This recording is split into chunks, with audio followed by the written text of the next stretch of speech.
We now have my colleague and foreign affairs editor of the channel with us, Maha Siddiqui. Maha, could you tell us about what signal this is sending to Ukraine, as well as how Russia is going to respond to this? So basically what we are seeing at the moment is efforts on to have a dialogue.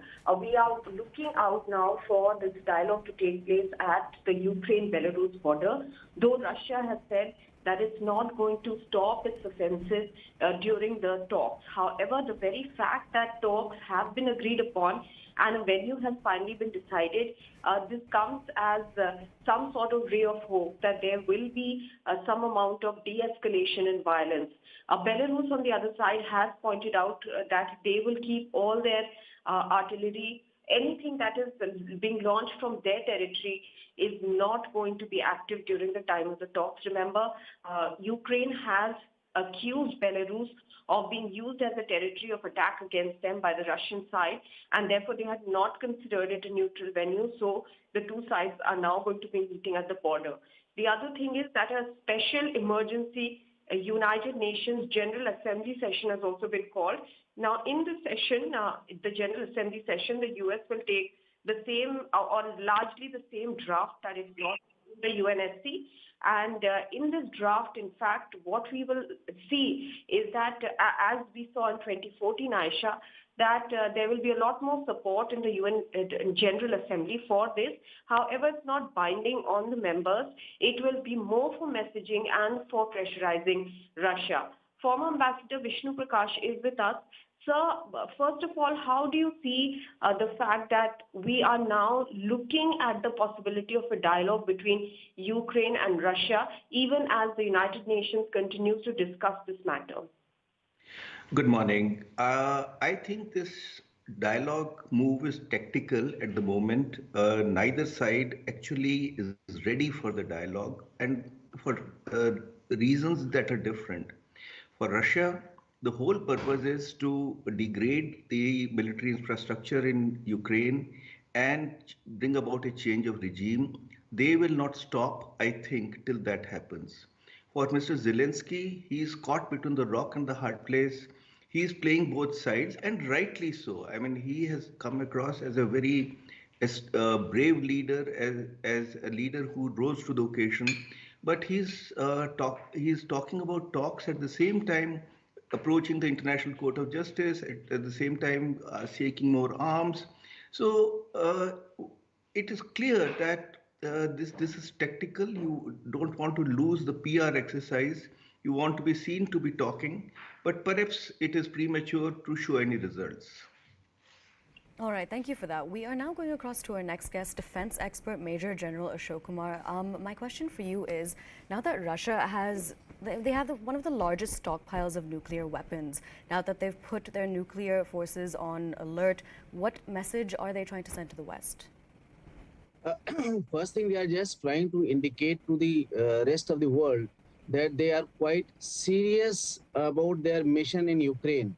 If you remember, before even the war started, they had conducted the nuclear drills, which was attended by Mr. Putin along with the president of Belarus.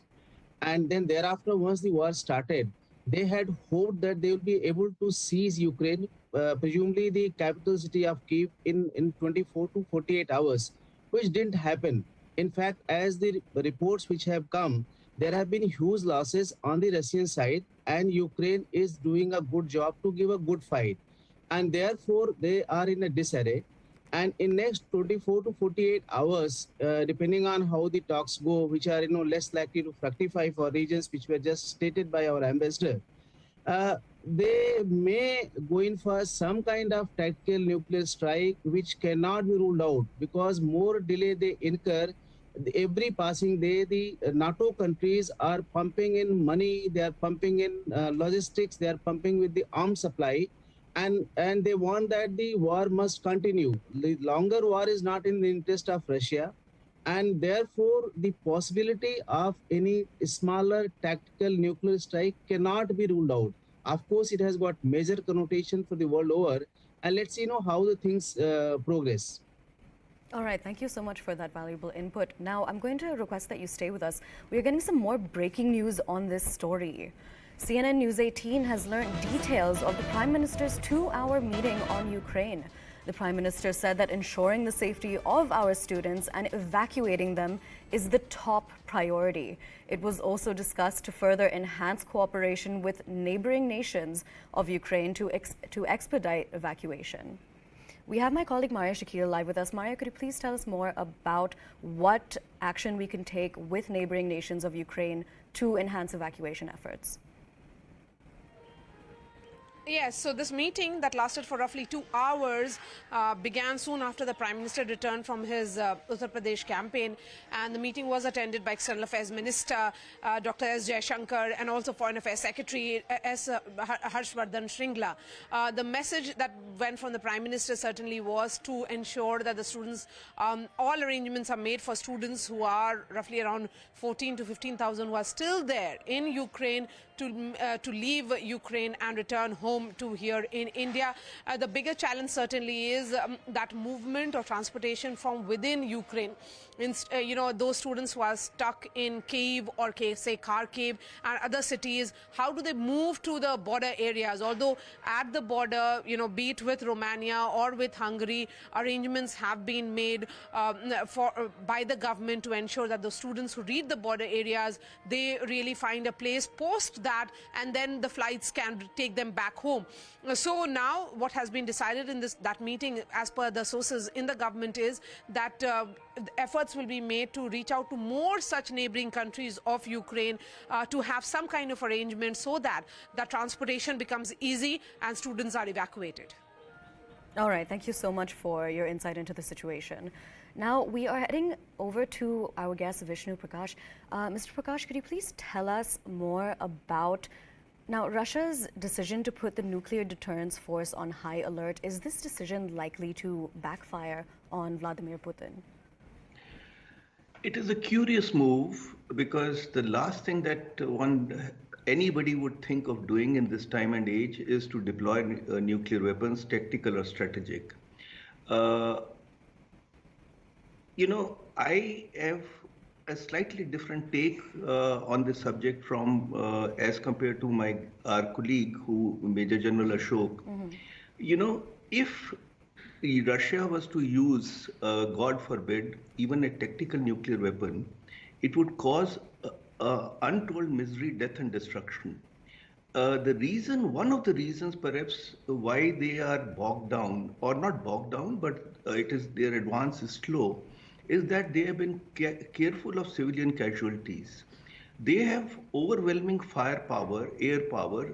If they wanted to, they could have used missiles and air power to pulverize any target, but that would have led to a lot of damage, lot of death. And also, let's not forget, Russia has nothing against the people of Ukraine. They are of the same stock. They have a huge history of togetherness.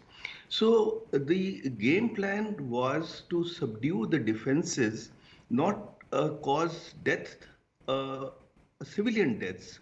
So that is the reason perhaps that their advance is slow.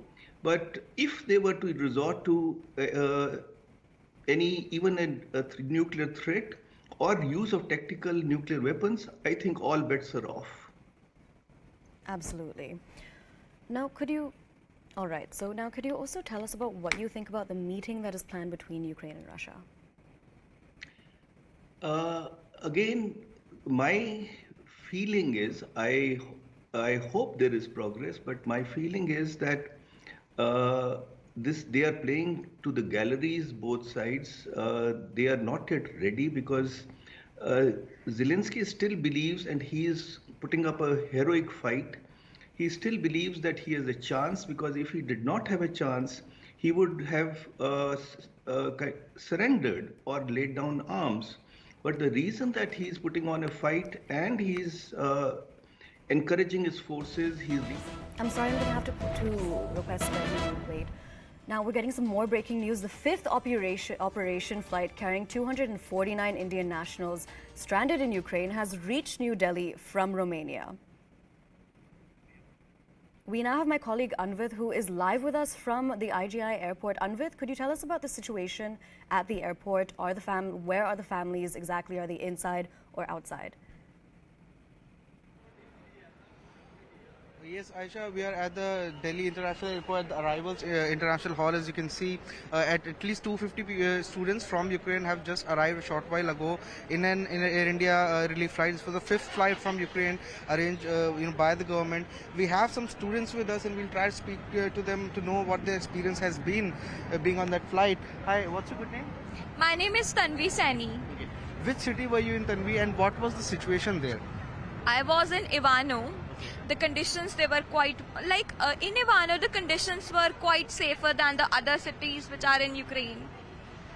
The conditions were quite better than the other cities which are in Ukraine.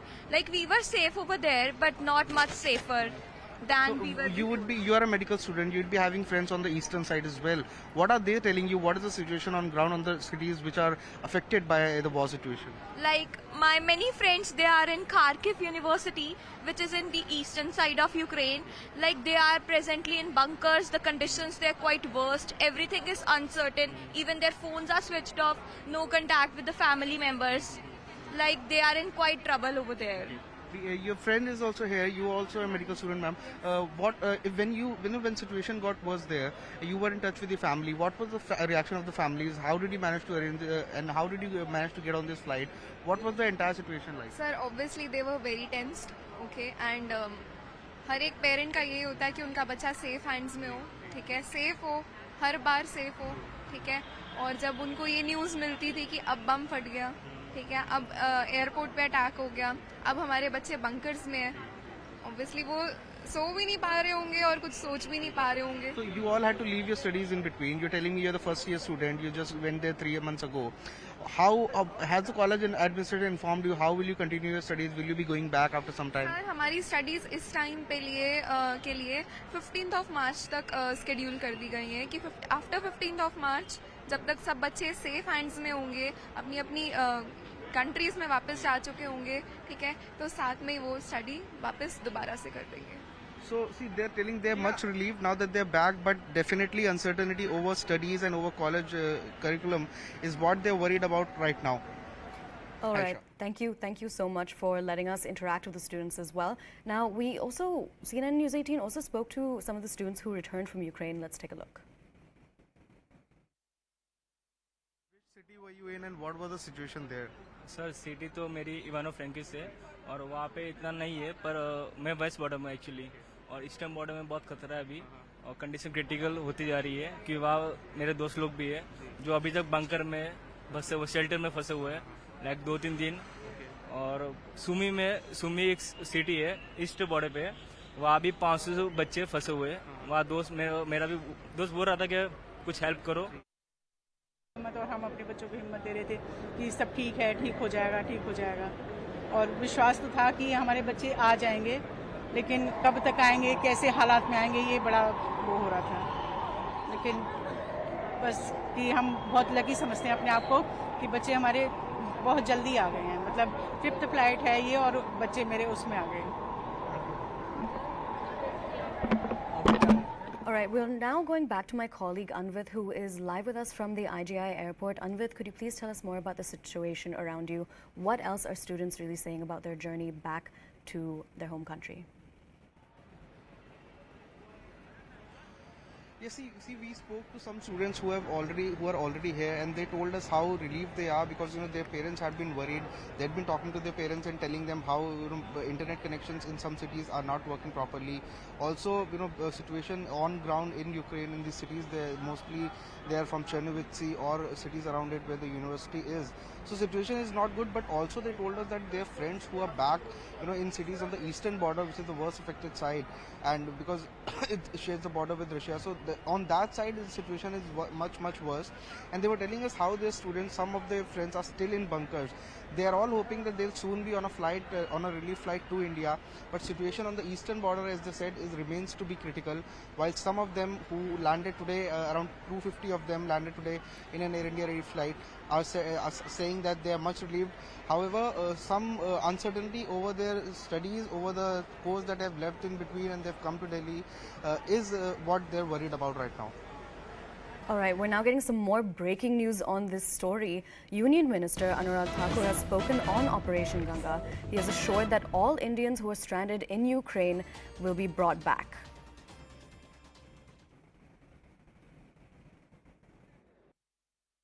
The opposition has not been very happy with the government's efforts. They feel that you have left it too late or you're using it as publicity, even as thousands of Indians are still stuck in Ukraine. Advisories has been issued from time to time by the Ministry of External Affairs. We have been creating awareness then also and now also, and taking all the steps possible to get every Indian back home, especially the students. And if you look at Prime Minister Modi have already spoken to Mr. Putin. At the same time, he has also spoken to the Ukrainian president also. We are trying our level best to get all the students back home. The opposition has been critical of the abstention of the vote by India also at the UN. That India is walking too fine a line, and this is not the occasion to do so. I think when all the opposition parties should have been standing with the government with the solidarity, rather than doing so, they do politics, which is very unfortunate. Today is a situation we should also all come together and make efforts to get every Indian back home. And we have an elected government with a full majority to take the decisions on what call we have to take, and we have taken in the past. If you look at the history of India in the last 75 years, India has always taken the right decisions. All right, now we are heading into a short break, but we'll see you on the other side. Stay with us.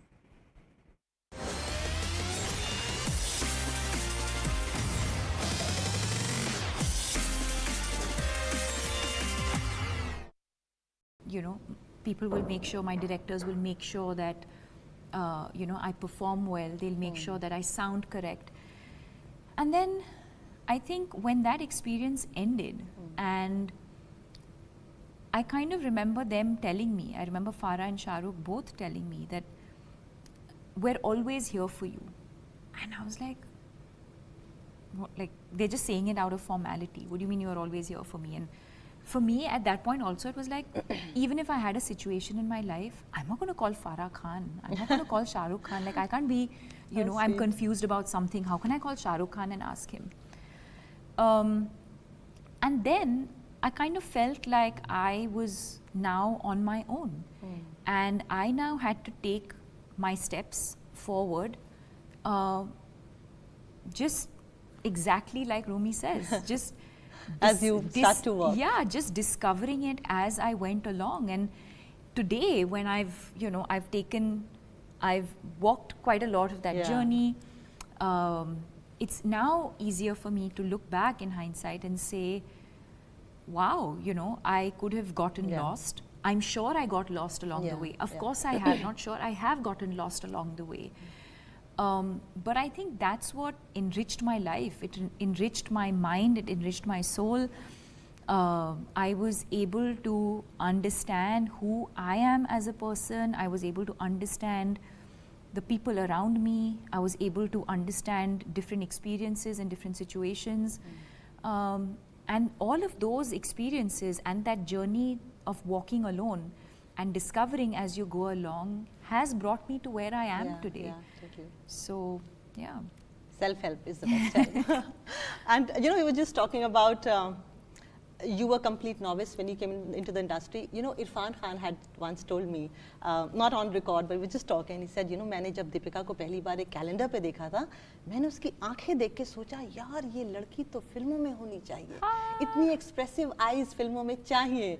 So I'm just going to come to that quote, but I'm reminded of another Rumi's quote, what you are seeking is seeking you. Oh my God. So his intention may have attracted you to the industry. Probably. Okay. But yeah. Okay. Now, next quote. Rumi says, why do you stay in prison when the door is so wide open? Deepika, I have to pay you a compliment. That is not very nice to hear, but when I see you cry on screen, it is the biggest pleasure for me. How am I sounding? Because that is the real sorrow.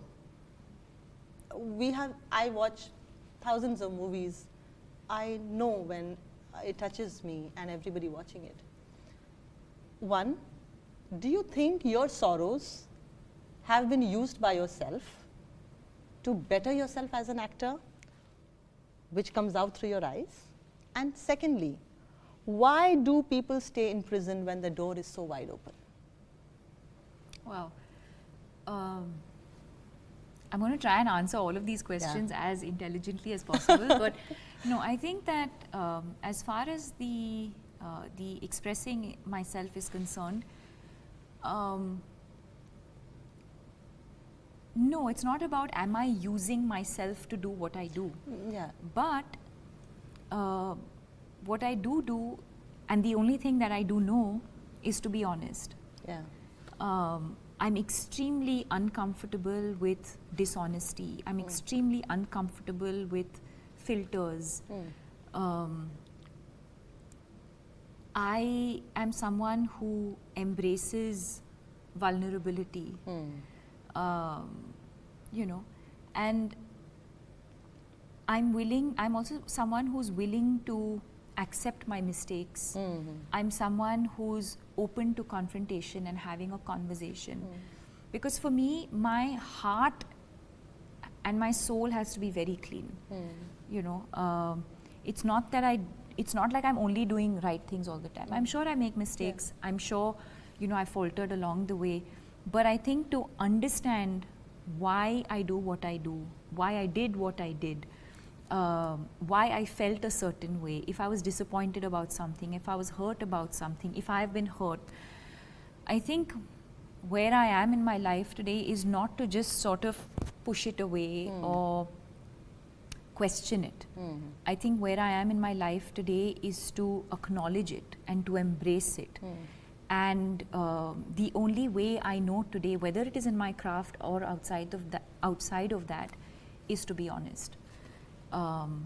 So I guess, you know, that's probably why the performances or the crying or any other expression or emotion probably touches you, because it's but not. Do you it's feel in a scene, you know, in Gehraiyan, while I was watching, there maybe I'm a little more perceptive. I'm very emotional, Deepika, and I could see that you didn't have to use.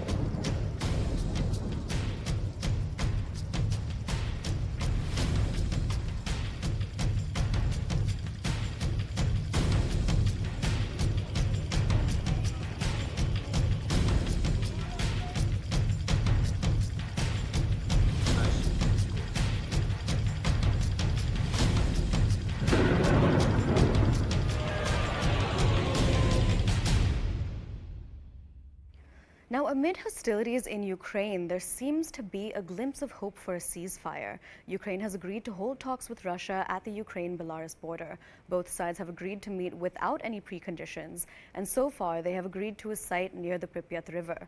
Ukraine agreed to the talks after President Zelensky spoke to his Belarusian counterpart, Alexander. The president of Belarus has taken the responsibility to ensure that all planes, helicopters, and missiles stationed on the Belarusian soil remain on the ground during the Ukrainian delegation's travel, talks, and return. On the other hand, Russian President Vladimir Putin has put his nuclear assets on high alert. NATO has condemned the move, calling it dangerous and irresponsible. Они воюют против всех. Они воюют против всего живого. Против детских садиков, против жилых домов и даже против машин скорой помощи. Они применяют реактивную артиллерию, ракеты против целых городских районов, в которых нет и никогда не было никакой военной инфраструктуры.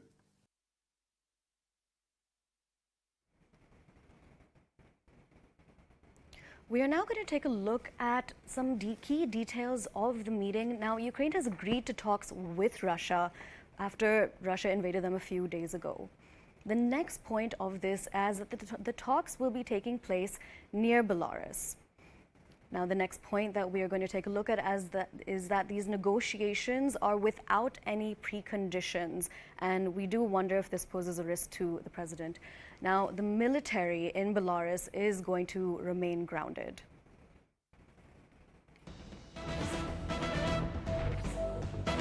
We are now getting some more breaking news on this story. Ukraine has agreed for talks with Russia. The talks will take place near Belarus, and Ukraine will be meeting them without any concern. More nuclear escalation is in the region.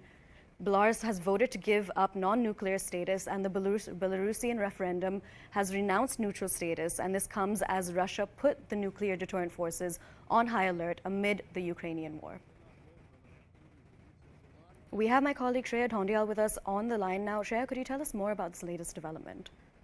Sure. Now, see, the results of this referendum in Belarus are coming as as scant surprise, given the tightly controlled rule of President Alexander Lukashenko. Now, what we are seeing right now is this. What we are seeing is, and what we could be looking at is this. What we could see is that this referendum could bring nuclear weapons back on Belarusian soil for the first time since the country gave them up after the fall of the Soviet Union. It also raises the stakes at a time when Lukashenko, this is President Lukashenko, has fallen behind the Russian President Vladimir Putin's military assault in Ukraine. And you know that Belarusian soil is being used to launch attacks on Ukraine for the last couple of days. Now, Belarus yesterday has given a guarantee to Ukraine that if you come to the Ukraine-Belarusian border to speak to the Russians, there will be no assaults launched from Belarus. But the fact is, what this is doing is upping the ante, given that yesterday President Putin had ordered Russian nuclear deterrent forces to be put on high alert, which was seen as a dramatic escalation of tensions with the West. Now, this is what is happening. Yesterday, he was speaking at a polling station. President Lukashenko has said that he would be asking the Russians to return nuclear power and nuclear weapons to Belarus. And this is the reasoning he's giving. He's saying if the West transfers nuclear weapons to Poland or Lithuania, which is their borders, then he will be turning to Putin to return the nuclear weapons that he had given away without any conditions. Remember, yesterday, the nuclear bogey has been raised by Russia. And as far as Ukraine is concerned, Ukraine too, much like Belarus, had given up its nuclear weapons in return for safety and in return for security guarantees. All right, thank you so much for that. We are now crossing over to our guest, Major General Ashok Kumar, who's a defense expert. General, could you tell us now, what can Russia offer which will be agreeable to Zelensky apart from complete withdrawal? That is actually a huge challenge because unless some substantial output is given to Putin, it will actually bring Russia and he himself in his own eyes. While at the initiation of the conflict, he had two major demands. One was that Ukraine should not join NATO, and second was that the NATO should reduce its weapons and deployment from the Eastern European countries. And it was hoped that if the first demand was met, he would have been okay with that. However, with the progress of time and now the stance of NATO also stiffening, wherein they are supplying Ukraine the air-to-air missiles, ground-to-air missiles, anti-tank missiles, and Russian forces losing a substantial quantum of their troops as well as the equipment, I think unless he gets a substantial response from them, it may not likely to progress. There was a school of thought that in case Ukrainian president agrees for not joining NATO, agrees for acceptance of the independence of those two states in the Donbas region, and accepts Crimea as part of Russia, which is in any case in physical control of Russia, it may be agreeable. But the way things have panned out now, unless along with the acceptance of not joining NATO, there is a change in regime acceptance in Ukraine, I think it will remain a problem issue for Putin to agree on this. My hope is that in this conversation, nothing much may happen. However, maybe if after this conversation they agree for a larger conversation or some kind of summit meeting, and in that if Ukraine offers, denounces joining NATO, We're getting some more breaking news. We're getting dramatic visuals of a residential building in the center of Chernihiv, which is being hit by a rocket. Fire broke out and 2 lower floors are on fire. The number of those who are injured is currently unknown. Now, we are speaking to Ambassador Vishnu Prakash. Mr. Prakash, could you tell us about what you think the situation is like in Ukraine now that all of this is going on, now that Ukraine has agreed to talks with Russia? What are we likely to see? Is this going to be an extended war? Please tell us what your opinion is. Aisha, nobody wants, I think, an extended war. It is not in the interest of Russia because it means a lot of pressure. It will mean civilian casualties. It will mean escalation. And for Ukraine, it will only mean that this agony will get prolonged because much that Ukraine is putting on a brave fight, I think it's an unequal fight. But the problem is that on the one hand, Russia is escalating, and on the other hand, Ukraine is trying to get weapons. NATO is escalating. Now, in this war of this battle of nerves which is going on, there is a lot of disinformation going on. Where would it lead to is a difficult question. Now, Zelensky has proven to be a very brave leader. He's leading from the front, but I'm afraid he's relatively inexperienced. While fighting is good, but if you see that it's a losing battle, then also statesmanship requires that you put an end to it. That is what worries me because he is still trying to rally his forces. He's still trying to get more assistance. So that is the difficulty. And last point that I would like to make is that the fact that residential buildings are being hit is quite worrisome. But some believe that they are being used as a shield. And in civilian establishments, anti-aircraft guns, etc., have been established. So you don't know because information or facts are the first casualty in this kind of a conflict. Thank you so much for your valuable input. Now, let's take a listen into some of these reactions. One of them is from Ukrainian's foreign minister. We agreed to send a delegation. We go there to listen to what Russia wants to say. They're going there without any previous talks, without preliminary agreement on what the outcome of these talks can be. We are going there to listen, and we are going there to say what we think of this war and Russia's actions. I have absolute full confidence in President Zelensky and his judgment on whether it is right to sit down and try to find a political solution. NATO has supported a political solution all the way, and then it remains to be seen whether Russia is really willing to make some serious compromises and also to respect the sovereignty of Ukraine.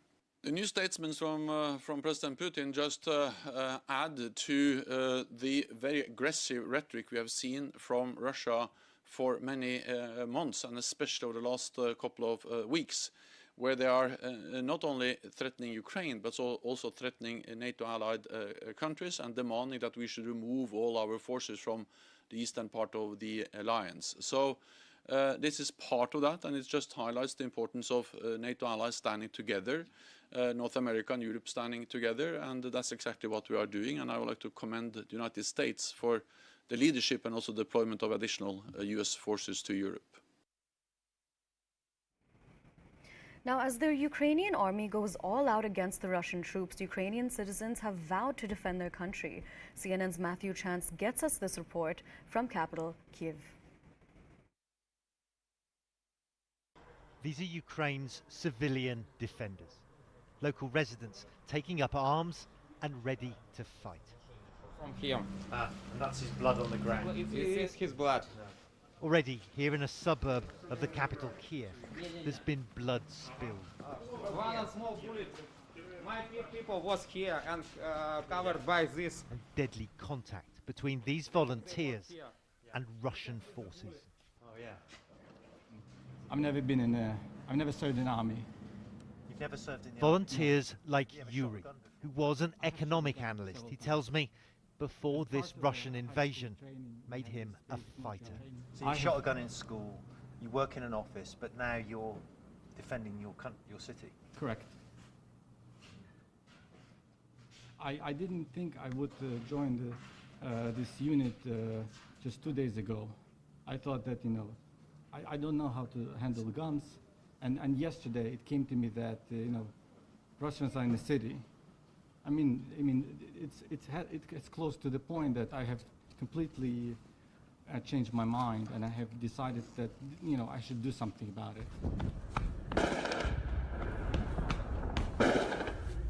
Just hours before, this northern Kiev suburb of Obolon was the scene of firefights as Russian forces probe the Ukrainian capital. Now the entire city and its residents are bracing and preparing for more.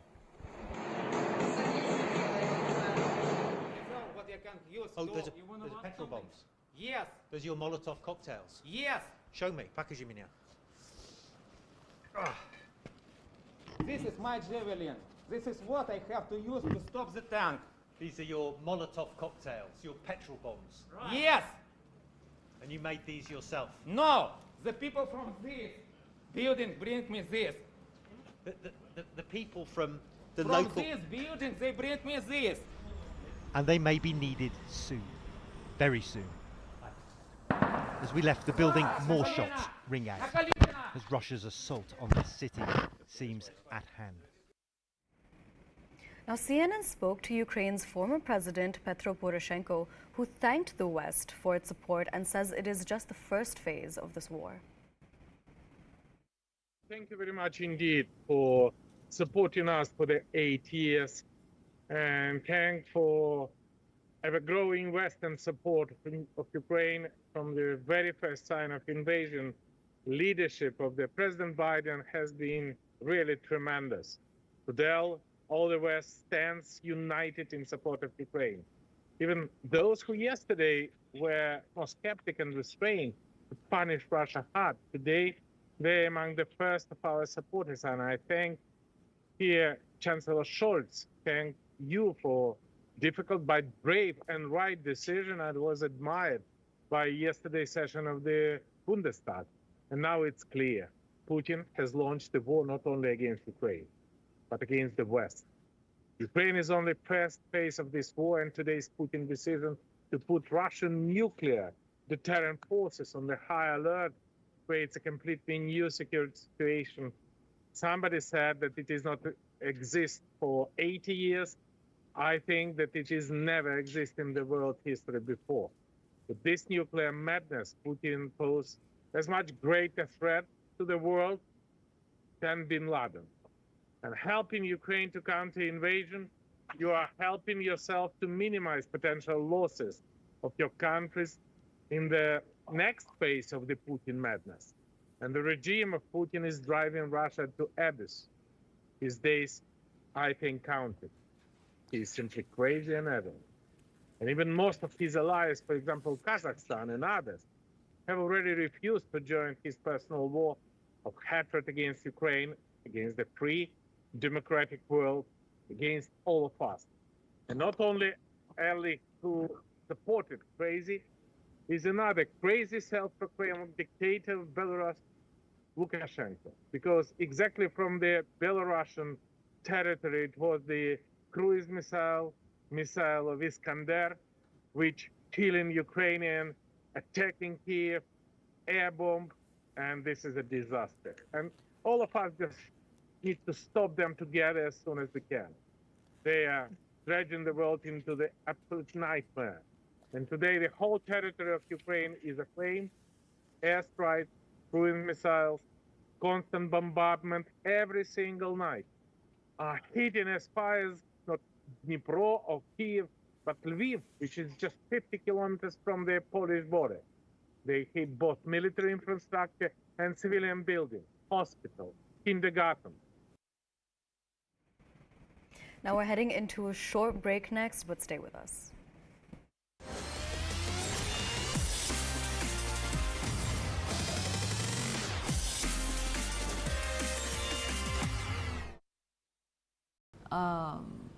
you know, and I'm also someone who's willing to accept my mistakes. I'm someone who's open to confrontation and having a conversation. Because for me, my heart and my soul has to be very clean. You know, it's not that it's not like I'm only doing right things all the time. I'm sure I make mistakes. I'm sure, you know, I faltered along the way. But I think to understand why I do what I do, why I did what I did, why I felt a certain way, if I was disappointed about something, if I was hurt about something, if I have been hurt, I think where I am in my life today is not to just sort of push it away or question it. I think where I am in my life today is to acknowledge it and to embrace it.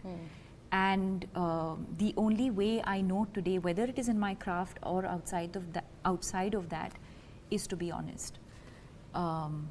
So I guess, you know, that's probably why the performances or the crying or any other expression or emotion probably touches you, because it's but not. Do you it's feel in a scene, you know, in Gehraiyan, while I was watching, there maybe I'm a little more perceptive. I'm very emotional, Deepika, and I could see that you didn't have to use glycerin in that, because I see your emotions swell up from inside. Was that happening for real, or am I? No, of course, of course, and that's what I say. I mean, even as an actor, my endeavor always is to just to try and be as honest as possible, and the camera picks up everything. The camera picks up. So yeah, I think all I'm just trying to do is just to be extremely truthful and honest in that moment. And yes, there will be days when, you know, where it will happen, but there could be days where you don't. Where you don't. True, true. Know? And but that's the exciting part of being an actor. True. For the second part of your question, why be imprisoned when you can? Have you felt like you were in a prison? Of course. Of course. Again, at so many levels, you know, whether it was me battling mental illness, whether it was me struggling with my identity, when I spoke about that, you know, when that period when I felt lost and I was struggling with who am I and who is it that I want to be. All of these things make you, you know, it's so true to the quote that you just read out. But what I also realized, and more so through the journey of this film, is that people also don't voluntarily choose, or at least most people don't voluntarily choose to be imprisoned. A lot of times you're imprisoned because you're conditioned to be imprisoned. Because either you're conditioned to be imprisoned, or your circumstances force you to be imprisoned, or you don't have the strength or the courage to step outside of that prison. So I think there are so many factors that lead you to do what you do or not to. Not to. So yeah, I guess that's one of my biggest learnings. To not be in prison and seek for help. Yes, that too. I mean, that would be my advice. Again, I don't think, you know, I can't be telling people don't be imprisoned. But what I can do is say I was imprisoned in my own mind, and I've had this beautiful experience of coming out, and it's so liberating. It is. And my life has only gotten better from there. And the only thing you can do is be empathetic and also be authentic and honest in your journey, and hope that people will pick up from that. Firstly, Rumi says very famously, as you start to walk on the way appears. Why is self-help the best help, Deepika? Because I think that I personally believe that when you learn from your own journey, from your own experiences, from your own mistakes, there's no greater learning than that. And I'm just talking from my own experience, you know, whether it's in my personal life, whether it's in my professional life. Take my professional life, for example. You know, I came into the industry with no sort of padding, godfather. You know, I was literally thrown into the deep end. I mean, of course, am I grateful for the opportunity that I got? Yes, but that was also a function of my hard work. I had obviously done some kind of work that Farah Khan saw, and you know, she decided to cast me in Om Shanti Om. But I was absolutely...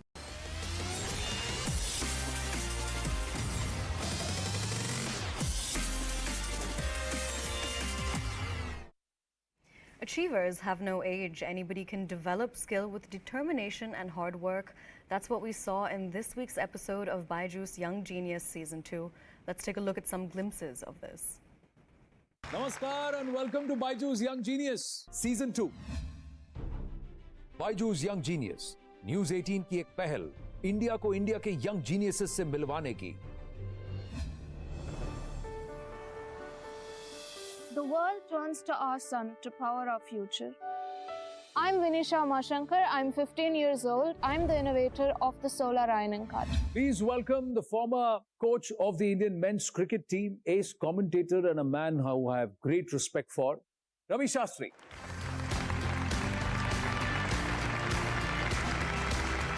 How are you? Genius? I'm really great. Aye, बैठिए. This is Vinisha Umashankar, हमारी young genius. I read her speech, glimpses of it. I saw it when she was there for the COP26. The way she spoke, no stage fright whatsoever. Many, many congratulations. You know what she did there? People keep talking about the future. She brought the future to the present. Fabulous. Thank you so much. And I think that's a really nice way to put that. Bringing the future into the present. हमारे अगले genius बहुत छोटी सी उम्र में बहुत बड़ी जिम्मेदारी संभाले हुए. सितार वादन में सबसे प्रसिद्ध घरानों में से एक जयपुर सेनिया घराने के चश्मो चिराग सितार में महारत हासिल कर चुके हैं. अपने घराने की शान बढ़ाते ये हैं दिल्ली से अधिराज चौधरी. मेरा नाम है अधिराज चौधरी और मुझे सितार बजाना बहुत पसंद है.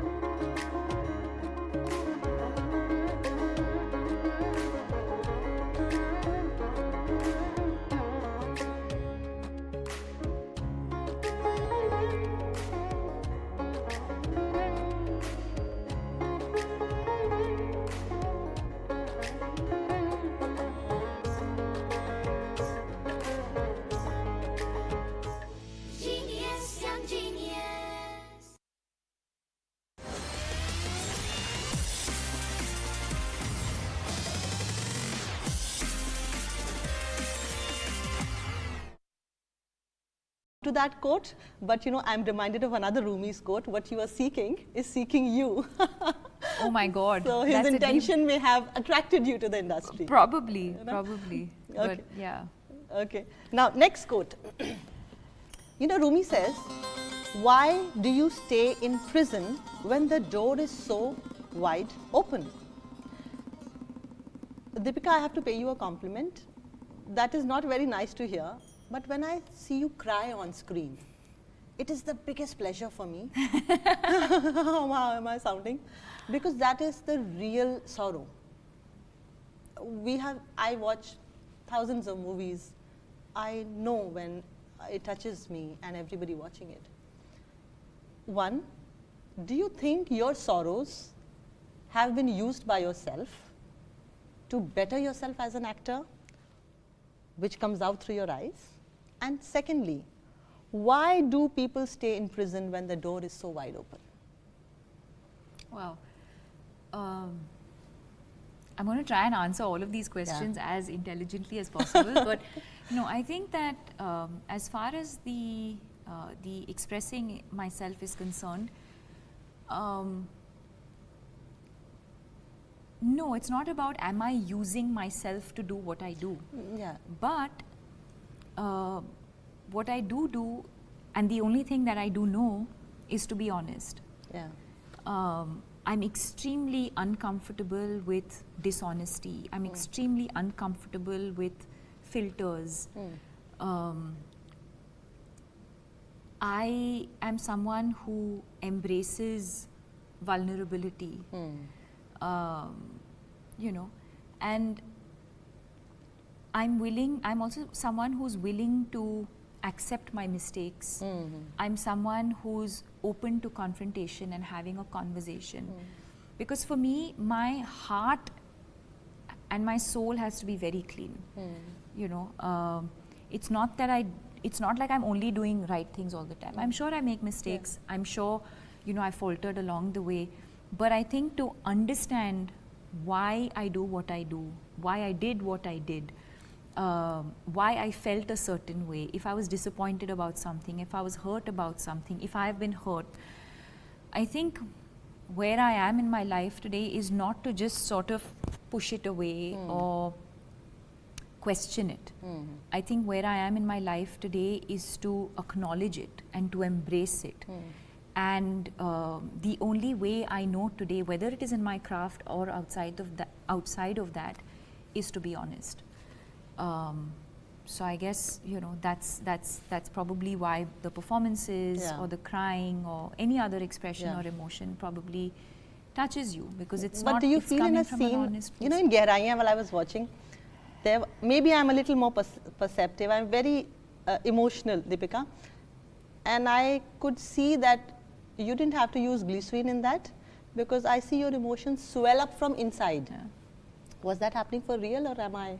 No, of course, of course, and that's what I say. I mean, even as an actor, my endeavor always is to just to try and be as honest as possible, and the camera picks up everything. The camera picks up. So yeah, I think all I'm just trying to do is just to be extremely truthful and honest in that moment. And yes, there will be days when, you know, where it will happen, but there could be days where you don't. Where you don't. True, you true. know, and but that's the exciting part of being an actor. True. For the second part of your question, why be imprisoned when you can? Have you felt like you were in a prison? Of course.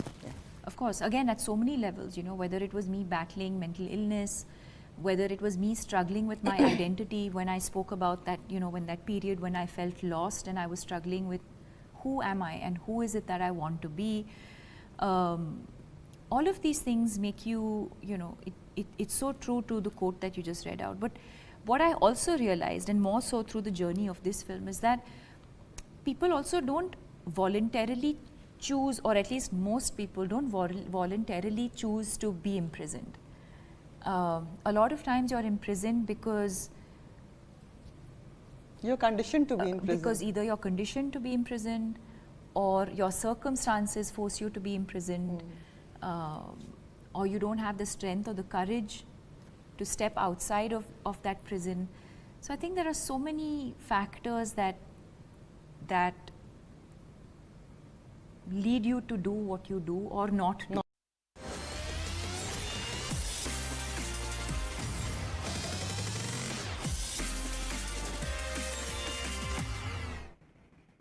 Now, phase 1 of the Manipur polls has begun. 5 districts with 38 constituencies are up for grabs. These include Imphal East and West, Bishnupur, Churachandpur and Kangpogi. A total of 173 candidates are in the fray, and out of these candidates, 38 are from the BJP, 35 are from the Congress, and 28 candidates are contesting from the JDU. Now, what makes this election interesting in Manipur is that for the first time, the BJP is contesting solo. In 2017, the BJP contested and won the polls with the help of its allies, the NPP, NPF, and the LJP. The voting is slated to end at 4 p.m., and the final phase of the Manipur polls will take place on March 5th. I am requesting to all of the voters of the state to cast their valuable vote on behalf of the Bharatiya Janata Party, so that we can make a peaceful and developed Manipur in the coming 25 years. And I am seeking the help of the peoples. Without the support of the peoples, there is no room in democracy, and I am praying to all of you for this. Thank you. CNN News 18 traveled through Purvanchal, Ayodhya and Varanasi, and we learned that 2 factors favor the BJP in these elections. One is free ration and the other is safety and security. My colleague Aman Sharma brings us this ground report. Traveling in Purvanchal from Ayodhya to Gorakhpur to Varanasi, you come across 2 specific things which are favoring the BJP in these elections. One, of course, is the issue of free rations, and the other issue is safety and security. You see young girls here in small villages. We are in a small village in Mau, cycling to school, coming back. So is women's security and the free ration scheme, the real game changers for BJP in this election. We will speak to a few more people here and try to ascertain if these are the two big issues which are working on the ground.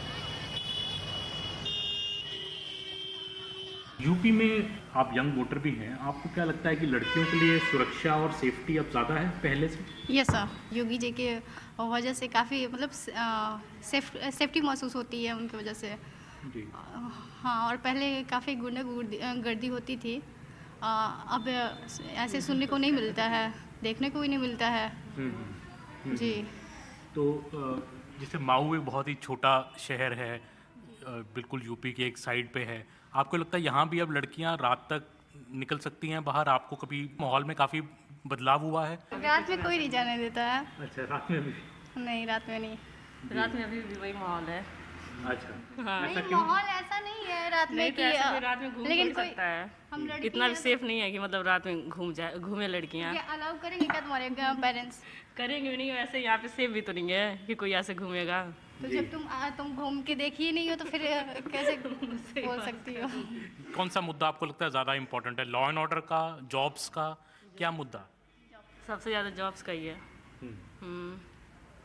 Jobs का आपको लगता है थोड़ी मुश्किल है UP में अभी भी? हाँ, अभी भी है मुश्किल, हर जगह ही है यूपी में, क्या जॉब का। आपको क्या लगता है कि कुछ और तरह की पढ़ाई की जाए तो शायद बेटर हो जॉब्स के लिए यूपी में? आई थिंक किसी तरह का नहीं है, वैकेंसी को आ ही नहीं रही है। वैकेंसी की मुश्किल है जी।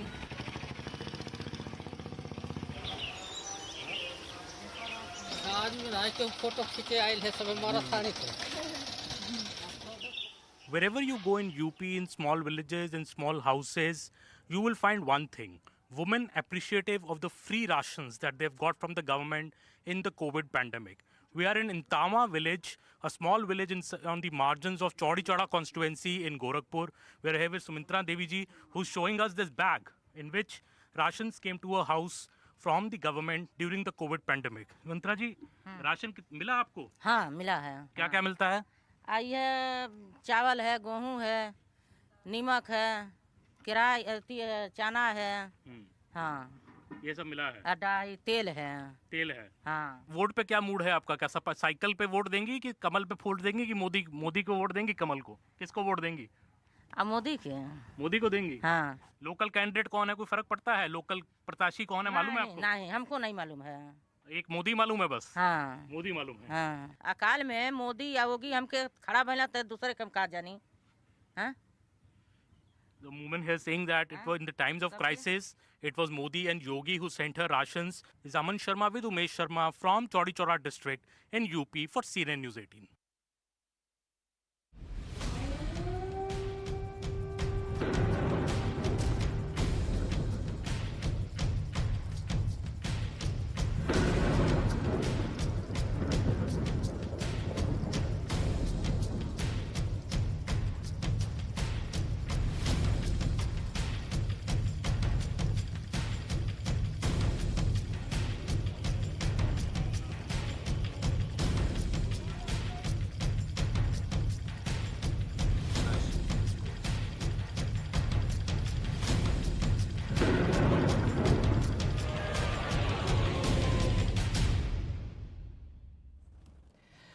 Good morning, you're watching CNN News 18. My name is Toya Singh. Our focus today through the day is going to remain in Ukraine, where hostilities from Russia remain. There seems to be a glimpse of hope, though, for a ceasefire. Ukraine has agreed to hold talks with Russia at the Ukraine-Belarus border.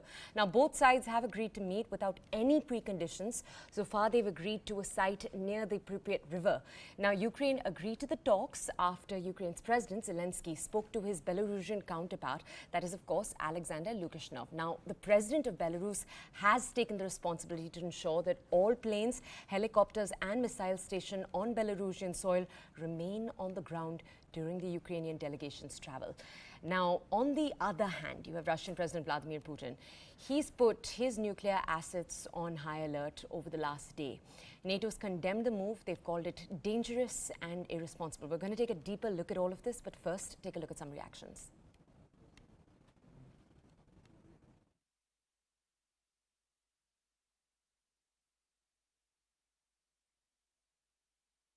Они воюют против всех. Они воюют против всего живого, против детских садиков, против жилых домов и даже против машин скорой помощи. Они применяют реактивную артиллерию, ракеты против целых городских районов, в которых нет и никогда не было никакой военной инфраструктуры.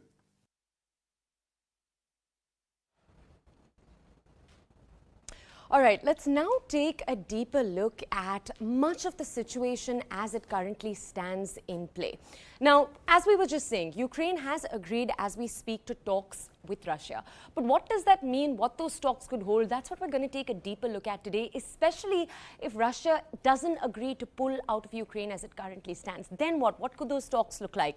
Number two, the talks are, as we just said, going to be taking place in Belarus. Where the talks would take place, you remember over the last few days, was a big question for both countries. Now, point number three, negotiations without any preconditions. We already know that that's how both countries are entering into the conversation. This particular clarification that negotiations would take place without preconditions, this had come through from the Ukrainian president. Now, this is what we know as of now. What we also know when it comes to what's going to be happening while the talks are happening. Firstly, as we've just said, the military in Belarus is going to remain grounded. That was a big concern over the last few days. Now, we're going to continue to bring you more details on this, but first, let's go to some breaking news. All right, we're receiving news that President Joe Biden, this is of course in the United States, he'll be hosting a call with allies and partners to discuss the latest on Ukraine, according to a schedule just released by the White House. So we'll get you more details on who exactly these allies are. I mean, the usual suspects in such cases are, of course, the UK, France, other nations that are typically already NATO nations. But to bring you more details on what this could look like, especially, as we've just said, before that very crucial meeting between people both from Ukraine and from Russia, that, of course, remains the question right now. Now, we will try to bring you more details on these developments coming in from the United States. What you will remember, though, is that we've seen some incredibly heavy sanctions come in over the last few days. Now, we have with us Ambassador Vishnu Prakash. He's with us this morning to bring us a lot more context on the developments as they're taking place across the world. As you remember, we've seen some of the toughest levels of sanctions in modern times against any country right now towards Ukraine.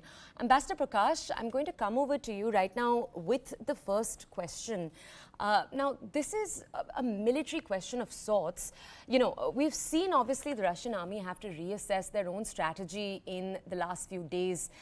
Now, obviously, you know, we don't know militarily how Russia is planning to take it forward from here. But I do want to ask you, when it comes to these diplomatic talks as they are going to take place, what could Russia possibly put on the table for Ukraine, of course, apart from pulling out from Ukraine? That Ukraine could possibly accept? Like, what hopes can our audiences have from these talks? Toya, good morning. Good morning. You know, the problem will eventually be solved through dialogue. There is no doubt about it. But there is always the question of time. When is the right time to talk? At the moment, I don't think either side is ready. Both sides are testing the waters. For Russia, having staked so much and put literally the security, the stability, the relationship of Russia with the rest of the world on line, he is unlikely to relent before the objectives are served, which is of regime change and destroying the infrastructure, military infrastructure of Ukraine. That is not happening for reasons that there is much more resistance than he thought. President Zelensky is marshalling his troops very well. He is leading from the front. He has been an amazing leader. And he is also still hoping that he will get support, sustenance from the West. He is moving the International Court of Justice. So neither side is actually ready, but nobody wants to be seen to be rejecting talks. Now, one of the representatives, I could not hear who had said it, of Ukraine, said that they are going for the talks, willing to listen and tell the Russian side what they think about it. So given this environment, I think this is, they'll just go through the motions. Both sides are playing for time. I'm afraid I do not see the talks making much headway at this juncture. Ambassador Prakash, thank you so much for that perspective. Stay with us. We're actually going to come back to you to ask you a little bit more about that. Right now, though, we have some breaking news. All right, we're learning that the EU is planning 500 million euros in weapons aid packages for Ukraine to help repel Russian invasion. Now, the figure was announced following an informal meeting of the EU foreign ministers on Sunday night. We'll try to bring you more details on this. My colleague Shreya Dhondiyal right now. Shreya, a huge move coming in from the EU. Could you give us more perspective and more details, please? Yes, and there is some $350 million that the US has already committed. Look, it started with Germany sending in only 5,000 helmets to Ukraine, and Ukraine was so baffled that the mayor of Kyiv then had to ask Europe and the Western nations, what will you send us next? Will you send us pillows? I think that has shaken everyone, also given the fact that Russia's assault on Ukraine has been consistent. They have been firing they've been firing missiles, they have been firing rockets, their tanks are coming into Ukrainian cities. And the question was, how long can the Ukrainians hold on? Fact is, the Ukrainians have held on for 4 days now. Everyone thought, given Russia's military might, this might be over in a day, maximum 2 days, maximum 3 days. But the Ukrainians have resisted the Russian invasion for the last 4 days now. And what this has done also, I think, is shamed European nations, shamed the rest of the world to come to Ukraine's aid and come quickly. Look, many people are saying this is too little, too late. You knew a war was coming, then why sit, wait for that war to begin, wait for Ukrainians to be butchered, and then come in with your aid? Anyhow, a massive amount of aid has now been announced. There is money that Europe and the Western world along with the United States of America, is giving to muscle up Ukraine's weapons and ammunition depots. That is something happening because obviously Ukraine in these 4 days of fighting will be running out of ammunition. Fact also is that we are now hearing from the European Union, where we are being told that European jets will be flying over Ukraine. Now, who exactly will be flying them? We don't know. The assumption is whichever country, if these are NATO jets, then obviously countries that are members of NATO, it is their pilots who will be flying them. This will be a bit, again, waiting for more details to come out.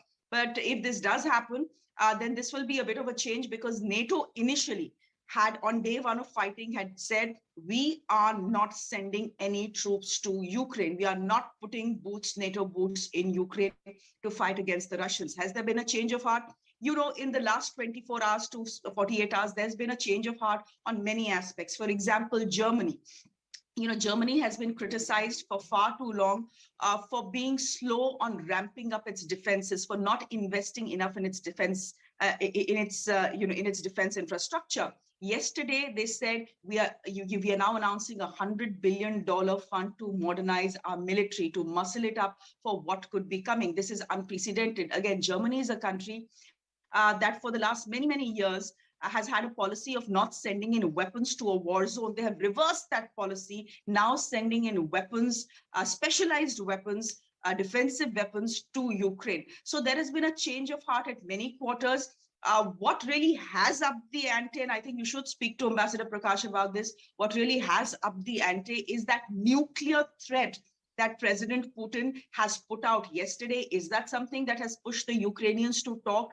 Perhaps yes, but I've been speaking to lawmakers yesterday from Ukraine about what hopes they hold as these talks begin. And they said not much, because if you know the Russians, this is what Ukraine thinks. They say, if you know the Russians, you know that if they come to the peace table, it means they are preparing for war. Shreya, thank you for bringing us that context. As my colleague Shreya was saying, we will actually go back to the ambassador for more context, but right now we actually have some breaking news. All right, so first, before we actually go to that news, let me take you to a ground report. 5 days into the Russian invasion, CNN takes us to the ground. As we've been talking about through the last few minutes, we've been talking about that incredible resistance effort we've seen on the ground from civilians in Ukraine. Now take a look at this package. This takes you to the ground in Kiev, takes you closer to how people in the city, civilians, are taking up arms for the first time, also how other civilians are preparing for the worst. Take a look. Ukraine's capital is bracing for the worst. Checkpoints with armed forces, sandbags stacked in front of the mayor's office in central Kyiv. There are no Russian forces in Kyiv right now, according to the mayor, but there have been battles against them. And the mayor says that large groups of Russian saboteurs were destroyed overnight. In the physical heart of Ukraine's 2014 revolution, the Maidan, the streets are deserted. And it was exactly here 8 years ago that Ukrainian citizens rose up against a pro-Russian government, a pro-Russian president, and ousted him. And that is something that President Putin has complained about for years. Now, his own forces are descending on this city, encircling it, in order to try to topple this government and replace the president with a puppet who would answer to President Putin. Now, 4 days into this Russian invasion, there is mounting evidence of Russia's attempt to encircle this city, fighting in every direction around, plumes of smoke marking the areas of the most intense fighting. Living in this city these days is not for the faint-hearted. While we're out, right on cue, another deep boom breaks through the silence. Below the Maidan, in the tunnels of the city's metro, which also act as bomb shelters, the arteries of the city are also deserted, a pinging only adding to the eeriness. Kyiv has held strong for longer than some of the more dire predictions, which saw it falling within 24 to 48 hours. Optimism has grown with the Russians' inability to take any real control here, but everyone knows it is far too soon for any confidence.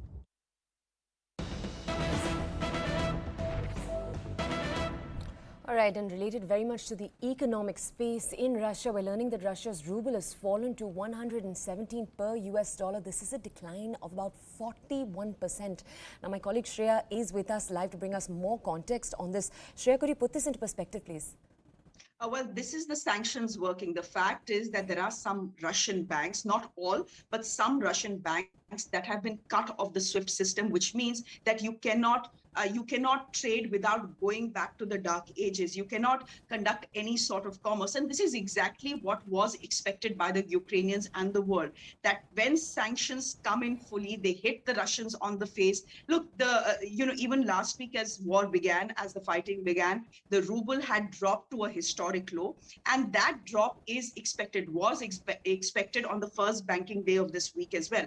So the Ukrainians have been hoping, and the European Union and the rest of the world has been hoping, that the sanctions that have been put out will start impacting the Russian economy enough for President Vladimir Putin to rethink this war on Ukraine. But here's my, here's my limited point. The fact is that it's not like President Putin didn't wargame these sanctions. He knew exactly what was coming. He knew the world would come together to put Russia under severe sanctions. Have those sanctions really stopped Russia and Russia's invasion of Ukraine in the last 4 days? It hasn't.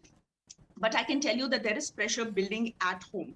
There are at least 2 oligarchs known to be very, very close to Vladimir Putin who have stepped out and called for peace. They have, of course, not criticized their country and its actions, but they are saying, let's try and resolve whatever is happening in a peaceful way, which means even oligarchs who are under severe sanctions from the West, who are close to Vladimir Putin, are now asking him to consider peace, to consider stopping the hostilities in Ukraine. Will this pressure work? There are people in Moscow and other Russian cities who are coming out to the streets to protest this invasion and aggression in Ukraine. In fact, in the last 4 days or so, 4,000 have been arrested. So it's not like there isn't domestic pressure on Vladimir Putin to stop this war in Ukraine. The hope is of the Western world, of the European Union, of the United States of America, that with the level of sanctions, and these are unprecedented sanctions against any country, with the level of sanctions, there'll be enough pressure on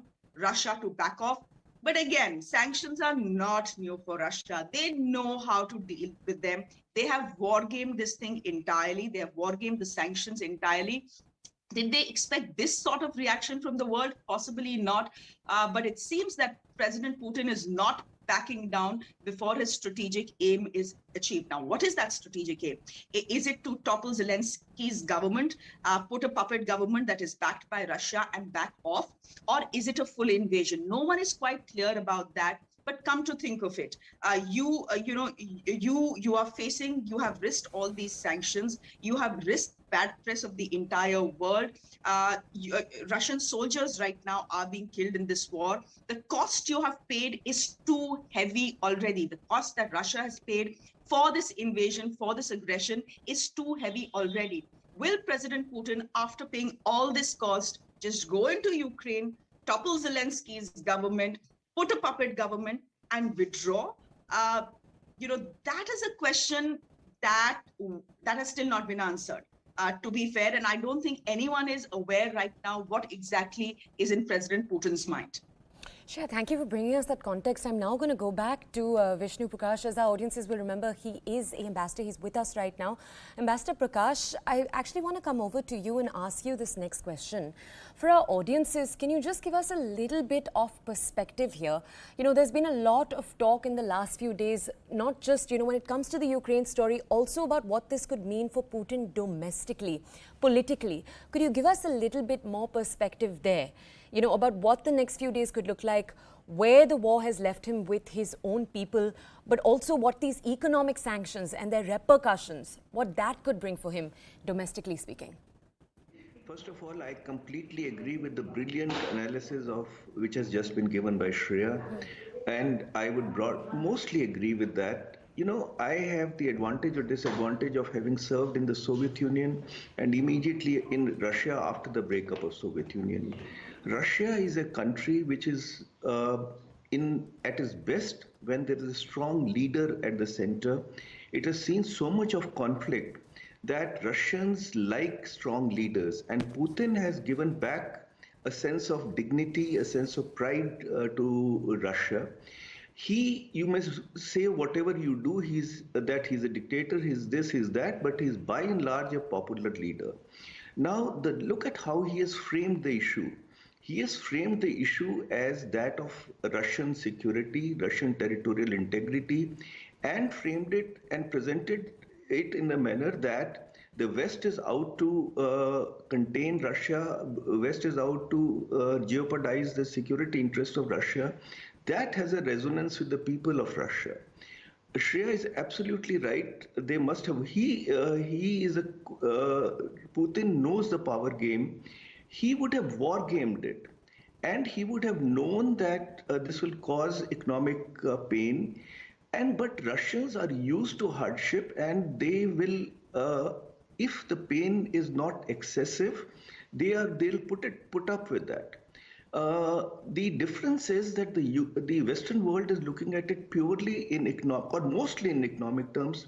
For Russia, there are strategic considerations. That is the difference. However, in today's time and age, if the conflict gets extended, if there's a loss of human lives, if the Russians get bogged down, then it will pose a challenge. So therefore, for Putin, it's important to wrap it up as soon as he can. And yes, I agree with Shreya that having staked so much, put so much on the line, he is not going to back down very easily. I'm afraid the defense assistance and the weapons and the armaments that the West is now providing to Ukraine is only going to enhance the conflict longer. It will mean more destruction, more damage to Ukraine. I don't know whether it's a right thing or wrong thing. Again, what I would like to say is that I'm very impressed by the leadership of President Zelensky, but I hope that he should also know when not to fight and put an end to this misery, because again, I do not think that Ukraine can prevail. It is an unequal fight. Ambassador, thank you so much for joining us. We will come to you for more context, though, through the day. We're going to move on, though, to something in the same region. Heavy shelling has followed an ugly day in the port town of Mykolaiv. This is where troops fired in the air, roughed up suspected Russian saboteurs, and razed the city's bridge for the first time in over a decade. By nightfall, heavy shelling hit the outskirts. CNN captured huge blasts illuminating empty streets. By morning, it was clear the devastation of those blasts had wrought not only on Ukrainian armor, but also the city's center residential areas. Take a look at this report from the ground. The bridge here hasn't been raised for as long as they can remember, but neither has the sleepy port town of Mykolaiv been invaded. The clack-clack is likely exchanges with Russian paratroopers who we're told landed nearby. Locals struggling to keep up with their world here collapsing and soldiers edging. The fear here, Russian saboteurs, like these two suspects, thrown to the ground by soldiers. Then the sirens go off. And it is back in the basement for mothers and cats.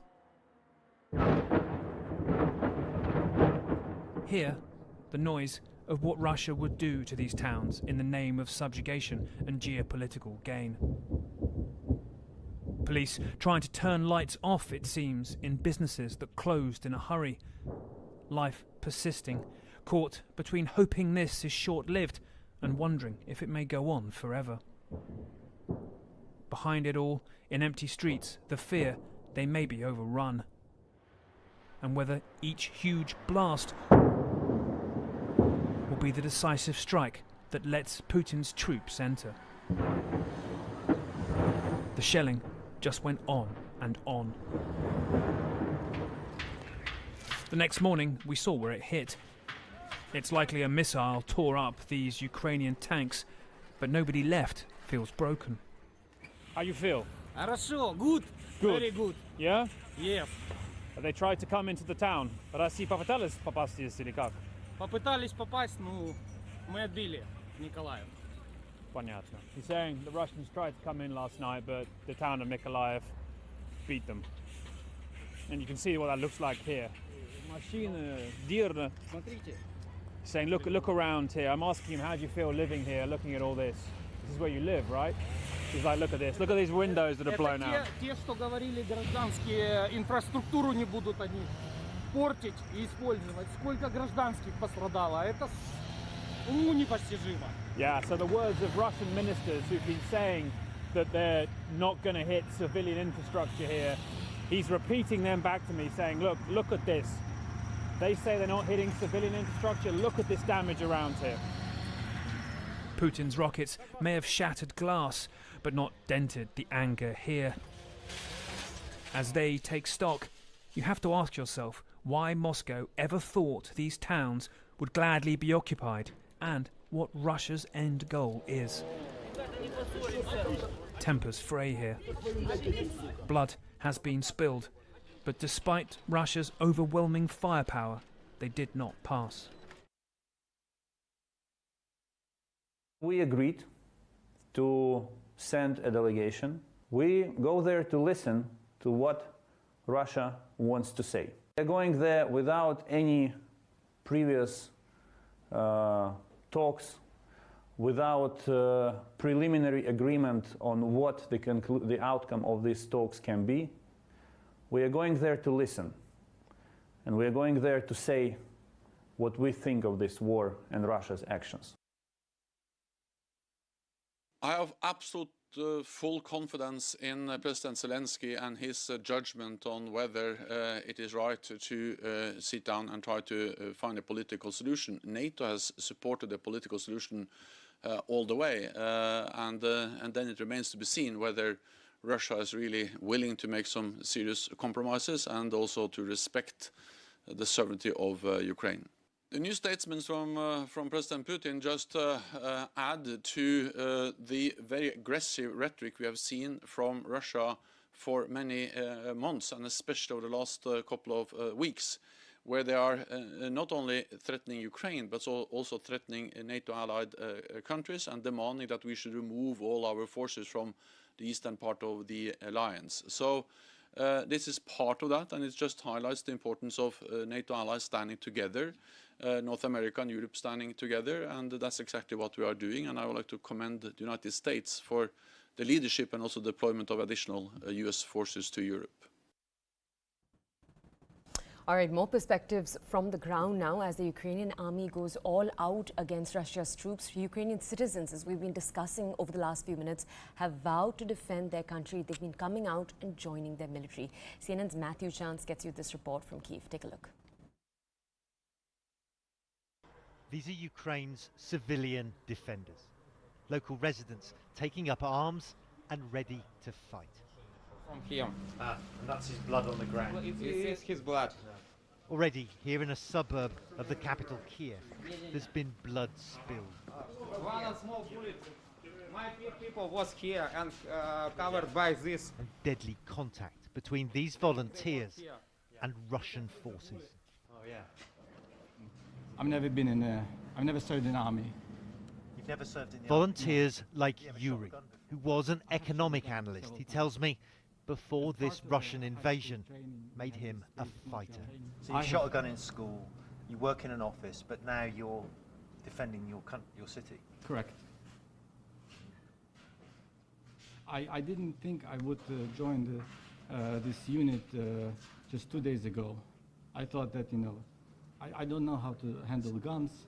And yesterday it came to me that, Russians are in the city. I mean, it's close to the point that I have completely changed my mind, and I have decided that, I should do something about it. Just hours before, this northern Kiev suburb of Obolon was the scene of firefights as Russian forces probe the Ukrainian capital. Now the entire city and its residents are bracing and preparing for more. What you can use There's petrol bombs. Yes. There's your Molotov cocktails. Yes. Show me. Покажи меня. This is my javelin. This is what I have to use to stop the tank. These are your Molotov cocktails, your petrol bombs. Right. Yes. And you made these yourself? No. The people from this building bring me this. The people from the from local... this building, they bring me this. And they may be needed soon. Very soon. As we left the building, more shots ring out as Russia's assault on the city seems at hand. All right, let's now bring you very quickly some summaries of stories, all related very much to Ukraine. First, amid the ongoing Russian invasion in Ukraine, Belarus has voted to give up non-nuclear status. This happened just an hour ago. The Belarus referendum renounces neutral status. It comes as Russia put nuclear deterrent forces on high alert. The world's largest aircraft, that's the AN-225 Mriya, has been destroyed by Russian forces. Ukraine's Foreign Minister Dmytro Kuleba said that Russia cannot destroy the free and democratic country. Pope Francis has called for an urgent opening of humanitarian doors for Ukraine. He also urged the stopping of the war in Ukraine. He said, "Let the weapons fall silent. God is with those who seek peace." Amid the ongoing conflict between Russia and Ukraine, many countries have banned Russian airlines from its airspace. Lithuania, Canada, Spain, Belgium and Iceland, they're all the latest countries to close their airspace from Russian planes. And Israel's Prime Minister Naftali Bennett has offered to mediate Russia-Ukraine talks. The Israel Prime Minister dialed Putin. He offered to mediate in the ongoing conflict. Amid a heavy influx of refugees along the Poland-Ukrainian border, Germany has offered to arrange free train rides to bring in Ukrainian refugees from Poland. In the wake of the ongoing Russian aggression against Ukraine, world champion France has called for Russia to be thrown out of the 2022 World Cup. As the world is criticizing the Russian leadership for its invasion on Ukraine, the International Judo Federation has suspended Putin as its honorary president. These are the updates we have from you from the story. Right now, it's time for a short break. More news and updates from the situation in Ukraine on the other side. Do stay with us.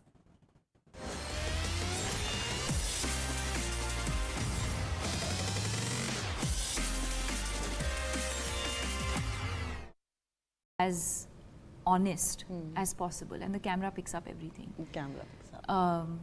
So yeah, I think all I'm just trying to do is just to be extremely truthful and honest in that moment. And yes, there will be days when, you know, where it will happen, but there could be days where you don't. Where you don't. True, you true. know, and but that's the exciting part of being an actor.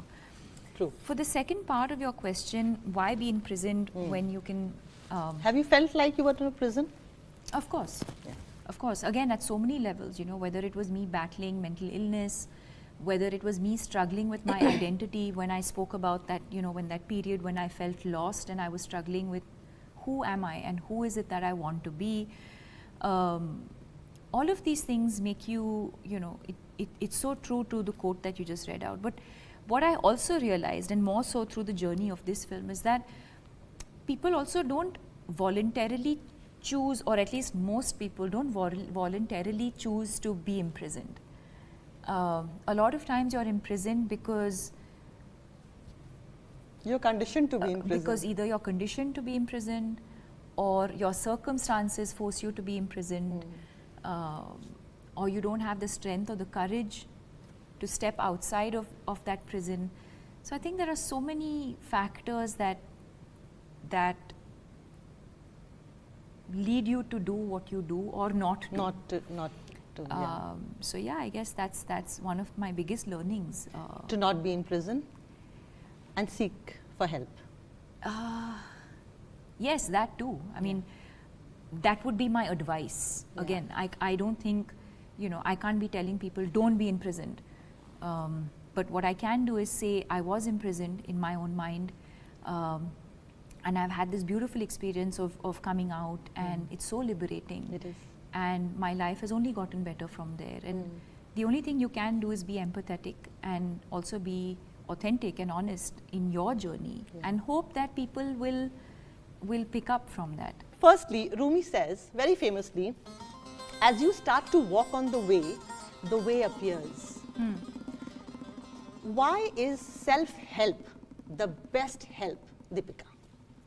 Because I think that, I personally believe that when you learn from your own journey, from your own experiences, from your own mistakes, there's no greater learning than that. And I'm just talking from my own experience, whether it's in my personal life, whether it's in my professional life. Take my professional life, for example. I came into the industry with no sort of padding, godfather. I was literally thrown into the deep end. I mean, of course, am I grateful for the opportunity that I got? Yes, but that was also a function of my hard work. I had obviously done some kind of work that Farah Khan saw, and she decided to cast me in Om Shanti Om. But I was absolutely raw, naive. I had never been on a film set before. So, and I always thought that that's just the way it's going to be. I'll always be well presented, taken care of. People will make sure, my directors will make sure that, I perform well. They'll make sure that I sound correct. And then I think when that experience ended, and I kind of remember them telling me, I remember Farah and Shahrukh both telling me that we're always here for you. And I was like, they're just saying it out of formality. What do you mean you're always here for me? And for me at that point also, it was like, even if I had a situation in my life, I'm not going to call Farah Khan. I'm not going to call Shahrukh Khan. Like, I can't be, I'm confused about something. How can I call Shahrukh Khan and ask him?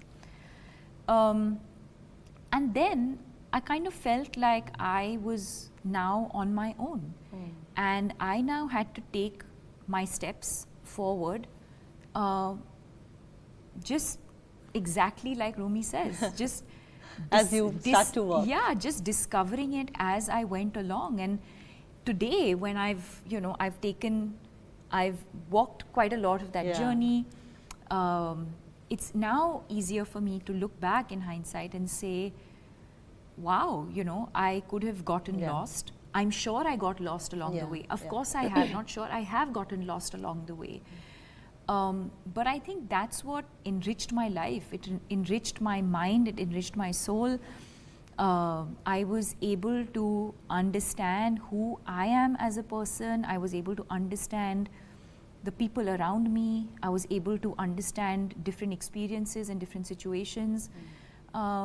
And all of those experiences and that journey of walking alone and discovering as you go along has brought.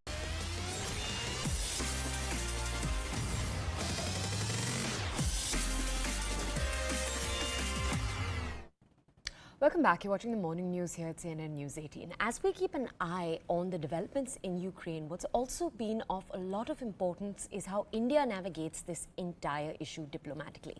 India has once again, just a few hours ago, abstained from voting in the United Nations Security Council over calling a special session of the UN General Assembly to discuss the Russia-Ukraine war. Now, India explained the reason. It said, and I'm going to take you through why it abstained through the vote. Tirumurthy reiterated for the immediate cessation of violence and an end to all hostilities. He added that Prime Minister Narendra Modi had also sought for the return of the dialogue with the leadership of Russia and Ukraine. You'll remember in the last few days, we've seen Prime Minister Modi speak to both leaders of both countries, Russia and Ukraine. Besides India, the UAE and China also chose to abstain. We continue to be deeply concerned about the safety and security of Indian nationals, including a large number of Indian students who are still stranded in Ukraine. Our evacuation efforts have been adversely impacted by the complex and uncertain situation at the border crossings. It is important to maintain an uninterrupted and predictable movement of people. It is an urgent humanitarian necessity that must be immediately addressed. Taking into consideration the totality of circumstances, we decided to abstain.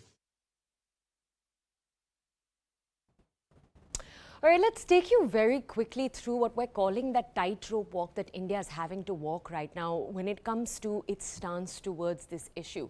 First, obviously, India has tried to make it clear that in going about the next few days and in the last few days, India is not going to be made a stooge of the West. It doesn't want to take the West side just per chance. Now, also, you must remember what is key here is that Russia is among one of India's oldest and staunchest allies. India's relationship with Russia is one that goes back decades. It is one that has had huge military coordination also. Now, Russia is also still among, as I just said, it's among India's biggest arms suppliers. And this is something that isn't just true of now, it's also true of the last few decades. Now, further, antagonizing Russia, if India had chosen not to abstain from that vote, if India had gone ahead and made a vote, antagonizing Russia pushes it closer towards China. As you remember, and we've just talked about this, India and China and the UAE, these are the three countries that abstained. Possibly if India moved away, that Russia-China tie getting stronger is also particularly dangerous. And then why is that so dangerous? It's dangerous because in the larger context of a Russia-China-Pakistan axis, that could obviously be, and you can understand why geographically also why, that could possibly be devastating for India. So, what's also important, and this is something that we've been highlighting again and again, is that what India's diplomats have been saying again and again is dialogue, not military might, needs to be what the focus is in the days ahead. That's what could get Putin to possibly back off. Now, my colleague Shreya Dhondiyal is with us right now. Shreya, just for a little bit of context, we're telling our audiences a little bit about this. We've been telling our audiences in the past about that tightrope walk that India has to walk.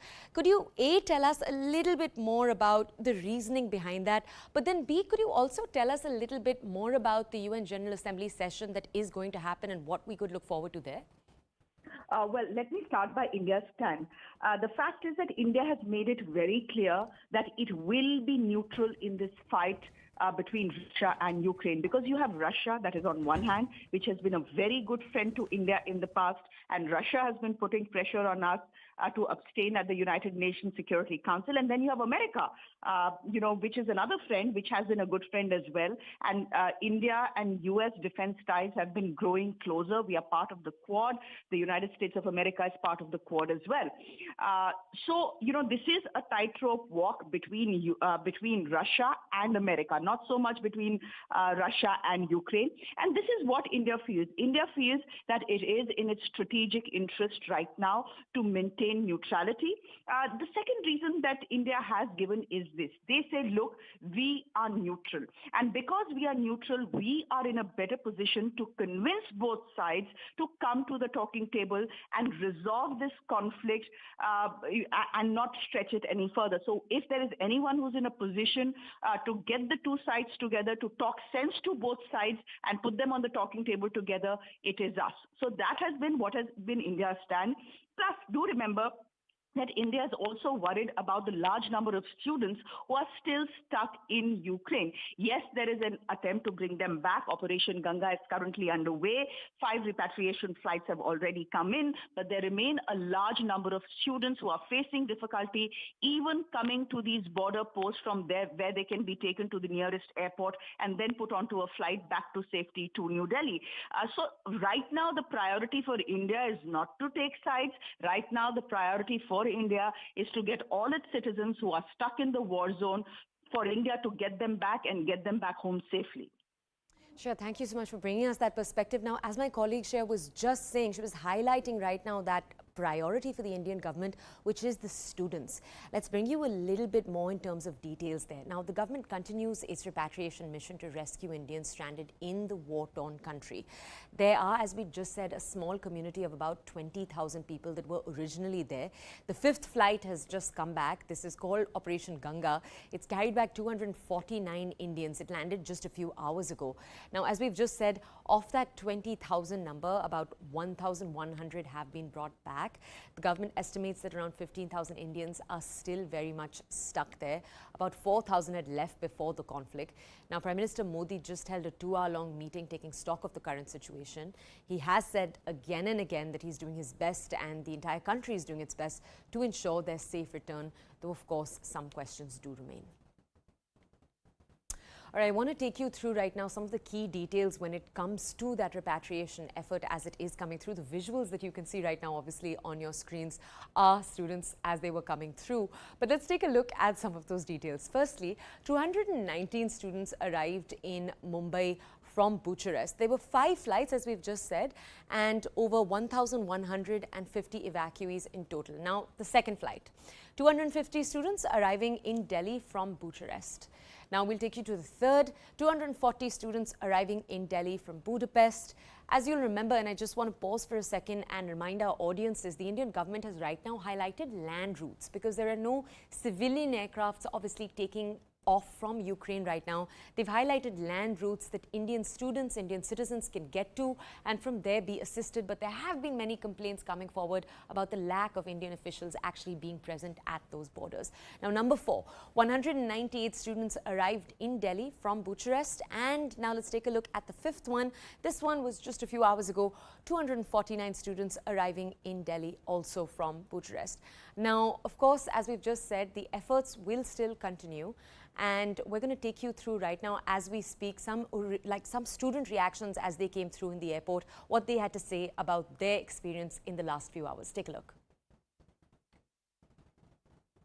Which city were you in and what was the situation there?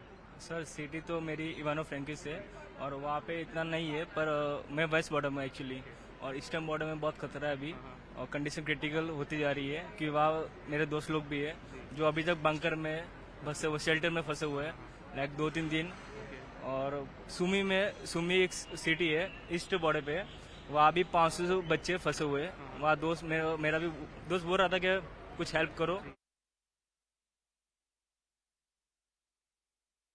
The opposition has not been very happy with the government's efforts. They feel that you have left it too late or you're using it as publicity, even as thousands of Indians are still stuck in Ukraine. Advisories has been issued from time to time by the Ministry of External Affairs. We have been creating awareness then also and now also and taking all the steps possible to get every Indian back home, especially the students. And if you look at Prime Minister Modi have already spoken to Mr. Putin. At the same time, he has also spoken to the Ukrainian president also. We are trying our level best to get all the students back home. The opposition has been critical of the abstention of the vote by India also at the UN. That India is walking too fine a line and this is not the occasion to do so. I think when all the opposition parties should have been standing with the government with the solidarity, rather than doing so, they do politics, which is very unfortunate. Today is a situation we should also all come together and make efforts to get every Indian back home. And we have an elected government with a full majority to take the decisions on what call we have to take, and we have taken in the past. If you look at the history of India in the last 75 years, India has always taken the right decisions. All right, it's time right now for a short break. We'll keep a keen eye on this story. Remember, this is the largest invasion on a European country since World War II. We're going to keep a keen eye on it. Right now, though, a short break.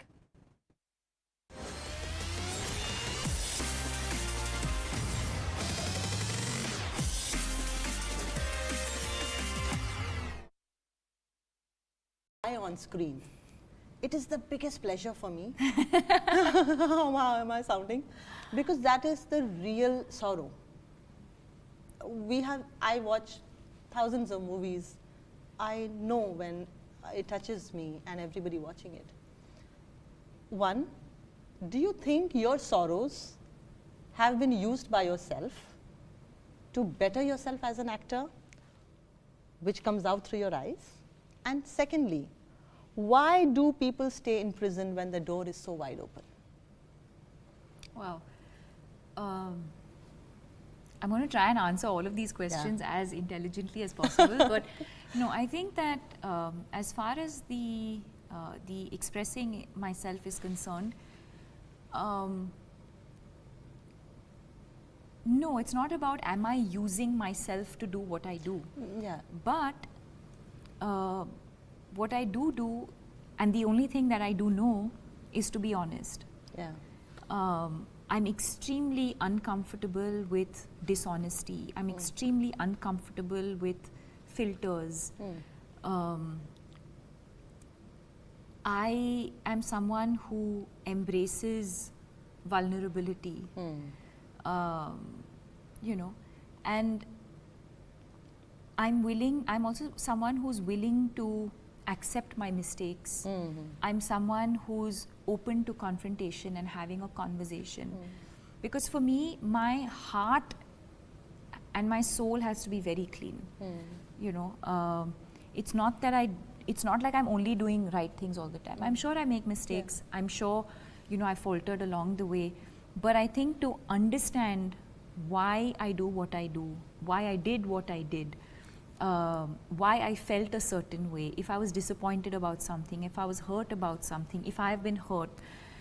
I think where I am in my life today is not to just sort of push it away or question it.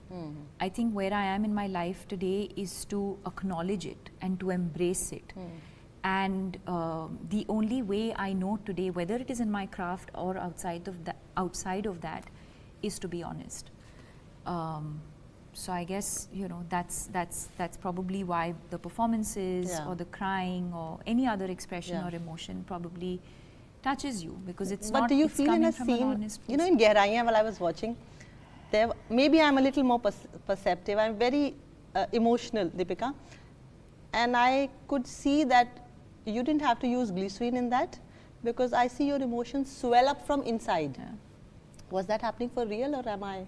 No, of course, of course, and that's what I say. I mean, even as an actor, my endeavor always is to just to try and be as honest as possible, and the camera picks up everything. The camera picks up. So yeah, I think all I'm just trying to do is just to be extremely truthful and honest in that moment. And yes, there will be days when, you know, where it will happen, but there could be days where you don't. Where you don't. True, you true. know, and but that's the exciting part of being an actor. True. For the second part of your question, why be imprisoned when you can? Have you felt like you were in a prison? Of course. Yeah. Of course. Again, at so many levels, you know, whether it was me battling mental illness, whether it was me struggling with my identity, when I spoke about that, you know, when that period when I felt lost and I was struggling with who am I and who is it that I want to be. All of these things make you, you know, it's so true to the quote that you just read out. But what I also realized, and more so through the journey of this film, is that people also don't voluntarily choose, or at least most people don't voluntarily choose to be imprisoned. A lot of times you're imprisoned because you're conditioned to be imprisoned. Because either you're conditioned to be imprisoned or your circumstances force you.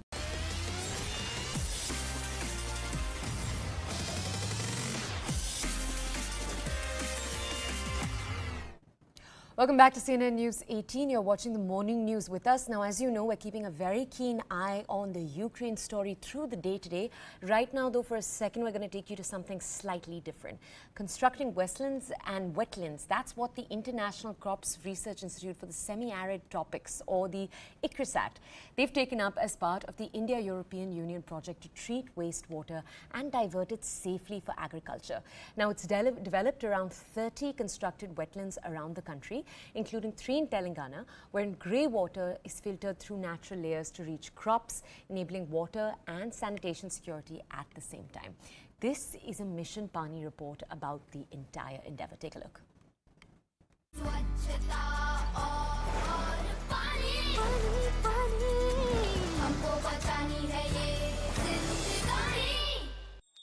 Alandi संत ज्ञानेश्वर जी महाराज का समाधि स्थल है। वहाँ पर भक्ति काल के उस समय में जब लगभग 1300 हमारा ईस्वी का समय था और संत ज्ञानेश्वर जी का जन्म वहाँ पर हुआ था, तो उस समय से ही वहाँ पर भक्ति की धारा बहती रही है। यूथ ग्रुप महाराष्ट्र ने इस काम को हाथ में लिया और सबसे पहले उन्होंने वहीं पास में देहू जो क्षेत्र है, घाट है, देवस्थान है, उस घाट की स्वच्छता का कार्य 2013 में शुरू कर दिया और मंदिर के पास के ही, समाधि स्थल के पास के ही जो कुंड थे, जिसमें से भागीरथी कुंड था, जिसमें आपका राम कुंड था, तो वो जो 4 कुंड विशेष थे, उन कुंडों पर काम प्रारंभ किया और फिर उस काम में जब लगे तो उसमें बहुत गाद थी। उन कुंडों में सीवर भरा हुआ था, लोगों ने उसको कचरा डालने का स्थान बना लिया था और कुछ लोगों ने तो उस पर अतिक्रमण कर लिया।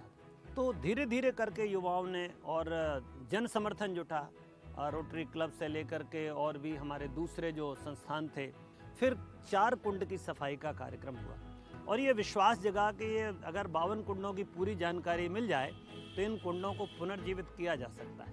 अगर 52 कुंड साफ हो जाएं, अभी भी एक एक कुंड में 20-20 फीट पानी इकट्ठा हो जाता है दिन भर में और बिल्कुल स्वच्छ निर्मल नीली धारा दिखाई दे रही।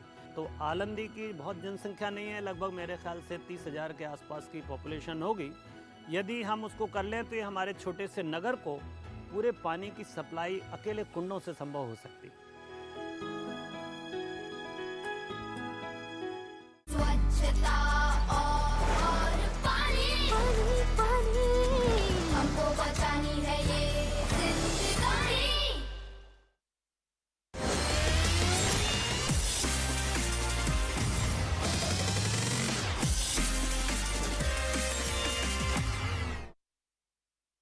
Like I was now on my own and I now had to take my steps forward,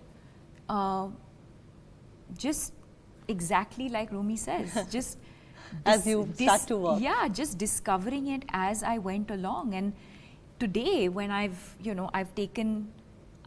walked quite a lot of that journey, it's now easier for me to look back in hindsight and say, wow, I could have gotten lost. I'm sure I got lost along the way. Of course I have, not sure, I have gotten lost along the way.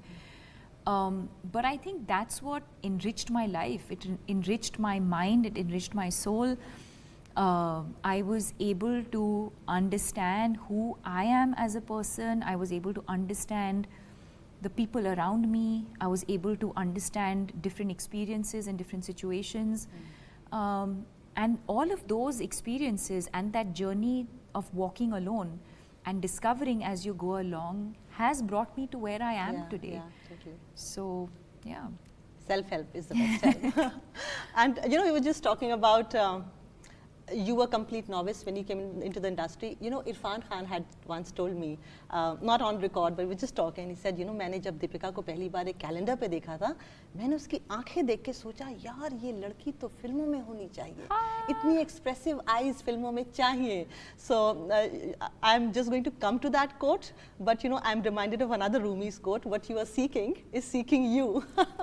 Oh my God. So his intention may have attracted you to the industry. Probably, probably. Okay. But yeah. Okay. Now, next quote. Rumi says, why do you stay in prison when the door is so wide open? Deepika, I have to pay you a compliment. That is not very nice to hear, but when I see you cry on screen, it is the biggest pleasure for me. How am I sounding? Because that is the real sorrow. I watch thousands of movies. I know when it touches me and everybody watching it. One, do you think your sorrows have been used by yourself to better yourself as an actor, which comes out through your eyes? And secondly, why do people stay in prison when the door is so wide open? Wow. I'm going to try and answer all of these questions as intelligently as possible. But no, I think that as far as the expressing myself is concerned, no, it's not about am I using myself to do what I do. Yeah. But what I do, and the only thing that I do know is to be honest. Yeah. I'm extremely uncomfortable with dishonesty. I'm extremely uncomfortable with filters. I am someone who embraces vulnerability, you know, and I'm also someone who's willing to accept my mistakes. I'm someone who's open to confrontation and having a conversation. Because for me, my heart and my soul has to be very clean. You know, it's not like I'm only doing right things all the time. I'm sure I make mistakes. I'm sure, you know, I faltered along the way. But I think to understand why I do what I do, why I did what I did, why I felt a certain way, if I was disappointed about something, if I was hurt about something, if I've been hurt, I think where I am in my life today is not to just sort of push it away or question it. I think where I am in my life today is to acknowledge it and to embrace it. And the only way I know today, whether it is in my craft or outside of that, is to be honest.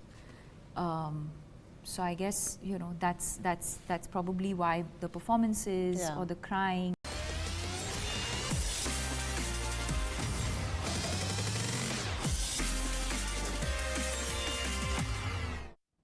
Welcome back. You're watching the morning news here at CNN News 18. Now, we also continue to keep a very keen eye on elections as they are in progress. You'll remember elections are currently taking place today in Manipur. It's the first phase of 2 phases. But also very quickly, let's take a look at Uttar Pradesh, where, as you remember, just 2 phases remain.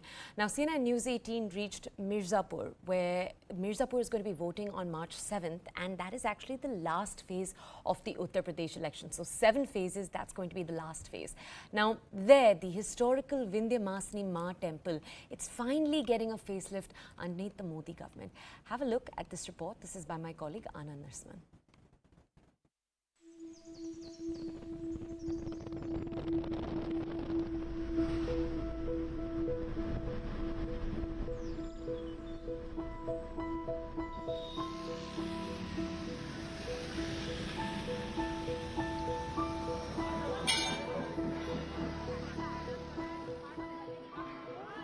Well, we are in Mirzapur, ladies and gentlemen, not looking for the gangs, but at the throes, right at the entrance, the doors of the great goddess of this region, that is Vindhya Vasini Mai.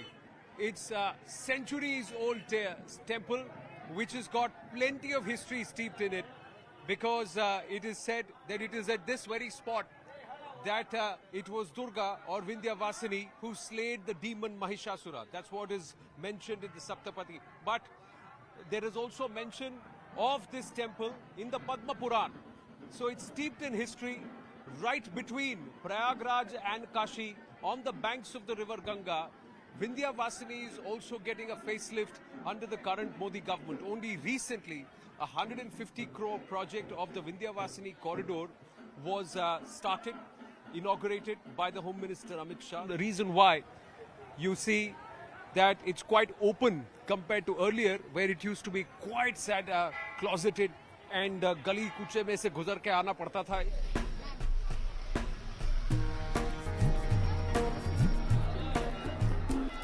इस सिद्ध पीठ है। यहाँ सती का कोई अंग नहीं गिरा है। यहाँ साक्षात माँ अपने पूरे अंग स्वरूप से यहाँ विराजमान है और ये महालक्ष्मी का रूप है और ये ऐसी भूमि है, पवित्र भूमि, कि इसका क्या महानता आपको हम दें। आपसे जानना चाहता हूँ, पहले यहाँ कैसे दिखता था और अब कैसा दिख रहा है? नहीं, पहले की अपेक्षा तो जो है अब यहाँ बहुत कुछ सुधार हो गया है, लेकिन यहाँ के जो निवासी हैं वो बहुत दुखी हैं। इसलिए दुखी हैं भैया कि जिसका रोजी रोजगार छिन जा रहा है। मुआवजा उचित नहीं मिला है यहाँ, मुआवजा उचित नहीं मिला है। अगर उचित मुआवजा मिल जाए तो फिर बात सही कोई तकलीफ ना हो। थोड़ा सरकार विकास के लिए बहुत बढ़िया थोड़ा, बट मुआवजा नहीं दिया, यही तकलीफ है सब। ये तकलीफ है भाई। तो अभी चुनाव होने वाला है, 7 तारीख को यहाँ चुनाव होगा, तो मैं पूछ रहा हूँ यहाँ पर क्या ये एक बहुत बड़ा मुद्दा होगा कि यहाँ पर जो विकास हो रहा है, जो काम हो रहा है, उसके बल पर महाराज को वोट दीजिएगा? किसको वोट दीजिएगा?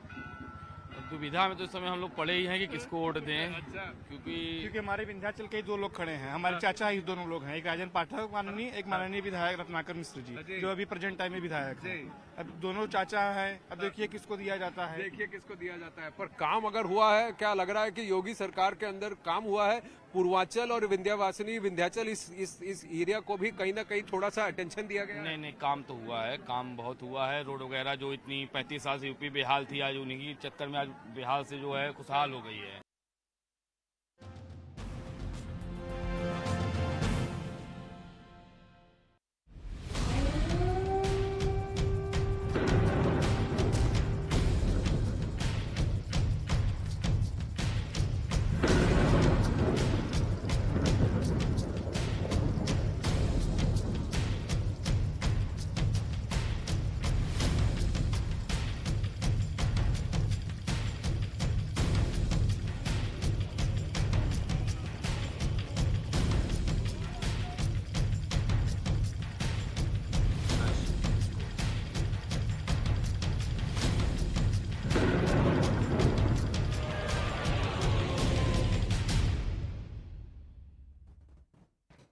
Good morning. You're watching news here at CNN News 18. Our focus right now very much remains on Ukraine, where amid hostilities, there seems to be perhaps a glimpse of hope for a ceasefire. Ukraine has agreed to hold talks with Russia. This is at the Ukraine-Belarus border.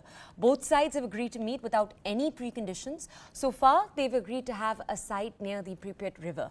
Ukraine agreed to the talks. This is after the Ukrainian President Zelensky, you can see him right now on your screens. He spoke to his Belarusian counterpart, Alexander Lukashenko, the president of Belarus. He's taken the responsibility to ensure that all planes, helicopters and missiles stationed in Belarusian soil remain on the ground while those talks are actually taking place. On the other hand, you of course have Russian President Vladimir Putin. He's put his nuclear assets on high alert over the last day. NATO condemned that move. They've called it dangerous and irresponsible because he obviously upped the ante. Take a look at some reactions and bites, and then we'll take you through some more key developments. Они воюют против всех. Они воюют против всего живого. Против детских садиков, против жилых домов, и даже против машин скорой помощи. Они применяют реактивную артиллерию, ракеты против целых городских районов, в которых нет и никогда не было никакой военной инфраструктуры. All right, let's take you through some of the key developments that have taken place over the last hour or so, or over the last few days. Firstly, obviously, as we've just said, Ukraine has agreed to talks with Russia. This is a huge move, obviously, and where they've agreed for the talk, as we've just said, is also equally important. They've agreed to a place near Belarus. Now, what had to go through for that to actually take place? As we just said, Belarus agreed to ground all its equipment so that there was no possibility of any kind of attack. Now, Belarus has also voted to give up. This also just happened a few minutes ago. They voted to give up their nuclear status. We'll take you into a little bit more of the details of what that is in a little while. But also another development that took place just a few minutes ago, the Russian ruble has actually dropped 41% against the USD. This is largely expected, though, after strict sanctions have come in from the West. As we've been talking about, the SWIFT, the financial artery across the world, has blocked out a number of Russian banks. Right now, we have some breaking news coming in. All right, we're learning that air raid sirens have gone off in Kiev for the 5th day in a row. For our audiences, Kiev is about 3.5 hours behind us. It's the early hours of the morning over there. Air raid sirens going off in the city. My colleague Shreya is with us to bring us more details. Shreya, over to you. This essentially means that everyone who is not in a safe zone or a bunker right now will rush to a bunker, and this is something that Ukrainians in the last 5 days have become used to, because these air raid sirens have been going off, especially during early mornings.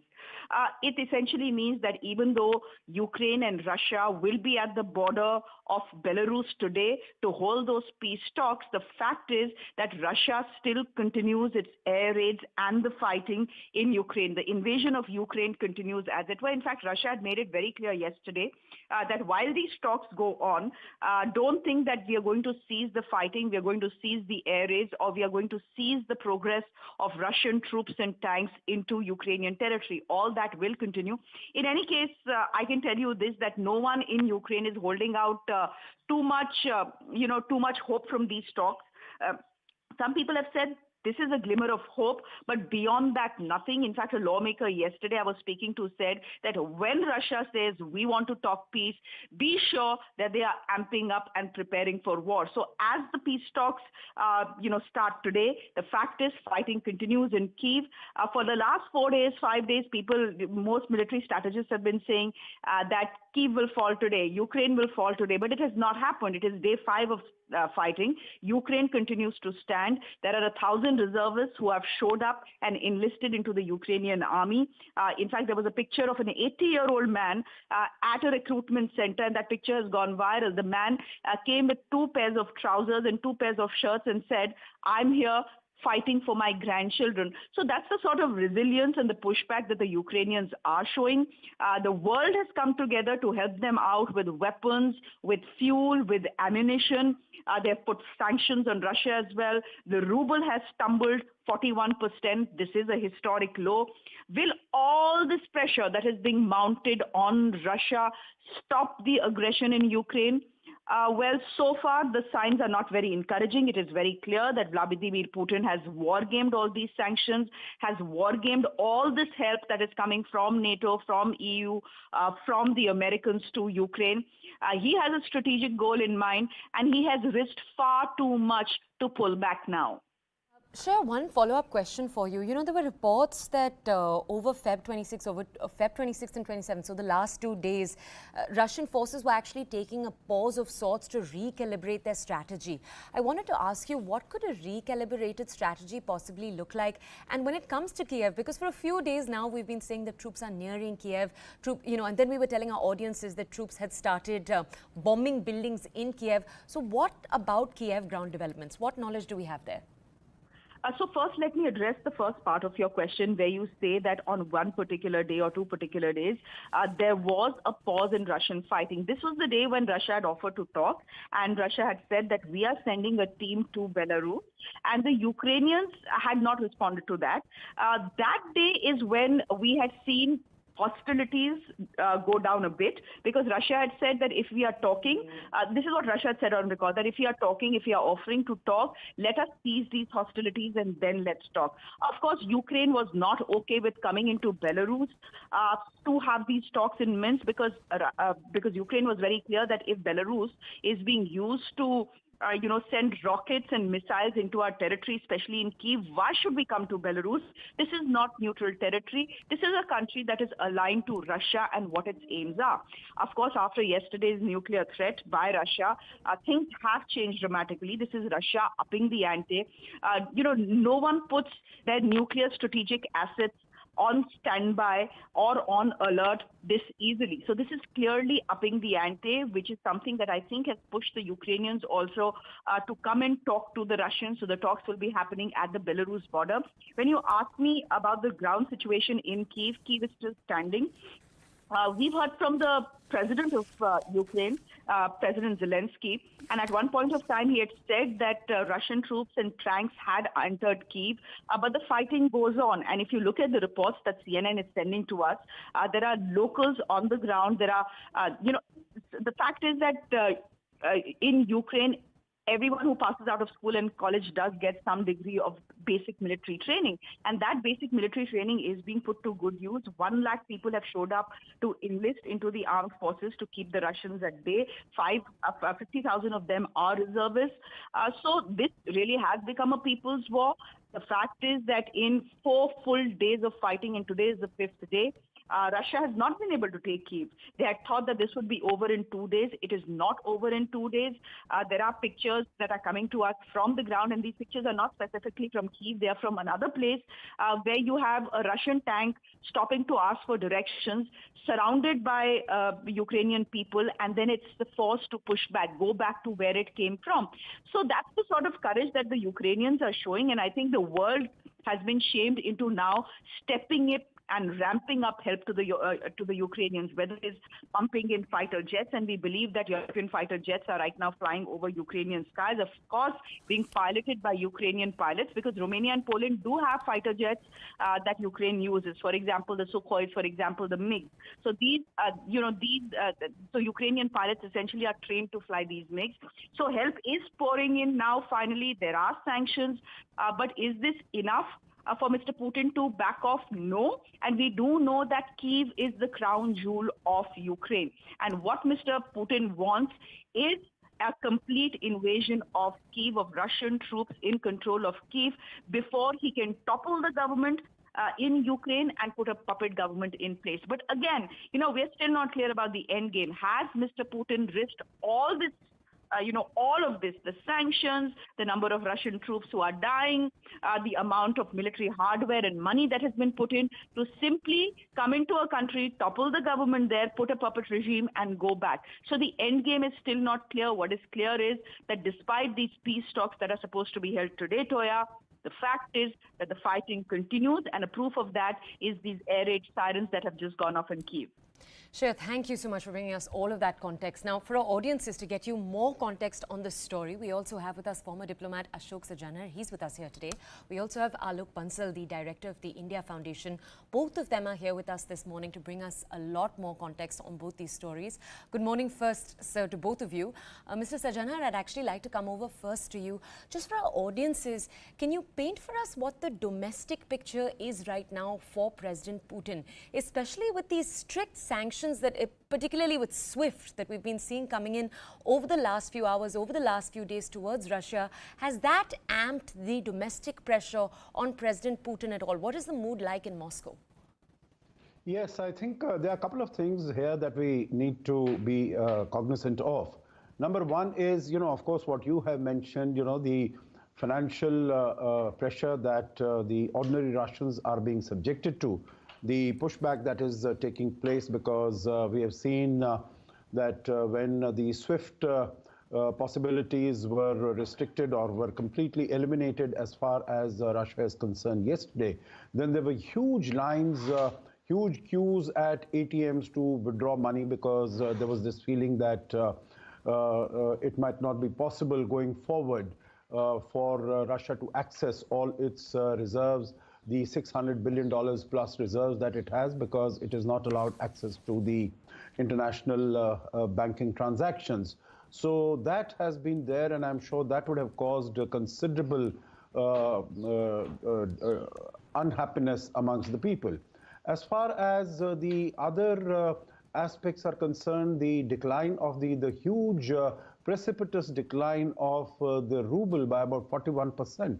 And that is also unprecedented, and I'm sure that is going to cause problems as far as the Russian economy is concerned. But these are the sort of problems in terms of shortages and hardships that the Russian people are used to. So I don't think going forward, they might not be able to import many of the items that they are used to, but I guess they would have the possibility of banking on, of falling back upon China. And that could help them out to quite an extent as far as agricultural products, food items, and so on and so forth are concerned. The fact that, the Nord Stream 2 was put on hold, yeah. The licensing was put on hold. I think that might not have such an immediate impact as far as Russia is concerned. there have been a huge number, because Nord Stream 1 is working. It's still supplying gas. And of course, we've seen that the price of oil and gas in the world has risen, so that will provide more funds and resources to Russia. But if it is moved out of the SWIFT system in a platform, then it might not be able to access all those funds and assets that it has. Last point I'd like to make here is, all these demonstrations and protests that have been taking place as a result of this, that I don't think it would be causing too much of a problem as far as Mr. Putin is concerned. Finally, I think Mr. Putin would have factored in basically all that is happening as far as the financial sanctions are concerned, maybe, the sanctions on him personally and on Sergei Lavrov and some of the others. That might have come as a bit of a surprise, because he might not have thought that the Europeans and the others would go to that extent. But the manner in which the attack has taken place when the talks were still going on, there was a meeting in UN Security Council that was going on. I think that has really encouraged the European Union and the others. Very quickly, the last 2 points here is, one is, I think Mr. Putin has been taken quite by surprise. He would have thought that, and he must have had the template of Afghanistan, that when the forces move in on the capital, everyone lays down arms and they flee, and Ashraf Ghani also fled on the evening of 15th August. And he would have felt that, within a few days, that yes, the president would catapult and he would sort of, lay down arms. You would recall, even on your channel, we were discussing on the 24th evening that since Ukraine is so outnumbered, outgunned by the Russians in terms of forces, that they would not be able to withstand all this onslaught. And by the morning of, in a few hours on the 24th evening or 25th morning, it would succumb. But today is the 28th, 5 days, and still it is standing strong. And I think that has led to a number of other countries, in the neighborhood, in Europe, America, Russia, France, Netherlands, etc., who are supporting, who have come forward to support Ukraine. And we see that even from Netherlands, some volunteers have also been put into action to come and support the Mr. Sajjanar, I'm going to have to ask you to wait for just a second, because we also actually have Alok Bansal with us. He's the director of the India Foundation. And Mr. Bansal, firstly, thank you so much for holding on as you were. What we were just discussing, and I'm sure you actually might have heard, but as we were just discussing right now, we were talking a little bit about whether these new sanctions might have at all affected Putin's presidency and Putin's own domestic standing. But what I want to ask you is, as we see both countries, Ukraine and Russia, perhaps in a few hours, coming once again to that bargaining table, perhaps again having that conversation. What I want to ask you is, since Russia is very much still in Ukraine, military action is in full progress as we speak. What can the two countries bring to the bargaining table, and what mindset are they both coming here with? See, we need to understand, and I tend to agree with Ambassador Sajjanar, that when the Russians launched the offensive, they had taken Ukrainians by surprise, because most Ukrainians thought that the conflict will be confined to Donbas region, which is in the east. But the major Russian thrust came from the north. In fact, one of the major thrusts coming from Belarusian territory was heading towards Kyiv. Of course, other northern thrust was to Kharkiv, and southern thrust from Crimea. So initially, it appeared in 24 hours that Russians made huge headway, especially while, as far as Kyiv was concerned, they almost reached the outskirts of Kyiv in first 24 hours. And at that stage, it seemed that the Russians would be able to capture Kyiv and install a puppet regime. And thereafter, the legitimacy of the government becomes questionable, and then you can actually play around. Unfortunately for Russians, and fortunately for Ukrainians, after the initial chaos, the Ukrainians have rallied together and have given a tough fight. In fact, the reports emanating tell me that Kharkiv, the second biggest city of Ukraine, which was where the Russians had entered, were pushed back. So there is tough fight going on as far as Kharkiv is concerned. So now, having reached this sort of a situation, because if the conflict prolongs, it becomes far more painful for Russia, because economic sanctions take time to impact a country. It doesn't happen immediately. And what Russia was hoping was a quick victory. Now that has not happened. So now with each passing day, the economic sanctions will start biting. So obviously a protracted war is not in Putin's interest. Now he wants a negotiated settlement, but he also wants a face saving. He cannot tell his domestic audience that, yes, our offensive was stalled. So this negotiations will bring in that face saver. Either they might say that we will agree with what was agreed earlier in the Minsk Accord earlier, which had not been implemented, some assurance that Ukraine may not join NATO. These are the sort of assurances which could bring about peace. So I don't think so in the first round itself it will happen. The first round will probably work out some ground rules. But what is happening now, or to my mind, as a military man, indicates that now Russia is not achieving the objectives that it had set out to achieve. And in that sort of a scenario, the pressure on Russia to now get a face-saving negotiated settlement may be more. So maybe if Ukraine gives them a little bit of assurances or something, this conflict might stop. But its impact on Russia's economy is going to be long-term. And maybe one of the preconditions, it might say that we will stop this provided Western sanctions are eased out or things like that. Though I don't think so it will have an immediate impact. That could be the thinking within Russia's offer of peace talks, and Ukraine's agreeing to it after having rejected that they will not do it in Belarus. Now, of course, they're having it on the borders.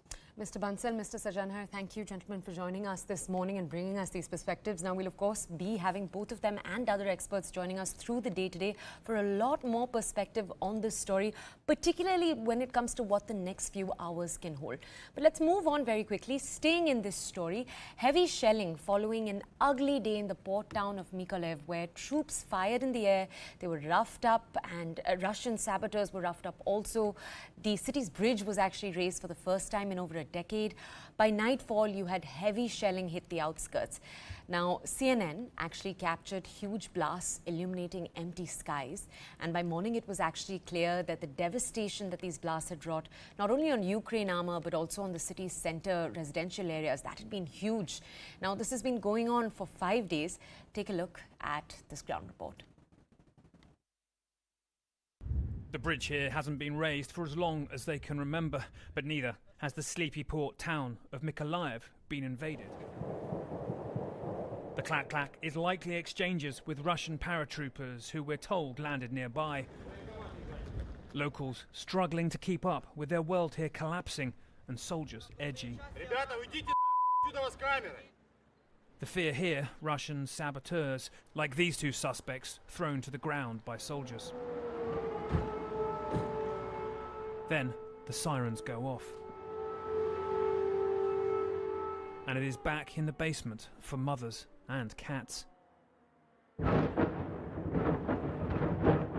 Here, the noise of what Russia would do to these towns in the name of subjugation and geopolitical gain. Police trying to turn lights off, it seems, in businesses that closed in a hurry. Life persisting, caught between hoping this is short-lived and wondering if it may go on forever.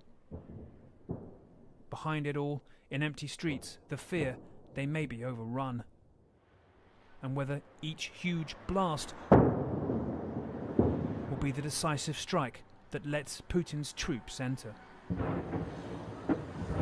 The shelling just went on and on. The next morning, we saw where it hit. It's likely a missile tore up these Ukrainian tanks, but nobody left feels broken. How you feel? Хорошо, good. Very good. Yeah? Yes. They tried to come into the town. России попытались попасть здесь или как? Попытались попасть, но мы отбили Mykolaiv. Понятно. He's saying the Russians tried to come in last night, but the town of Mykolaiv beat them. And you can see what that looks like here. Saying, look around here. I'm asking him, how do you feel living here, looking at all this? This is where you live, right? He's like, look at this. Look at these windows that are blown out. Те, что говорили гражданские, инфраструктуру не будут они портить и использовать. Сколько гражданских пострадало? Это уму непостижимо. Yeah, so the words of Russian ministers who've been saying that they're not going to hit civilian infrastructure here, he's repeating them back to me, saying, look at this. They say they're not hitting civilian infrastructure. Look at this damage around here. Putin's rockets may have shattered glass, but not dented the anger here. As they take stock, you have to ask yourself why Moscow ever thought these towns would gladly be occupied, and what Russia's end goal is. Tempers fray here. Blood has been spilled, but despite Russia's overwhelming firepower, they did not pass. We'll continue to bring you more updates from this story. Remember, this is the largest invasion a European country has seen since World War II. We'll continue to bring you updates. Right now, it's time for a short break.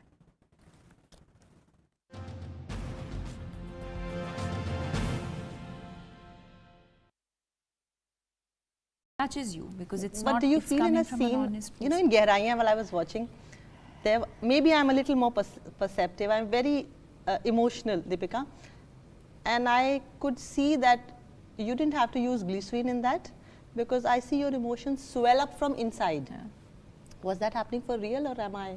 No, of course. Yeah? Of course. And that's what I say. I mean, even as an actor, my endeavor always is to just to try and be as honest as possible, and the camera picks up everything. The camera picks up.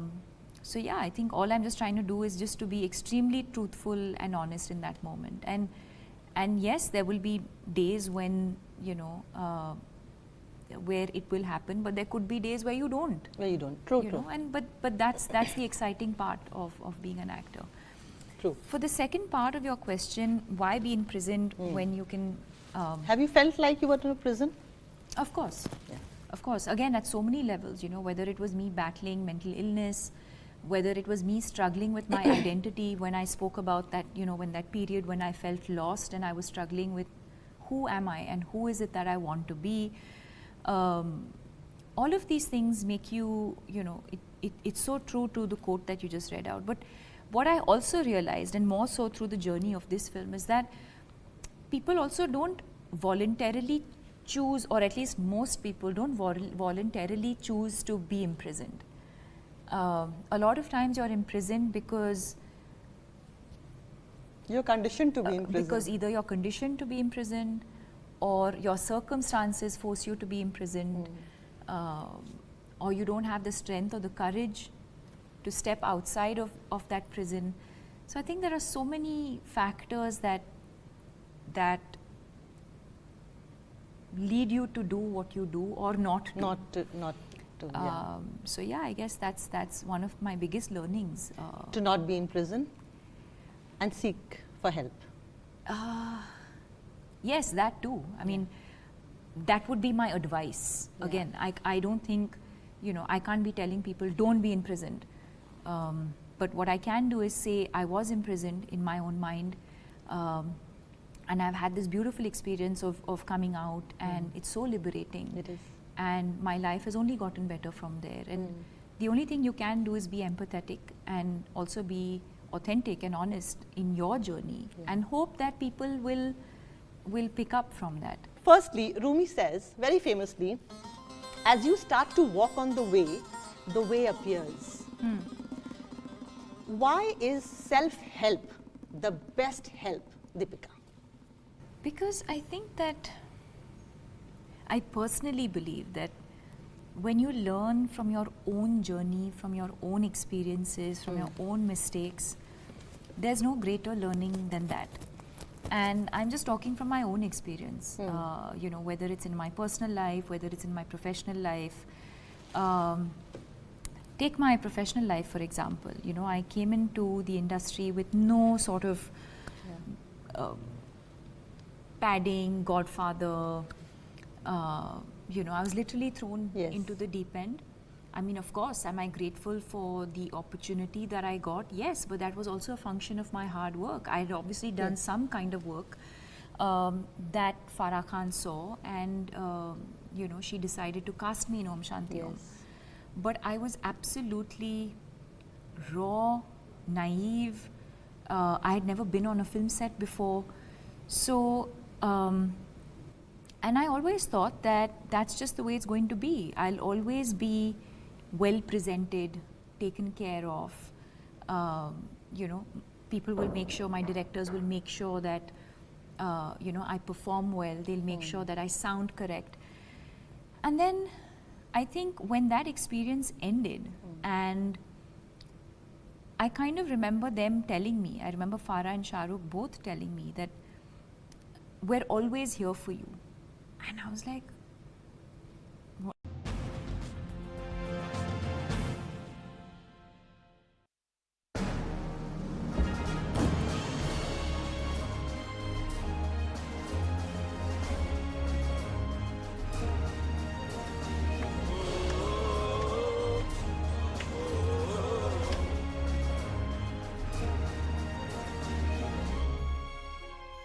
हमें भरोसा था अपनी मोदी जी पर, अपनी भारत सरकार पर। भारत सरकार और इंडियन एम्बेसी बहुत ही अच्छा काम कर रही है। हर बच्चे को, सिंगल बच्चे को निकाल के लेके आएंगे। खुशी है बहुत ज़्यादा, बच्चा आया। मेडिसिन, फूड प्रोवाइड कराया है, फ्री टिकट्स दिए हैं, और एयर इंडिया में भी हमें फूड वगैरह दिया गया है। ऑपरेशन गंगा चलाकर हम यूक्रेन से भी हजारों भारतीयों को वापस ला रहे हैं। I would urge all of you, be very strong and give that strength to all your other friends who are still in Ukraine. Bharat सरकार का ये अभियान तब तक जारी रहेगा जब तक आखिरी नागरिक को हम वापस सुरक्षित भारत न लाएं।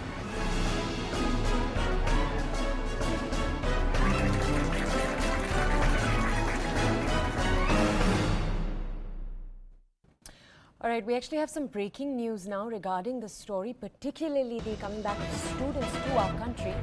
The Prime Minister has called for a high-level meeting now on the Ukrainian crisis. There's a possibility that some ministers from the government of India may go to neighbouring countries of Ukraine. You remember right now, the community of students there is still about 14,000 to 15,000 people strong to coordinate the evacuation process.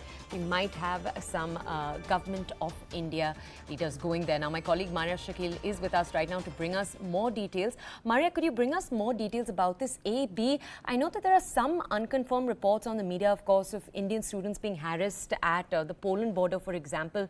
Has the government taken cognizance of that also?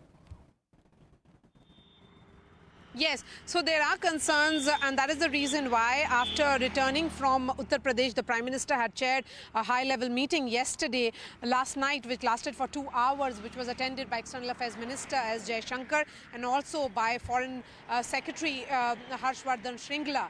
The sensitivity of the entire situation was certainly, the Prime Minister was told about it, and it was decided that the government will be getting in touch with more such neighbouring countries to ensure that the evacuation of Indian students who are stuck in Ukraine be expedited. And now what we are being told is that there will be another high-level meeting that will be chaired by the Prime Minister in what will be seen as a significant development. Union ministers are likely to be sent to those neighbouring countries to coordinate evacuation on ground. So some union ministers will be travelling in the next 24 hours is what we are being told. We'll try and get more details as to who are these ministers and which are these countries that they will be travelling to. But indication that is coming from the government is that there is a possibility that some union ministers will be travelling to various of these countries, be it Poland, Hungary, Romania and others, which are neighbouring countries which have opened their, with whom the government has been in touch with, the administration there, the governments there, to ensure that the entire evacuation actually takes place sooner than later. One more question for you here. I know obviously this is about the students who've made it at least to the borders, but for the students who are still stuck, for example, in Kyiv, we have some reports of students in the bunkers, Indian students in the bunkers below the city. For students like that, is all the government can do right now wait for them to be able to make it to the borders? Yes, so certainly there are concerns regarding that as well, that how do students who are in, say, the capital city of Kyiv, which is now being surrounded by the Russian military, or Kharkiv, where the bombings are continuing, how do they reach these bordering countries for them to be evacuated out of them and be brought to India? There is a concern. What kind of transportation that can be arranged, all that is being discussed at the highest level in the government, is what sources are saying. But for the moment, now that the government has decided to send some ministers there on ground, they would be able to give more details perhaps as to how the transportation from these key cities to the bordering countries will be managed. Maya, thank you so much for bringing us those details. Now, as we were saying, there have been some government efforts over the last few days, but you remember the large majority of that number. So 20,000 Indian students used to be there. That community was about that vibrant, that small in Ukraine till a few days ago. Now, we have had some efforts come through already. There have been 5 flights and over 1,150. So minus that number from 20,000. That's still a big number of students that are still in that region. You remember, students have been slowly making their way to their best ability, obviously, to the borders. But obviously, there is shelling going on, military deployment taking place across Ukraine. So it obviously is very hard for the students. Now, let's take a look at the flights that have come so far. Obviously, Flight 1, 219 students arrived in Mumbai from Bucharest. Let's talk about Flight 2, 250 students arrived in Delhi, also from Bucharest. Now, we'll take a look at Flight 3. 240 students arrived in Delhi from Budapest this time, and Flight 4, 198 students arrived in Delhi from Bucharest. And as we've just told you, there have only been 5 flights so far. 5th flight, this one came in just a few hours ago, 249 students arriving in Delhi from Bucharest. I want to take you through now some of those reactions. Students coming through the, Indira Gandhi airport, some excited, some relieved. Take a look at their reactions. Are you happy returning back? Yeah, I'm very happy that I safely came back to my home, and amidst this all that chaos and bombardings and war, I'm really happy that I came back, and I'm very thankful to the government that they helped us a lot. They assisted us. The embassy at Hungary border was very helpful, and they safely helped us to reach out to our home as soon as possible. कैसा लग रहा है? आप काफ़ी चिंतित होंगी जब बच्चे नहीं आ रहे थे और वहाँ पे 4 दिनों से मैं बहुत टेंशन में थी। पहले तो जाने के समय ही लग रहा था कि कहीं वार शुरू हो जाएगा, लेकिन फिर लगा कि वार होगा नहीं। इतना रिजिड रसिया वाले नहीं होंगे या फिर यूक्रेन वाले नहीं होंगे, ऐसा नहीं लग रहा था, किसी को भी नहीं लग रहा था। लेकिन जब वार स्टार्ट हुआ तो हम लोगों को टेंशन बढ़ने लगा। बच्चे भी धीरे धीरे डरने लगे वहाँ की स्थिति देख करके। तो बच्चे डरने लगे तो स्वाभाविक है, हम लोग को घबराहट तो होगा ही। लेकिन मेरा एक चीज़ कहना है कि टेंशन जैसे बहुत से माँ से मैं रिक्वेस्ट करना चाहूँगी कि रोने से समस्या का समाधान नहीं होता है कि आप रो रहे हो तो ये है कि बहुत प्रेम है। समझदारी और संयम रखना जरूरी होता है। Which city were you in and what was the situation there? Sir city तो मेरी इवानो फ्रैंकिस है और वहाँ पे इतना नहीं है, पर मैं वेस्ट बॉर्डर में एक्चुअली, और ईस्टर्न बॉर्डर में बहुत खतरा है अभी और कंडीशन क्रिटिकल होती जा रही है कि वहाँ मेरे दोस्त लोग भी है जो अभी तक बंकर में फंसे हुए, शेल्टर में फंसे हुए हैं 2-3 दिन। और सुमी एक सिटी है ईस्ट बॉर्डर पे, वहाँ भी 500 बच्चे फंसे हुए हैं। वहाँ दोस्त मेरा भी दोस्त बोल रहा था कि कुछ हेल्प करो। The opposition has not been very happy with the government's efforts. They feel that you have left it too late or you're using it as publicity, even as thousands of Indians are still stuck in Ukraine. Advisories has been issued from time to time by the Ministry of External Affairs. We have been creating awareness then also and now also, and taking all the steps possible to get every Indian back home, especially the students. And if you look at Prime Minister Modi have already spoken to Mr. Putin. At the same time, he has also spoken to the Ukrainian president also. We are trying our level best to get all the students back home. The opposition has been critical of the abstention of the vote by India also at the UN. That India is walking too fine a line, and this is not the occasion to do so. I think when all the opposition parties should have been standing with the government with the solidarity, rather than doing so, they do politics, which is very unfortunate. today is a situation we should also all come together and make efforts to get every Indian back home.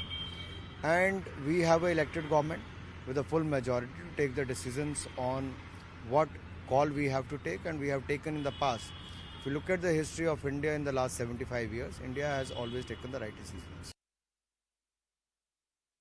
4,000 of our nationals had left before the conflict pursuant to these advisories. We estimated at that time that about 15,000 of our citizens were left in Ukraine when Op Ganga commenced. Since the airspace in Ukraine was closed after the conflict commenced, we identified land evacuation options through 4 neighboring countries: Hungary, Poland, Romania, and Slovakia. Specific border crossing points were identified with each of these countries, and the MEA had deployed teams, Russian-speaking officers, to go there and to assist in the evacuation process.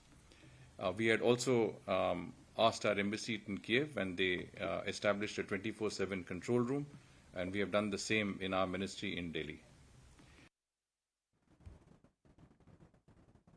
All right, just to remind our audiences, Kiev is about 3.5 hours behind us right now, so it's about 7 a.m. It's the start of a new day. This is going to be the 5th day of fighting off the Russian invasion for civilians across the country. Sienna now takes you to the ground in Kiev to give you a closer look at how citizens, civilians have joined into the war effort. Take a look. Ukraine's capital is bracing for the worst. Checkpoints with armed forces, sandbags stacked in front of the mayor's office in central Kyiv. There are no Russian forces in Kyiv right now, according to the mayor, but there have been battles against them. And the mayor says that large groups of Russian saboteurs were destroyed overnight. In the physical heart of Ukraine's 2014 revolution, the Maidan, the streets are deserted. And it was exactly here 8 years ago that Ukrainian citizens rose up against a pro-Russian government, a pro-Russian president, and ousted him. And that is something that President Putin has complained about for years. Now, his own forces are descending on this city, encircling it, in order to try to topple this government and replace the president with a puppet who would answer to President Putin. Now, 4 days into this Russian invasion, there is mounting evidence of Russia's attempt to encircle this city, fighting in every direction around, plumes of smoke marking the areas of the most intense fighting. Living in this city these days is not for the faint-hearted. While we're out, right on cue, another deep boom breaks through the silence. Below the Maidan, in the tunnels of the city's metro, which also act as bomb shelters, the arteries of the city are also deserted, a pinging only adding to the eeriness. Kyiv has held strong for longer than some of the more dire predictions, which saw it falling within 24 to 48 hours. Optimism has grown with the Russians' inability to take any real control here, but everyone knows it is far too soon for any confidence. All right, let's shift our focus very quickly from ground developments in Kyiv and in Ukraine now to New York and the new United Nations. India once again abstained from voting in the United Nations Security Council. This is over calling a special session of the UN General Assembly to discuss the Russia-Ukraine war. Now, explaining the reasons why India once again chose to abstain from the vote, you had Tirumurti. He reiterated for the immediate cessation of violence and an end to all hostilities. He further added that Prime Minister Narendra Modi had also sought for the return of dialogue with the leadership of Russia and Ukraine. Besides India, you have the UAE and China. They have also abstained so far. We continue to be deeply concerned about the safety and security of Indian nationals, including a large number of Indian students who are still stranded in Ukraine. Our evacuation efforts have been adversely impacted by the complex and uncertain situation at the border crossings. It is important to maintain an uninterrupted and predictable movement of people. It is an urgent humanitarian necessity that must be immediately addressed. Taking into consideration the totality of circumstances, we decided to abstain. All right, that was, of course, the formal reason given. We want to take you through some pointers now as to the logic behind India's decision to do that. We'll also then take you through some more of what the day forward holds, but let's take a very quick look right now at what India's tightrope walk, what that means. Now, obviously, one main point, Russia is among India's oldest and staunchest allies. This is a country that India has gotten huge military, as we've just said here, India's biggest arms supplier. We have over the years gotten huge military backing from Russia. So this is seen as a tactical move from India's side, a move from India to guarantee that it will have that for the next few decades also. Now, also obviously antagonizing Russia could push it closer towards China. As we just said, the China, UAE and of course India, these were the three countries that abstained from the vote. There is that fear that a Russia, China, Pakistan axis between the three countries could possibly be devastating for India. Now, I also want you to keep in mind right now, students are in Ukraine, Indian students, and there is that fear also of their sensitive situation. The Prime Minister did get an assurance from Vladimir Putin that nothing would happen to them, but that has been a focus. So India continues, therefore, to maintain that dialogue, not military might, could get Putin to back off. India has maintained that from the beginning. This is their consistent stance. Now, my colleague Arunima is with us right now to bring us a few more details right now. Arunima, just for our audiences, through the morning we've been discussing some of the logic when it comes to why India made this tactical decision. Twice now we've seen this happen. But could you tell our audiences what there is to look forward to in this big discussion when it does take place in the United Nations General Assembly? What can be expected to come out of it? It's a very tightrope walk for India, and this has been underlined by former diplomats, those who have handled such crises during the Cold War. Why this is such a tightrope walk is because India and Russia go back a long way. They are strategic partners. They've also seen Russia, we've seen Russia, stand up for us every time there has been a crisis vis-a-vis Pakistan. Even when the China crisis was unfolding at the line of actual control, we used the Russian route to try and use influence over China. So that's the history of Indo-Russian relationship. And that's why for India to come out and completely align with the West in its condemnation of Russia is difficult. At the same time, Prime Minister Narendra Modi, in his conversation with Ukraine, has ascertained that, this is an unfortunate situation. It must be resolved. We at the United Nations also have spoken about de-escalation, about need to get back onto the negotiation table. Added to this is the fact that a lot of Indian nationals are stuck in Ukraine, and there is a domestic constituency that wants those nationals to be evacuated at whatever cost. So that is also a factor which is tying down India's hand in a huge way. So it's a tough situation for India to try and navigate this difficult situation. But I think the Indian representatives at the United Nations I'm will so once sorry, again we're going to just underline. get more breaking news right now. You've got the students coming back and some breaking news regarding that. This is a CNN News 18 exclusive. Now, you'll remember, as we've been saying, there are about 14,000 to 15,000 Indian students still stuck in Ukraine. We're learning right now that the Indian government is currently in talks for student evacuation to take place. They're in touch with Poland and Romania for help. We're also learning that both sides have said that they are ready to get Indian students inside. But we'll try to bring you a little bit more context on what these efforts look like. My colleague Shreya Dondial is with us right now. Shreya, over to you.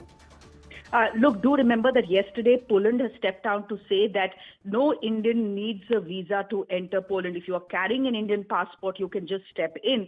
This is coming in the backdrop of all the reports that have been coming in, and Arunima has been speaking about them as well, that there are students who have managed to reach, a large number of students who have managed to reach the border, especially the Poland border. And this is where the Ukrainian border guards are pushing them back. They are not letting them cross over to Poland. And why is this happening? This is happening because if you remember in Afghanistan, other people were being allowed to leave, but the Afghans were being stopped by the Taliban from fleeing the country. Similarly, you have the Ukrainian border guards trying to stop the outflow of Ukrainians that is flowing into Poland/Romania.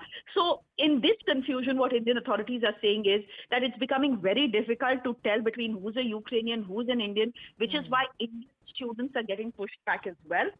Therefore, the Indian side is talking to everyone possible, especially in Romania and Poland, and these are two countries that share land borders with Ukraine. And these are two countries that are not just seeing a huge influx of refugees from Ukraine, but also all those Indian students who are trying to leave.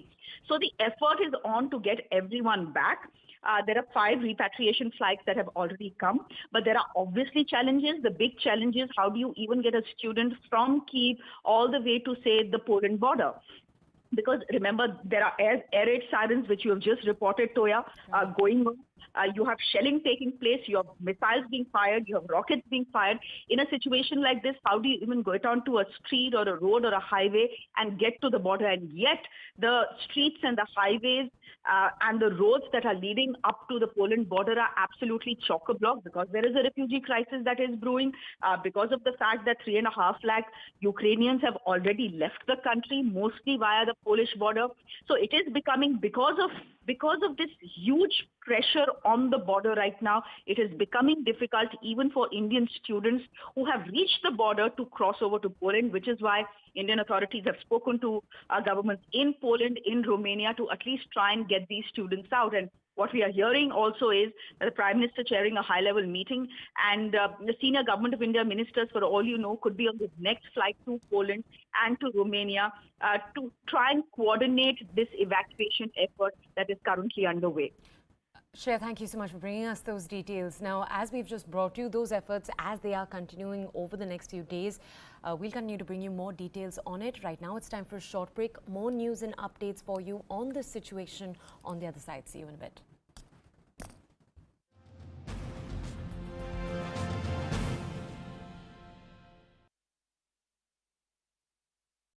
But I'm reminded of another Rumi's quote: what you are seeking is seeking you. Oh my God. So his intention may have attracted you to the industry. Probably, probably. Okay. But yeah. Okay. Now, next quote. Rumi says, "Why do you stay in prison when the door is so wide open?" Deepika, I have to pay you a compliment. That is not very nice to hear, but when I see you cry on screen, it is the biggest pleasure for me. How am I sounding? Because that is the real sorrow. I watch thousands of movies. I know when it touches me and everybody watching it.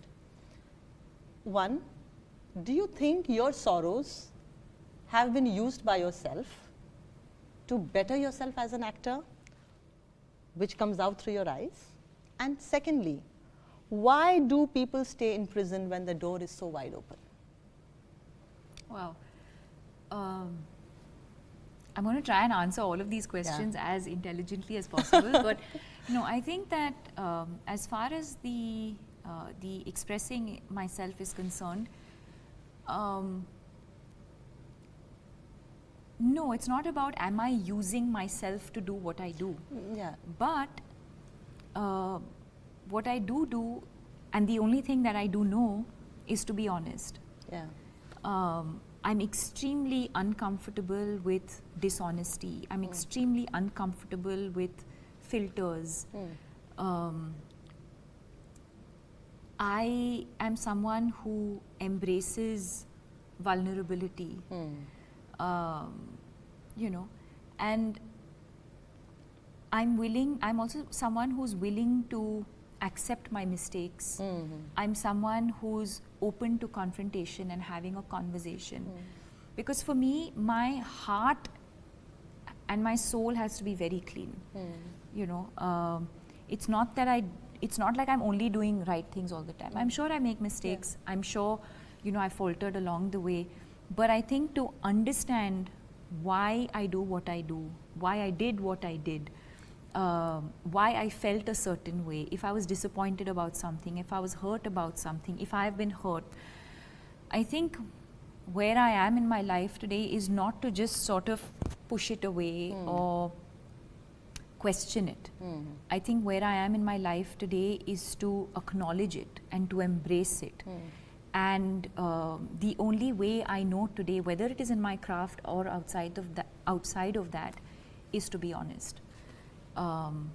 So I guess, that's probably why the performances or the crying or any other expression or emotion probably touches you, because it's but not. do you it's feel in a coming from an scene, honest place. in Gehraiyan, while I was watching, there, maybe I'm a little more perceptive. I'm very emotional, Deepika, and I could see that you didn't have to use glycerin in that, because I see your emotions swell up from inside.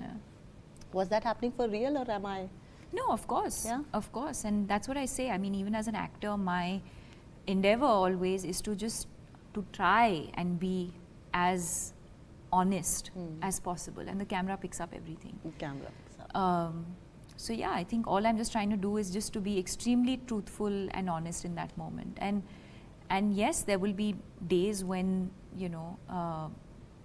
where it will happen, but there could be days where you don't. True. And but that's the exciting part of being an actor. True. For the second part of your question, why be imprisoned when you can? Have you felt like you were in a prison? Of course.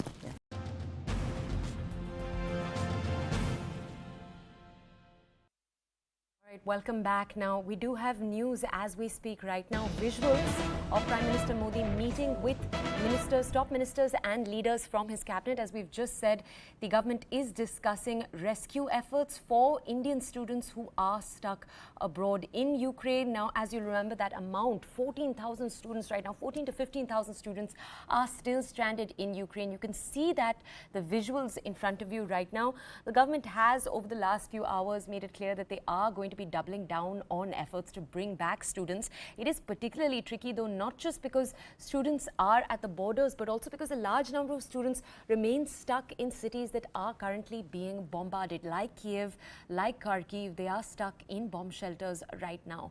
There have only been 5 flights so far that have brought back students. A little more than 1,000 students have so far been repatriated. So that repatriation effort as it stands is huge. The challenge in front of our government is huge. My colleague Maria Shakil is with us right now. Maria, do you have any information on which ministers will be sent abroad in these efforts? Yes, so details are coming in from the government is that Petroleum Minister Hardeep Puri, Law Minister Kiren Rijiju, Civil Aviation Minister Yogi Adityanath and General V.K. Singh, all of them are likely to travel to the neighboring countries. This has been decided in the meeting that is being chaired by the Prime Minister even as we speak. The first visuals from the meetings have started coming in. So these 4 ministers will be going to 4 different countries to ensure that the entire coordination happens on ground. The government is very clear that that ministers are needed to be there on ground for ensuring that the entire coordination of evacuation happens at the earliest, because the situation in Ukraine is going from bad to worse. And that is the reason why there was another meeting that was chaired by the Prime Minister, that is being chaired by the Prime Minister even as we speak. And that is the reason why all the details have started coming in. Maria, we've also been talking a little bit about the challenge of students that remain in Ukraine. How is the government tackling that? What can they do after all? I mean, because bombing is going on as we speak. Yes, so government is certainly concerned about it is what the sources are saying.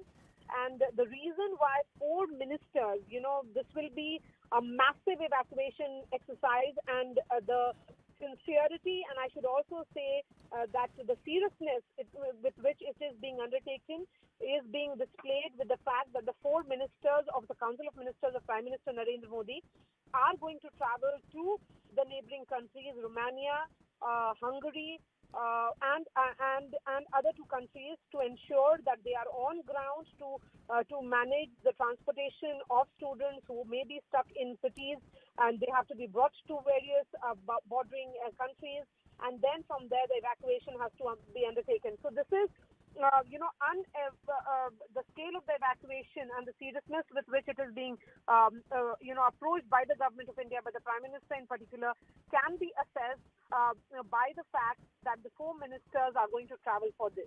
Maria, quick follow-up question. Is there any timeline that we have when it comes to these rescue efforts? Are they as soon as possible? Not really. For the moment, because the situation isn't really improving as far as the talks between the 2 countries is concerned, that hasn't really materialized.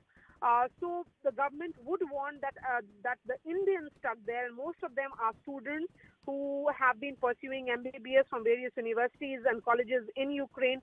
They are evacuated at the earliest and brought back home, and that is the reason why the fact that 4 ministers are going, and I think that we should highlight the seriousness with which this entire evacuation exercise is being undertaken by the government. And Mari, I'm sorry to keep you one more question. Can you just tell us a little bit more about the demographics? You were saying they're students. What numbers are we talking right now, and do we know which cities they're right now concentrated in across Ukraine? Yes, so there are 14,000 to 15,000 is what the government's estimate is suggesting. Students still somewhere along the border or maybe in cities. As far as those who are stuck in, in the towns in Ukraine are concerned, the government is of the opinion that they would try and ensure that there are transportation that is arranged for them, buses or other means for them to travel to the border areas, the border countries, the neighboring countries. The challenge, as we have been talking about, is primarily for those students to be moved from the bunkers or those who have taken shelter in various universities, for them to reach the neighboring countries or the border districts of Ukraine, for them to be evacuated. That is the reason why I'm emphasizing on this, Toya, is that the fact that the government, that the Prime Minister chaired several meetings in the last 48 to 72 hours. There was another meeting that has been chaired this morning, the visuals of which are on our television screens. And 4 ministers, the names have been decided, that they are Hardeep Puri, who's the petroleum minister, then civil aviation minister, the law minister, and General V.K. Singh, who's another minister. All of them will be traveling. He's a minister for road transport and highways, and also MOS, civil aviation. All of them are traveling for this entire evacuation effort. Maria, stay with us. I do want you to bring us more details. Right now, our editor Zaka Jacob is also here. He's going to be asking some questions now. All right, thank you very much. The plight of tens of thousands of students, Indian students, who are stuck at the border between Poland and Ukraine is being documented. Let me go across now to the Honorable Ambassador of Poland to India, Adam Borokowski. Thank you very much, sir, for speaking with us here on CNN News 18. Can you give us a best understanding that you have of the ground situation on the Poland-Ukraine border? We are given to understand there are tens of thousands of Indian students who are stuck there, and unfortunately the Ukrainian authorities are not allowing them to cross the border. What is your best understanding? So, first of all, we should stress that Russia attacked Ukraine, and the Russian side is the aggressor here. So I fully understand that the Indian students and also students from other nationalities, they are escaping from Russian bombs, they are escaping from Russian bullets. Poland is the first to help, and Poland is receiving all kinds of refugees, Ukraine refugees, people of all nationalities to Poland. We have already received more than 2 lakh people, and we are receiving more. For Indian nationals, there is no need for visa. If you escape from Russian bullets to Poland, then there is no need for visa. And this action is the big action of not only the Polish government, but also the whole Polish society. Everybody is helping. And the evacuation of Indian students is coordinated by the Indian embassy in Warsaw. And so any details should be checked with them first. Please check the social media of the Indian embassy in Warsaw, and please contact them. There are some contact numbers. They know the situation on the ground best, because they are on the ground. I am here in Delhi. And what I can tell you that Ambassador Borokowski, we have seen evacuation flights from Romania, from Hungary, etc. What is your best assessment of how soon you will be able to fly evacuation flights from Warsaw to Delhi or to Mumbai? Have you been approached by the Indian government for those permissions? Yes, but I cannot give you any details right now, because this is coordinated by the Indian embassy in Warsaw. You know, it's better contact because they know better and they can give you official information. I, of course, also am aware when it might be, but they should confirm it, not me. And I can tell you that there are lakhs of people on the Ukrainian side. They are escaping from the war. There are people who lost their families, who lost their homes, and they are all standing in the queue. And there is absolutely no discrimination. Everybody goes according to the queue, and Poland is receiving everybody. Everybody. If you see my Twitter account or any other social media, you might find already many films documenting when Indian students reached Poland and that they are put in very good condition. They are given food, and they are waiting for this rescue flight, which will be organized soon. But as I said, it is organized by Indian embassy in Warsaw, and this is the main point of reference. We are just helping them. Poland is helping everybody. What are the difficulties that the Polish authorities are facing at the border?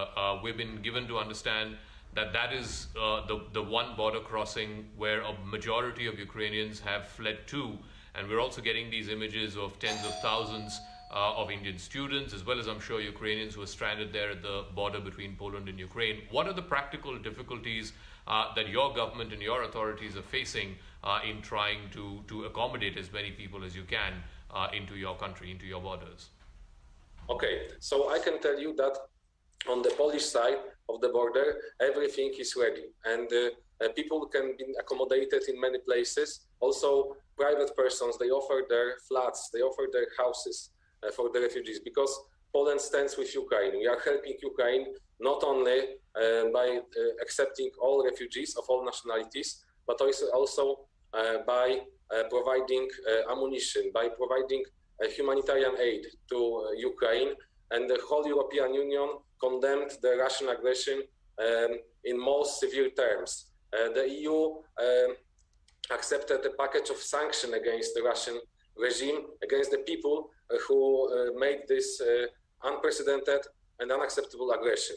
So, but what is on the Polish side is like a full hospitality, and really all the Polish institutions, all the Polish NGOs, all the churches of all religions, all the private people, they organize themselves and they are helping these refugees. We are accepting everybody from all We are getting reports, Ambassador, that many of the people, whether they are Ukrainians or foreign nationals who are stranded at the border between Poland and Ukraine, are not being let by the authorities outside. Can you confirm or deny, are you getting similar reports as well? No, Polish authorities accept everyone. As I said, for Indians, there is no need for visa to go there. We are accepting absolutely everyone. But on the Ukrainian side, there is a very big crowd. There are lakhs of people. And just the capacity of this border point cannot accept all these people, all these big crowds who are escaping from Russian aggression. They cannot move as smoothly as, I mean, they are doing everything they can. And but you know, the waiting time is quite long for everybody. The women and children who lost their families, who lost their homes, they are also standing in the same queue. And on the Polish side, it's easier because we just accept them. We provide transportation. Many people even come with the private cars to provide transportation to some cities. And for Indian citizens, I would like to stress one more, that they should refer mainly to the Indian embassy in Warsaw website and social media, because they are giving many details of, and they are on the ground, they are giving details and they are helping the Indian nationals. And also Poland as a country is absolutely helping. One final word.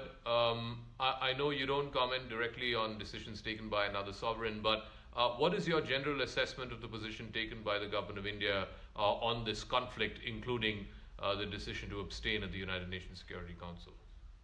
I can tell you about the position of my country, Poland, that Poland strongly condemns this aggression, the Russian aggression.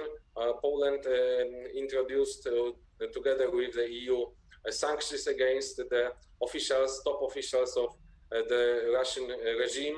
And we condemn this as strong as possible. European Union countries are sending arms, ammunition to help Ukrainians to fight for their independence. This is our position. Excellency and Adam we Murakowski, definitely thank you very much condemn for speaking with us here on CNN News 18. Thank you for your time. And with that, I'm tossing it over to my colleague, Runjun. All right, so it's day 5 and Russia continues its assault on Ukraine. But in the last 12 hours, we've had some key developments as far as the crisis is concerned. Now, Ukraine agrees to talk with Russia. That's a big development because it really indicates that there is a small window as far as talks are concerned. Now, also remember there are students that are still stuck, about 14 to 15,000 students that are still stuck in borders of Ukraine. In fact, there are 219 students that arrived in Mumbai from Bucharest. Of course, there are more students, 250 more students arrived in Delhi from, in fact, Bucharest. 240 students arrived in Delhi from Budapest again, and 198 students arrived in Delhi from Bucharest, the Romanian capital.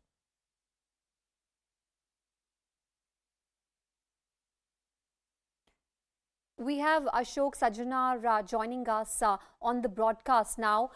If I can ask you, what situation are we looking at? We've learned that now some ministers from the government of India also planning on going to the borders physically themselves and are trying to get the remaining students, the remaining Indians that are stranded on the borders of Ukraine. Yeah, I think our personnel from the Ministry of External Affairs who are at the various borders I think they're doing a good job in terms of receiving all the students who are coming by road.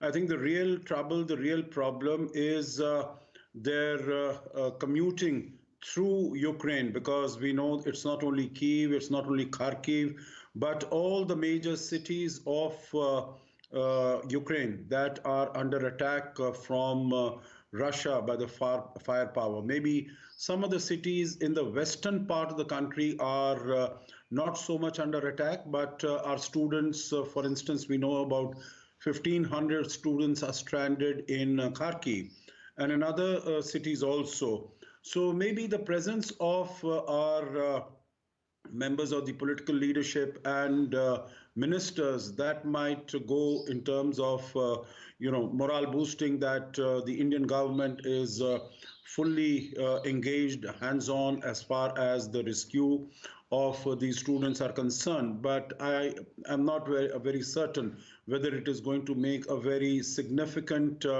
impact on the situation in the ground, because I don't think the problem really lies in the neighboring countries. In Poland, possibly as far as the border is concerned, we've heard that is clogged because there's such a large number of refugees from Ukraine who are crossing over from the Poland border into the country and going to other places.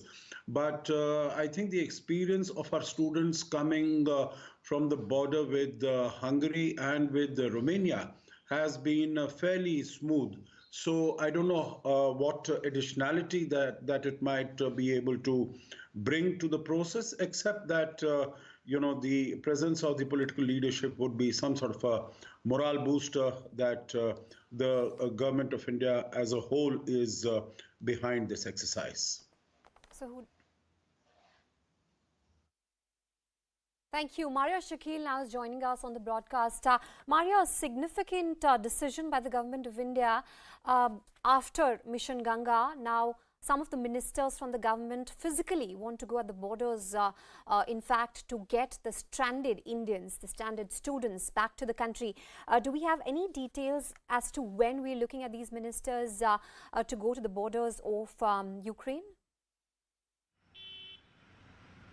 Yes, so in the next 24 hours that movement is likely to take place, and these ministers are going as special envoys to India. So they are top ministers, union ministers, in the sense that Hardeep Puri, who's the petroleum minister, will be traveling, civil aviation minister, MOS civil aviation General V.K. Singh, and also law minister Kiran Rijiju. The point being made by the government here is the seriousness with which this entire evacuation exercise is being undertaken is what is being highlighted by the government by sending top ministers on ground for ensuring that the entire evacuation takes place under their supervision when they are there, trying to make arrangement for hotels or perhaps trying to make arrangement for transportation of these students. Yes, the concern certainly is, what about those students who are, say, stuck in Kyiv or other cities and they are not able to move towards the border areas? And for that, the government is also trying to have some communication with the government of Ukraine. Remember, in all the communication that the Prime Minister has had, be it with Vladimir Putin, the Premier of Russia, or with President Zelensky of Ukraine, the Prime Minister has said that they would want cooperation from the respective governments to ensure that the Indians are evacuated. The point is of the scale and the seriousness here. If the government is undertaking a evacuation exercise of this scale, they would want that the ministers are there on ground to of course boost the morale of all those students who are leaving Ukraine and moving towards the border or neighboring countries, but also to send a message that they are serious, that it is that situation which is about all hands on deck.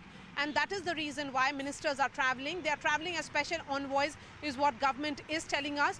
They would be traveling in the next, perhaps the sooner is what the message that has gone from the Prime Minister. When we look at those visuals, it's very clear that all those ministers were present in that meeting that was chaired by the Prime Minister just some time back.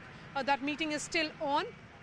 But because India is undertaking evacuation exercise of this scale, there is a huge percentage, almost like 15 to 20,000 Indian students who study MBBS in Ukraine have been calling for help. A number of them have been evacuated, but a significant percentage, almost like 80 to 90%, are still stuck there. And that is the reason why, to ensure that the entire exercise goes smoothly, because the situation, Runjun, as we have been saying, is going from bad to worse. There is no solution in sight in Ukraine as far as the bombing is concerned. That is the reason why the government now sending ministers to ensure that the entire evacuation exercise, if there are certain issues, teething issues that often come on ground, that will be solved when there is a special envoy of India present on ground. Thanks, Myra Shakil, for bringing us up to speed with that. Maha Siddiqui, our Foreign Affairs editor, also joining us on the broadcast. Maha, the top ministers in the government of India are going to the borders of Ukraine to get the stranded Indians. But as far as the situation is concerned, and the talks between Ukraine and Russia at the border of, Belarus is concerned, what are we looking at? Could this be a sign of some sort of a headway since both parties are now coming on the talking table? So everybody is hopeful that this will result in some sort of de-escalation in the violence that we have seen going on in Ukraine. But at the moment, Russia has said that even during the talks, and while the talks are on at the Ukraine-Belarus border, they are not going to be stopping their offensive. Though the Belarusian side has said that during the time of these talks that will go on between the two sides, none of their air power or their land assets are going to be used against any country. Now, we have to remember that Belarus has been used, their territory has been used by the Russians to launch an attack against Ukraine. That is the reason Ukraine had refused to go to Minsk, which is in Belarus, for talks. And they had asked the Russian side to come to Warsaw in Poland for talks. But the Russian side was not amenable to the idea of coming to Poland for talks. So ultimately, this is a compromise venue that has been reached, which is the border. The hope is that there can be some de-escalation in violence, especially because we are seeing so many civilians being stranded. As we are pointing out, students from across many countries, and especially India, about 15 or 14,000 students and professionals of India are still stuck in Ukraine. 4,000 were back till about 2-3 days ago. Since then, there have been 3 flights that have come from Ukraine, from various parts of the countries bordering Ukraine. But the movement across the border is a challenge at the moment, Franjul. What we are seeing on the border are absolutely unprecedented scenes of absolute chaos and mayhem. That is what has been reported. And one can imagine this situation emerging, because if you look at Poland, Poland is not just catering to Indians evacuating their students from the border. A large number of Ukrainians are fleeing Ukraine and coming towards Poland. So the influx is huge, and there is massive confusion at the border. The Polish envoy just spoke to CNN News 18, in which he said that they are trying to facilitate and smoothen out the process, but in a situation. We seem to have lost the connection with Maha Siddiqui there. We'll try and reconnect with her. But joining me is a defense expert now, Sanjay Kulkarni. If I can ask you, Sanjay Kulkarni, as far as the whole situation is concerned, there's a small window as far as de-escalation is concerned, since both Ukraine as well as Russia are ready for talks. But what does it look like as far as the rescue mission also is concerned? The top minister in the government of India are going to the borders of Ukraine. What does it look like? What is the situation going to be in the next few hours? Definitely, I think there is hope. There's no denying the fact. The talks between Ukraine and Russia are unconditional. So that's the first step that shows that the de-escalation can be hoped for. But notwithstanding that, there is no ceasefire. So the situation is as bad or might get worse, because the Russians have almost done a naval blockade with Odessa gone, Markopol gone, and the entire Sea of Azov, and the Ukraine has been blocked. Because even the Black Sea, there is no entry now that will be available to Ukraine. And as regards the air supremacy is concerned, you find that almost 1,000 plus installations of the Ukraine destroyed, about 11 odd airfields gone, the command and control centers gone, radars gone. So there is air supremacy of Russia, and there is also the naval blockade. But what's more disturbing is, of course, the more populated areas of Kyiv and Kharkiv, where the tremendous amount of resistance, and what with the kind of javelin missiles and the Stinger missiles being supplied to the Ukrainians, and they are a positive danger, because all said and done, after all, ultimately, until and unless the Russians capture Kyiv and Kharkiv, it will be seen as Ukraine hasn't fallen. And to that extent, I think the situation is tense. Obviously, our students, and surprisingly, the students on the eastern side of Ukraine seem to be more in trouble than the ones on the western side. Because the western side, the border is still open. The students are still able to make it. However, commuting to those border areas is not going to be so easy. And therefore, there is a lot. And again, by the kind of resistance that the students are facing, that, obviously we have taken a very balanced view of the entire thing, but not siding with either the Ukrainians or Russians, the Americans, or anybody for that matter. We are taking a very, very balanced view of the entire thing, hoping that diplomacy will ultimately resolve the issue.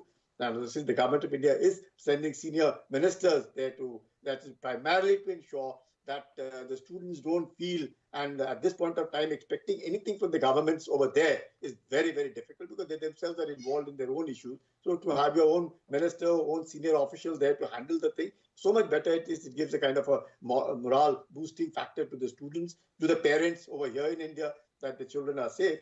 I think in that context, I hope and sincerely hope that the talks at least lead to the first attempt at the ceasefire, and subsequently, because even the kind of, the movement of the nuclear warheads is an indication of a deterrence. Of course, not the use of it, only the deterrence is primarily with the view, because if anybody uses that, it's mutually assured destruction. We wouldn't see anything here and after.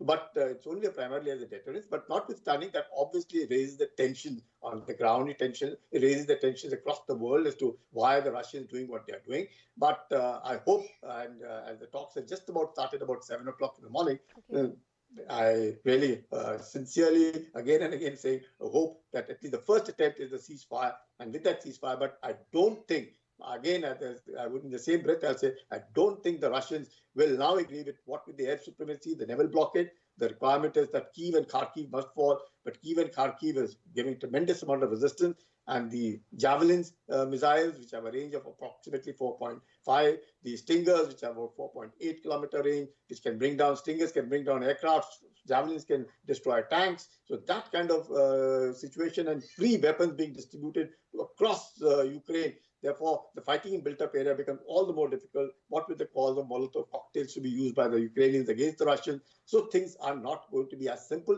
It will only get from bad to worse unless some sane voices and sane thinking prevails. And both, I think its requirement is cool mind at this point of time, with diplomacy the only way forward. Otherwise, I can only see destruction of Ukraine. Yeah. We'll come back to you, Sanjay Kulkarni. There are some reactions that are coming in now.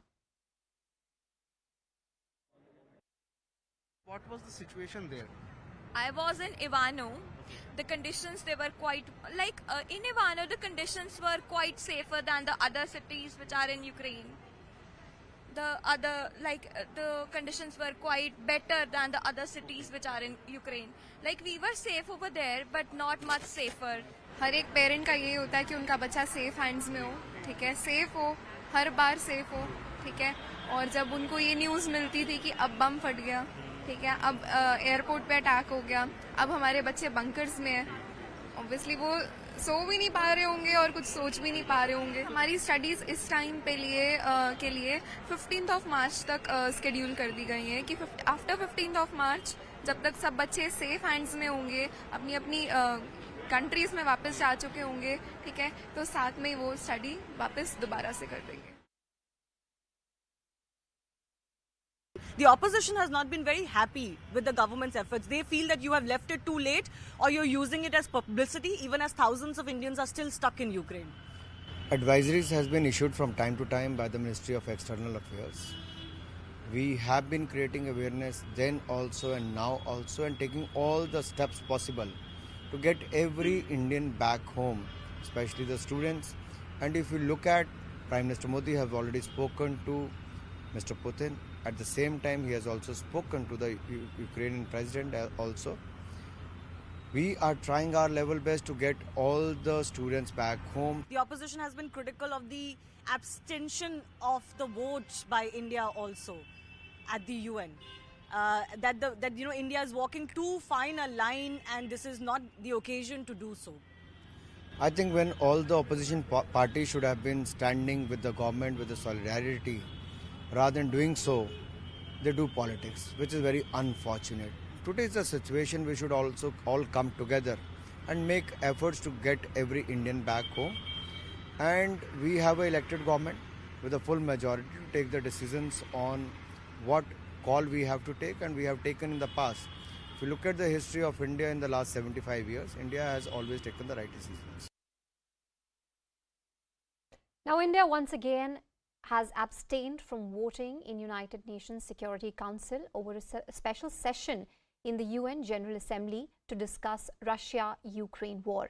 Explaining the reasons why India once again chose to abstain from voting in UNSC, Trimourti reiterated for immediate cessation of violence and an end to all hostilities. He further added that Prime Minister Narendra Modi had also sought for return of dialogue with the leadership of Russia as well as Ukraine. Besides India, UAE and China also abstained.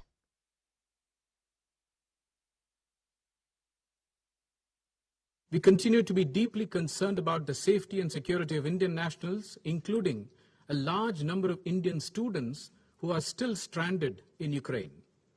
Our evacuation efforts have been adversely impacted by the complex and uncertain situation at the border crossings. It is important to maintain an uninterrupted and predictable movement of people. It is an urgent humanitarian necessity that must be immediately addressed. Taking into consideration the totality of circumstances, we decided to abstain. Ashok Sajanar is back with us again. If I can ask you, as far as Russia is concerned, now the Putin government once again has dramatically escalated the issue by, putting their nuclear forces on high alert as far as the West is concerned. How far is Putin really ready to go in this war, and could this escalation by Putin really make the situation more chaotic?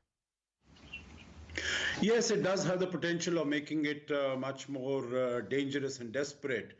I would, to respond to your question, I would say I'll keep my fingers crossed that this is purely sort of, pressure, trying to mount pressure and flexing muscles.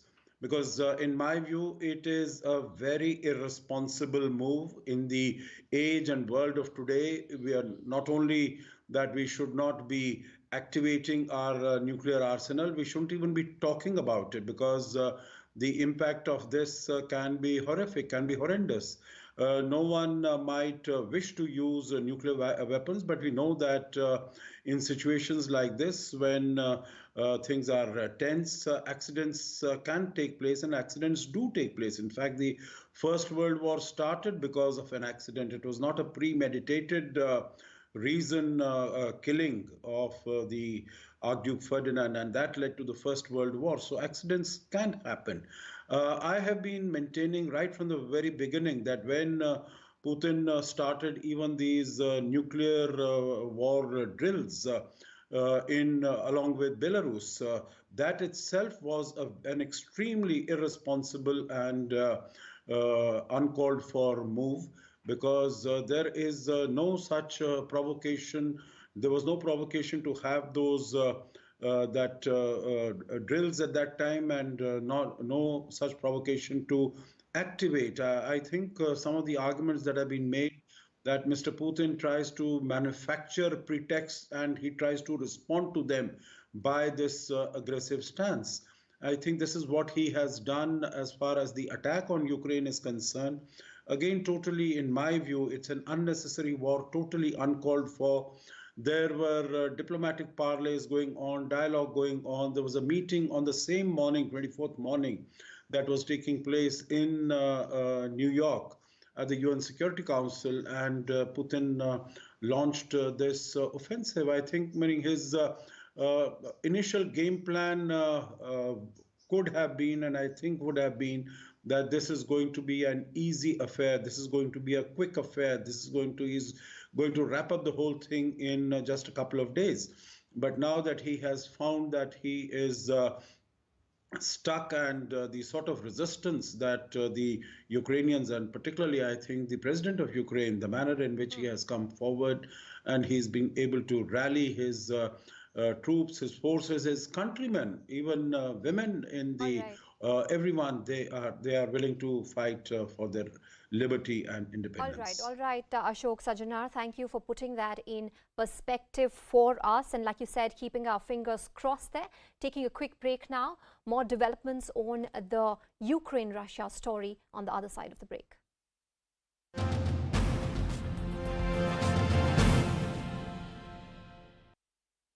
Or question it.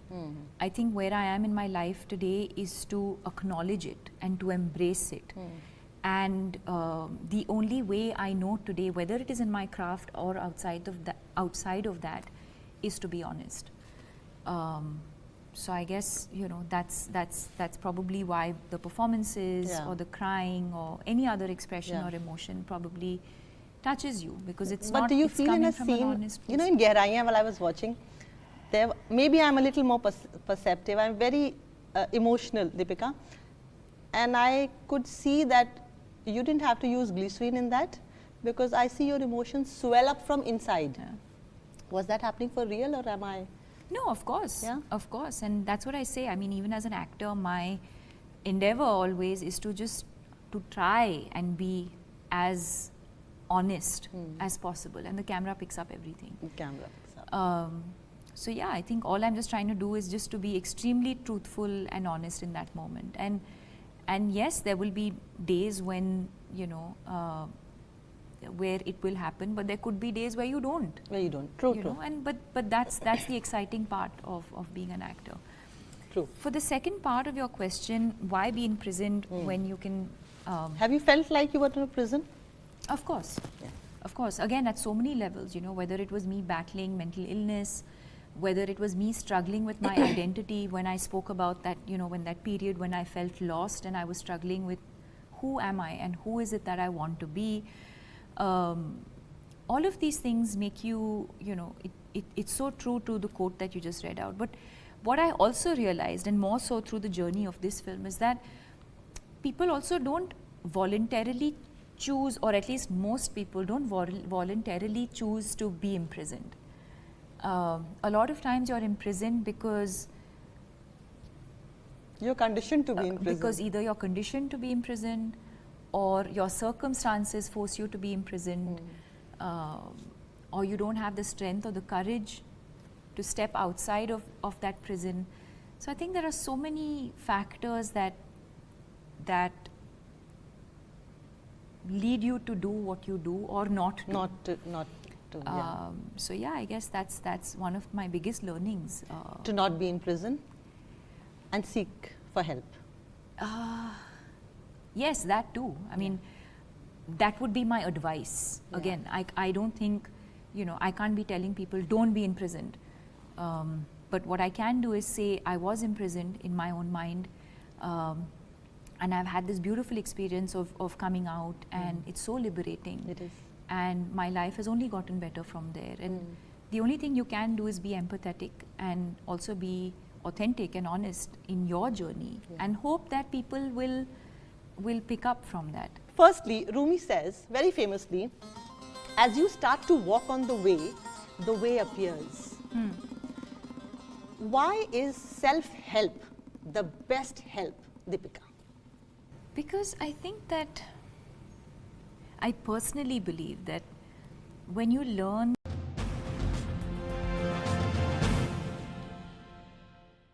Welcome back to some election news now. Phase 1 of the Manipur polls is underway. The voter turnout, in fact, has been at 9 a.m. has been around 12%. 5 districts with 38 constituencies are up for grabs. A total of 173 candidates are in fray. Out of these candidates, 38 are from BJP, 35 from the Congress and 28 from JDU. What makes this election interesting in Manipur, in fact, is that it's for the first time that BJP is contesting solo. In 2017, the BJP had contested and won the polls with the help of its allies, NPP, NPF and LJP. Voting for this phase will end at about 4 p.m. today, and the final phase of Manipur elections, where 22 seats will be voted on, will take place on March 5th. CNN News 18, in fact, spoke exclusively to the Chief Minister of Manipur. Listen in. Sir, you have exercised your franchise. How confident you are? You see, for me, I'm expecting to get at least 75% voters in my constituency, in my the BJP favor, in my favor. And today, just altogether 38 assembly constituencies are taking place for voting. And out of this 38 seat assembly constituency, I'm expecting 30 because it is a BJP favor seat. Yes, the whole of Imphal Valley, the heartland of Kuki. Yes, this time BJP alone will form the government with absolute majority, 2/3 majority, and no coalition government will be there.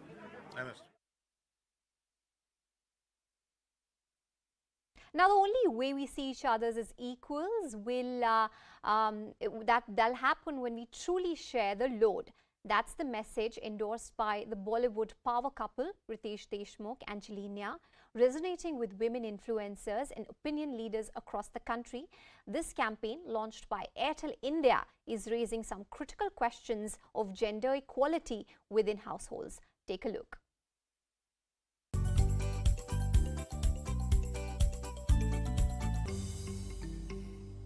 I think as two people, whether it's in marriage, whether it's in a live-in, whether it's girlfriend, boyfriend, it's very important to respect each other's work, to respect the fact that you need to share the load no matter where it is, whether it's, simple things like work-related, home-related, emotionally related. The point of a relationship is to share the load. You have to respect your partner. And you have to respect your partner's thoughts, freedom of speech. If your foundation is respect, then that's it. And stay happy. Happy relationships last longer.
Welcome back. Now, Gorakhpur, the home turf of Yogi Adityanath, is not just known for its history and temples, but also for terracotta work, which dates back to centuries, and it's still thriving in the city. My colleague Shivani Gupta spoke to some of the artisans in Gorakhpur as to what the issues will be when they'll be voting on the March 3rd. Listen in.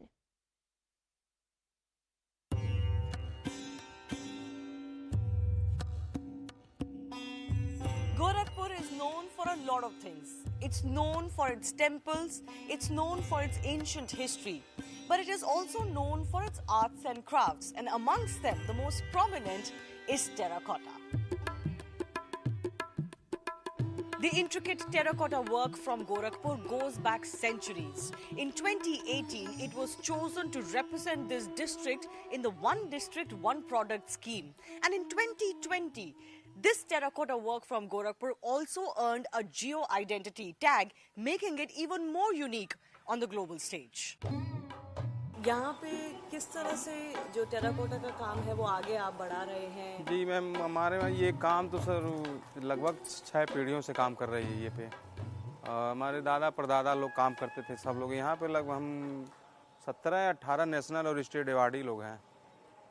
Present time में यहाँ से लोग सीख के लगभग 400-500 परिवार अगल बगल गाँव में भी लोग काम करते हैं, लेकिन शुरुआत यहीं से हुआ था। जो भी आप ये आदमी का फेस देख रहे हैं, जो भी डिजाइन है, सब कुछ हाथ से ही लोग करते हैं। One of those awardees and exponents of the craft in the famous terracotta village of Aurangabad is Ramchand Prajapati, whose work, like the Ganesha idol behind him, have been presented even to the Prime Minister on his visits.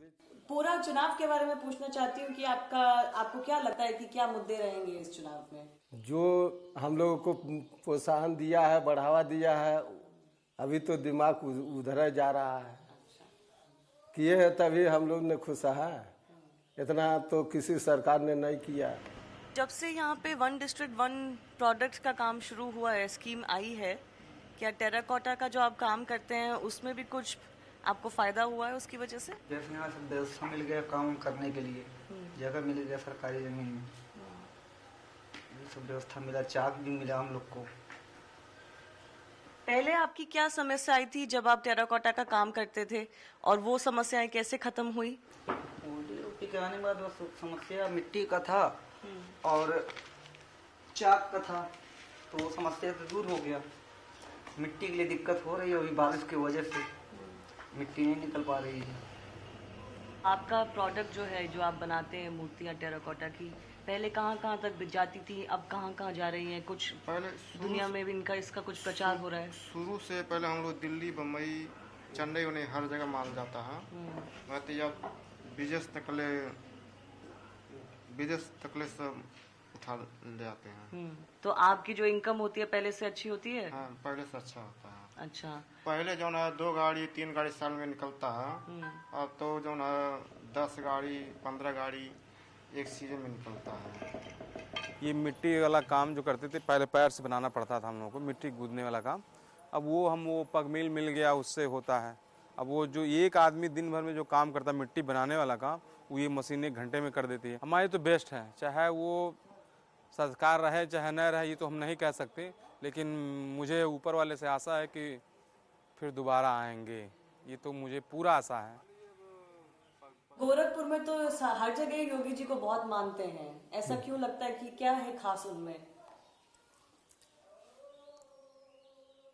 अरे यही ration वगैरह दे रहे हैं, और ये time से बिजली मिल रहा है।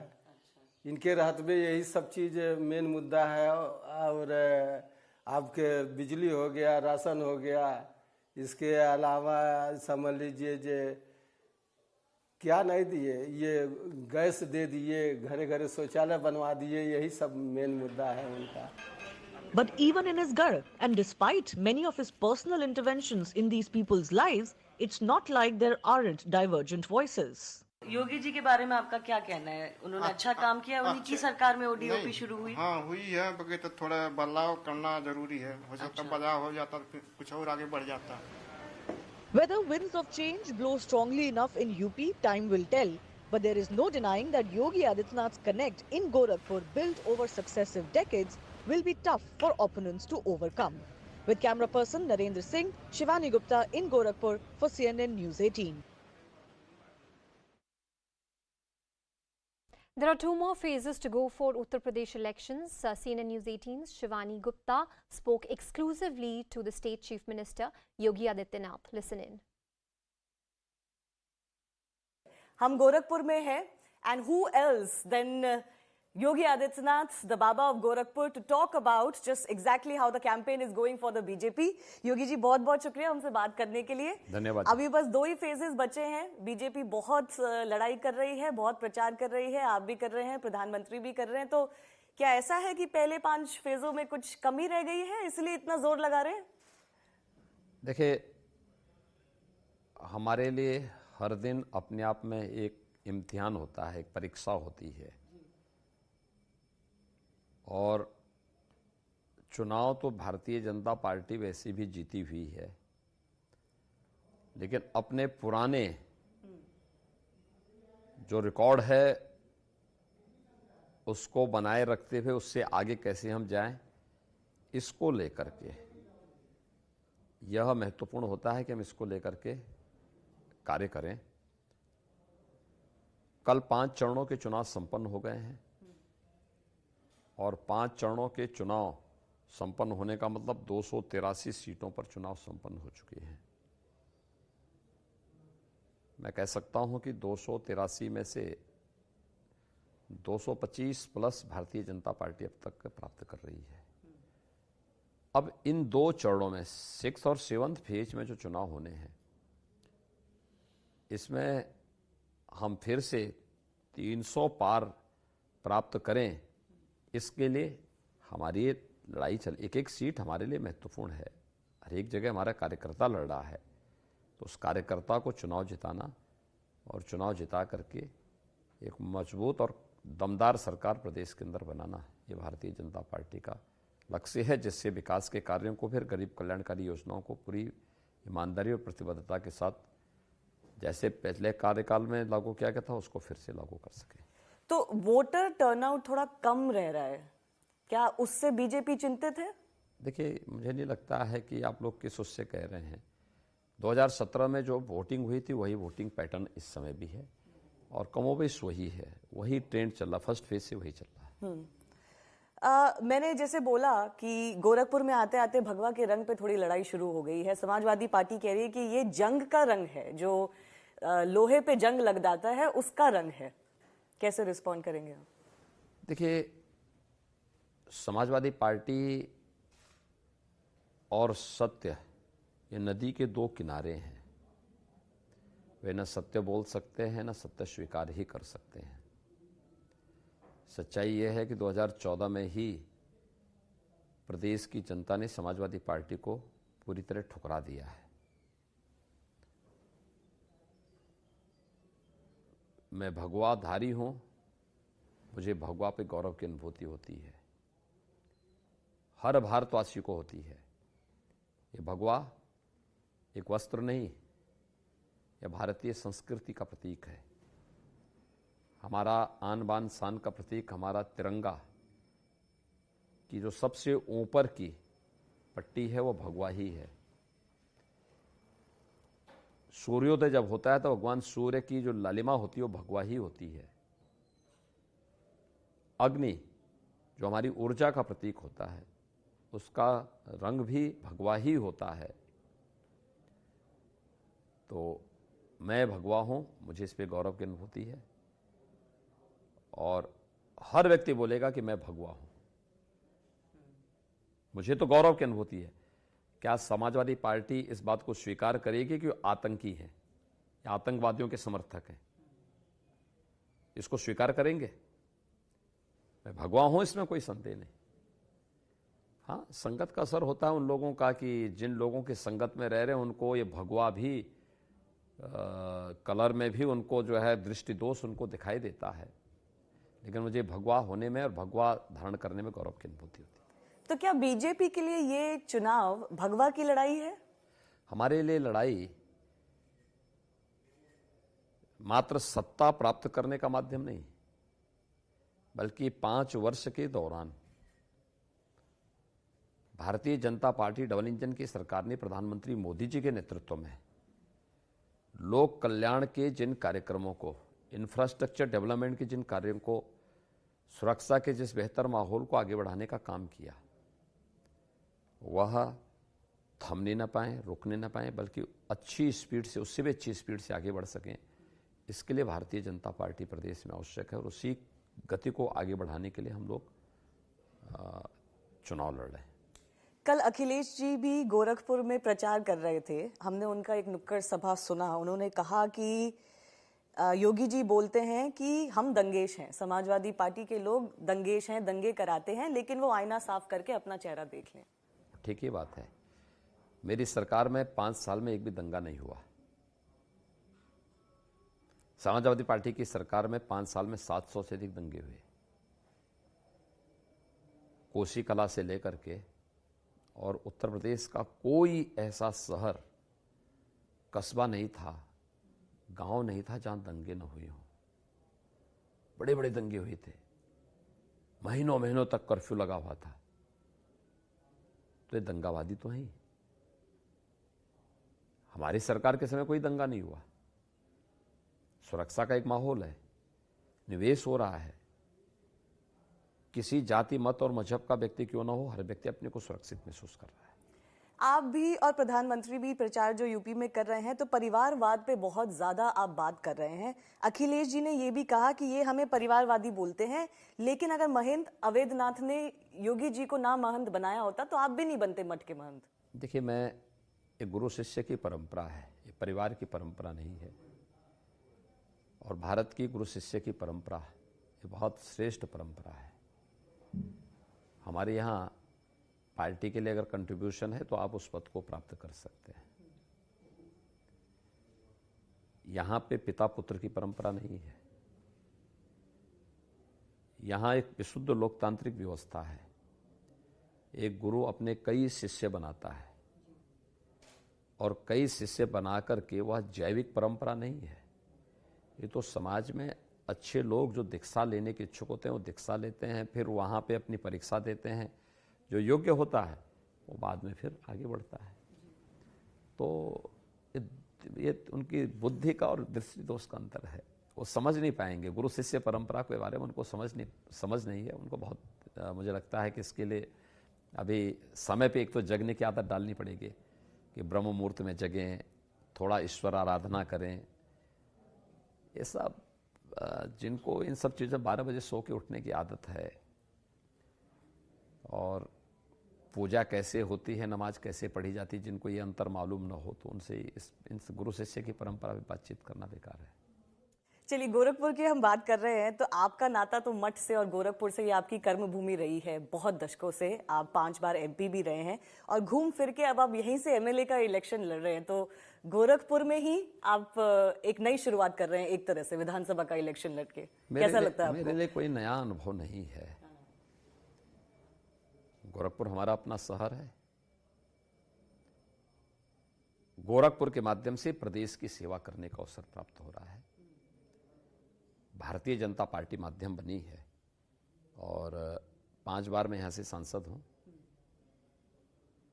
और उन 5 सालों के अंदर प्रदेश की जनता, गोरखपुर की जनता ने मेरी कार्यपद्धति को देखा है और इसीलिए आज देख रहे होंगे स्वतःस्फूर्त भाव के साथ पूरा शहर चुनाव के साथ जुड़ा हुआ है।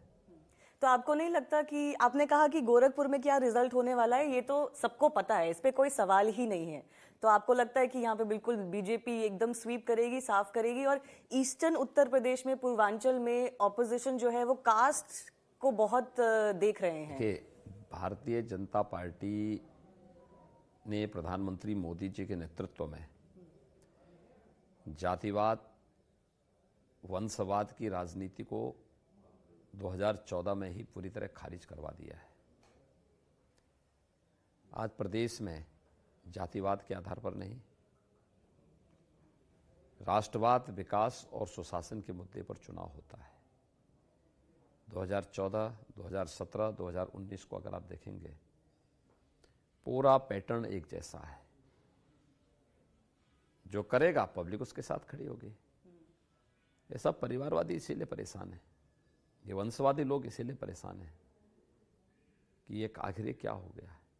क्योंकि जब हम राष्ट्रवाद की बात करते हैं तो जातिवाद की बात करते हैं, जब हम गरीब कल्याण की बात करते हैं तो ये लोग आतंकवाद को ज़बरदस्ती घुसेड़ने का प्रयास करते हैं, जब हम अन्नदाता किसानों की बात करते हैं तो जिन्ना को उसमें घसीटने का प्रयास करते हैं, जब हम लोग इंफ्रास्ट्रक्चर डेवलपमेंट की बात करते हैं तो लोग पाकिस्तान को घसीटते हैं। हर बार मुद्दे को डाइवर्ट करने का प्रयास, लेकिन अब उनकी दाल नहीं करने वाली है। जनता जान चुकी है उनको, कितना भी नाक रगड़ लें उत्तर प्रदेश की जनता इनको कभी बर्दाश्त नहीं करेगी। गोरखपुर से आप 5 बार एमपी रहे हैं, आपका बहुत बड़ा नाता है यहाँ से, आपके बहुत कामों की बहुत तारीफ भी हुई है, जापानीज एंसेफेलाइटिस हो, वनटांगिया कम्युनिटी से मैं मिलके आई थी, उनके गांव में मैं गई थी। लेकिन आप क्या मानते हैं, आपकी सबसे बड़ी अचीवमेंट क्या रही है गोरखपुर के लिए? देखिए, गोरखपुर के आम जनमानस का विश्वास, देखिए केवल एक धर्माचार्य के नाते नहीं, एक योगी के रूप में नहीं, गोरक्षपीठ के नाते नहीं, किसी भी राजनेता के लिए एक लंबे समय तक जनविश्वास को बनाए रखना ये सबसे बड़ी चैलेंज होती है। क्योंकि लोगों को कहीं ना कहीं सार्वजनिक जीवन में लोगों को जो है वो होता है, विकास होते हैं, होना भी चाहिए, व्यक्ति अपनी सोच और अपनी क्षमता के अनुरूप विकास भी कराएगा। उससे बढ़कर जन विश्वास, पब्लिक के मन में यह विश्वास हो जाए कि यह नेता जो करेगा या ये लोग मेरे प्रतिनिधि के रूप में जो काम करेंगे, मेरा इस पर दृढ़ विश्वास है, सही करेंगे, वो मेरे लिए सबसे बड़ी पूंजी है। यही कारण है कि आप गोरखपुर में देख रहे होंगे स्वतःस्फूर्त भाव के साथ पूरा चुनाव चल रहा है। ये लोकतंत्र की सबसे बड़ी ताकत है। एक आखिरी सवाल मैं आपसे करूंगी, गोरखपुर के एमएलए के तौर पे, और अगर आप फिर से मुख्यमंत्री बनते हैं तो आप उत्तर प्रदेश के लिए, गोरखपुर के लिए क्या करना चाहते हैं?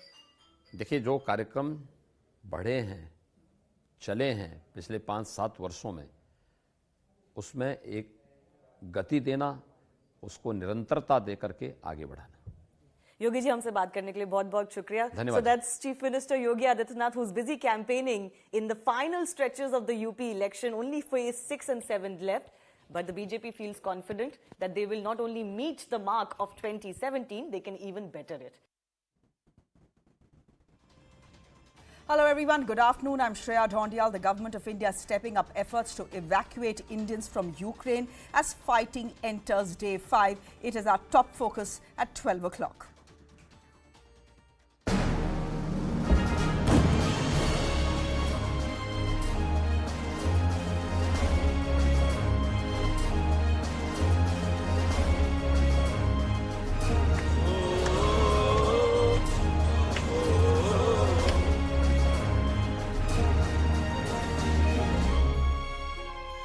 भरोसा था अपनी मोदी जी पे और अपनी भारत सरकार पे। भारत सरकार और इंडियन एम्बेसी बहुत ही अच्छा काम कर रही है। हर बच्चे को, सिंगल बच्चे को निकाल के लेके आएंगे। खुशी है बहुत ज़्यादा, बच्चा आ गया।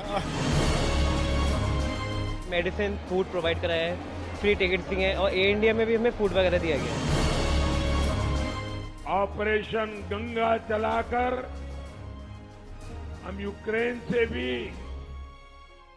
हजारों भारतीयों को वापस ला रहे हैं। I would urge all of you, be very strong and give that strength to all your other friends who are still in Ukraine.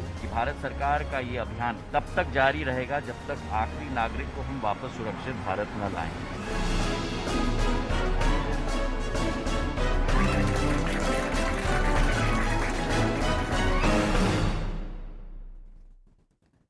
The Prime Minister has called a second high-level meeting on the Ukraine situation that is fast developing. Government sources are telling CNN News18 that ministers from the Government of India will be heading to neighboring nations to coordinate evacuation efforts. In fact, sources saying that these special envoys, there's a list that has been drawn out, will be Civil Aviation Minister Yogi Adityanath, Union Ministers Kiran Rijiju and Hardeep Puri, and MOS General V.K. Singh. Now, the fifth flight under the government's Operation Ganga, which carried 249 Indian nationals who were stranded in Ukraine, has now returned to India. Till now, there have been 5 flights carrying about 1,100 students who have already been brought back to India.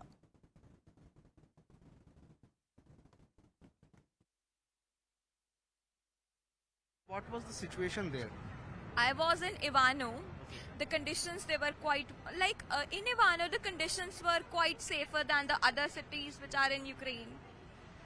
The conditions were quite better than the other cities which are in Ukraine. We were safe over there, but not much safer. हर एक parent का यही होता है कि उनका बच्चा safe hands में हो, ठीक है, सेफ हो, हर बार सेफ हो, ठीक है. और जब उनको ये न्यूज़ मिलती थी कि अब बम फट गया, ठीक है, अब एयरपोर्ट पे अटैक हो गया, अब हमारे बच्चे बंकर्स में हैं, ऑब्वियसली वो सो भी नहीं पा रहे होंगे और कुछ सोच भी नहीं पा रहे होंगे. हमारी स्टडीज़ इस टाइम पे के लिए 15th ऑफ मार्च तक स्केड्यूल कर दी गई हैं कि आफ्टर 15th ऑफ मार्च जब तक सब बच्चे सेफ हैंड्स में होंगे, अपनी अपनी कंट्रीज में वापस जा चुके होंगे, ठीक है, तो साथ में वो स्टडी वापस दोबारा से कर देंगे. Which city were you in and what was the situation there? Sir city तो मेरी इवानो फ्रैंकिस है और वहाँ पे इतना नहीं है, पर मैं वेस्ट बॉर्डर में एक्चुअली, और ईस्टर्न बॉर्डर में बहुत खतरा है अभी और कंडीशन क्रिटिकल होती जा रही है कि वहाँ मेरे दोस्त लोग भी है जो अभी तक बंकर में फंसे हुए, शेल्टर में फंसे हुए हैं 2-3 दिन. और सुमी एक सिटी है ईस्ट बॉर्डर पे, वहाँ भी 500 बच्चे फंसे हुए हैं. वहाँ दोस्त मेरा भी दोस्त बोल रहा था कि कुछ हेल्प करो. Are you happy returning back? Yeah, I'm very happy that I safely came back to my home, and amidst all that chaos and bombardings and war, I'm really happy that I came back, and I'm very thankful to the government that they helped us a lot. They assisted us. The embassy at Hungary border was very helpful, and they safely helped us to reach out to our home as soon as possible. कैसा लग रहा है? आप काफ़ी चिंतित होंगी जब बच्चे नहीं आ रहे थे और वहाँ पे 4 दिनों से मैं बहुत टेंशन में थी. पहले तो जाने के समय ही लग रहा था कि कहीं वार शुरू हो जाएगा, लेकिन फिर लगा कि वार होगा नहीं. इतना रिजिड रसिया वाले नहीं होंगे या फिर यूक्रेन वाले नहीं होंगे, ऐसा नहीं लग रहा था, किसी को भी नहीं लग रहा था. लेकिन जब वार स्टार्ट हुआ था हम लोगों को टेंशन बढ़ने लगा. बच्चे भी धीरे धीरे डरने लगे वहाँ की स्थिति देख करके. तो बच्चे डरने लगे तो स्वाभाविक है हम लोग को घबराहट तो होगा ही. लेकिन मेरा एक चीज़ कहना है कि टेंशन जैसे बहुत से माँ से मैं रिक्वेस्ट करना चाहूँगी कि रोने से समस्या का समाधान नहीं होता है कि आप रो रहे हो तो ये है कि बहुत प्रेम है. समझदारी और संयम रखना ज़रूरी होता है.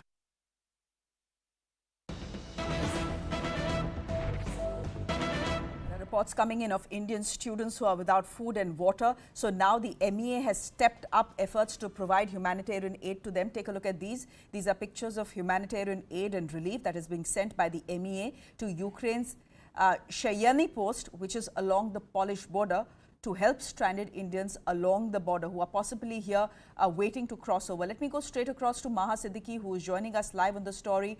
Maha, the MEA, I believe, has dispatched this aid specifically for Indians who are stranded at the borders, but it is becoming very difficult for these students there to survive in this intense cold, which is why the MEA is stepping up with its relief efforts, I believe. Yes, Shreya, and the wait for some of the students is extremely long at the borders. That is what we have heard. Many students are pointing out that while the others were allowed to go, the Indians were stopped. However, that clarification has now come in from the ambassador, the Polish ambassador to India, who's suggesting that because the influx is so heavy at the moment in Poland, and it's not just Indian students that they are looking at, but the high number of Ukrainian refugees as well who are trying to come into Poland, that because of which the long wait hours are something that should perhaps not have been expected, but is happening at the moment because of the large influx, and they are trying to smoothen the situation out on the ground. They are claiming that there is no distinction or discrimination against the Indian students, as was being suggested earlier.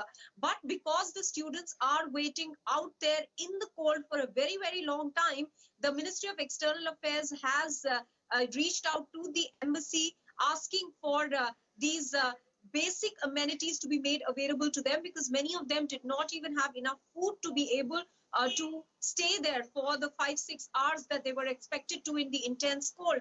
They have managed to send these food items with a lot of difficulty, at least that's what we are being told. And at the moment, all effort is being made on the ground to facilitate the movement of Indian students, particularly along the Polish border with Ukraine. All right, and the flash that our viewers are just seeing, on our screens is this. The Indian Embassy in Ukraine has tweeted to say that weekend curfew in Kiev has been lifted. Please make your way to the nearest railway station and get to a border town so that you can be put on a safe flight back home. We'll get you more on that. Maha, do stay on with us. Maria is joining us live as well. Maria, the MEA not just sending humanitarian aid for students who are stuck at border areas in Poland, but I believe that there'll be top-line ministers from the government of India that will be headed to countries that share a land border with Ukraine to help in these evacuations. That's right, Shreya. 4 ministers, Hardeep Puri, Jyotiraditya Scindia, who is the Civil Aviation Minister, Minister of State for Civil Aviation, General V.K. Singh, and also Law Minister Kiren Rijiju. They are expected to leave India today. They will be going as special envoys to the government of India, and they will be going to various countries along that land border that we have been talking about with Ukraine to ensure that, the practical challenges in terms of what is happening on ground, how are students moving towards these border districts, and primarily the challenges, Shreya, as we have been discussing, that those students who are stuck in Kyiv or in Kharkiv, how will they be transported to, say, a border of Romania or Poland for them to be finally evacuated? So understanding those challenges, the government seriously displaying that the alacrity and also the urgency in this case, because they understand the situation on ground is becoming from bad to worse. I did speak to one of those ministers just a few minutes ago, and he told me that let us go and make the assessment on ground, because there are certain reports that are coming from Ukraine which are not really promising as far as the tough times that Indian students are facing, and hence the Prime Minister, who held a second round of meeting today, deciding that the 4 ministers will be traveling and they could leave India in the next few hours. Thank you very much, Maha, for getting us that big update. There's another piece of news coming in. The Indian High Commission in Ukraine has now tweeted to say this. This tweet is specifically for students who are still in Kiev. They are saying weekend curfew has been lifted in Kiev. All students are therefore advised to make their way to the railway station for onward journey to the western parts. The Ukraine Railway is putting special trains for these evacuations. Maha Siddiqui is joining us live. Maha, I can only understand the sort of stress that not just students who are on the ground are going through, but what their parents back in India are going through as well. But just to get into the railway station and take the train back is also not going to be easy, given the influx of people who are waiting to leave Kyiv right now. Yes, absolutely, Shreya, because Kyiv was in emergency mode, and movement of people was not allowed. Also because a lot of bomb warnings were constantly going off. People were rushing to bomb shelters, which are largely the sub-metro stations. Now that there has been some relaxation, the embassy note has been put out so that students who are still stranded in Kiev can immediately access some form of public transport, or maybe a vehicle that get on their own and move to the border areas. This is very important at the moment, Shreya, because the Russian troops are closing in on Kiev. Yesterday evening, Indian Standard Time, there were a lot of SOS messages as well that one saw, because it was being reported that Kiev is now surrounded on all sides, and it will be very difficult for civilians to leave. Now that there is a window, and that is why it is being constantly stressed that all these students or Indian professionals who are still stranded in Ukraine must constantly monitor the advisories, because if there is a window that is opened like now at the moment, they are being advised to immediately leave the city and move to a border area so that they can be evacuated. That is the reason that the students need to stay in touch with the Ministry of External Affairs helplines that have been given, as well as the particular WhatsApp numbers of the officers who are on the ground as well. As far as something that Maria was mentioning, Shreya, and I would like to bring that into focus as well. Yes, the situation in eastern Ukraine is still very tricky at the moment on the ground. And from what we have heard is that the Indian side would also look at seeking some sort of help from the Russian side to be able to evacuate some of the Indians from that side as well. This is because from the eastern side, going all the way to the western border for evacuation will become very difficult. The Minister, in his conversation with Vladimir Putin, the statement that came out had very specifically said that the Prime Minister sensitized Putin about the Indian students stranded in Ukraine. The new Russian ambassador who came to India yesterday, met with Foreign Secretary Harshvardhan Shringla, and in his tweet he mentioned that the issue of the students was discussed. Okay, Maha, do stay on with us because the developments are coming in fairly rapidly from Ukraine. Do stay with us. General KJ Singh, you know, many people are questioning why India has decided to stay neutral in this conflict. We do need to stay neutral because you know, our students are still there and we need the help of both the Ukrainians and the Russians to evacuate them. You are bang on target. The thing that you're saying, we have to remain relevant to both parties. If we take a side too early, then we will not be heard by the other party at all. And we have our national interests. After all, Russia has supported us. It's a traditional ally of India. We have partnership in critical and strategic technologies. We get about more than 50% of our arms are imported from Russia. So we just can't take this line which is being propagated by Western nations. And India has done, in my perception, the best we could have done. We have tried to remain neutral and relevant to the whole issue. And I hope we are listened to and both sides come to negotiations. They are already getting together. And the only way out of this problem is by dialogue and diplomacy. Okay. It can't be the way Ukrainians have shown the resolve. See, initially I also thought that Russia will just sweep over Ukraine. But 5 days down, in our operational philosophy, we say 7 days is one operational cycle. And in that cycle, Russians have not achieved their objectives, except for suppression of Ukrainian Air Force. So it is getting to a stalemate situation. And I hope Russians see the sense and get seriously into negotiations and both sides de-escalate and disengage wherever they are face to face. So the peace talks are today. Of course, no one in Ukraine is expecting these peace talks to go anywhere. Russia has also very clearly said that as these talks are underway, we are not going to stop our offensive in Ukraine. So that will continue. But for the moment, that is not India's concern. India's concern is that there are some 15,000 students who are still in Ukraine. They are many of them are at borders, land borders, which join Ukraine, trying to cross over to the other side to places like Poland, Romania, Hungary, etc. And that is becoming very difficult because the Ukrainian border guards are not letting Ukrainians leave. And in the confusion, it is becoming very difficult to tell who's Indian and who's Ukrainian. Therefore, everyone is getting pushed back, which is why the government of India has now deputed 4 top ministers to go to these countries that share a land border with Ukraine to help in this evacuation process, which is not exactly met with the sort of success one would have imagined, given the sort of resources that India has put in. There are 5 repatriation flights that are already back, 1,100 students back, but that is only a fraction of the number of students who still continue to be there. Anurag Thakur now speaking to us on the issue. Let's go across to that. The opposition has not been very happy with the government's efforts. They feel that you have left it too late or you're using it as publicity, even as thousands of Indians are still stuck in Ukraine. Advisories has been issued from time to time by the Ministry of External Affairs. We have been creating awareness then also and now also and taking all the steps possible to get every Indian back home, especially the students. And if you look at Prime Minister Modi has already spoken to Mr. Putin. At the same time, he has also spoken to the Ukrainian president also. We are trying our level best to get all the students back home.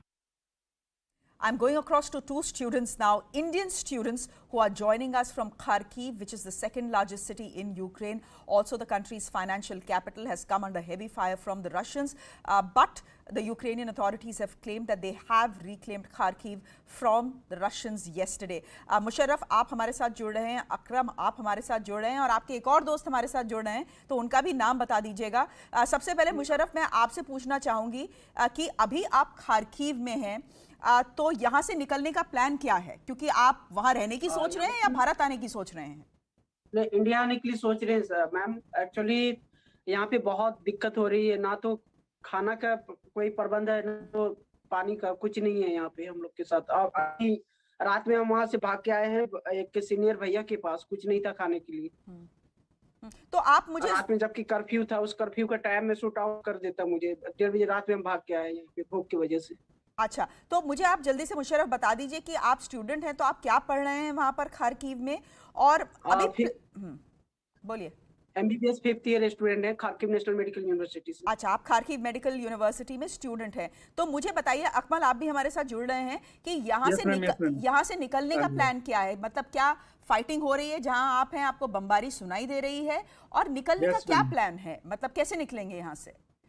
Actually ma'am, there is no plan because बाहर बहुत ज़्यादा bombing है, बहुत ज़्यादा firing है, shelling है, क्योंकि बाहर कर्फ्यू है और एक्चुअली हमारा निकलना सेफ भी नहीं है. अभी गवर्नमेंट का कोई एक्शन नहीं है. अभी 4 दिन हो चुके हैं, अभी कुछ पता नहीं है निकलने का कहाँ से कैसे, ना खाने का ना पीने का, कोई किसी भी तरह की कोई सिचुएशन. बिल्कुल सब कुछ खराब है यहाँ से. हम निकलने का सोचते भी हैं तो आर्मी बीच में कोई एक्शन नहीं ले पा रहे हैं बिल्कुल भी. गवर्नमेंट से रोज मैं 100 से ज्यादा मेल करता हूँ. पोलैंड में, हंगरी में, रोमानिया में, इंडियन एम्बेसी में कांटेक्ट करता हूँ. 100 से ज्यादा. There is no action. नहीं, तो आप कह रहे हैं कि आपका कांटेक्ट लगातार इंडियन एम्बेसी जो यूक्रेन में है उससे बना हुआ है, but they have not been in a position to help you so far. Yes ma'am. Yes, ma'am. Actually, the thing is that actually they are telling that in the middle of the war, how can they help by rescuing all the students over here? That's why they are actually waiting for a conclusion or or solving the problem by the dialogues and something like that. And after that, if the problem is solved and war is stopped, after that they can only rescue the eastern side students only. Okay, but that's the only case. That's the problem. But the fact is, I think otherwise. The Indian side has already spoken to Russia to rescue students or evacuate them from the eastern side. So that could be happening sometime soon. I want to ask you this. I'm sorry I didn't get your name, but I want to ask you this. I want to ask all three of you this. There are many people who are watching this broadcast and saying, when for the last 3 weeks, everyone knew that there were war clouds over Ukraine. Why did these students not come back home? That there were constant advisories, at least 5 of them given by the Indian government. So ये लोग वापस क्यों नहीं आए? Okay, first of all, I would like to say that the first advisory which came from the Indian embassy was completely confusing one, because it was written like non-essential should leave this country, something like this. So why it's non-essential or essential? It should be written that everyone should leave or all the students must leave. But afterwards, after that, when the second advisory came, after that they told that it was all the Indian students should leave. But at that time it was too late, because when we tried to book our tickets, it was filled till March 1. So how can we book tickets? Then secondly, our dean and vice dean, because I'm finally a student in MBBS here. So our dean and vice dean told that if you will leave Ukraine, then forget about your degree over here, because we cannot give online classes degree. So you have to stay here to get the degree. So for our own degree, of course, we have to wait here. Not only me, almost all the Indian students and foreign students who are in 6th course, I mean the final year, they are present here and they're unable to escape because of all this stuff which I told okay. you. This is the scenario. Okay. So Musharraf, I want to ask you this. There are some students, and there are videos of these students that are all out on Indian media, who are saying that because of the stand that India has taken at the United Nations Security Council, which is of course not favorable to Ukraine, the Ukrainian authorities are making it doubly tough for Indian students to leave. Is that true? Is that something you are facing as well? Yes, that's absolutely true. Because in UNSC, when India abstain from all the votings, that's the reason 2 times voting occurred, 2 times abstained. And that's the reason actually in the borders, like in Poland border and Romania border, Ukraine army are telling that if your government is not helping us, why can I help you? Why can we help you? That's what they are Why doing. should we help you? So your government is not helping us. Why should we help? So this Musharraf, is their आपकी stuff, बात and हुई they है are क्या किसी से? Have you spoken to someone who's gone through this and faced this? yes, our friends. I can send you videos, and many videos are there also. Literally, they are torturing students And they're beating, like harassing the girls. beating girls. Even they are not looking at girls or boys. They are beating everyone. All Indians basically, and if they are foreigners or Ukrainians, they are leaving them nicely. But for Indians, they are beating just because of this stuff. Just because of this stuff. So, do stay on with us because I want to ask you a few more questions. There is some news coming in, then this could be good news for you because at least there is some progress, we believe, in evacuating students. MEA buses right now are taking students to Poland. This is away from Cherny, which means the Indian evacuation effort is progressing. Maha, it's progressing slowly. Students are all right, we'll try and go across to Maha Siddiqui in just a bit. But this is news that is coming in. There are some Indian students who have now managed to cross the border and go and get into Poland. They'll finally go to Warsaw. Managed to extricate these students from the border, from all that crowd at the border right now, at the border crossing right now. And these students have finally managed to make it to Poland, which is good news, Maha. India's evacuation process progressing slowly but surely. Yes, it is painfully slow for many students who were there for many hours, Shreya. And it's not just that the fact that they had to stay at that border for many hours because of some diplomatic issues which were not sorted out, but also the fact that many of them had walked several kilometers before they reached the border post, which is close to Lviv Oblast in Ukraine. It is from here, the Cherny border, from where they had to cross over. This was meant for those who were coming by public transport and crossing over on foot. Only those with a private vehicle could move from the Krakowiak border. So, of course, there were very few takers for that border. Largely people who are transiting through Poland are coming to this particular border. And there have been some stories, students talking about the kind of problems that they faced. But now at least the first batch has been able to cross over, and those pictures coming in. So it should be of relief to parents that the movement is smoothening out on this border with Poland as well. They were brought over to the Polish side. Buses have been arranged. They will now be moving to Warsaw, and from there they will be put on a flight from Warsaw to India.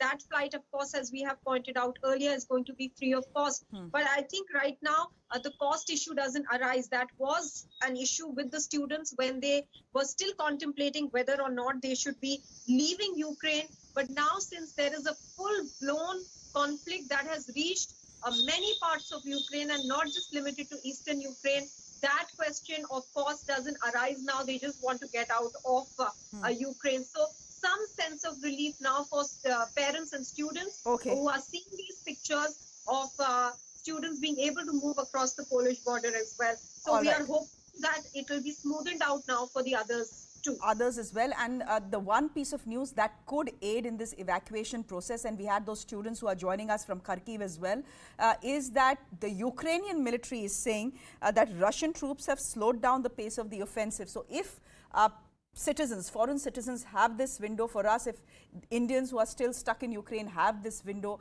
it's probably time to quickly get onto that train station or bus station and leave Kiev and Kharkiv as soon as possible if they are in a position to do so. But the fact is that the government of India is saying that please keep a close eye on all the advisories that we are issuing.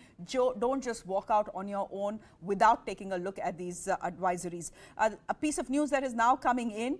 We are being told, of course, that the Modi government is working full-time to evacuate all students, all Indian citizens who are still stuck there. They have made different components to evacuate all Indian citizens from affected parts. Let me go straight across to Anand, who is joining us. Anand, what more details are you picking up? In the last 24 hours, Prime Minister Modi has held 2 high-level meetings. In one of these meetings, 4 ministers have been deputed to go to countries that share land borders with Ukraine to hasten up this evacuation process. What more are you picking up? No, the most important aspect is that civil defense norms cannot be violated. Now, this is something which the government's advisory is very, very clear, saying that creating unnecessary panic and raising the whole level up to a certain, raising the decibel levels is not going to answer help solutions. We are in a war zone. Citizens or students are in a war zone. Yes, families are worried. The government is worried. But most importantly, civil defense norms have to be followed. All Indian citizens have been immediately advised to move to bunkers immediately because their records, their details are there with the government. They must not create unnecessary chaos there or even in India, because raising the decibel levels, unnecessarily fueling the panic is not going to ease the situation. It's only going to complicate the situation. The government says it has a list of everyone and is working with other agencies like Red Cross or the UN for safe evacuations. And all Indians who are stuck in Ukraine right now are part of the civilian population, and hence civil defense norms must be followed. They have to listen to the local authorities. They cannot pick up fights with them, get into arguments with them and say that they will not follow instructions, because the local authorities are also working according to a system, because they have to deal with all nationals. So Indian nationals are requested to, 1, calm down, 2, cooperate, and 3, remember that the government is there to ensure they will get out. It may take some time, but they will be out. There is no need for sloganeering. There is no need for trying to do demonstrations. They have to be inside bunkers. The government is requesting everybody to be calm and quiet right now and follow the instructions, because the government is doing all it can. Sending these ministers across to the neighboring nations is one of the reasons why, one of the indications that there is highest priority that's been accorded to the safety of our Indian citizens, of our citizens, and to bring them back. So that is the clear advisory that has come from the government. Okay, the clear advisory is don't panic, stay where you are right now and trust the process and trust the system, because eventually we will get you out. The situation may not be such that we can get everyone out right now, because after all there's a war going on. So protesting, I think what is disturbing the government is the videos that students are making that are coming out, which seem to be suggesting that they don't have food or water. They want to go back, but no one is helping them, that the embassy is not helping them, no one is responding to them. So the government is saying, trust the system, trust us, we'll pull you out. We cannot pull out all 15,000 of you together, given that a war is underway, but we are doing the best we can. Ambassador Anil Tringunyat, you're joining us as well. This is a tough situation. This is a war, after all, that we are in the middle of. Not we, 14 to 15,000 students who are still stuck in Ukraine, Indian students who are still stuck in Ukraine. After all, this is a war that is playing out, and to pull out everyone quickly, say in 4 or 5 days, may not be possible, and everyone needs to realize that and do what will keep them safe, because the Indian government says we have your back, don't worry. Yes, I think they have to trust the Indian government, and it is extremely difficult. I have been in these kind of situations when we had tried to evacuate during the war zones. It is very difficult, and a lot of it depends on the local government's availability of resources. Today, the local governments in the western part especially, which are not under the Russia's control, they are trying to defend themselves. They are trying to keep some kind of an order in the country. So their priorities are very different at the moment.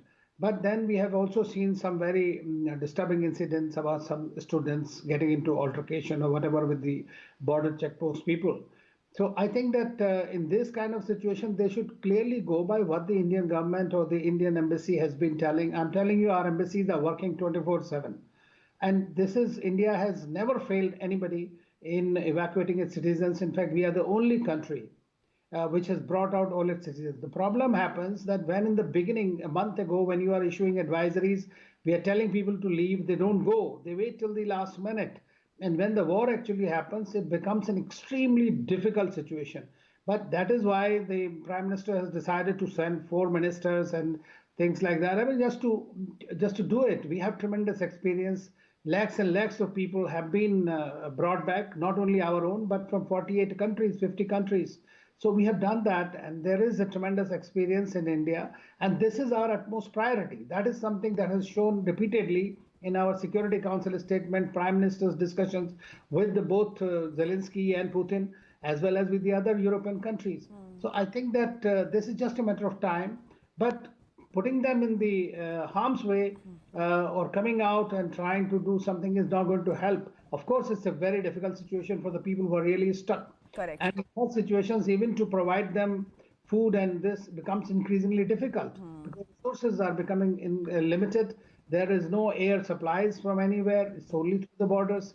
So that's a real problem. But I think the Indian government is working, and we have control rooms in Delhi. Sure. So one understands the desperation of these students. One really does. You're stuck in the middle of a war zone. You're hearing these air raid sirens. You're hearing missiles. You're hearing rockets. You obviously are scared for your life. You want to step out of that war zone and get to safety. Now, getting to safety is not exactly easy. It is not exactly easy for the students on their own. It is also not exactly easy for the Ukrainian embassy to pull out all these 15,000 students and get them to land borders with other countries from where they can take a safe flight back home. So what the Indian government essentially is telling them is not to panic, stay where they are, don't engage in any altercation with Ukrainian border guards because they are also doing a job and they are doing the best they can. But General Singh, the reports that are coming in, I've just spoken to some students who were in Kharkiv, medical students who are in Kharkiv trying to leave. There have been videos of other students who are at the border post with Poland, all saying that because India has not supported Ukraine's stance in the United Nations Security Council, which is why they are being treated badly. They are not being allowed to leave. What do you make of that? Too many students have said that now to dismiss it outright. Shreya, firstly, let me tell you, I was in Angola in United Peacekeeping Force. Nobody owned us up. Those were the bad days. Even Indian government didn't own us up. We had a civil war going on over there. So India had changed drastically. We ran Operation Sukoon. We have taken out people from various countries. And see, there are great amount of operational problems. See, I'm not wanting to crib on the side of the government, but a lot of students don't even register. They don't even register with embassies. They don't even keep in contact with embassies because everybody wants to save a little bit of money here and there. So there are challenges. I accept that. But to say that Indian government stand in United Security Council has proliferated down to guards in Ukrainian civil defense is stretching it too far. I don't think there is so much of this kind of thing. There would have been certain amount of animosity which builds up, but then it is our call to remain mature, to have a dialogue through their university, and let's not raise. After all, you remember in Kandahar, what did we do? We built pressure on the government, and here we have to give credit to the government. They are flying out 4 ministers. It's not happened earlier. And the presence of those ministers is going to resolve a lot of problems. Just stay on with us. I understand what you're saying. Just stay on with us because we are slipping into a quick break on the show. The news coming in is a bit of a breather for anyone trying to leave a place like Kharkiv or Kiev. What Ukrainian authorities are now saying and the armed forces are now saying is that the Russian offensive has slowed down a bit. Why is this good news for anyone trying to leave Kharkiv or Kiev or any other war zone where they are stuck? Is because if there are no bombs and missiles raining over you, it becomes easier for you to make that journey to a border post from where you can take a safe flight home. So let's hope that as many Indian students who are there in Kharkiv and Kyiv can take this journey. Although, again, the Indian government saying keep an eye out on advisories. Don't get into fights with Ukrainians or Ukrainian border guards right now. They're just doing a job. We'll take you out. Trust the system and trust us. We'll take you out. If not today, if not tomorrow, then within a week. Slipping to a quick break on the show. There's more coming up on the other side. Do stay with us.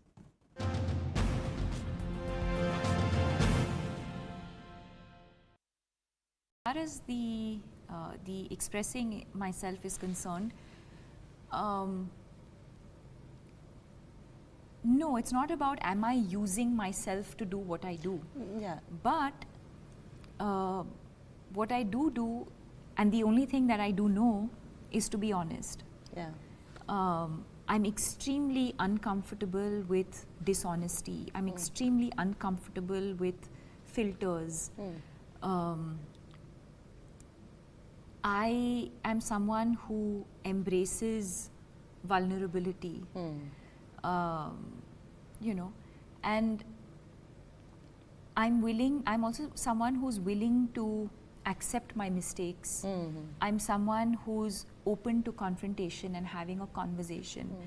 Because for me, my heart and my soul has to be very clean. You know, it's not like I'm only doing right things all the time. I'm sure I make mistakes. I'm sure, you know, I faltered along the way. But I think to understand why I do what I do, why I did what I did, why I felt a certain way, if I was disappointed about something, if I was hurt about something, if I have been hurt, I think where I am in my life today is not to just sort of push it away or question it. I think where I am in my life today is to acknowledge it and to embrace it. And the only way I know today, whether it is in my craft or outside of that, is to be honest. So I guess, you know, that's probably why the performances or the crying or any other expression or emotion probably touches you, because it's but not. Do you it's feel in a coming from an scene, honest you know, in Gehraiyan, while I was watching, there maybe I'm a little more perceptive. I'm very emotional, Deepika, and I could see that you didn't have to use glycerin in that, because I see your emotions swell up from inside. Was that happening for real, or am I? No, of course. Of course. And that's what I say. I mean, even as an actor, my endeavor always is to just to try and be as honest as possible. And the camera picks up everything. The camera picks up. So yeah, I think all I'm just trying to do is just to be extremely truthful and honest in that moment. And yes, there will be days when, you know, where it will happen, but there could be days where you don't. True. Know? And but that's the exciting part of being an actor. True. For the second part of your question, why be in prison when you can? Have you felt like you were in a prison? Of course.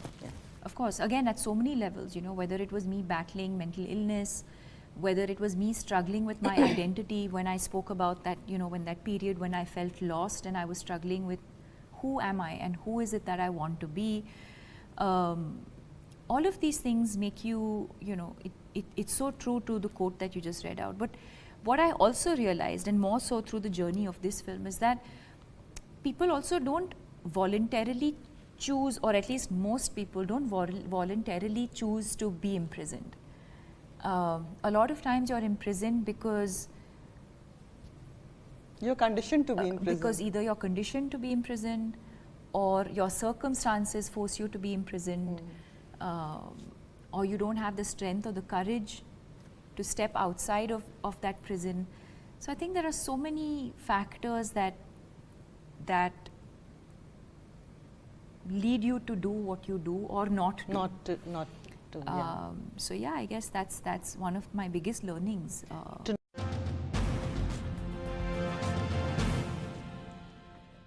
Welcome back. India has once again abstained from voting in the United Nations Security Council over calling a special session of the UN General Assembly to discuss the Russia-Ukraine war. Now, explaining the reasons why India once again chose to abstain from the vote in the UNSC, our representative there reiterated for immediate cessation of violence and an end to all hostilities. He further added that Prime Minister Narendra Modi had also sought for the return of dialogue with the leadership of Russia and Ukraine. Besides, India and the UAE and China have also abstained.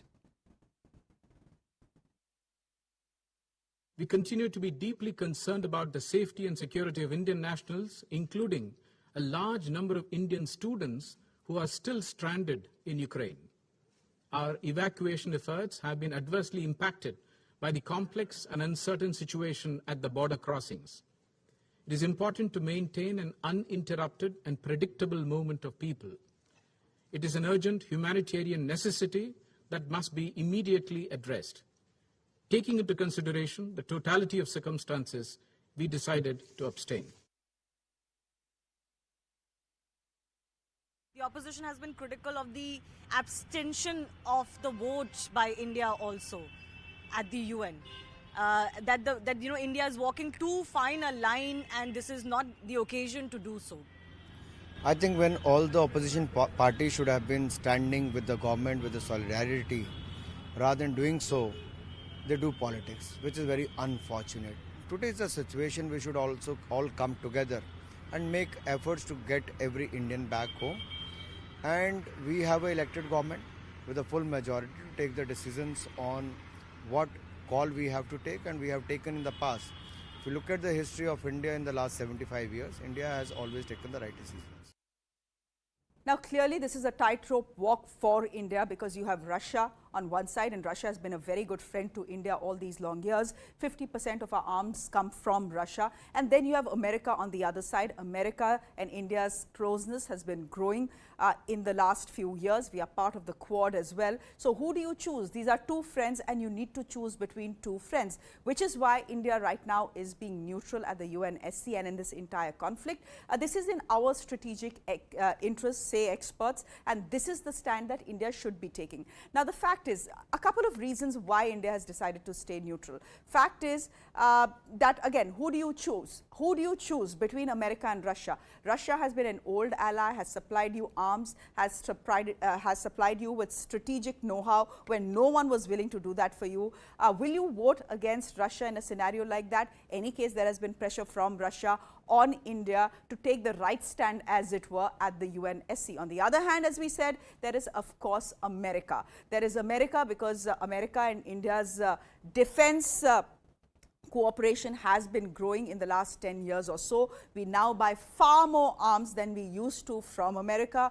Plus, there's, there is a loose alliance against China in which India and the United States of America are together, which is the Quad Alliance. So what do you do? These are, as I said, two friends. Who do you really choose between two friends?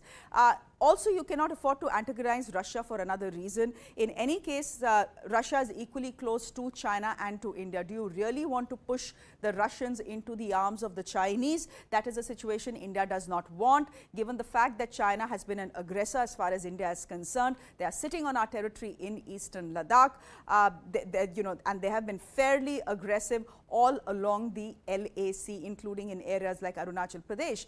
So that is what you would not want. You would not want a Russia, China, Pakistan axis, because that could be very, very difficult for India to deal with. You need a friend in Russia. Just like you need a friend in America, you need a friend in Russia as well. This is in our strategic interest. Now, very importantly, what India is also saying is that we will not be a stooge for the West.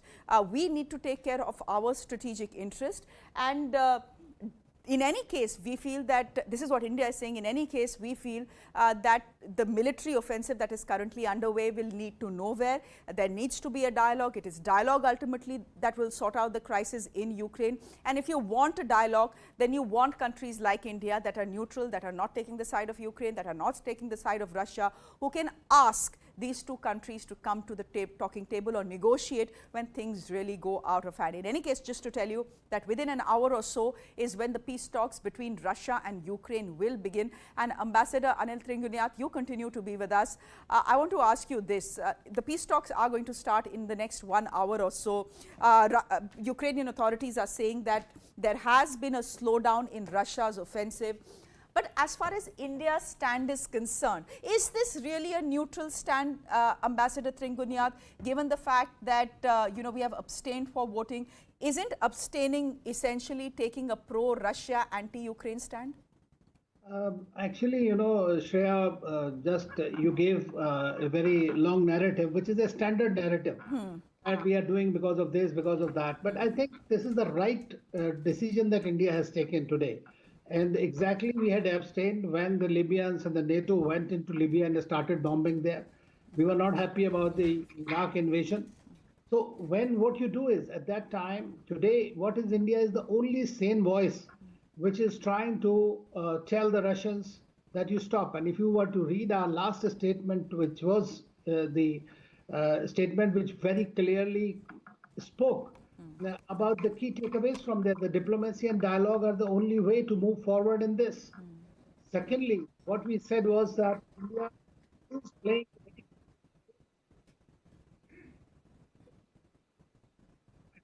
Okay, I believe we've lost our audio connection to Ambassador Anil Trigunyat. We'll leave it there for the moment. Thank you very much. What you're telling us is that we need to take a stand that suits us and suits our interests, and that interest lies in abstaining from voting, of being a neutral party right now, because the last thing you want to do is to push Russia in the arms of China, which is an enemy waiting at our northern borders. On that note, a quick break. There's more coming up on the other side. Do stay with us.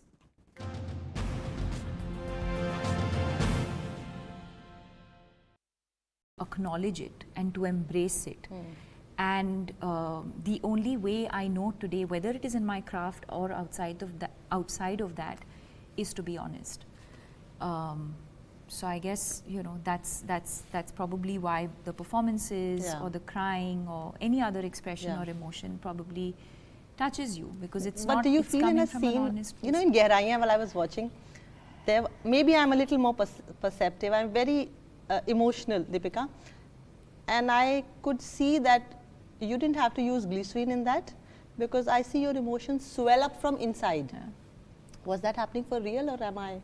No, of course, of course, and that's what I say. I mean, even as an actor, my endeavor always is to just to try and be as honest as possible, and the camera picks up everything. The camera picks up. So yeah, I think all I'm just trying to do is just to be extremely truthful and honest in that moment. And yes, there will be days when, you know, where it will happen, but there could be days where you don't. Where you don't. True, you true. know, and but that's the exciting part of being an actor. True. For the second part of your question, why be imprisoned when you can? Have you felt like you were in a prison? Of course. Of course. Again, at so many levels, you know, whether it was me battling mental illness, whether it was me struggling with my identity, when I spoke about that, you know, when that period when I felt lost and I was struggling with who am I and who is it that I want to be. All of these things make you, you know, it's so true to the quote that you just read out. But what I also realized, and more so through the journey of this film, is that people also don't voluntarily choose, or at least most people don't voluntarily choose to be imprisoned. A lot of times you're imprisoned because you're conditioned to be imprisoned. Because either you're conditioned to be imprisoned, or your circumstances force you to be imprisoned, or you don't have the strength or the courage to step outside of that prison. So I think there are so many factors that lead you to do what you do or not to. Not to. So yeah, I guess that's one of my biggest learnings. To not be in prison and seek for help. Yes, that too. I mean, that would be my advice. Again, I don't think, you know, I can't be telling people don't be imprisoned. But what I can do is say I was imprisoned in my own mind, and I've had this beautiful experience of coming out, and it's so liberating. It is. And my life has only gotten better from there. And the only thing you can do is be empathetic and also be authentic and honest in your journey, and hope that people will pick up from that. Firstly, Rumi says very famously, as you start to walk on the way appears. Why is self-help the best help, Deepika? Because I think that I personally believe that when you learn from your own journey, from your own experiences, from your own mistakes, there's no greater learning than that. And I'm just talking from my own experience, you know, whether it's in my personal life, whether it's in my professional life. Take my professional life, for example. You know, I came into the industry with no sort of padding, godfather. You know, I was literally thrown into the deep end. I mean, of course, am I grateful for the opportunity that I got? Yes, but that was also a function of my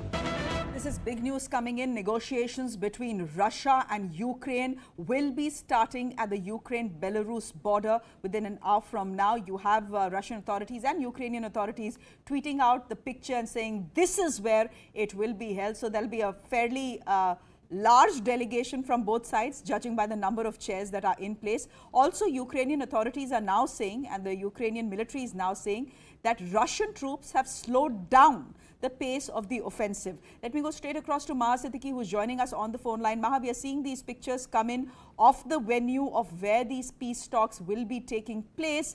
Are the two developments related, the fact that within an hour these negotiations will get underway at the Belarus border, and the fact that the Ukrainian military is saying ahead of that Russian troops have slowed down their offensive? Are these two, in your view, are these two developments related?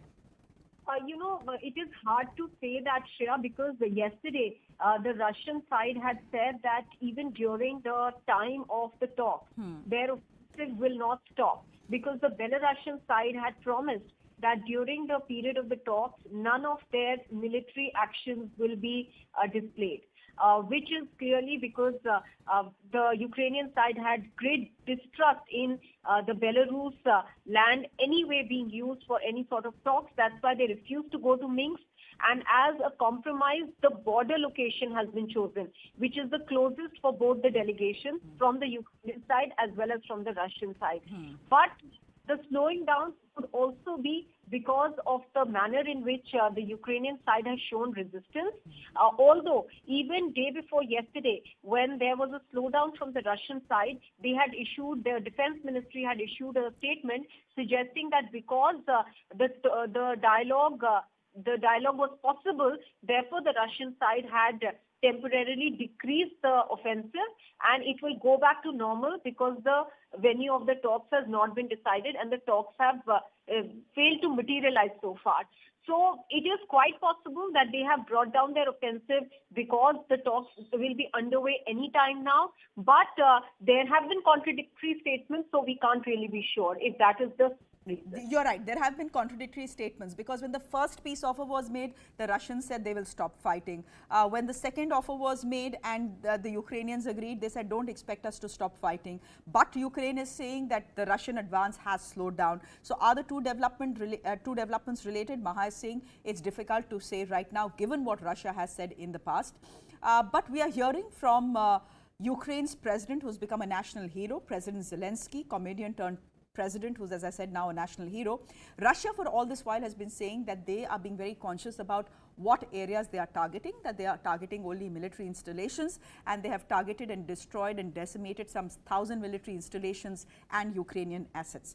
However, Ukraine is calling that out. They are putting out pictures of residential areas that have been targeted, where civilians have been killed as well. In fact, Ukraine is saying 200 civilians have been killed in Russian shelling across the country. Here's President Zelensky talking about the fact that Russia is not only targeting their military installations, they are also targeting kindergartens, and they are also targeting ambulances. Listen in. Они воюют против всех. Они воюют против всего живого. Против детских садиков, против жилых домов и даже против машин скорой помощи. Они применяют реактивную артиллерию, ракеты против целых городских районов, в которых нет и никогда не было никакой военной инфраструктуры. Let's now hear from the other major player in this conflict, in this war, that is President Putin. On day 4, which is yesterday of fighting, he put his nuclear assets on standby, his strategic assets on high alert. Is this Mr. Putin up in the ante, or is this Mr. Putin simply acting out of desperation, given the fact that he hasn't really achieved what he had set out to achieve in Ukraine, at least in 5 days of fighting? Take a listen to Mr. Putin. Приказываю министру обороны и начальнику генерального штаба перевести силы сдерживания российской армии в особый режим несения боевого дежурства. Вы видите, что западные страны предпринимают не только недружественные действия в отношении нашей страны в экономической сфере. Я имею в виду нелегитимные санкции, о которых все хорошо знают. Высшие должностные лица ведущих стран НАТО допускают и агрессивные высказывания в адрес. Now let's get you a ground report. There's heavy shelling followed an ugly day in the port town of Mykolaiv, where troops fired in the air, roughed up suspected Russian saboteurs and raised the city's bridge for the first time in over a decade. By nightfall, heavy shelling hit the outskirts. By morning, it was clear the devastation those blasts had brought not only on Ukrainian armor, but also the city's central residential area. Take a look at this report. The bridge here hasn't been raised for as long as they can remember, but neither has the sleepy port town of Mykolaiv been invaded. The clack-clack is likely exchanges with Russian paratroopers who we're told landed nearby. Locals struggling to keep up with their world here collapsing and soldiers edging. The fear here, Russian saboteurs, like these two suspects thrown to the ground by soldiers. Then the sirens go off. And it is back in the basement for mothers and cats. Here, the noise of what Russia would do to these towns in the name of subjugation and geopolitical gain. Police trying to turn lights off, it seems, in businesses that closed in a hurry. Life persisting, caught between hoping this is short-lived and wondering if it may go on forever. Behind it all, in empty streets, the fear they may be overrun. And whether each huge blast will be the decisive strike that lets Putin's troops enter. The shelling just went on and on. The next morning, we saw where it hit. It's likely a missile tore up these Ukrainian tanks, but nobody left feels broken. How you feel? Хорошо, good. Very good. Yeah? Yes. They tried to come into the town. России попытались попасть здесь или как?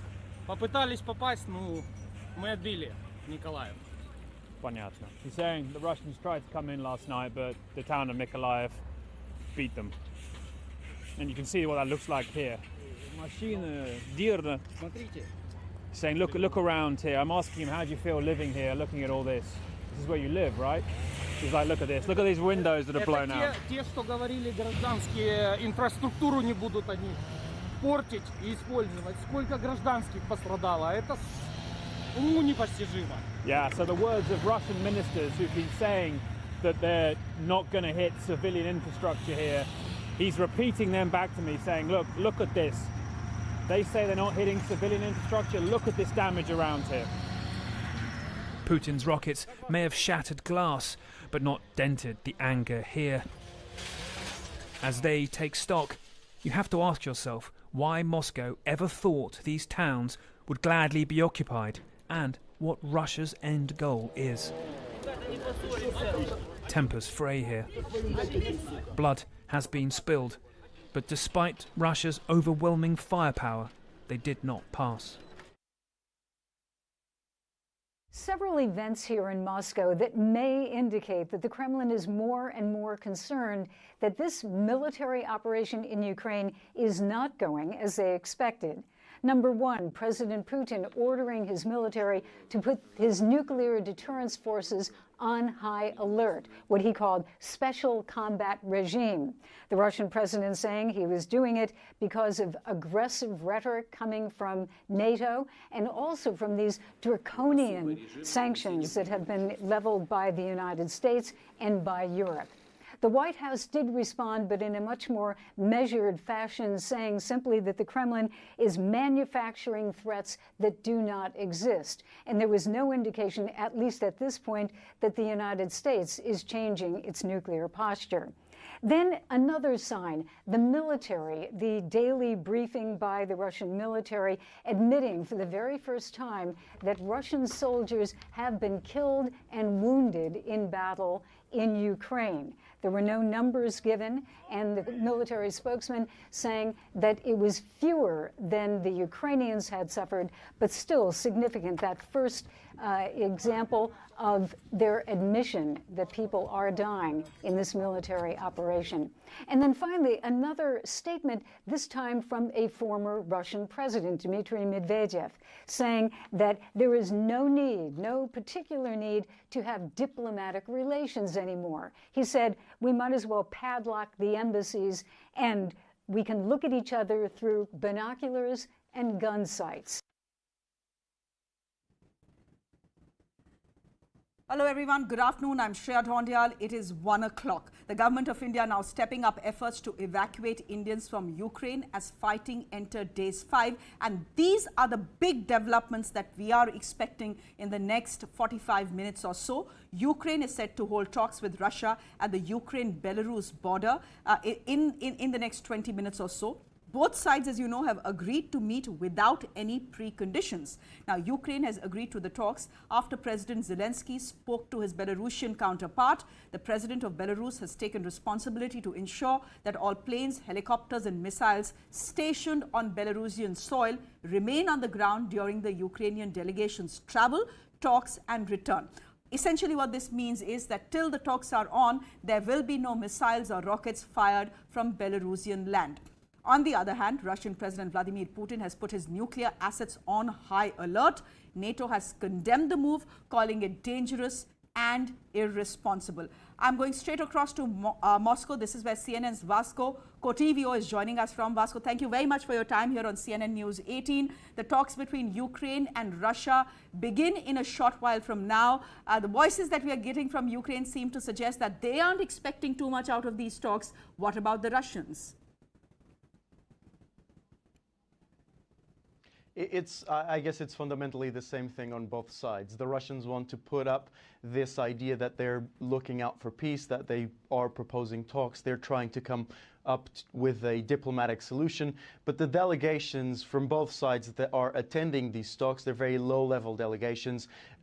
Specifically, the one from the Russian side is unlikely to have any negotiating power, to have any ability to make any significant decisions when it comes to Ukraine, when it comes to the situation in Ukraine. So what President Zelensky said yesterday seems to match up with what we're hearing from our sources here in Moscow, which is these talks are unlikely to produce a significant outcome. But we just have to wait and see. However, it does seem to be, for both sides, a way of sort of pausing things and showing the world that they're both trying to achieve a solution that is not through military force. Vasco, some reports that are coming in on Ukrainian media and the Ukrainian military now on record to say this, as we near the talks, the time for the talks, it seems that Russian hostilities have slowed down. Anything you're hearing from Moscow, is that deliberate? Because yesterday, if I remember correctly, Moscow had said, we don't care if the talks are on, our offensive will continue. Has there been a change of heart on that one? As far as we know, that line and that statement continues to be accurate. Russia has said it will not stop its offensive while the talks are ongoing. What we do understand is that from the Belarusian side, they've assured the Ukrainians that while the talks are ongoing, that no plane, missile, or anything of the sort will be launched from Belarus. Now, however, Russia was already attacking Ukraine from other sides, from the northeast, for example, towards Kyiv, and that is from the Russian, from its own borders, basically. So, although there might be a slowdown, especially in the area that immediately borders Kyiv, and because that's on the Belarusian side, in the other areas of the country, the conflict seems to still be raging as it was in the days ahead. Now, we're hearing from sources from Ukrainian officials, but also from UK intelligence officials saying that the invasion of Ukraine seems to have been sort of slowed down, mostly because of the staunch resistance being put up by the Ukrainians. There've also been some reports of logistical issues on the Russian side, so those factors also playing into the picture on the ground, basically. Vasco, my final question to you. I want to ask you, in your view, why President Putin upped the ante yesterday, putting his nuclear strategic assets on standby, on alert. Is he really serious about using nuclear weapons? It is very difficult to see and understand what is in Putin's mind. We've been discussing this. We were discussing it since before the invasion, and we've been saying it since the invasion started, because he has been very unpredictable up until this point.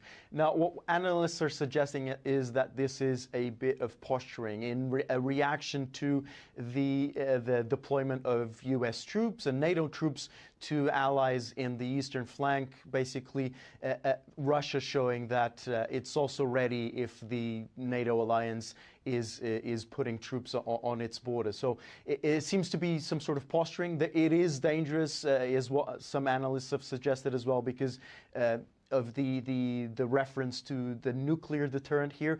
Putin did say he was putting the deterrent forces on combat alert, and those deterrent forces include Russia's nuclear deterrent as well. But it's tricky to say what if Putin really intends to use that nuclear deterrent. It obviously have massive and devastating consequences for the entire planet.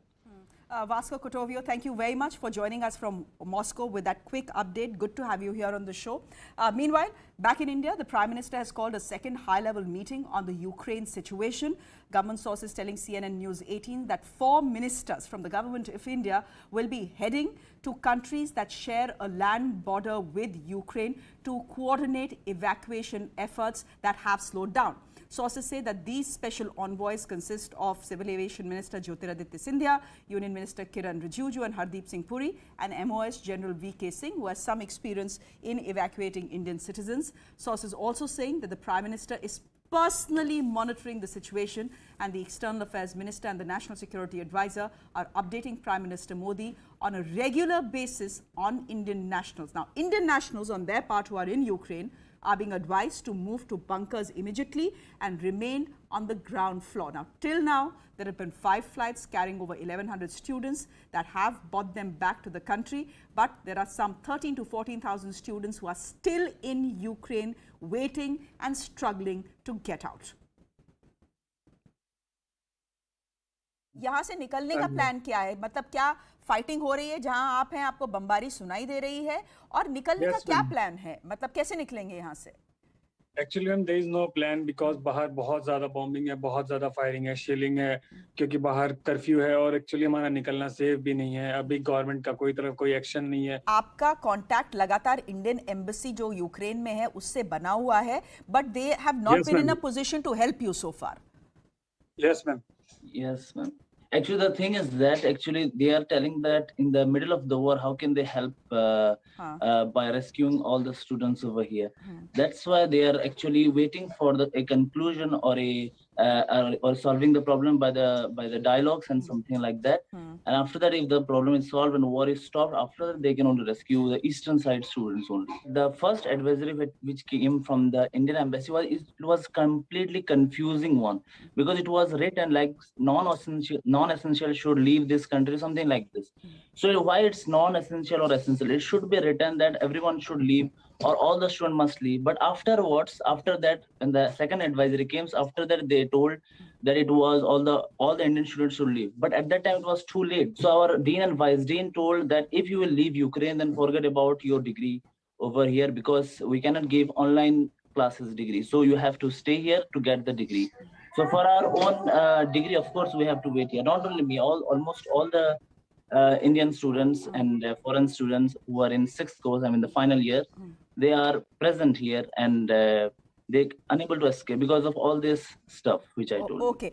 This is the scenario. Okay. So Musharraf, I want to ask you this. There are some students, and there are videos of these students that are all out on Indian media who are saying that because of the stand that India has taken at the United Nations Security Council, which is of course not favorable to Ukraine, the Ukrainian authorities are making it doubly tough for Indian students to leave. Is that true? Is that something you are facing as well? Yes, that's absolutely true. And that's the reason actually in the borders, like in Poland border and Romania border, Ukraine army are telling that if your government is not helping us, why can I help you? Why can we help you? Why should we help? Have you spoken to someone who's gone through this and faced this? Yes. Our friends, I can send you videos. Many videos are there also. Literally, they are torturing students. And they're beating, like, harassing the girls. Beating girls. Even they are not looking at girls or boys. They are beating everyone. All Indians, basically. And if they are foreigners or Ukrainians, they are leaving them nicely. But for Indians, they are beating just because of this stuff. Let me go across to Maha Siddiqui, who is joining us live. Maha, we had some students who were joining us from Kharkiv, 3 of them, telling us exactly the problems that they are facing while trying to leave Kharkiv. A, they are saying no one in the embassy is responding to us, and B, students are being treated badly. Indian students are being treated badly because of India's stand at the United Nations Security Council. Is this a view that has been heard within the Ministry of External Affairs, and is there anything that they are saying as they step up their warlike effort to evacuate all the 13 or 14,000 students who are still there in Ukraine? They are completely aware of the situation, and one reason why the evacuation from Kharkiv is very difficult is because it's on the eastern side of Ukraine, and because many of these areas have seen intense fighting from the Russian troops. That's the reason, Shreya, that I was pointing out, that this is something that has not been said in public as much, but the External Affairs Ministry, as well as the Prime Minister himself, when he had spoken with Russian President Vladimir Putin, he, in that statement, it was specified that he sensitized the Russian president about the plight of the Indians in Ukraine, which gave us a clear sense, Shreya, that India is looking to Russia as well for the safe evacuation of Indians. The eastern border will be very close to the Russian side, and it will be easier to evacuate them from the Russian side as and when the situation improves. That can be an option that it can be looked into, although that is not one of the routes at the present moment.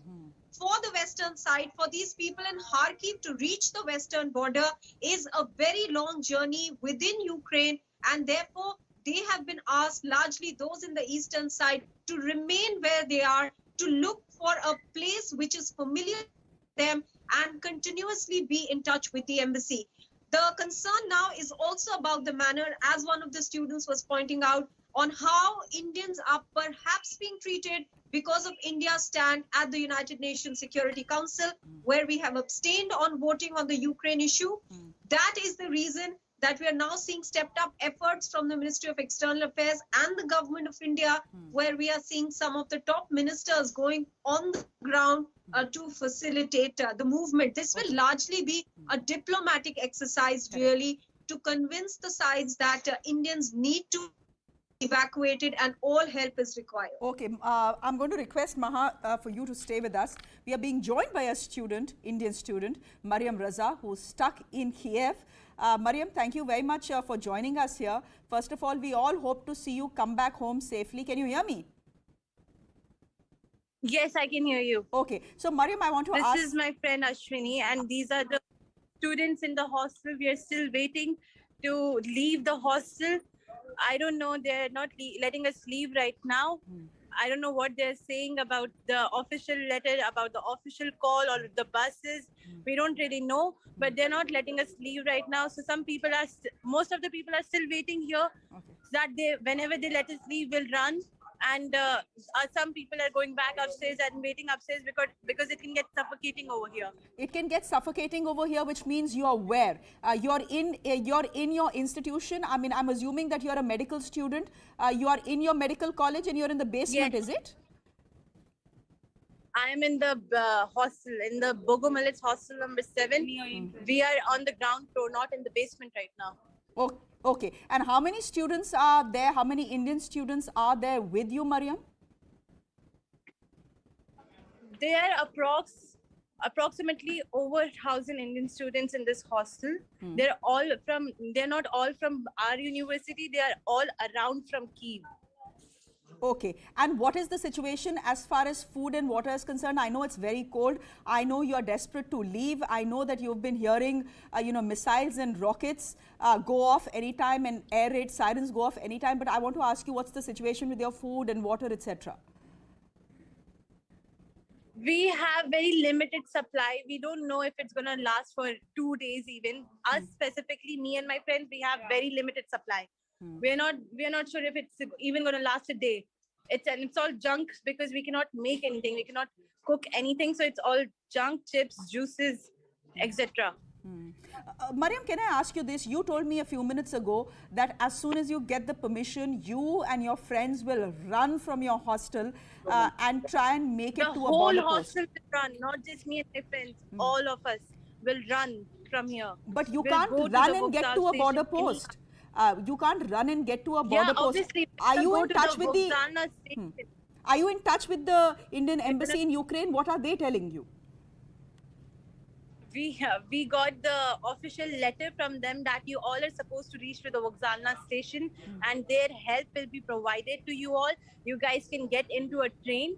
But right now, everything, every minute, everything is changing. So we don't really know what's going to be next for us right now. Okay, we don't know if we're going to leave.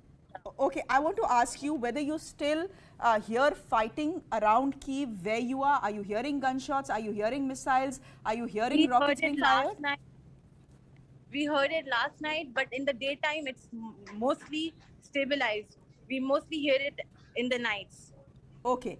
We saw some soldiers around the hostel. We saw some gunshots. We heard gunshots and we saw the firing around the hostel. We saw some tanks and everything.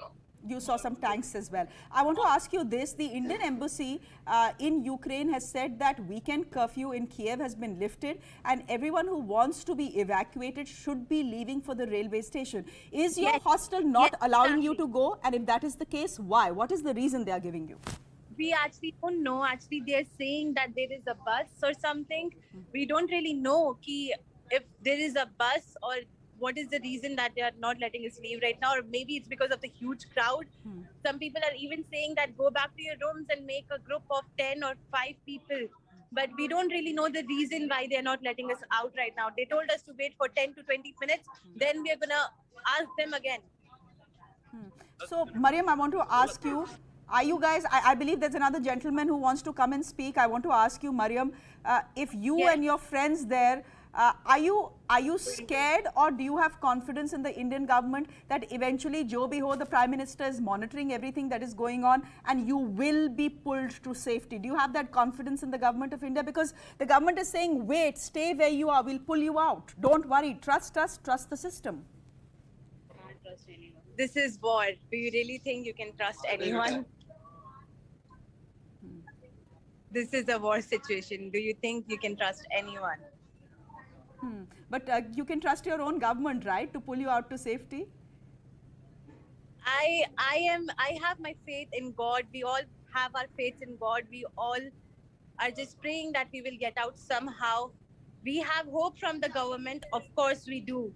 It is our government. It is our embassy. It is our India. We are from India. So we do have hope from the Indian government. We have faith in them.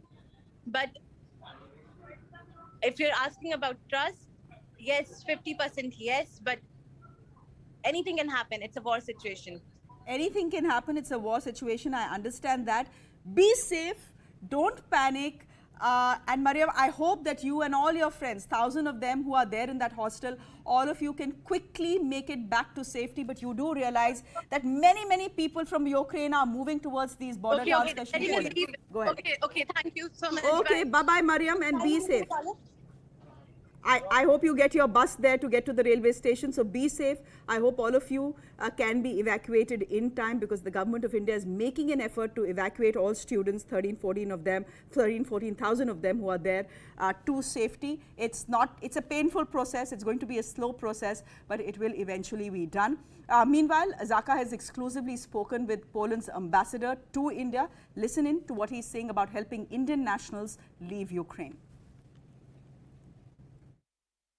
Can you give us a best understanding that you have of the ground situation on the Poland-Ukraine border? We are given to understand there are tens of thousands of Indian students who are stuck there, and unfortunately the Ukrainian authorities are not allowing them to cross the border. What is your best understanding? So, first of all, we should stress that Russia attacked Ukraine and the Russian side is the aggressor here. So, I fully understand that the Indian students and also students from other nationalities, they are escaping from Russian bombs, they are escaping from Russian bullets. Poland is the first to help. And Poland is receiving all kinds of refugees, Ukraine refugees, people of all nationalities, to Poland. We have already received more than 2 lakh people, and we are receiving more. For Indian nationals, there is no need for visa. If you escape from Russian bullets to Poland, then there is no need for visa, and this action is a big action of not only the Polish government, but also the whole Polish society. Everybody is helping. And the evacuation of Indian students is coordinated by the Indian embassy in Warsaw. And so any details should be checked with them first. Please check the social media of the Indian embassy in Warsaw, and please contact them. There are some contact numbers. They know the situation on the ground best because they are on the ground. I am here in Delhi. And what I can tell you that Ambassador Borkowski, we have seen evacuation flights from Romania, from Hungary, etc. What is your best assessment of how soon you will be able to fly evacuation flights from Warsaw to Delhi or to Mumbai? Have you been approached by the Indian government for those permissions? Yes, but I cannot give you any details right now because this is coordinated by the Indian embassy in Warsaw. You know, it's better contact because they know better and they can give you official information. I, of course, also am aware when it might be, but they should confirm it, not me. And I can tell you that there are lakhs of people on the Ukrainian side. They are escaping from the war. There are people who lost their families, who lost their homes, and they are all standing in the queue. And there is absolutely no discrimination. Everybody goes according to the queue, and Poland is receiving everybody. Let me go straight across to our guests who are joining us. Lieutenant General KJ Singh is with us. So is Ambassador Anil Trigunyat. Ambassador Anil Trigunyat, I'm going to come to you first. We've heard voices from students coming in from Ukraine, from Kiev, from Kharkiv. They seem to be suggesting that the Indian embassy is of not much help in Ukraine. I understand that the Indian embassy is working under a very, very, very tight situation where there's a war that has broken out. They're in a war zone, and to coordinate and evacuate 14 to 15,000 students is not going to be easy. I'm just wondering why no one had woken up 3 or 4 weeks ago when Western intelligence repeatedly was pointing out that Mr. Putin plans to launch an offensive war against Ukraine. Well, Shreya, I'm not going to go in the defense of the government, but I want to tell you what happens in such ground situations because I have been through it. It is not that the Indian embassy did not issue. There have been umpteen advisories given to people to leave as soon as they can immediately leave before the war begins. We did not say the war is going to happen, but they were sensing it. Nobody had the clear idea about exactly how the war will happen or not happen. But we were trying to save the Indians because it becomes increasingly difficult when the war begins. So therefore, I think that is something that people also take it very easy. I have seen it in Libya when the bombing began, then only people started leaving. Otherwise, they would not like to leave for months. And now that the situation has happened, that in this situation, it has to be a properly coordinated effort by the Indian government, by the Ukrainian or Russian or the neighboring country. Then only they will move because they cannot be just allowed to leave like that and then fall in the trap or get hurt in the process. The whole idea is to safely evacuate them. For this, the Indian government is doing every single thing that it can do. So I think that they should have little patience and they will all be evacuated eventually. But there were certain incidents that you mentioned that some of the Ukrainian guards were trying to be hostile to them and all that. It is possible because you see when people are reading and there is a narrative that are going on everywhere. It happens in every country. When you see that it is made out that the another country is not happening, We are not there to explain our vote. People, those who are sensible, they understand. Prime Minister had spoken to Zelensky. Foreign Minister has spoken to the Foreign Minister. They have all assured. Prime Minister Modi spoke to Putin, and Putin has said that they will ask the commanders to let the Indians go safely. So I think that we are doing what it is possible diplomatically at the moment. And under the war kind of a siege situation, how does one evacuate its own citizens safely? They should have little faith. And I think within a few days' time, everything will work out. Yeah, if you have faith and trust the system, trust the process, because you think the process doesn't work, but the process by the end of it does work.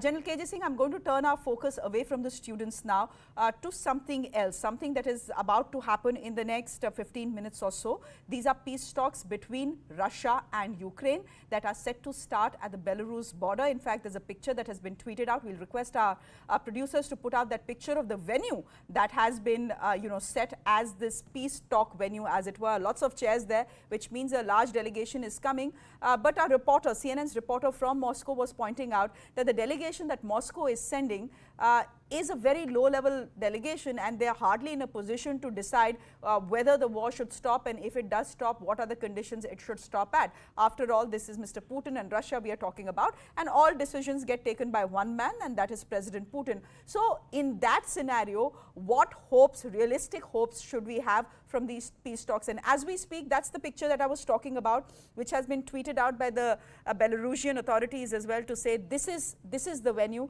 This is a venue near a border river. There's a river at the Ukraine-Belarus border, and an area near that has been chosen as the venue for these Ukraine-Russia talks. As we see those pictures, General, seeing your thoughts on where these peace talks could lead. Will they lead anywhere, or is it just going to be a waste of time? Shreya, I hope they lead somewhere, because the very fact that they are talking, and this venue has been decided after a little bit of symbolism, about a little bit of posturing. Both sides have tried to do that. Initially, they were wanting to have it in Belarus, Russia. That was not agreed to. And now it is being done on the border location. So there is a realization that there is need to get engaged and talk to each other. It won't happen in one round. And this is not the only channel which is working. There are many channels which are simultaneously working. They're nudging them into some sense of compromise, some sense of talking to each other. And also, Shreya, I wanted to tell you that my perception is that there is slowing down of these operations distinctly due to logistical difficulties. Russians did not cater for this operation stretching on like this. True. They probably worked on a format of cyber info working for them, and they also thought that it will be over in 5 to 6 days. So now their tanks and other platforms, in my perception, are running short of logistics. And I think their supply lines have been disrupted as well. Because of a Ukrainian attack, which is why probably things have slowed down. But this is just a slowing down. General Singh, you know this more than I do, that the Russian army is one of the strongest, the largest and the most powerful in the world. And they have hardly used a fraction of their force against Ukraine right now. Only 1 lakh soldiers. They have 90,000 in reserve just for Ukraine. And if they wish, they have 9 lakh standing troops. They can send in as many as required. They can send in as many fighter jets as required, as many tanks as required. So they have hardly used a fraction of their strength. And Ambassador Trigoniath, while we respect, stand up and salute the resilience that the people of Ukraine have shown, taking up arms, standing against a mighty enemy and managing to stall their progress, we understand that things on the ground could change very rapidly. So I want to ask you, realistically, what do you expect from these talks? Well, this is the beginning, an opening. I mean, it is not something that is going to be decisive. It might lead to some kind of an understanding as to civilians, if they want to leave, how they can be allowed to move on until such time that substantive issues are discussed. As you know, President Zelensky has said now that he is ready to keep Ukraine neutral. That is, standing he is not willing to join Nato. That would be a starting point as far as the discussions are concerned, substantive discussions. But in the meantime, I don't see that there is going to be a great outcome of these talks, but this is good that they are happening because both sides would have come there with their briefs, exactly what are the basic minimums that they both can agree to. And if they can agree to continue to talk, I think that is going to take care of a lot of logistical problems that many countries are facing.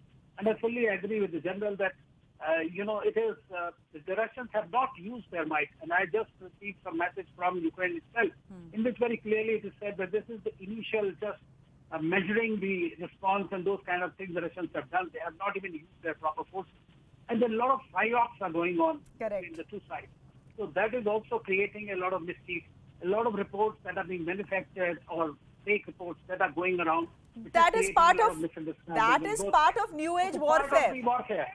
That is part of New Age warfare, Ambassador. That is factored in. I know. The future of war is now here.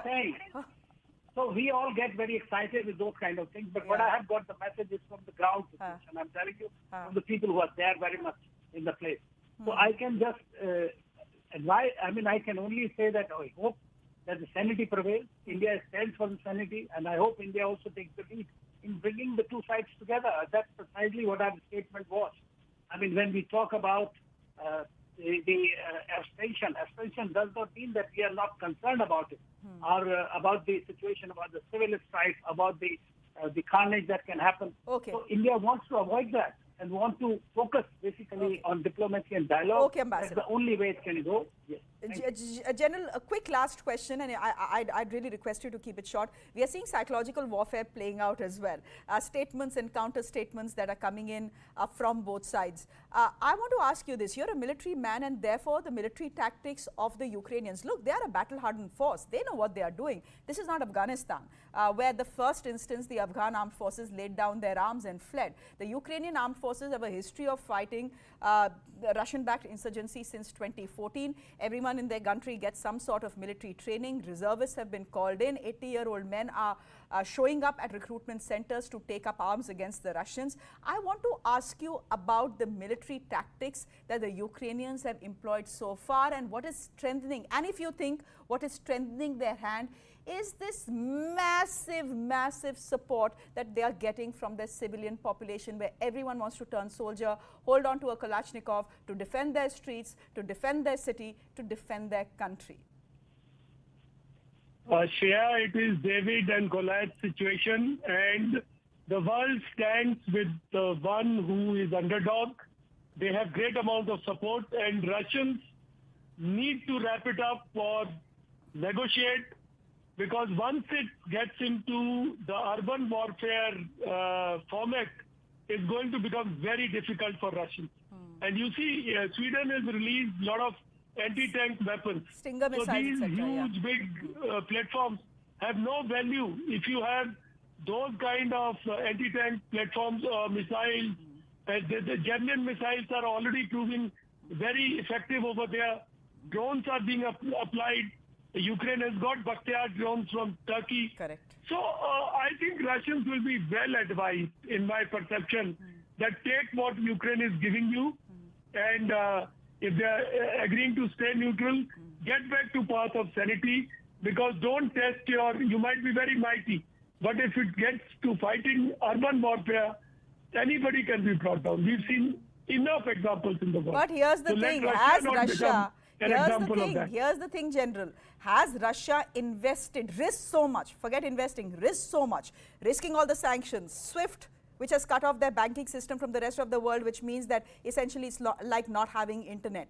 The fact that there are massive sanctions that have come in for oligarchs, the fact that the Western world is pushing in arms and ammunition into Ukraine right now. They are losing soldiers as well. Russia is losing soldiers as well in this battle. So has Mr. Putin put so much in line just to come into Ukraine, topple the government there, put a Russia-backed or a Moscow-backed government there, and then withdraw? Has he risked so much, put so much in line just for that? Or is the plan full invasion? Again, as I said, he's a complicated man to read. What is the end game? We do not know. What we know is right now Ukrainian authorities saying that the Russians have slowed down their offensive. Could be because of logistical reasons, could be because their supply lines have been disrupted. Peace talks are beginning. No one has too many hopes out of these peace talks. For the moment, gentlemen, thank you very much for joining us. Good to get your perspective. Slipping into a quick break on the show. More on the other side. Do stay with us.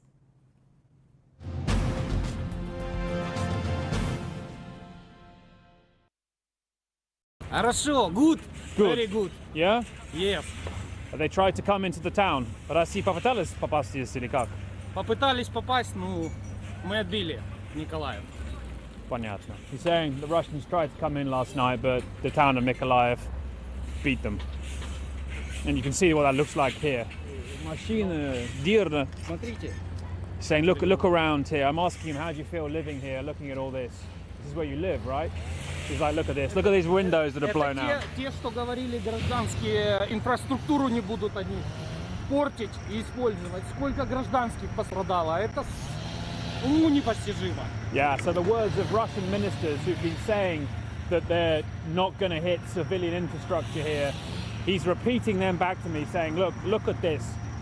They say they're not hitting civilian infrastructure. Look at this damage around here. Putin's rockets may have shattered glass, but not dented the anger here.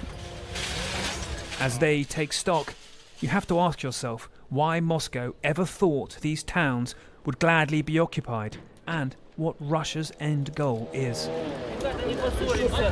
Tempers fray here. Blood has been spilled, but despite Russia's overwhelming firepower, they did not pass. Now, come Sunday night, we heard from the mayor of that town on his Telegram channel telling people to organise the circular defence of the town and to get Molotov cocktails. A sense it's certainly facing another onslaught, but you can see in that report how serious they are about defending their homes. Now, as the fighting continues in Kyiv, one couple has taken to social media to show what it's like being stuck in the Ukrainian city. Joining me now is Roman Sahelski and Cecilia Fernandez Pena, and thanks for doing so. First of all, Cecilia, perhaps just give us an idea of how life has been in these past few days with the bombs and the worry of Russian troops coming in. I can't imagine how stressful it's been. Try to give us an idea. Yeah, it's been, I don't even have words of how to describe. We are trying to take things calmly, but it's been stressful in a way. I think everyone can cope with what's going on in different ways. I think both Roman and I are lucky that we can take things with serenity and calmness.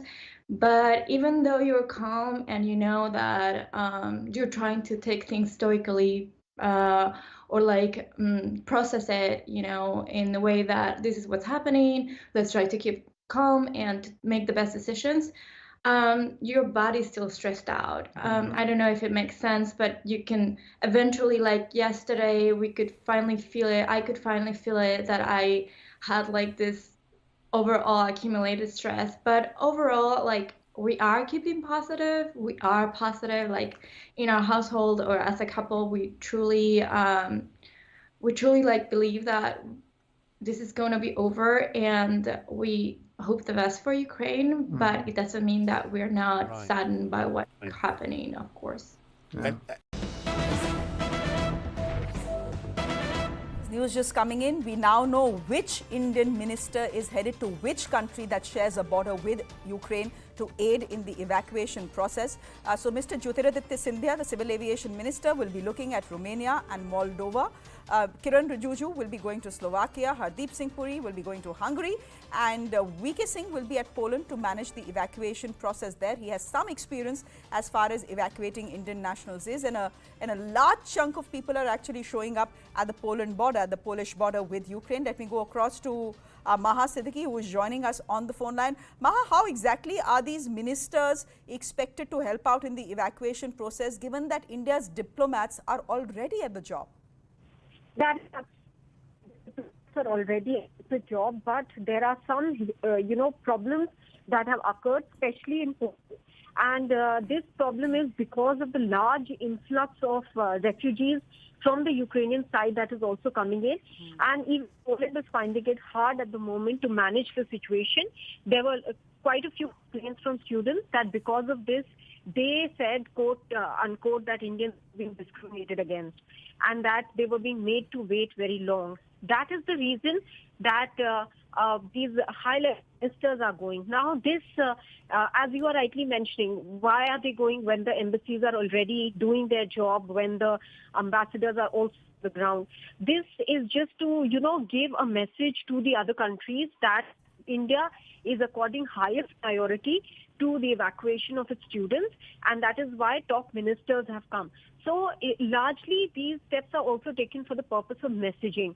If they are there on the ground, they can facilitate in, engaging faster with the ministers on the other side, their counterparts, rather than just the communication being at the officials level. And that is why they are going. Specifically, General V.K. Singh, as you have already mentioned, he has been part of evacuation exercises earlier as well.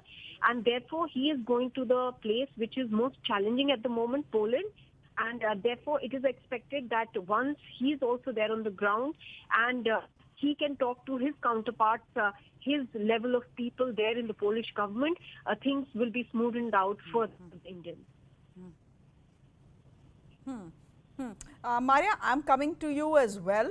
You've been getting us information from the government of India, the Prime Minister personally monitoring these evacuation this entire evacuation process that is painfully slow but understandable given that this is a war situation that we are talking about. Does the government of India and these 4 ministers have a deadline, as it were, as to by when all Indian students can possibly be brought back home safely? I don't see any timeline or deadline being given because of the situation being warlike, and that is the reason, that is the reason why the government is showing urgency here. They are sending ministers to ensure that there is on-ground coordination. You have been speaking to several, students who have been perhaps stuck in Kyiv and other towns. So the big challenge is to arrange for transportation for them so that they move away from these towns where bombing and move to border areas or neighboring countries from where they can be evacuated. So what sources are now telling us is Yogi Adityanath, the aviation minister, will be looking at Romania and Moldova. Cyril Ujuju is going to Slovakia. Hardeep Kouri, as we have been saying, will be going to Hungary, and Abhishek Singh will be at Poland to manage the evacuation. The point being made here is that it will be on ground monitoring, trying to arrange for transportation of students so that everything is streamlined. Okay. Maria, do stay on with us because there's another piece of news coming in and I'd want you to weigh in on this as well. We have Pakistan doing what it does best, which means fishing in troubled waters as the Indian government tries to bring back students from Ukraine who are stuck there. Pakistani Twitter handles, who have absolutely nothing to do with Indian students stuck in Ukraine, are amplifying the plight of Indian students on social media. So, Maria, one needs to dismiss this as Pakistan simply being Pakistan and fishing in troubled waters, or is the government of India seeing a dangerous design in all of this? Yes, so there is this dangerous design visibly, Shreya, because, the fact is that there is a sense of urgency that has been displayed by government of India. Prime Minister himself is personally monitoring and holding meetings. The fact that who have managed to escape Ukraine have lauded the efforts of the government. Their parents have been lauding the efforts of the central government as well. The fact that 4 ministers are going, all this is highlighting that this. I think we've lost our voice. I think we've lost Maria's voice there. We'll try and reconnect with her in just a bit. But this is really Pakistan doing what it does. We are in a no war, no peace situation as far as Pakistan is concerned. And in a situation like this, a propaganda war, a psychological war, a war of misinformation is only to be expected. Yes, of course, Indian students are in trouble in Ukraine. The fact is that many of them are stuck in Ukraine, in Kiev and Kharkiv. And on this channel, we have spoken to many of these students who say they're finding it very difficult to leave where they are right now and get to a bus station or get to a train station to get to border areas from where they can take safe flights into India. Yes, of course, Indian students, Maria, are in trouble in Ukraine. But what cannot be ruled out is the fact is that for the last 5 days, the Indian government has been doing whatever it can to bring these students out. Yes, absolutely. And the fact that they have gotten in touch with the neighboring countries, Shreya, you know, Hungary and Romania and others to ensure that there's evacuation that is being undertaken by land route. I think the sincerity of the government is being displayed clearly here. True. What is being pointed out here is that these are Twitter handles which are trying to amplify the distress of the students. Yes, that has to be addressed, and that is the reason why it is being done with multiple advisories that were sent to students to leave Ukraine. Efforts are being made via embassy and other platforms to ensure that the students get the right information, where to reach to. So all efforts are being made. Pakistan certainly is trying to fish in troubled waters here, as the government says that their primary focus right now is to ensure that Indians stuck in Ukraine are evacuated. All right, we'll leave it there for the moment. Thank you very much. Shifting our focus 360 degrees to Mission Pani.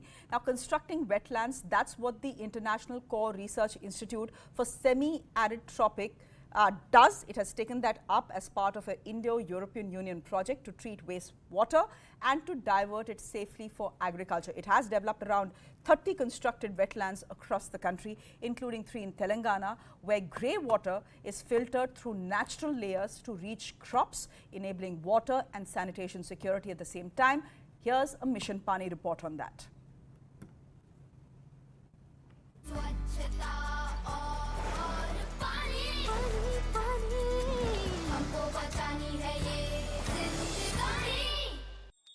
Alandi संत ज्ञानेश्वर जी महाराज का समाधि स्थल है। वहाँ पर भक्ति काल के उस समय में जब लगभग 1300 हमारा ईस्वी का समय था और संत ज्ञानेश्वर जी का जन्म वहाँ पर हुआ था, तो उस समय से ही वहाँ पर भक्ति की धारा बहती रही है। यूथ ग्रुप महाराष्ट्र ने इस काम को हाथ में लिया और सबसे पहले उन्होंने वहीं पास में देहू जो क्षेत्र है, घाट है, देवस्थान है, उस घाट की स्वच्छता का कार्य 2013 में शुरू कर दिया और मंदिर के पास के ही, समाधि स्थल के पास के ही जो कुंड थे, जिसमें से भागीरथी कुंड था, जिसमें आपका राम कुंड था, तो वो जो 4 कुंड विशेष थे, उन कुंडों पर काम प्रारंभ किया।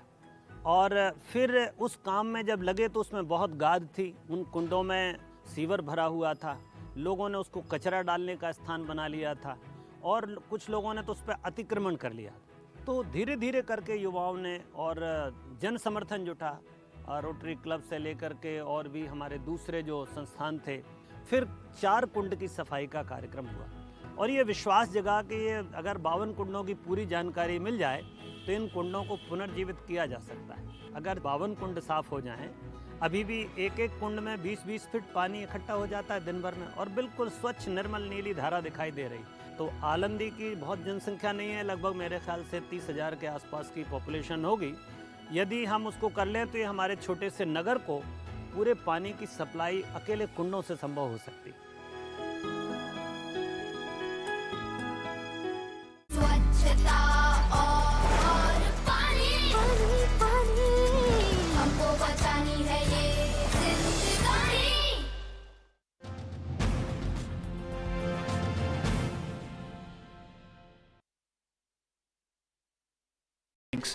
But nobody left. Feels broken.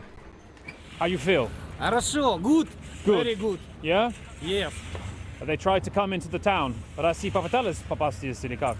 Попытались попасть, но мы отбили Mykolaiv. Понятно. He's saying the Russians tried to come in last night, but the town of Mykolaiv beat them. And you can see what that looks like here. Машина, дирно. Смотрите. Saying, look around here. I'm asking him, how do you feel living here, looking at all this? This is where you live, right?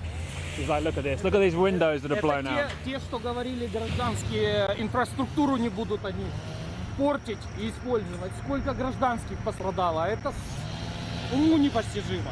Yeah, so the words of Russian ministers who've been saying that they're not going to hit civilian infrastructure here, he's repeating them back to me saying, look at this. They say they're not hitting civilian infrastructure. Look at this damage around here. Putin's rockets may have shattered glass, but not dented the anger here. As they take stock, you have to ask yourself why Moscow ever thought these towns would gladly be occupied, and what Russia's end goal is. Tempers fray here. Blood has been spilled, but despite Russia's overwhelming firepower, they did not pass. Now, come Sunday night, we heard from the mayor of that town on his Telegram channel telling people to organise the circular defence of the town and to get Molotov cocktails. A sense it's certainly facing another onslaught, but you can see in that report how serious they are about defending their homes. Now, as the fighting continues in Kyiv, one couple has taken to social media to show what it's like being stuck in the Ukrainian city. Joining me now is Roman Sahelski and Cecilia Fernandez Pena, and thanks for doing so. First of all, Cecilia, perhaps just give us an idea of how life has been in these past few days with the bombs and the worry of Russian troops coming in. I can't imagine how stressful it's been. Try to give us an idea. Yeah, it's been, I don't even have words of how to describe. We are trying to take things calmly, but it's been stressful in a way. I think everyone can cope with what's going on in different ways. I think both Roman and I are lucky that we can take things with serenity and calmness. But even though you're calm and you know that you're trying to take things stoically, or like process it, you know, in the way that this is what's happening, let's try to keep calm and make the best decisions, your body's still stressed out. I don't know if it makes sense, but you can eventually, like yesterday, we could finally feel it. I could finally feel it that I had like this overall accumulated stress. But overall, like, we are keeping positive. We are positive, like in our household or as a couple, we truly like believe that this is going to be over, and we hope that. These are interesting developments that are coming in as far as the Ukraine crisis is concerned. Now, the Latvian parliament has unanimously authorized Latvian nationals who want to fight in Ukraine to go and pick up arms. Mahasathiki, you're joining us on the phone line. We know that especially in East Europe, a massive amount of support is coming in from Ukraine, especially with the sort of resilience that the Ukrainians have shown in the last 4 days. I want to ask you why Latvia has taken this unprecedented step, and this is unprecedented when you're saying, all right, another country is at war, but if you want to go join that war and fight on behalf of the Ukrainians, please go ahead and do it. Because Latvia, Lithuania and Estonia have their own concerns. They are very close to the Russian side. Geographically, they have become part of NATO, and therefore Russia has been upset that NATO is moving eastwards, and these countries have a concern also because they are close to both the Russian side as well as the Belarusian side. The attacks have been launched from the Belarusian side onto the territory of Ukraine. So for them, it becomes equally a matter of security concern. And that is the reason that we are seeing now Latvia saying that their people, if they individually want, can go and fight for Ukraine. Do stay on with us because we are getting fresh pictures, and these are latest pictures that are coming to us from the Gomel region in Belarus, where the Ukraine-Russia meeting is expected to start any time now. These are the pictures of the venue. We've got you pictures from inside as well, where we've seen a long table and many chairs lined up on both sides. Essentially, this will not be a small delegation from both sides. This will be a big delegation. But Maha, as we take a look at these pictures and wait for the meeting to start, CNN's reporter in Russia, in Moscow, was saying that the delegation that the Russians are sending is a fairly low-level delegation, which has absolutely no mandate or power to decide which way hostilities against Ukraine should go. So realistically, what is the world expecting from these peace talks? Realistically, what they are expecting is that while the talks are on, there will be some amount of cessation in violence, which is what is required at the moment. And this will open the doors for a further high-level conversation between the two sides. I have just received a message from one of my sources who's saying that the Russian presidential aide, Vladimir Medinsky, is leading the Russian delegation for these talks, which are being conducted on the border of Ukraine and Belarus. And therefore, perhaps even though from perception-wise it may appear that this delegation is not an extremely high level, but if there is a presidential aide available and leading the delegation, it cannot be called a delegation which is just constituted by just about anybody at the Russian side.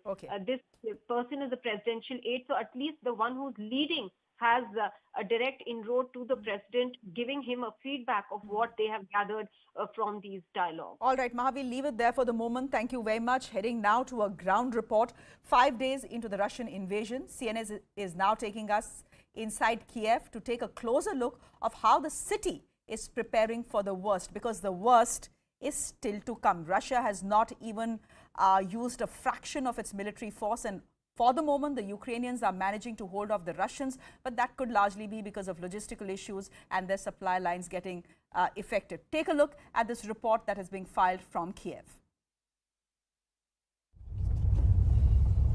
Ukraine's capital is bracing for the worst. Checkpoints with armed forces, sandbags stacked in front of the mayor's office in central Kyiv. There are no Russian forces in Kyiv right now, according to the mayor. But there have been battles against them. And the mayor says that large groups of Russian saboteurs were destroyed overnight. In the physical heart of Ukraine's 2014 revolution, the Maidan, the streets are deserted. And it was exactly here 8 years ago that Ukrainian citizens rose up against a pro-Russian government, a pro-Russian president, and ousted him. And that is something that President Putin has complained about for years. Now, his own forces are descending on this city, encircling it in order to try to topple this government and replace the president with a puppet who would answer to President Putin. Now, 4 days into this Russian invasion, there is mounting evidence of Russia's attempt to encircle this city, fighting in every direction around, plumes of smoke marking the areas of the most intense fighting. Living in this city these days is not for the faint-hearted. While we're out, right on cue, another deep boom breaks through the silence. Below the Maidan, in the tunnels of the city's metro, which also act as bomb shelters, the arteries of the city are also deserted, a pinging only adding to the eeriness. Kyiv has held strong for longer than some of the more dire predictions, which saw it falling within 24 to 48 hours. Optimism has grown with the Russians' inability to take any real control here, but everyone knows it is far too soon for any confidence. Good afternoon, you're watching CNN News 18. My name is Runchan Sharma. Straight to our top story, Russia continues its assault on Ukraine, but there's a small window of hope as Russia and Ukraine come on the talking table. Amidst hostilities in Ukraine, there seems to be a glimpse of hope of ceasefire. Ukraine is set to hold talks with Russia at the Ukraine-Belarus border. Both sides have agreed to meet without preconditions. Ukraine agreed to talks after Zelensky spoke to Belarusian counterpart. The President of Belarus has taken responsibility to ensure that planes, helicopters, missiles stationed on Belarusian soil remain on the ground during the Ukrainian delegation travel talks and return. On the other hand, Russian President Vladimir Putin has put his nuclear assets on high alert. NATO has condemned the move, calling it dangerous and irresponsible. Remember, this is the 5th day as far as the crisis between Russia and Ukraine is concerned. In fact, Russia continues, despite several sanctions from across the world, its assaults on different cities in Ukraine. Remember, there are also several Indian students, we're at least talking about 14 to 15,000 of them, who are still stuck in different parts of Ukraine, while many have been able to reach to the borders, but there are several students who are still stuck. Maha Siddiqui, our Foreign Affairs editor, is now joining us on the phone line. Maha, what is the latest? We now know that the top ministers, in fact, are going to different borders as far as Ukraine is concerned. But what does this operation really entail? Well, this is largely to smoothen out the process, especially if I can give you the example of Poland, Runjul, where there is a lot of problems still that the students are facing. They have been moved from one part of the Ukrainian border to another part, which is again along the Ukrainian border, and they are still waiting, although they are now on a bus. They are still waiting to cross over into the Polish side. And the Polish side has said that as there have been allegations that there has been discrimination against Indians, they have denied those allegations, suggesting there is no discrimination, but it's just the huge number of people coming into their side, be it Ukrainian refugees or Indian nationals who have to be evacuated from the Polish side. They are overwhelmed by these numbers and are unable to manage them. However, many of the students have horror stories to tell at this point. They have been standing on the Ukrainian side for many hours. They have had to spend the night out in the cold, some of them. It's extremely cold over there. They've not had food to eat. The Indian embassy managed to somehow be able to send across food items to them on the other side, so that at least they have something on them to sustain themselves till such time as they can cross over to the Polish side. So all these hurdles are coming in. That is why the top ministers are going, so that they are able to talk to their counterparts at their level, not just the official level or diplomatic level, but to be able to facilitate a conversation with the other side at their level with the ministers there, which will help in putting some more, pressure on the other side to facilitate the movement of Indian students. They are already, at the moment, the Indian embassies and the ambassadors are doing their job. However, for messaging that India is taking this extremely seriously, these 4 ministers are being sent to the 4 different countries from where evacuations are being facilitated around Ukraine. Thanks, Maha Siddiqui. Maria Shakil also, who follows the PMO and the government very closely, is joining us live on the broadcast. Maria, now since the top ministers are going to different borders, this should give parents and family members of those who are stranded in Ukraine some confidence. Also, tell us what are these borders where the top ministers are going?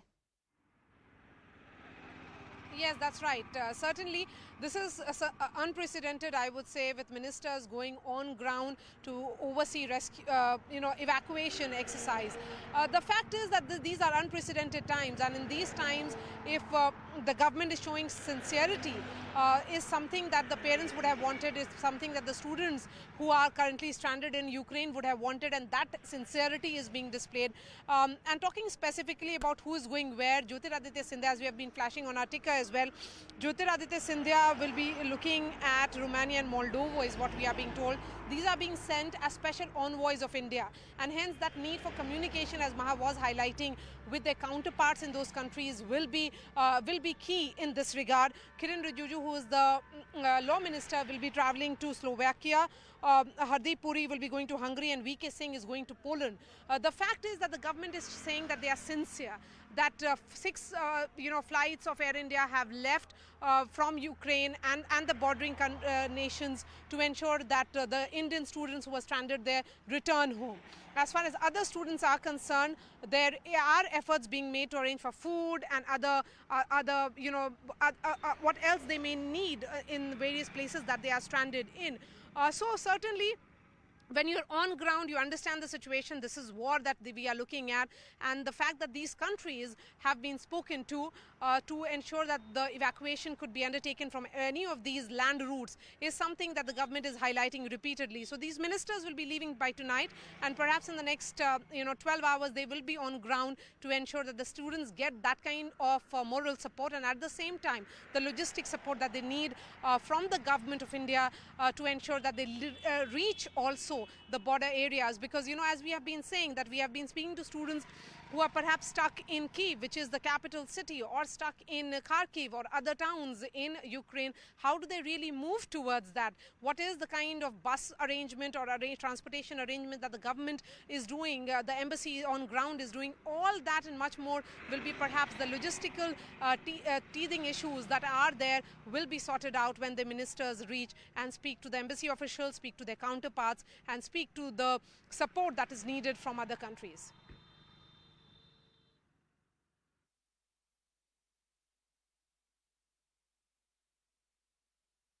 There's some developing news which is coming now. Both Russia and Ukraine delegations have arrived for talks, in fact, in Belarus.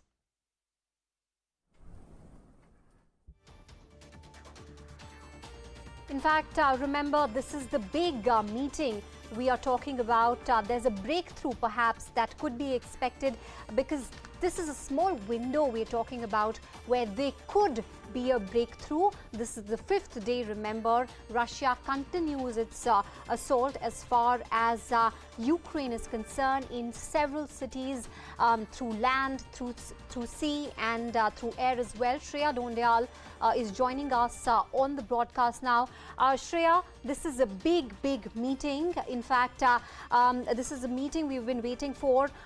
Both parties on the talking table. What is expected here? What one realistically needs to understand, Rujun, is that this is just day one of the talks, and this is just the beginning, and you will see multiple rounds of talks take place, much like we have seen multiple rounds of talks take place between India and China as far as disengaging in Eastern Ladakh is concerned. That is the nature of most diplomatic talks. Now, do remember that Russia had agreed to these talks. Ukraine had said no because they didn't want to come into Belarus, to Belarus's capital Minsk, saying that when Belarus is using its soils to send in rockets and missiles into our territory, targeting our capital, why should we send a delegation to talk peace to Belarus? After which there was a phone call that was made by the president of Belarus to the president of Ukraine to say, look, I'm assuring you that till the time your delegation travels to this particular venue, which is at the border of Ukraine and Belarus, and those pictures coming in, till the time you come in, you finish these talks and go back, I'm assuring you that I will not let my country and my soil be used to attack you. So that's the sort of assurance that had come in from the Belarusian president, after which these talks are taking place. We've been speaking to CNN reporters in Moscow, and what they have been saying is that the delegation that Moscow is sending is fairly low level. Our colleague Maha Siddiqui, of course, has been pointing out that this may be a low level delegation, but it does have a presidential aide who has a direct line with the president of Russia. So it's not like this is a completely, this is a delegation that is without any powers. The fact is that two warring countries, and fighting has continued now in Ukraine for the last 5 days. Two warring countries are coming, sitting on the talking table. At least it is a glimmer of hope. Is anyone expecting hostilities to end anytime soon, fighting to end anytime soon? I don't think that is going to happen, because Russia has very clearly said that don't think that just because we are talking, we are going to stop the missiles and the advance of Russian troops into Ukraine. So that is not happening. That is something Russia has said. But interestingly, very interestingly here, Runjun, what is also being witnessed on the ground, and this is something that the Ukrainian military is confirming, that the Russian advance has slowed down as the time for these talks drew closer. Okay, and I believe the Ukrainian ambassador to India is now speaking in a press conference, speaking about Operation Ganga and evacuating Indian citizens. Runjun, let's go across to that first. बहुत ऊंचा दिलचस्पी ऐसे दुखद घटनाओं में है। पिछले पत्रकार सम्मेलन की तुलना में आज और ज़्यादा लोग आते हैं। मैं बहुत परिचित चेहरा देख सकता हूँ, लेकिन ना ये एंड ना ये आते हैं। आपकी इजाज़त से मैं अंग्रेज़ी ज़बान में ट्रांसलेट करूँगा।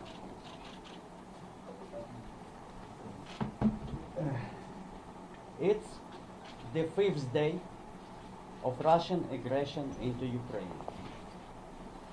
I am speaking to you not only as ambassador of Ukraine, but as a normal human being. I am afraid of any night calls from Ukraine, from Ukrainian numbers, because every night there is some shelling, bombing, offensive. I am starting my working day talking to my personnel what's happened in their house, in their home. Unfortunately,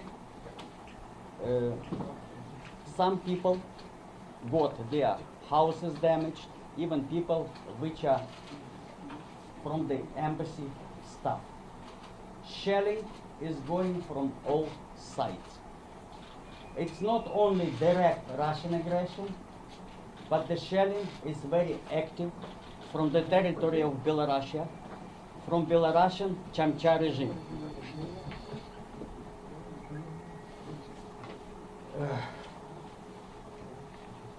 General situation is rather difficult, but basically it's under Ukrainian control. The plan of blitzkrieg that the Russians were expecting that within 5-6 hours, maximum 1 day, they will occupy the whole territory and will put up puppet regime. This plan absolutely failed. It's the 5th day of the war. We are suffering a lot of civilian casualties.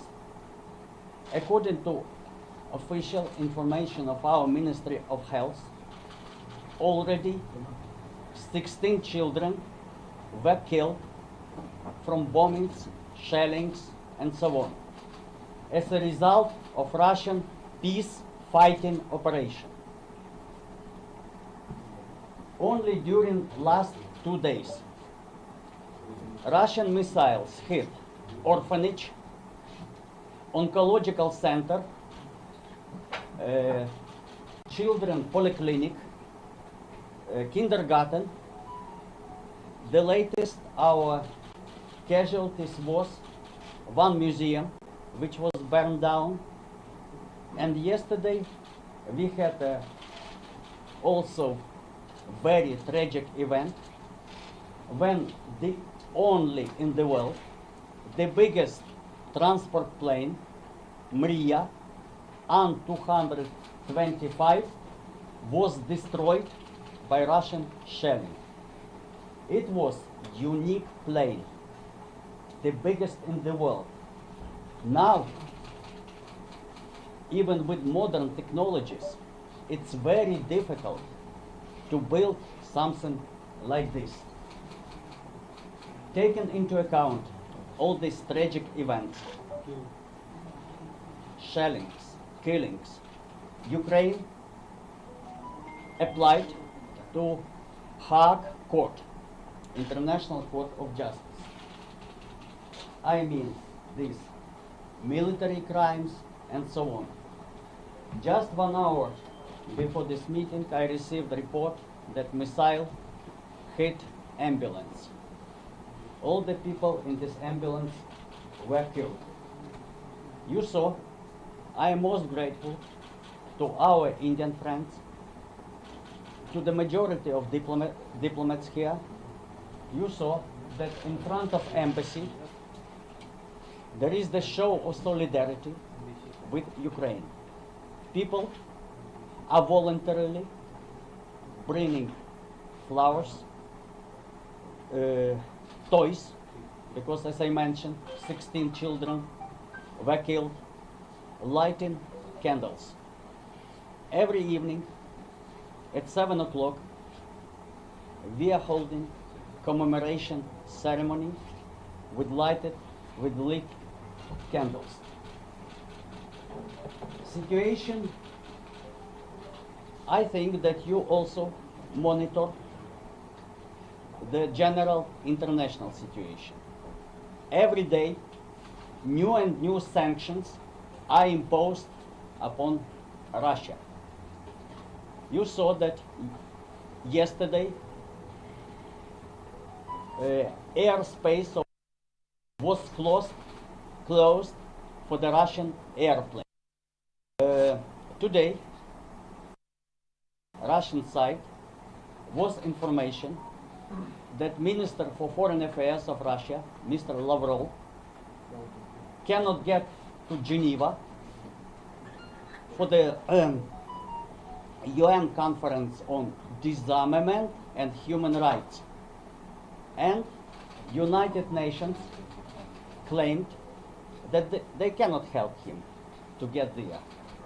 You see the real situation. On the one hand, I do not understand what Lavrov could do at the UN Human Rights Conference. On the other hand, मेरे लिए अफसोस की बात यह है कि he has not reached Geneva because there will be too many questions to the Russian side on this issue. Let's look at the economic situation in Russia. Let's look at bank rates, at the rate of ruble and other economic indicators. Due to these powerful sanctions, Russian economy is crippling every day.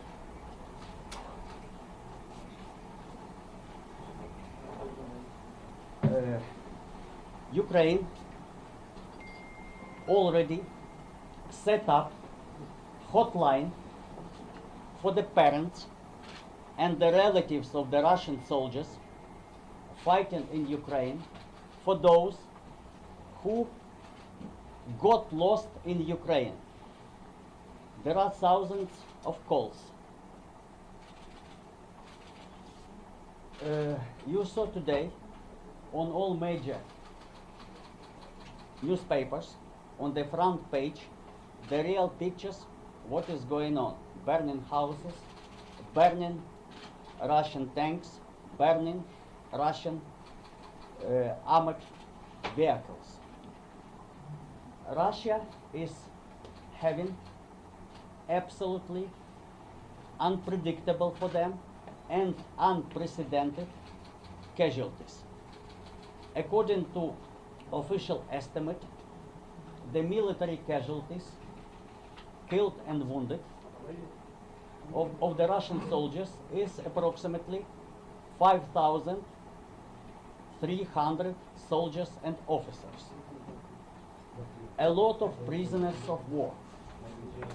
Many of them are absolutely young conscripts, 18, 19 years old. And this figure is mounted. The figure of destroyed Russian planes, tanks, armored vehicles, heavy guns is also mounted. Unfortunately, together with these figures, our casualties are also mounting. And as I mentioned, not only military, but civilian. 2 days back, Ukraine officially approached Red Cross to assist Ukraine with taking away and delivery to the Russian border hundreds of dead bodies of Russian soldiers which are scattered on the whole territory. Official statements of the Russian Ministry of Defense not mentioning anything about heavy losses, about heavy casualties. Only yesterday came first information that, not official, but from some local authorities, that one man from their area was killed. And only yesterday, Ministry of Defense of Russia said about their brave soldiers and the fact that they are having some injured and killed. Russian people really do not know a real picture what is going on, but information, of course, is pouring in Russia. Our position was and yes, please stop the war. We are asking every our foreign partners, please try to exert pressure on Putin to stop war. Today, Ukrainian delegation went to the border with Belarus to hold the first round of peace talks. But even in the time when these peace talks were expected to start, continued shelling, bombing, sporadic attempts to seize some Ukrainian position. I am working very actively with our Indian partners. Just within last 2 days, we had 2 telephone conversations between our foreign ministers. There was a call of our president on Modi ji, and yesterday I had a rather long and productive meeting with the foreign secretary. Now, the topic which you are interested most, apart from what I mentioned, Indian students on the border. I'll just give you the picture, what is going on. The amount of Ukrainian refugees has exceeded 4 lakh. It's approaching very quickly that 5 lakh point. If the war is not stopped, there are some pessimistic prognosis of World Refugee Organizations that the amount of refugees can reach 7 million persons if the war is not stopped. That was the Ukrainian ambassador to India talking about how shelling is still happening in Ukraine from all sides. 15 children killed in the war. I'm going to go across to Shreya Donrial again. Shreya, on one hand, we see that the Russian and Ukraine delegations are meeting in Belarus. But on the other hand, Mr. Putin also, in fact, he's put his nuclear assets on high alert. Correct. What does this really mean? How long is this really going to go on for? We don't know how long this is going to go on for, Runjhun. The fear that is being expressed by many military experts is this. They are saying now weapons from Europe and America will start coming in, flowing into Ukraine, which means the Ukrainians will have more firepower, which means that this fighting could go on. It could stretch on, because look, Russia had probably thought that all of this would be over within 24 to 48 hours. That clearly has not happened. The fact is that the world has come to Ukraine's rescue, not putting in boots on the ground, but at least sending in fuel, weapons and ammunition. And once all of that fuel, weapon and ammunition comes in, then what is the fear? If you have more ammunition, more fuel, the fighting can go on that much longer. For the moment, you have spoken about talks, and the Ukrainian president is making it very clear what he is expecting out of these talks. He's saying what we are going to ask the Russians in the peace talks that are just about to begin is our main goal in these talks is to have an immediate ceasefire and that Russia withdraws its troops. look, it's too much to ask, I would say. If the Ukrainian president is going on record to say, we want an immediate ceasefire and we want all Russian troops who are on our soil to withdraw, will Russia really be willing to do that? Obviously not. Russia has put a lot in line. They have risked a lot. They have staked a lot. Their soldiers are dying. The figure that was given by Ukraine's ambassador to India is 5,400. But that is fog of war. That is something we cannot confirm. But the fact is that in an assault, in a fight, obviously soldiers from both sides will die. So you have Russian soldiers who are dying. There are sanctions, heavy sanctions that have come in. Russia is getting a lot of bad press, not that they're particularly worried about that. After having staked so much, after having risked so much, will Russia simply agree to what Ukraine is asking for an immediate ceasefire and for Russia to withdraw all its troops? That is not how it works. Negotiations take a long, long time. We know this because we have been negotiating with China for the last year, at least 1 year, as far as Eastern Ladakh is concerned, and we know how slow the progress of these talks is.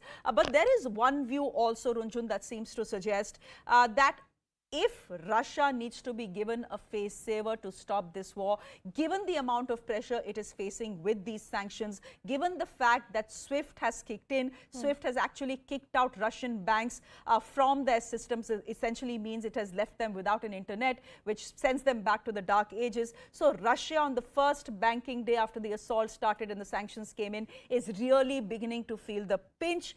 Will President Putin see these talks as a face saver and probably step back?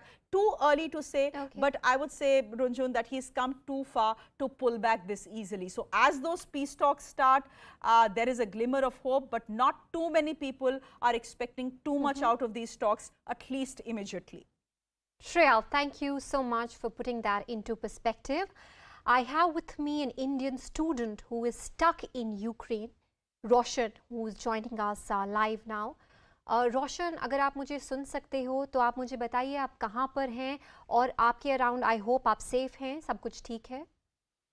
हाँ, मेरा नाम रोशन है। मैं इवानो Francis national medical university में second year का student हूँ और मैं अभी भी यूक्रेन में हूँ, इवानो में हूँ। लगभग सारे स्टूडेंट ऑलमोस्ट जो भी हमारे हॉस्टल में बच्चे थे सारे जा चुके हैं और सारे बॉर्डर पे पोलैंड, हंगरिया और रोमानिया के बॉर्डर पे फंसे हुए हैं। इन दिस केस मतलब बहुत सारे बच्चे वहाँ पे काफ़ी 2 दिन से रुके हुए हैं। मैं इसीलिए अभी तक यहाँ से नहीं गया क्योंकि बॉर्डर की हालत बहुत ख़राब है। 2 दिन से बच्चे फंसे हुए हैं। 2 डिग्री टेम्परेचर है, उसको खाने पीने की काफ़ी प्रॉब्लम आ रही है और बॉर्डर पे इंडियन स्टूडेंट को यूक्रेनियन पुलिस के द्वारा पीटा भी जा रहा है। काफ़ी वीडियोज़ भी आ रहे हैं हमारे पास। और उसके बाद जो भी वहाँ के गार्ड है वो एक बॉर्डर से दूसरे बॉर्डर पे बच्चों को ले जाने के लिए उससे पैसे चार्ज कर रहे हैं $100 के आसपास। मेरे जितने भी दोस्त थे वो काफ़ी 2 दिनों से फंसे हुए थे। आज उन्होंने मुझे बोला है कि आज उन लोग को फ्लाइट मिल गई है।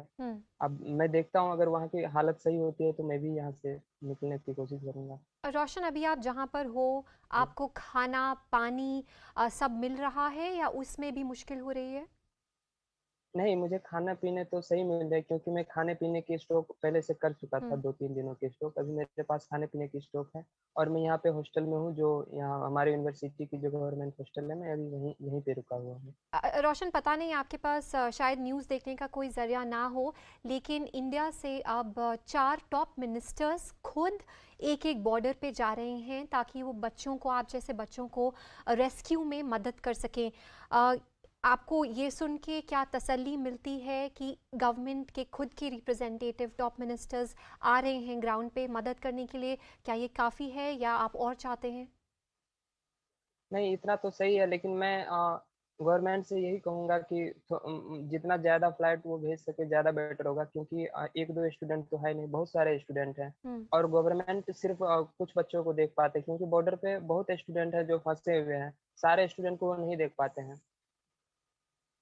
अभी आप अकेले हैं या आपके कुछ फ्रेंड्स दोस्त आपके साथ हैं और आप कितने साल के हैं रोशन? मैं 20 ईयर ओल्ड, मैं सेकेंड ईयर MBBS स्टूडेंट हूँ। आपके घर पे बात हो पा रही है सबसे? पेरेंट्स बहुत वरिड होंगे नेचुरली। हाँ, सारे मुझे दिन भर में 200 कॉल से ज़्यादा आ जाते हैं। मैं कॉल ही रिसीव करता रहता हूँ पूरे दिन। सभी लोग परेशान हैं। मैं सबको बोला हूँ मैं यहाँ बिल्कुल ठीक हूँ, कोई दिक्कत नहीं है। जैसे बॉर्डर की हालत ठीक होती है मैं यहाँ से जाने की कोशिश करूँगा।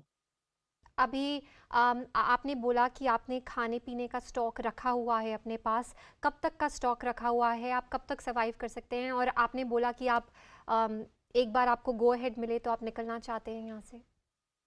हाँ, मेरे पास खाने पीने के स्टॉक पड़े हुए हैं, रूम में है, 5 दिन के स्टॉक है। मैं देखता हूँ जैसे ही वहाँ पे बॉर्डर थोड़ी सी खाली हो जाती है तो मैं यहाँ से निकलने की कोशिश करूँगा। वैसे खाने पीने की अभी मुझे कोई प्रॉब्लम नहीं हो रही है, यहाँ पे सारे चीज़ मिल रहे हैं। थैंक यू रोशन, हमसे बात करने के लिए। आप अपना ख्याल रखिए, हम होप करते हैं आप जल्दी से निकल पाएँ वहाँ से। Moving on, as Russian forces advance to inner parts of Ukraine, thousands of Ukrainians have flooded Poland border in attempt to escape from Russia's offensive. CNN has this report. Little hands clutch bigger ones that would give anything just to keep them safe. Sleepy, tiny, cold faces and tired arms. The hum of voices you would expect from the number of people that are here, it doesn't exist.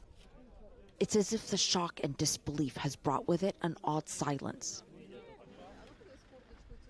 It's mostly women and children here who have had to say goodbye to husbands, brothers, fathers.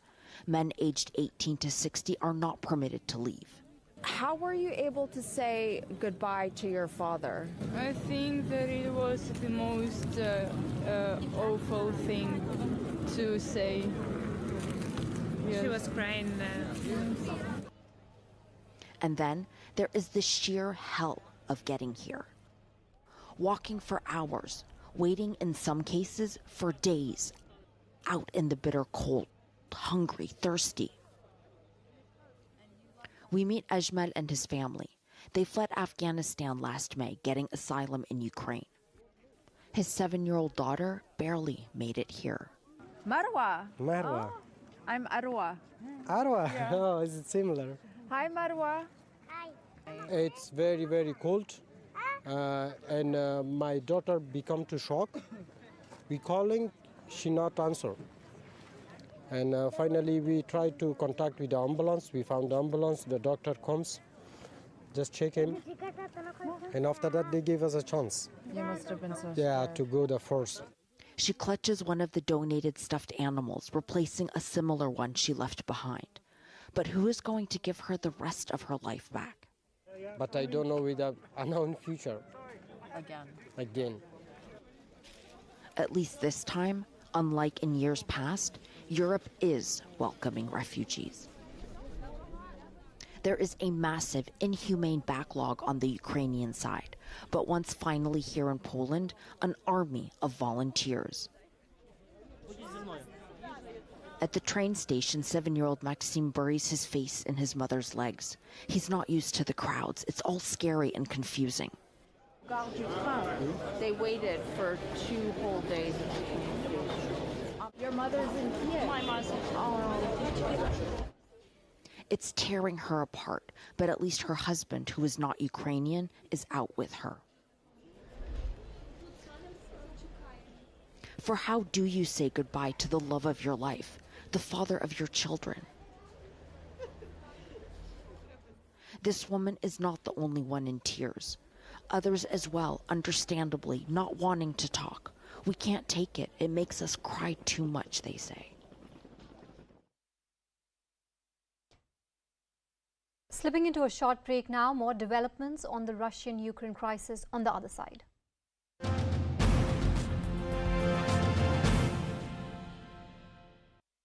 Household or as a couple, we truly believe that this is going to be over, and we hope the best for Ukraine, but it doesn't mean that we're not saddened by what's happening, of course.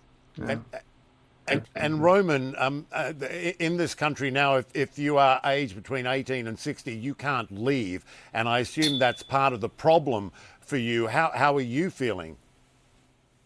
Yes, no, definitely.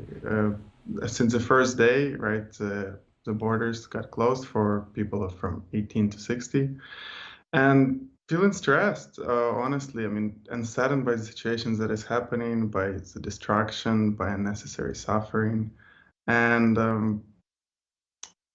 yeah, it's just a tragedy, to be honest. Yeah.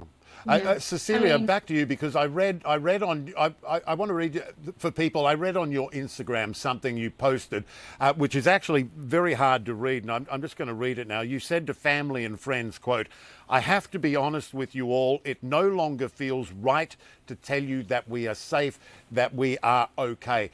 I mean, it must have been so hard to realise at that point that that's what you needed to tell your family. Yeah, it's true. The thing is that during this period, I mean, I know it's relative because it's been this is our 5th day, and when I say relative, I mean in terms of time, but it feels longer than 5 days. It feels like it's been, I don't know, like one day is like a big long day, like nights we don't catch that much sleep, you know, because we're like kind of all the time attentive and alert. And so I've been receiving lots of messages from family, from friends, you know, that are abroad, that know me from back home. I'm originally Bolivian, Nicaraguan, and so I've been receiving a lot of messages. And, you know, and I have also family in the US, and so at the beginning, you know, I was trying to do my best to also not keep them preoccupied and know that I'm safe, you know, that everything is going to be okay. And because they had also asked me at some point, like before this all started, they were like, I think it would be good for you to leave. And we were looking at the alternative before Thursday when this all began. You know, we would not have the possibility for X and Y reason. And so at the beginning, I was telling them, I'm okay, I'm safe, I'm okay, I'm safe. And then suddenly yesterday, I was like, it kind of all came to me. And I was like, we're not safe, we're not okay, nobody is, because you're talking to friends, you're talking to people, like every morning starts with like checking the status of our friends who are still in Kiev, our friends that are like in Lviv, our friends that are at the border trying to get out, you know. So it's just like, how can we say to people we're okay when in reality it is a war, you know? And there is, you are confined inside, and there are explosions, there are like, there's stress for sure. Right. I wanted to, we're almost out of time, but I wanted to get your thoughts on this, Roman. I mean, as a Ukrainian, I'm talking to Ukrainians every day, and they all say a similar thing. Did you think it could ever come to this? Russia invading a major European capital, your country. I mean, it must be difficult to believe that there is a chance. More update as far as Indians that are stuck in Ukraine is concerned. Cabinet Secretary has spoken to state chief secretaries and briefed them on evacuation measures from Ukraine. District collectors advised to communicate with parents of those who are stranded. Arunima now is joining us on the phone line. Arunima, what more details could we give us? What are the number of students here that we are looking at that are still stuck in Ukraine and the borders of Ukraine? You know, numbers are still being enumerated as students fill up their forms and try and reach the embassy.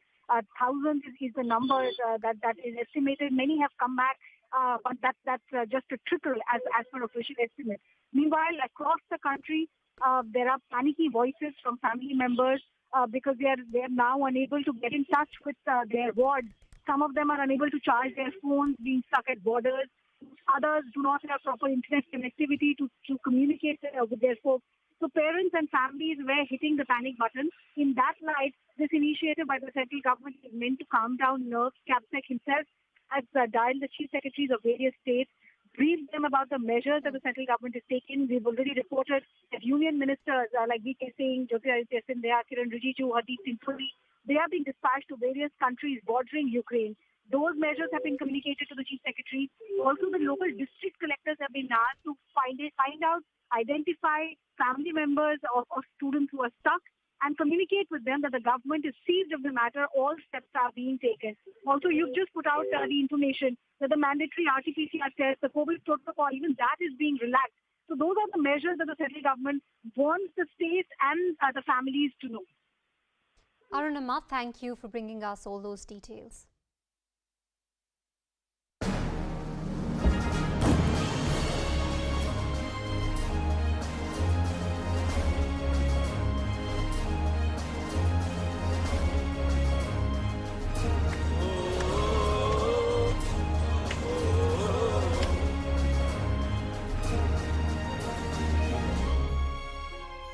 हमें भरोसा था अपनी मोदी जी पे और अपनी भारत सरकार पे। भारत सरकार और इंडियन एम्बेसी बहुत ही अच्छा काम कर रही है। हर बच्चे को, सिंगल बच्चे को निकाल के लेके आएंगे। खुशी है बहुत ज़्यादा, बच्चा आ गया। मेडिसिन, फूड प्रोवाइड कराया है, फ्री टिकट्स दिए हैं और एयर इंडिया में भी हमें फूड वगैरह दिया गया है। ऑपरेशन गंगा चलाकर हम यूक्रेन से भी हजारों भारतीयों को वापस ला रहे हैं। I would urge all of you, be very strong and give that strength to all your other friends who are still in Ukraine. Bharat सरकार का ये अभियान तब तक जारी रहेगा जब तक आखिरी नागरिक को हम वापस सुरक्षित भारत न लाएं।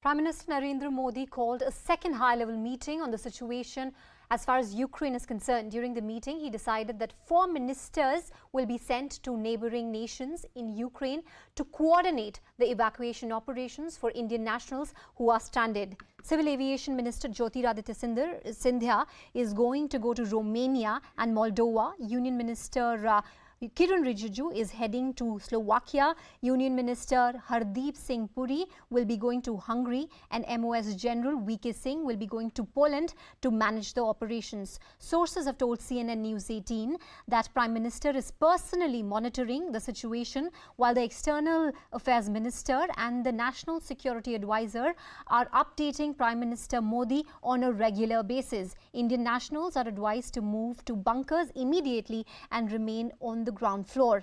Till now, there have been 5 flights carrying about 1,100 students who've been brought back to the country. Maha Siddiqui is back with us on the broadcast. Maha, 1,100 students are back in India. We're sending top ministers, 4 top ministers, 2 different borders of Ukraine to get back rest of the students. How many students and Indians that are stranded there we are talking about here? In Ukraine, roughly the number of Indians, which included about 18,000 students and some professionals, was about 20,000, out of which 4,000 had come back safely on their own. And after which, as you're pointing out now, 1,100 more. So about 5,000 to 6,000 is the number that have come back. The remaining ones, it still amounts to about 13,000 to 14,000 Indians still being there. That is a cause of concern because the pace of evacuation has slowed down at some borders, specifically on Poland. And Polish border, the number of refugees as well, the Ukrainian refugees, is huge. So they are finding it difficult to keep pace with the number of people who are coming in. There have been allegations that there is some amount of discrimination, which the Polish side has denied. They have said that there is no discrimination on their part. The only reason why this is moving at such slow pace is because of the huge numbers which are overwhelming the authorities on the ground. The batch of students who came on the Cherny border, which is on the Ukrainian side and who were supposed to cross over to the Polish side, were unable to do so, at least one batch. But the embassy was able to send, after quite a bit of effort, some food for them to eat, because these students have walked about 30 to 40 kilometers. Some of them have been on foot, and the weather is extremely cold over there. Some of them have had to spend the night out in the cold as well. They have been moved to another side alongside the Polish border in Ukraine, and they are expected to, they also have a bus now, so they can be expected to cross over in some time. The 4 ministers who are going is largely for messaging. One, that India is taking this issue extremely seriously. India has raised this issue with all possible involved parties, the countries from which these people are being evacuated, to the Ukrainian side, to even the Russian side, stressing on the fact that the safety and security of the Indians is paramount for the government at the moment. So yes, the embassies and the embassy staff is doing their job on the ground. The ambassadors are also there on the ground, India's envoys. But the ministers are being sent primarily to be able to get in touch with their counterparts on the other side and hasten the process of evacuation. I think that's why these 4 ministers are now being sent. Maha Siddiqui, thank you for putting that in perspective for us. Crossing over to CNN now.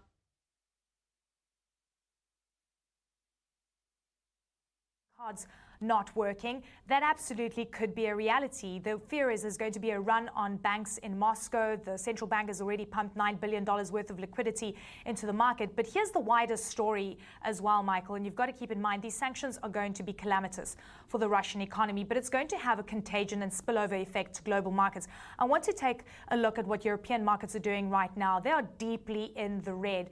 We're seeing red across the board. Europe, FTSE 100 down 1.4%, the DAX in Germany down over 2%. And this is all because of fear of inflation coming through, because you've got the oil price sitting at around $100 a barrel, and that is going to cause a lot of pressure in terms of a recovery of economic growth and, of course, making gas and oil more expensive. Russia is very important for energy in Europe, and, of course, now that you're seeing sanctions against Russia with regards to the SWIFT payment system, that means that any trade that occurs, specifically even buying or selling oil, becomes almost impossible. And then just taking the story to a wider perspective, and we've got to keep our mind on this, markets don't like uncertainty, but you've also got to remember that so many investors, pension funds, sovereign wealth funds have exposure to Russian assets. So the sanctions that you're putting against Russia are going to have a spillover effect for many businesses and companies around the world. For example, BP is trying to now divest 20% of its business out of the Russian market. The Norwegians are trying to get their money out from their sovereign wealth fund that have exposure to Russian assets as well. The big question here is, and something I'm looking at, is what China is going to do. They've already softened import rules for Russia. And then you've got to remember that Russia is trying to tap into its $630 billion worth of foreign exchange reserves, its war chest, which is mostly in Europe and the US. But China has 14% of that. So I'm going to be watching very closely to see what economic relationship, Michael, plays out between China and Russia as markets are in turmoil on the global level. All right, Eleni Giokos, thanks for that update. Major developments there. Thanks joining us from Dubai there. And this coming into us here at CNN just a few moments ago, Ukraine is demanding from Russia an immediate ceasefire and withdrawal of their troops. Now, that statement from the Ukrainian presidency coming. It's only when we see each other as equals we truly share the load. That's the message, in fact, that is endorsed by Bollywood's power couple Ritesh Deshmukh and Jelenia, resonating with women influencers and opinion leaders across the country. This campaign, launched by Aerial India, has raised some critical questions of gender equality within the households. Take a look.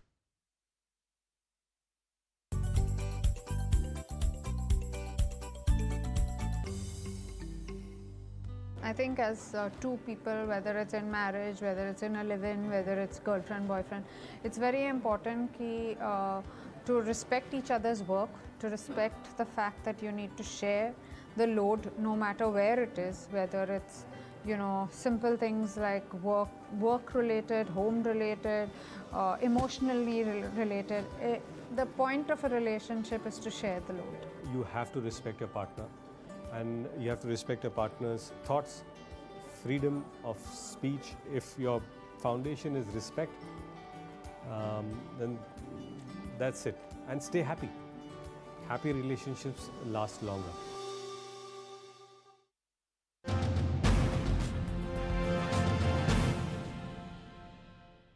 Time, but it feels longer than 5 days. It feels like it's been, I don't know, like one day is like a big long day, like nights we don't catch that much sleep, you know, because we're like kind of all the time attentive and alert. And so I've been receiving lots of messages from family, from friends, you know, that are abroad, that know me from back home. I'm originally Bolivian, Nicaraguan, and so I've been receiving a lot of messages. And, you know, and I have also family in the US, and so at the beginning, you know, I was trying to do my best to also not keep them preoccupied and know that I'm safe, you know, that everything is going to be okay. And because they had also asked me at some point, like before this all started, they were like, I think it would be good for you to leave. And we were looking at the alternative before Thursday when this all began. You know, we would not have the possibility for X and Y reason. And so at the beginning, I was telling them, I'm okay, I'm safe, I'm okay, I'm safe. And then suddenly yesterday, I was like, it kind of all came to me, and I was like, we're not safe, we're not okay, nobody is, because you're talking to friends, you're talking to people, like every morning starts with like checking the status of our friends who are still in Kiev, our friends that are like in Lviv, our friends that are at the border trying to get out, you know. So it's just like, how can we say to people we're okay when in reality it is a war, you know? And there is, you are confined inside, and there are explosions, there are like, there's stress for sure. Right. We're almost out of time, but I wanted to get your thoughts on this, Roman. I mean, as a Ukrainian, I'm talking to Ukrainians every day, and they all say a similar thing. Did you think it could ever come to this? Russia invading a major European capital, your country. I mean, it must be difficult to believe that there is a chance that Russians will put in a government here and run your country. You must be disbelieving of all of this. I mean, it's unbelievable this is happening, you know, in 21st century. Obviously, we wanted to be prepared for the wars, right, when all of this started happening in November, December. But up until the last moment, I mean, nobody could believe it. Like, you cannot believe that a war can happen in a major European country in a 21st century. It's just not how things are resolved, and it's like it feels surreal. Like it's something you cannot really believe or fully comprehend, and I have no words to fully describe this feeling. It's like something you don't expect to believe, and still cannot comprehend that this is happening to your country, which Ukraine is a peaceful country. We have no claims towards anybody. We want to fight for self-determination. That's it. I hope we can stay in touch and reach out to you again and talk some more. Roman, a Ukrainian government. More developments on the story ahead of the UNHRC debate on Ukraine on Thursday. India abstained in nominal vote. Maha Siddiqui is back with us again. Maha, so India is making it very clear that as far as the crisis is concerned, India remains neutral. Yes, that is what India's stand has been, that, it is going to remain on the middle path in this issue and keep urging all the sides to continue to come on the dialogue table for diplomacy. But here we are seeing that this matter has been taken up under the ambit of human rights violations, because it is in the UNHRC. And in this, India has abstained, though now this matter of Ukraine will be discussed on Thursday morning. This is what I have learned, as well as the fact that tomorrow Russian Foreign Minister Sergei Lavrov is going to be making some statement on his country's behalf at the UNHRC. He will be traveling to Geneva for it. So efforts are on all sides, Runjhun, to try to send out a message to Russia that what is currently happening in Ukraine is not the right way forward, and that if there are issues to be resolved, they should be resolved on a dialogue table, not at the cost of people's lives. That is what the message that has largely been sent out by India as well. Many countries continue to believe that if Russia is pressed in the manner it is, then it can be more belligerent, and we have seen some instance of that as well. And that is why the stand from the Indian side has constantly been on dialogue. Of course, India has also been doing a tightrope walk, because Russia is an old ally and friend of India, and on the other extreme end of this entire crisis is the US, and India is good friends with the United States as well. So that is where India's stand at these international platforms is coming from. Thanks again, Maha, for putting that into perspective for us. Crossing over to CNN again. Later on today with allies and partners. Michael. Absolutely. Jasmine, good to see you. Jasmine right there in Washington with the very latest from DC. All right, Canada protesting a violation of its airspace by a Russian flight. It's one of a growing number of countries that is off limits to Russian planes because of Moscow's invasion of this country. European Commission President Ursula von der Leyen confirmed on Sunday the EU would be shutting down the entire bloc's airspace, not only to Russian carriers, but to the private jets of oligarchs as well. Now, we will have much more on the EU's response to the Russian invasion of Ukraine in just a moment. Our breaking news coverage continues after this.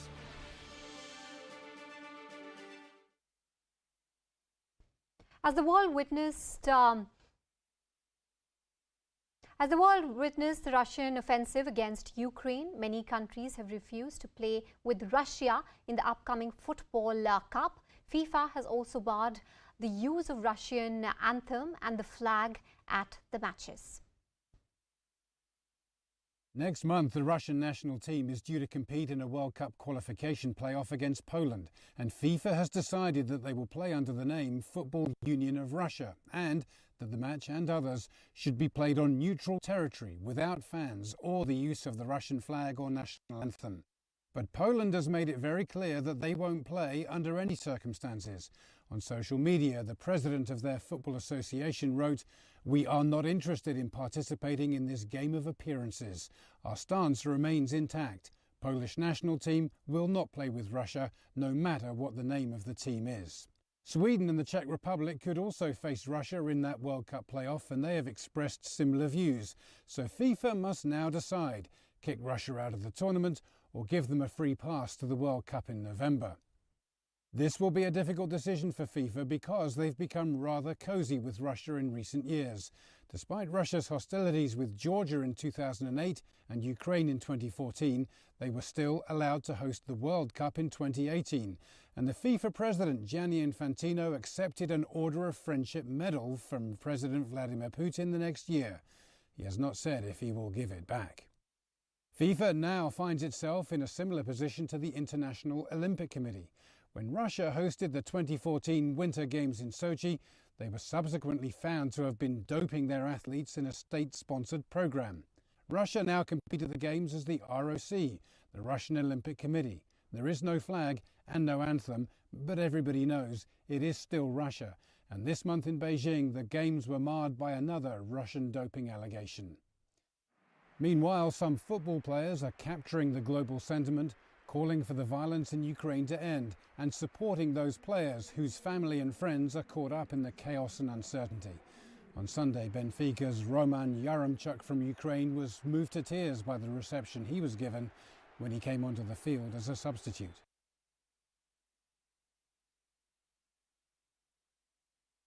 Five days into the Russian invasion, CNN takes us inside Kiev to take a closer look at how the city is preparing for the worst.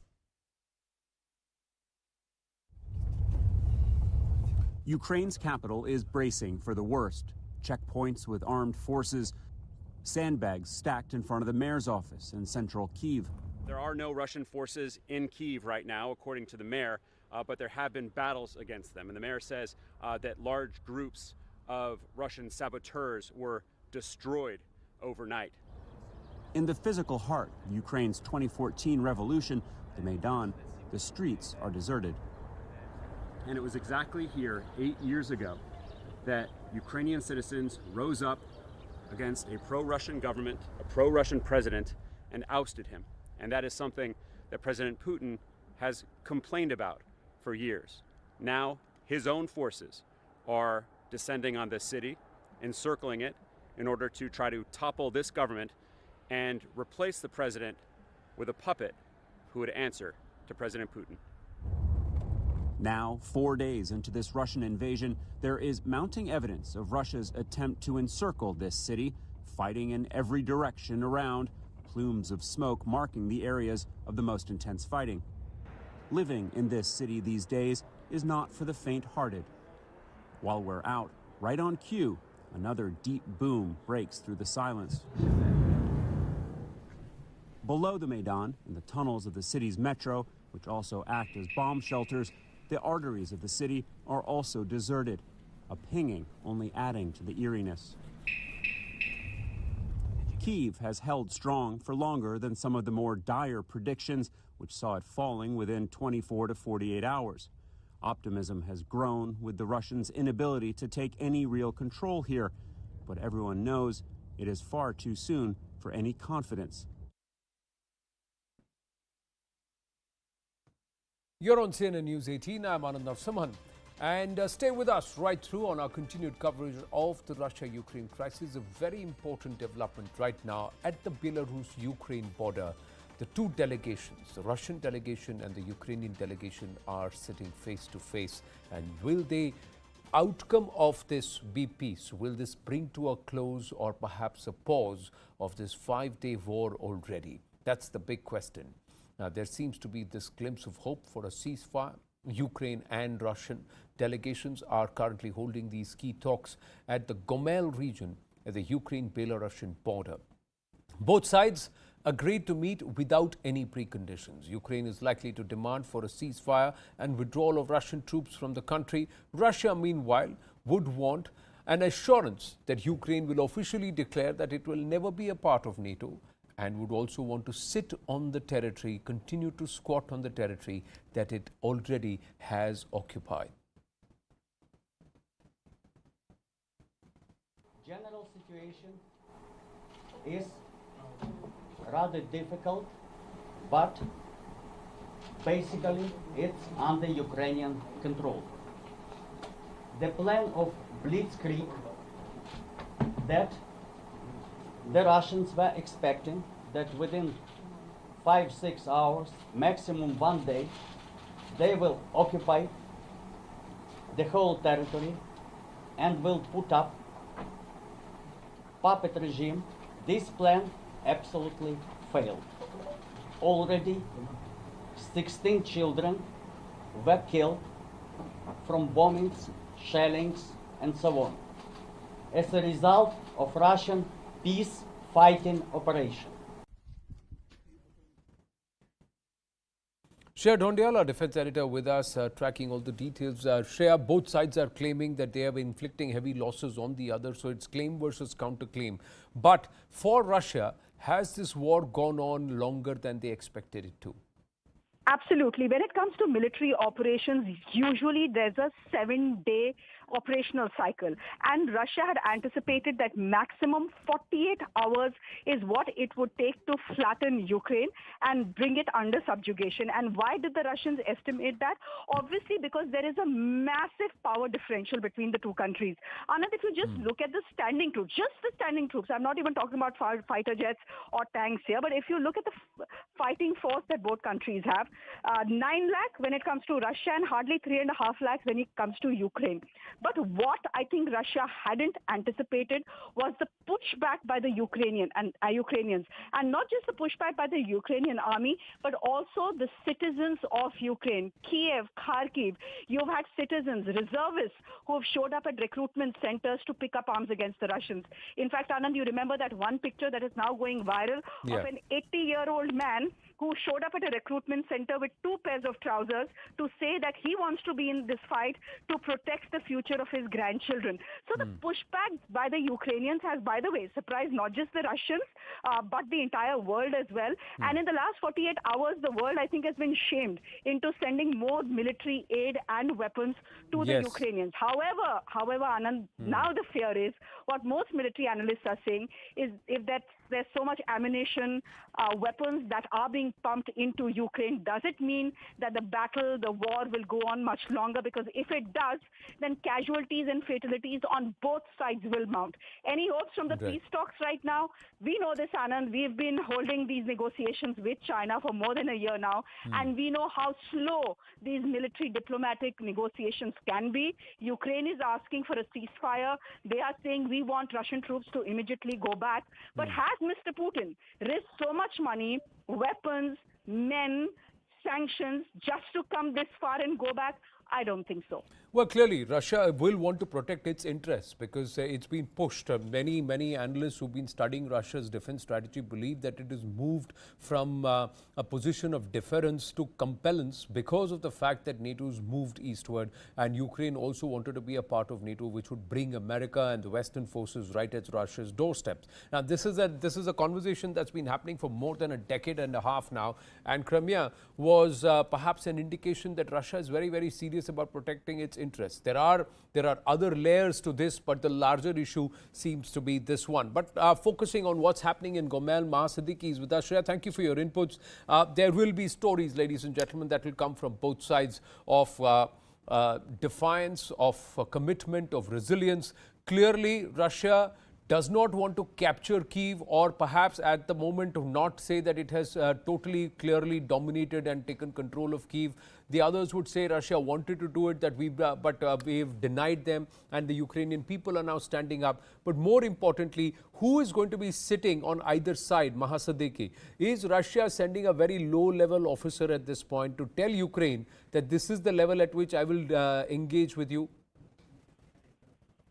So from what I have learned is that the Russian side is being led by the presidential aide Vladimir Medinsky. And he would have direct access in some sense to the president's office. And he will communicate to President Vladimir Putin that this is what has been looked into in the discussions today. Now, of course, Anand, this is the first level of discussion. So both sides do not want to have it at the level of the top leaders, although the Ukrainian side has shown willingness. And Vladimir Zelensky said that he can talk directly to President Vladimir Putin. But obviously the Russian side at the moment wants to test the waters as to how far will Ukraine go if there is a compromise to be reached. Will Ukraine give up its bid for NATO membership? Will Ukraine act as a buffer zone? These are the concerns of Russia that Russia has raised as far as NATO and the West is concerned. Will Ukraine not be influenced by the West? That is the big question for Russia. They are trying to gauge whether under these tense circumstances, with the kind of offensive that has been launched by Russia, even though the Ukrainian side is resisting it quite well at the moment, but will they want to compromise? That is the point perhaps that will be judged in the first meet. The only expectation that everybody else has from this meeting, no matter what level the officers are set, is that during and after this meeting, we will see some cessation in violence. This is the message that has been sent out from all the platforms that we have seen, or the international platforms. And if I can just point out India itself, though India has abstained at the United Nations, at UNSC, on the voting, and at even the UNHRC just now on a debate on Ukraine. But India has constantly underlined that that let diplomacy work. Come on the talking table, where no solution can be found at the cost of lives. So the attempt by all the countries at the moment is to get both sides talking and look at a way out, because this cannot escalate any further. It is going to be dangerous for the world. Well, thanks for your inputs, Maha. But even as these talks were supposed to get underway at the Belarus border between Russia and Ukraine, more than 360,000 refugees have fled Ukraine, as far as the UN data is concerned. And now Russian forces are claiming control over 2 more small towns in the southeastern part of Ukraine itself. So these are the 2 details that are now just coming through, where the Russian forces have now seized 2 small cities on the southeastern part of Ukraine. Going across to Pinak Ranjan Chakravarti ji joining us, and Abhijit Iyer Mitra also with us. Pinak ji, namaste. Abhijit, namaste. May I just ask you first, sir, Pinak ji, how would you read this situation? What is this now brinksmanship, or is Russia now realizing it's bitten off a little more than it can chew? Or is it Western media propaganda or information war? It is actually Ukraine which is on the throes of absolute chaos? Well, first of all, let us discount the media war, which is natural, because the media controlled by the West wants the world to believe its own narrative. But let's look at the talks itself. Yeah, I think the talks are welcome. India has always said, and India has repeated it, in the explanation of vote at the UNSC that please sit down and talk. What India is basically telling the world is what the world has been telling us. When we have problems with, say, China and Pakistan. And I remember that even after Galwan and all, that's the advice that we were receiving, gratuitous in some sense. But then that is the advice we are also giving the world. So I think this is a good sign that they have started talking, though at not the leadership level, but that is natural. First, the officials, etc., will get to grips with their both demands.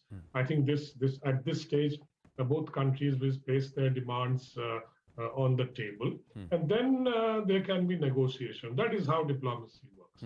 So I welcome it, and I think something will come out of it, because I don't think even Russia would like to prolong this beyond this point. It's not going to help Russia, and it's not. And already global opinion has turned against Russia to a large extent. And I think this is not something that Russia can continue or should continue for too long because of its economic impact and because of various other issues and because of the heightened prospect of escalation, even up the nuclear ladder, etc. Though I don't know why he has alerted his nuclear forces, but I suppose that is part of Russia's posturing of it. Well, we've just got more details of students who have now crossed over to the Romanian border. ANI is putting out some pictures and details of students who've been stuck for more than 2 days, now have got passage into Romania. They've got food, shelter and blankets. So they're saying we are very, very thankful to the Romanian Department and Embassy. So the Indian government part, I'll come to you in just a bit. Right now, we've just got another update coming through. The Ukrainian Prime Minister has gone on social media to say that Ukraine wants to join the European Union.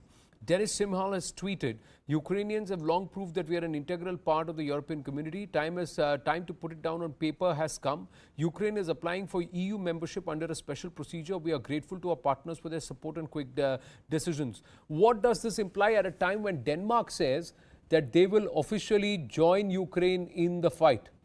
Denmark has also now announced. What does this move for a European Union membership signify? Pinakji. I don't know why they are doing it now. They could have joined EU much earlier. But the EU has very lengthy procedures. You have to comply with lots of rules and regulations. And, there's a kind of, synthesizing the EU rules and regulations and harmonizing a lot of things. So now they want to join. Why now? The question is, why now? Why didn't they do this earlier? Why did they first want to join NATO and not the EU? But then again, I think Russia is going to see this as a backdoor to NATO. And I doubt if Russia is going to accept this unless they have some very clear agreement that, okay, EU is okay, but not NATO. Well, will that actually bring it to a certain level of scaling down of these hostilities? Abhijit Iyer Mitra, how do you read the situation where there are reports coming in that a lot of people are upset, even on ground in Ukraine, that India has not taken a position favoring Ukraine? Well, look, I really don't care what the Ukrainians think about us on the ground, because they've never been vocal in support of us over anything. If anything, they're holding our students hostage, beating them up black and blue along the border. So you'll excuse me for having exactly zero sympathy for them. Now, as for the situation on the ground, I think we need to be very clear that, there is a social media narrative happening and the kinetic situation on the ground seems to be extremely different. To date, the Russians have taken the territory totaling almost the whole of Bangladesh, about 120 to 140,000 square kilometers. If you look at the conflict map from 2 days back and from about 12 hours back, you see massive and significant expansion of the total area under Russian control. All right. And what we've seen is extraordinary Russian restraint in targeting civilians. And for Russia, that is, Russians don't really do that kind of thing. They go in all guns blazing, as we've seen in several different places. So this was quite interesting to see them do it. Again, we should also remember that all this talk of Ukraine pulling off a surprise, at best, it's an extremely minor surprise. Right. This advance is much faster than what India did into Bangladesh and what America did into Iraq. This minor surprise is what? It's the fact that Russia basically budgeted for low resistance, low urban resistance. And it turns out that the Ukrainians have decided for maximum urban resistance, which for me is a war crime, because essentially what you're doing is using human shields. You're using women and children as a sort of defense mechanism in the hope that it will get you lots of social media hits and likes. Also remember that Russia has so far only committed somewhere between 30 to 40% of its total troops into this. Right. The real forces are moving since last night, where an 800-strong armored column was seen outside Kiev. They've today completely surrounded Kiev, and they're just waiting for the talks to end. But once the order is given to go into Kiev, it's going to be a bloodbath.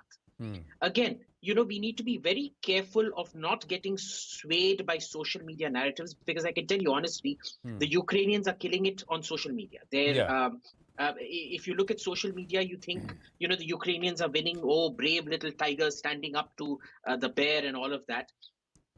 That's simply not happening on the ground. No, but Pinakji, the kind of initiative that's come from Europe, now Luxembourg is trying to say that they're going to send in anti-tank weapons to Ukraine. Denmark has said that it's going to put soldiers on ground. Latvia has said that, told its citizens, if you want to go ahead and participate, we will let you go ahead and participate. Although they're not saying militarily Latvia is going to get involved. Now Daimler in Germany is saying it's going to, break ties with Kamaz in terms of truck manufacturing. America, Britain, all of them are imposing sanctions, but America has done nothing on crude oil. So everybody is looking at their interests here. Absolutely. I don't think anybody is doing anything that is beyond their country's interest. I mean, look at what Denmark and others are doing. Although they are upping the ante, basically, by saying our citizens can go. But why should they go? I mean, why should they go and fight for Ukraine? I mean, it's like saying India saying all Indians are welcome to go and fight in Ukraine. We have no dog in this fight. Why should we? And that is why we abstained. And we are saying sit down and talk it over. There are issues to be discussed. There is a historical background to all this, NATO and things like that. After the Soviet Union broke up, NATO has expanded to include at least 15 former Warsaw Pact countries. Now, and bringing it closer and closer to the Russian border. But now Ukraine is clearly, has a border with Russia. And Russia has made this point repeatedly, that please don't bring NATO into Ukraine, because that would mean positioning of missiles, positioning of troops. And they saw it as a security threat, and rightly so. And that is what they have been saying all these years, over I don't know how many decades now, that, please don't do this. And in fact, it was promised when Berlin was being, 97. When Germany was unified in 1990, the American presidents and others promised that, NATO will not expand eastwards. They didn't keep that promise. And they did exactly, they thought they were sort of riding high on that they had won the Cold War and Russia was devastated, and the Soviet Union had broken up, etc. So they were riding high, and in their sort of arrogance and things like that, they decided to rub Russia's nose into the ground. Now, Mr. Putin is made of different caliber than those earlier leaders. And after so many years, Russia has rebuilt itself, and Russia is no longer what it was just after the Cold War. And you saw that what was happening in Syria, where Russia intervened, and then also in Kazakhstan recently, where Russian troops went in. They were called in, by the way, by the Kazakh president. And so that they could help, because I think the West has been trying to instigate rebellions in most of these countries. To upset Russia and because they regard this as Russia's backyard or sphere of influence, and they want to get in there, put a foot in there. The Ukrainian revolution, the Maidan revolution, was clearly instigated by the West and the CIA. And that's how the former president was overthrown and had to flee. And then Zelensky, who, by the way, was a comedian, came to power, although he won the election. So I think this is the background to which we have to remember when you see these events unfolding. But of course, I don't think that President Putin should have launched this war and invasion of Ukraine. It would have been better to have talked it over and make. True, but what we've got to do is we've got to see matters in a holistic perspective. It's not just that Russia is an aggressor because it wants to be. Russia is an aggressor today because it has to be. That's a very big difference. Should it be and should it go about the way it is going? We may disagree with the way Vladimir Putin has gone ahead and exercised his options, but sitting in his chair and his position, perhaps this is the only option that he decided that the world would sit up and take notice and the West would take seriously. But the dynamics of asymmetric warfare, soft expansionism, soft power, this is something which the West has been using as a very, very able instrument to try and create frictions here, destabilize governments, get in and take control, and then say, oh, we are here to protect you. So we will continue to talk about this in detail going forward. But Abhijit Iyer Mitra and Pinak Ranjan Chakravarti ji, thank you very much. Have to move on. Just getting you some ground reports now. 5 days into the Russian invasion, CNN taking us inside Kiev to take a closer look of how the city is preparing for the worst.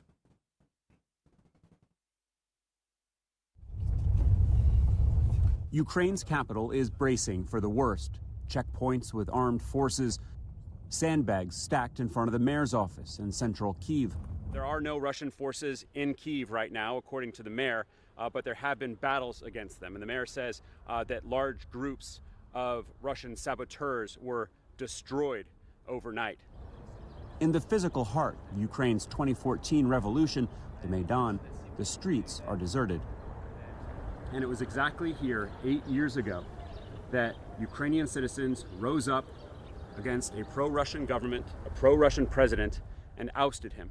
And that is something that President Putin has complained about for years. Now, his own forces are descending on this city, encircling it in order to try to topple this government and replace the president with a puppet who would answer to President Putin. Now, 4 days into this Russian invasion, there is mounting evidence of Russia's attempt to encircle this city, fighting in every direction around, plumes of smoke marking the areas of the most intense fighting. Living in this city these days is not for the faint-hearted. While we're out, right on cue, another deep boom breaks through the silence. Below the Maidan, in the tunnels of the city's metro, which also act as bomb shelters, the arteries of the city are also deserted, a pinging only adding to the eeriness. Kyiv has held strong for longer than some of the more dire predictions, which saw it falling within 24 to 48 hours. Optimism has grown with the Russians' inability to take any real control here, but everyone knows it is far too soon for any confidence. Heavy shelling followed an ugly day in the port town of Mykolaiv, where troops fired in the air, roughed up suspected Russian saboteurs and razed the city's bridge for the first time in over a decade. By nightfall, heavy shelling hit the outskirts. By morning, it was clear the devastation those blasts had brought not only on Ukrainian armor, but also the city center's residential area. Have a look. The bridge here hasn't been raised for as long as they can remember, but neither has the sleepy port town of Mykolaiv been invaded. The clack-clack is likely exchanges with Russian paratroopers who we're told landed nearby. Locals struggling to keep up with their world here collapsing and soldiers edgy. The fear here, Russian saboteurs, like these two suspects, thrown to the ground by soldiers. Then the sirens go off. And it is back in the basement for mothers and cats. Here, the noise of what Russia would do to these towns in the name of subjugation and geopolitical gain. Police trying to turn lights off, it seems, in businesses that closed in a hurry. Life persisting, caught between hoping this is short-lived and wondering if it may go on forever. Behind it all, in empty streets, the fear they may be overrun. And whether each huge blast will be the decisive strike that lets Putin's troops enter. The shelling just went on and on. The next morning, we saw where it hit. It's likely a missile tore up these Ukrainian tanks, but nobody left feels broken. How you feel? Хорошо, good. Very good. Yeah? Yes. They tried to come into the town. России попытались попасть здесь или как? Попытались попасть, но мы отбили Mykolaiv. Понятно. He's saying the Russians tried to come in last night, but the town of Mykolaiv beat them. And you can see what that looks like here. Машина, дирна. Смотрите. He's saying, look around here. I'm asking him, how do you feel living here, looking at all this? This is where you live, right? He's like, look at this. Look at these windows that are blown out. Это те, что говорили гражданские, инфраструктуру не будут они портить и использовать. Сколько гражданских пострадало? Это уму непостижимо. Yeah, so the words of Russian ministers who've been saying that they're not going to hit civilian infrastructure here, he's repeating them back to me, saying, look at this. They say they're not hitting civilian infrastructure. Look at this damage around here. Putin's rockets may have shattered glass, but not dented the anger here. As they take stock, you have to ask yourself why Moscow ever thought these towns would gladly be occupied, and what Russia's end goal is. Tempers fray here. Blood has been spilled, but despite Russia's overwhelming firepower, they did not pass. As the Russian forces advance to inner parts of Ukraine, thousands of Ukrainians have flooded the Poland border in an attempt to escape from the Russian offensive. CNN's Arva Damon reports from the Ukraine-Poland border. Little hands clutch bigger ones that would give anything just to keep them safe. Sleepy, tiny, cold faces and tired arms. The hum of voices you would expect from the number of people that are here, it doesn't exist. It's as if the shock and disbelief has brought with it an odd silence. It's mostly women and children here who have had to say goodbye to husbands, brothers, fathers. Men aged 18 to 60 are not permitted to leave. How were you able to say goodbye to your father? I think that it was the most awful thing to say. She was crying. And then there is the sheer hell of getting here. Walking for hours, waiting in some cases for days, out in the bitter cold, hungry, thirsty. We meet Ajmal and his family. They fled Afghanistan last May, getting asylum in Ukraine. His 7-year-old daughter barely made it here. Marwa. Marwa. Oh, I'm Arwa. Arwa? Yeah. Oh, is it similar? Hi, Marwa. It's very, very cold. And my daughter become too shocked. We calling, she not answer.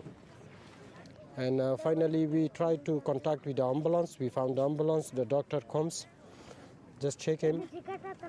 And after that, they gave us a chance. You must have been so Yeah, scared. to go the first.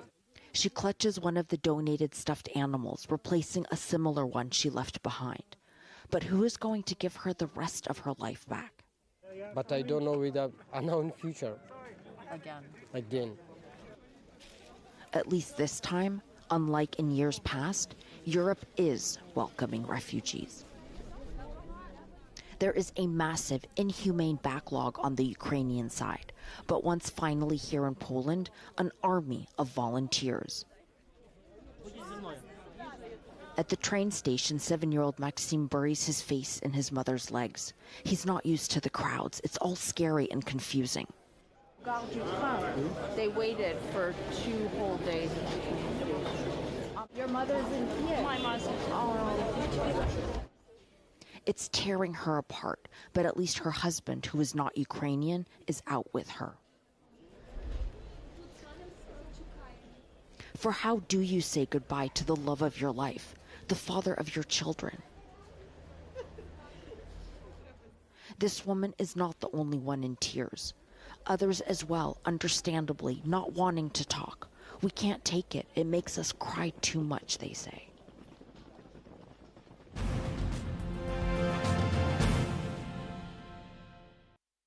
terms of time, but it feels longer than 5 days. It feels like it's been, I don't know, like one day is like a big long day, like nights we don't catch that much sleep, you know, because we're like kind of all the time attentive and alert.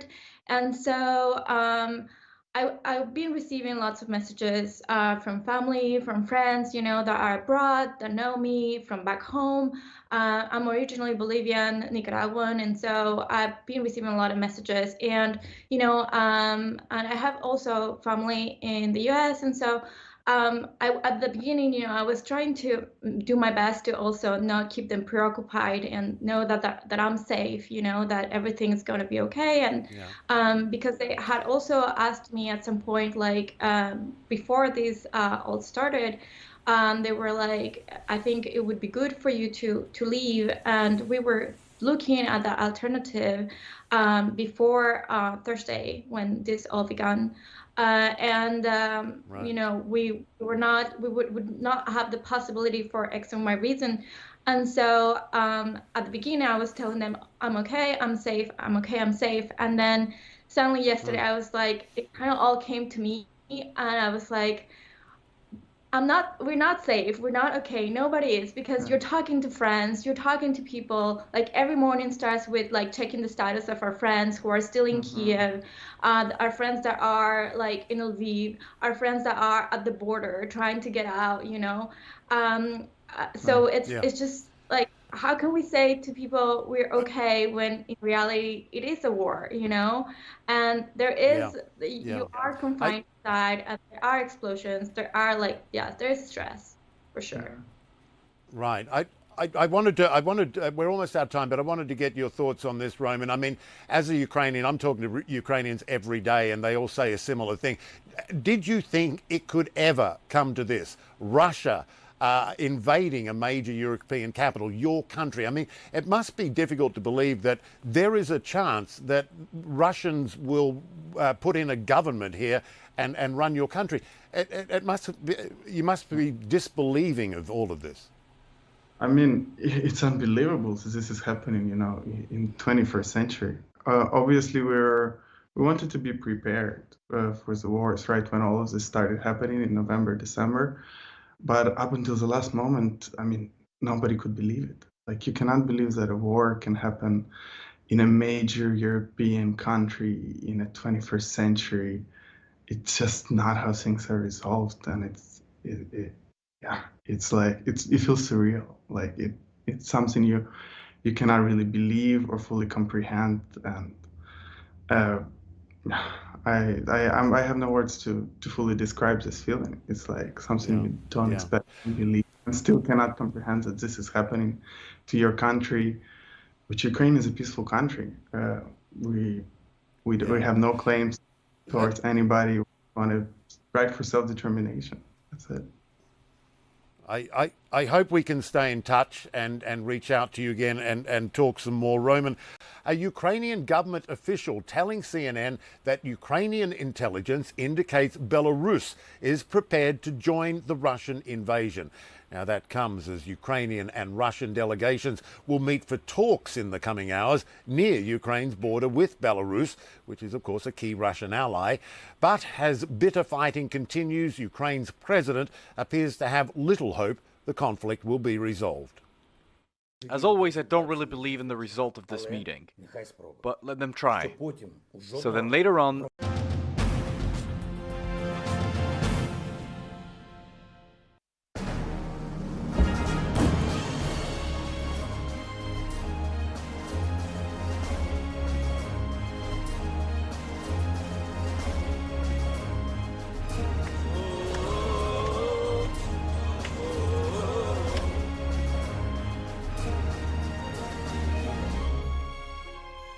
भरोसा था अपनी मोदी जी पर और अपनी भारत सरकार पर। भारत सरकार और इंडियन एम्बेसी बहुत ही अच्छा काम कर रही है। हर बच्चे को, सिंगल बच्चे को निकाल के लेके आएंगे। खुशी है बहुत ज़्यादा, बच्चा आया। मेडिसिन, फूड प्रोवाइड कराया है, फ्री टिकट्स दिए हैं और एयर इंडिया में भी हमें फूड वगैरह दिया गया है। ऑपरेशन गंगा चलाकर हम यूक्रेन से भी हजारों भारतीयों को वापस ला रहे हैं। I would urge all of you, be very strong and give that strength to all your other friends who are still in Ukraine.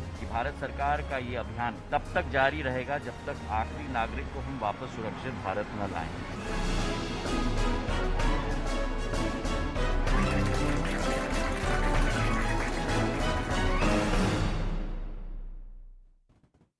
Prime Minister Narendra Modi called a second high-level meeting on the situation in Ukraine, and during the meet it was decided that 4 key ministers in the government of India will be sent as special envoys to the neighbouring nations around Ukraine to coordinate evacuation operations for Indian nationals who are currently stranded there. Civil Aviation Minister Yogi Adityanath, Law Minister Kiren Rijiju, Urban Development Minister and also Petroleum Minister Hardeep Puri, and of course MOS in the MEA in the past, Lieutenant General VK Singh, will be managing operations. Sources told CNN News 18 that the Prime Minister is personally monitoring the situation, while the External Affairs Minister Subramaniam Jaishankar and also National Security Advisor Ajit Doval are updating the Prime Minister on a regular basis. Internationals are advised to move to bunkers immediately and remain on the ground floor. Till now, there have been 5 flights carrying over 1,100 students who have been brought back to the country. There is a specific advisory which says that Indian nationals should not engage with the local security personnel. They should remain in the bunker and they have to follow the civil defense norms. That's the advisory that's come in. There is no need to spread panic, but you have to follow civil defense norms because you are in a war-torn nation and those rules apply. And there are many civic nationals, civilians, and you're also part of the civilian population, so the rules will apply. Don't break the rules. Stay in the bunkers, stay on the ground floor, help, and don't panic, and keep everyone reassured. So Jyotiraditya Scindia now will be coordinating the rescue efforts from Romania and Moldova. That is the Civil Aviation Minister's role. He's going to move there. Kiren Rijiju, the Law Minister, will travel to Slovakia and then coordinate the rescue efforts from there. General VK Singh will be going to Hardeep Puri is actually going to travel to Hungary, and General VK Singh will be traveling to Poland, where Poland ambassador to India has just now confirmed yet again that there will be special flights that will be facilitated for Indian students back home from Poland, and also their entry into Poland will be without any visa and it will also be facilitated. There has been some trouble at the Poland border with more than a lack of refugees wanting to enter Poland. Maria Shakil joining us. Maria, this is the proactive effort of the government of India. If you were to compare this with the advisory that's been issued by the United States itself. Yes, certainly, and a great degree of seriousness and sincerity with which the entire evacuation effort being undertaken, Anand. Let's not discount the fact that that any country has to really ensure that first you have to protect your own citizens, and that is the reason why Prime Minister Modi has been holding and chairing a number of meetings in the last few days. Advisories have been issued, and the fact that it is unprecedented for top ministers to travel all the way to be on ground in Romania, in Slovakia, Hungary, Poland, Moldova, and multiple countries to ensure that any kind of teething issues which may be there, particularly to do with transportation, will be solved on the spot at that very moment, is what the government is saying. Right. The sincerity is what we are highlighting here, the sincerity and the seriousness with which the entire exercise has been undertaken. True, Maria. Now, this is what the US State Department travel is saying. We urge US citizens to depart now by private options if safe. Consider routes and risk. Many Polish land border crossings and main Moldovan crossings have long waits. We recommend Hungary, Romania and Slovakia border crossings. Waits may be hours. So there is no government facilitation. Apna jugaad khud lagao, figure it out on your own, and it is also through private options. And that too only if you think it is safe, you can depart now, is what the US is saying. Earlier they had said on the 25th, stay where you are, stay put. There is no help coming. There is nowhere you can go. Just stay where you are. Now, Ashwin is joining us. He's a student who is in Kharkiv. Ashwin, can you hear me? Hello. Hi, Ashwin. Yeah, I can hear you. Ashwin, first up, are you and your friends, are you guys safe? Where are you people right now? Like, we are in Perimoha Metro. This is a bomb shelter. Like, it's a subway. They use this as a bomb shelter. So, like, we are around 200 Indians inside this metro subway. Everyone is here. How long have you been here in And this we have metro been subway? here for Yes, they have made this into a bunker. That's actually a bomb shelter. And from 5 days we have been here. And yesterday we couldn't go out. Now we had a chance to go out and grab some things. Still, the military people, they told us to go fast, run fast, get some food, then come back immediately. And it's Anytime like, you there know, can be an explosion. like even if like they asked us to go outside, it's really terrifying. We couldn't even, you know, stand there in the supermarket because there is nothing to eat. First of all, it's a long queue and the explosive, it's really terrifying. And we were afraid and we ran back to metro shelter itself. Did you Because hear now explosions? Is we there don't fighting care still about going food, on? We are starving. Is there It's still fighting going on? It's still going on. Yes, Yeah, it's still going on. Fighting is still going on. That You you're can saying hear you're it very clearly near us. yeah. You can hear it very clearly, and it's near. And is it relentless or is it sporadic? It happens for some time, then it is quiet, and then it starts again, or is it continuous? No, it's continuous. It's continuous. It's continuous. Okay. Are you in touch with anybody from the embassy? No. Not yet. Actually, they're saying from Kyiv and other places they have been, the Indian embassy officials, they have been evacuating, but we didn't have, from the Kharkiv region, we didn't have any information Yeah. about this. From Kharkiv, No for you, Indian it is official Russia have, which is closest. contacted us, yes. From Kharkiv, isn't Russia, Volgorod, the closest place for you?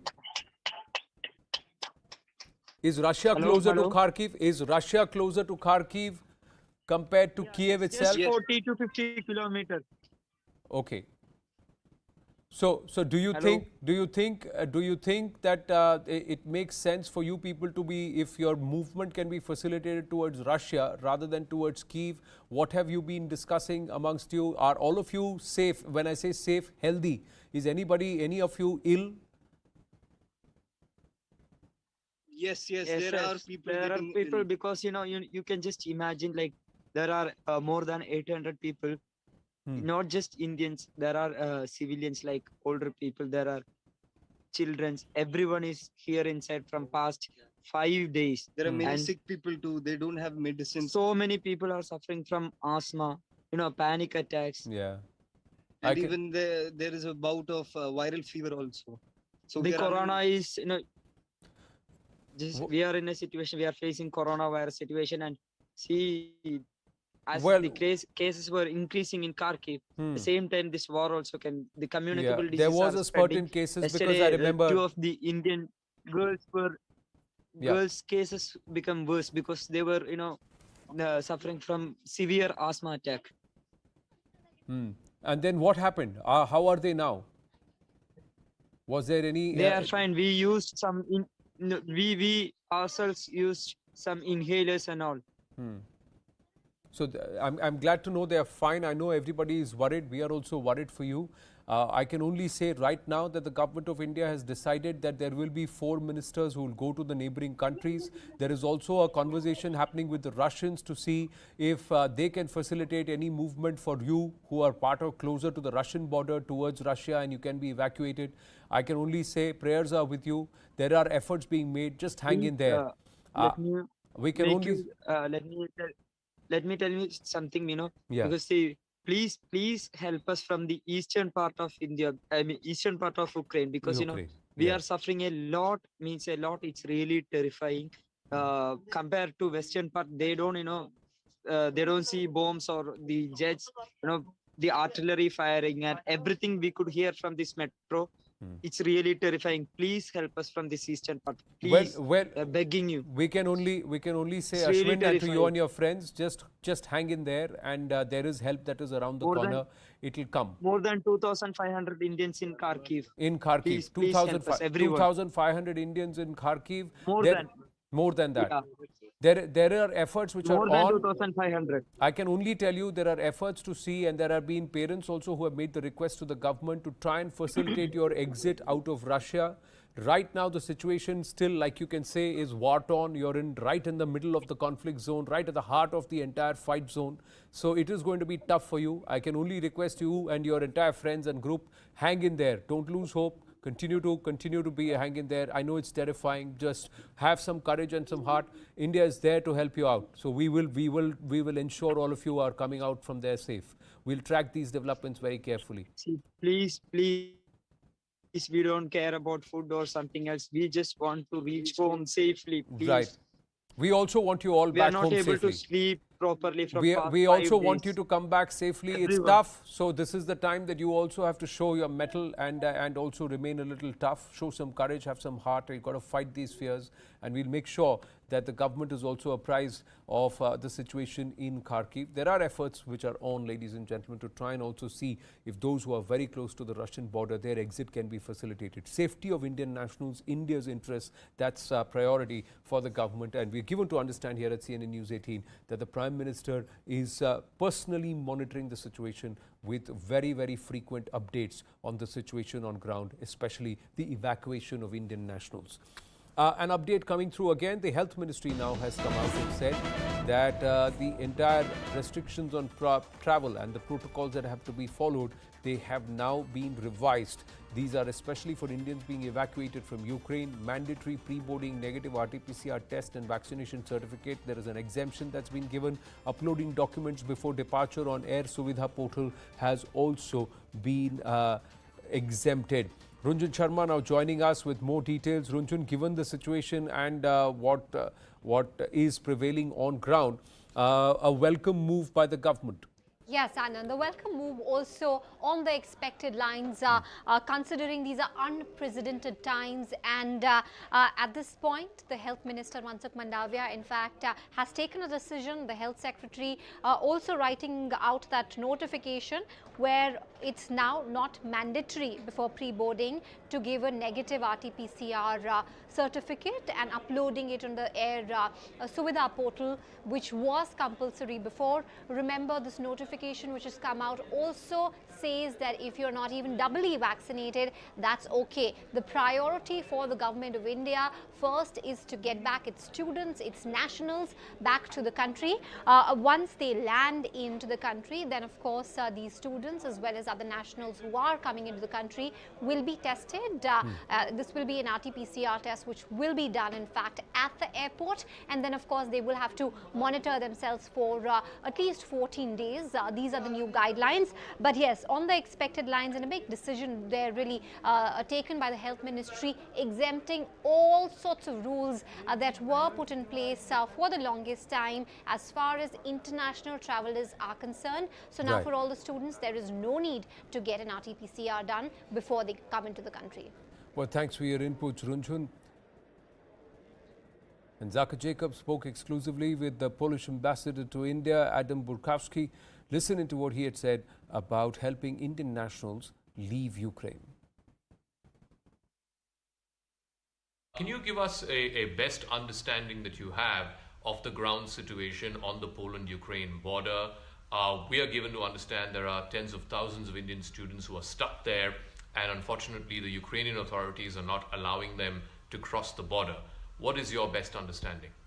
So, first of all, we should stress that Russia attacked Ukraine and the Russian side is the aggressor here. So, I fully understand that the Indian students and also students from other nationalities, they are escaping from Russian bombs, they are escaping from Russian bullets. Poland is the first to help, and Poland is receiving all kinds of refugees, Ukraine refugees, people of all nationalities to Poland. We have already received more than 2 lakh people, and we are receiving more. For Indian nationals, there is no need for visa. If you escape from Russian bullets to Poland, then there is no need for visa. And this action is a big action of not only the Polish government, but also the whole Polish society. Everybody is helping. And the evacuation of Indian students is coordinated by the Indian embassy in Warsaw. And so any details should be checked with them first. Please check the social media of the Indian embassy in Warsaw, and please contact them. There are some contact numbers. They know the situation on the ground best because they are on the ground. I am here in Delhi. And what I can tell you that Ambassador Borkowski, we have seen evacuation flights from Romania, from Hungary, etc. What is your best assessment of how soon you will be able to fly evacuation flights from Warsaw to Delhi or to Mumbai? Have you been approached by the Indian government for those permissions? Yes, but I cannot give you any details right now because this is coordinated by the Indian embassy in Warsaw. You know, it's better contact because they know better and they can give you official information. I, of course, also am aware when it might be, but they should confirm it, not me.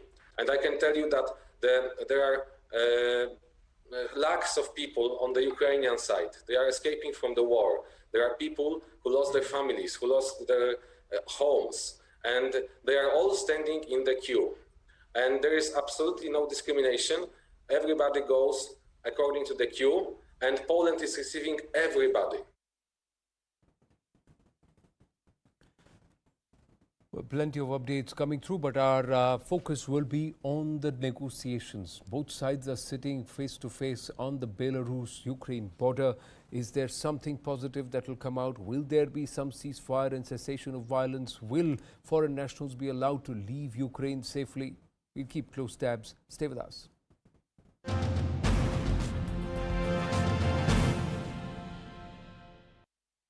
Off, it seems, in businesses that closed in a hurry. Life persisting, caught between hoping this is short-lived and wondering if it may go on forever. Behind it all, in empty streets, the fear they may be overrun. And whether each huge blast will be the decisive strike that lets Putin's troops enter. The shelling just went on and on. The next morning, we saw where it hit.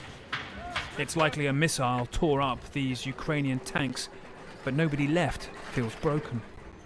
How you feel? Хорошо, good. Very good. Yeah? Yes. They tried to come into the town. России попытались попасть здесь или как? Попытались попасть, но мы отбили Mykolaiv. Понятно. He's saying the Russians tried to come in last night, but the town of Mykolaiv beat them. And you can see what that looks like here. Машина, дирно. Смотрите. He's saying, look around here. I'm asking him, how do you feel living here, looking at all this? This is where you live, right? He's like, look at this. Look at these windows that are blown out. Те, что говорили гражданские, инфраструктуру не будут они портить и использовать. Сколько гражданских пострадало? Это уму непостижимо. Yeah, so the words of Russian ministers who've been saying that they're not going to hit civilian infrastructure here, he's repeating them back to me saying, look at this. They say they're not hitting civilian infrastructure. Look at this damage around here. Putin's rockets may have shattered glass, but not dented the anger here. As they take stock, you have to ask yourself why Moscow ever thought these towns would gladly be occupied, and what Russia's end goal is. Tempers fray here. Blood has been spilled, but despite Russia's overwhelming firepower, they did not pass. Now, come Sunday night, we heard from the mayor of that town on his Telegram channel telling people to organise the circular defence of the town and to get Molotov cocktails. A sense it's certainly facing another onslaught, but you can see in that report how serious they are about defending their homes. Now, as the fighting continues in Kyiv, one couple has taken to social media to show what it's like being stuck in the Ukrainian city.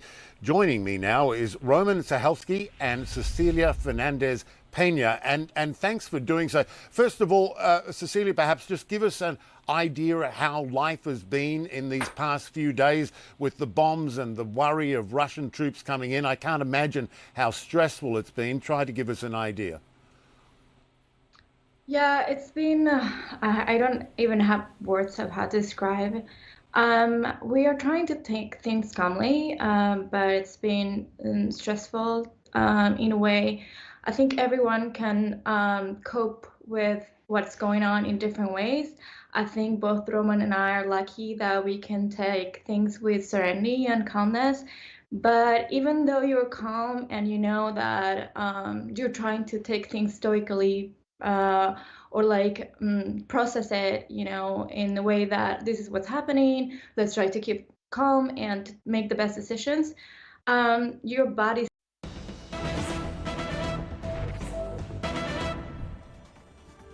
Well, we've just got the first pictures of the delegation level talks in Belarus, and this is the pictures of the delegation arriving, the Ukrainian delegation that's arrived for the talks. They're getting off a military chopper. These are the first pictures here on CNN News 18. There you go. Those are the pictures, the first photos of the Ukrainian delegation that has currently arrived for the talks. More importantly,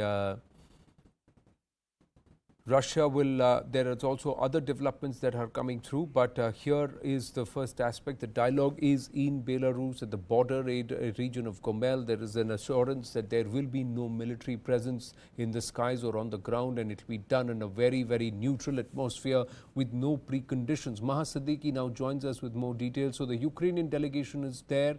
Has the Russian delegation also reached?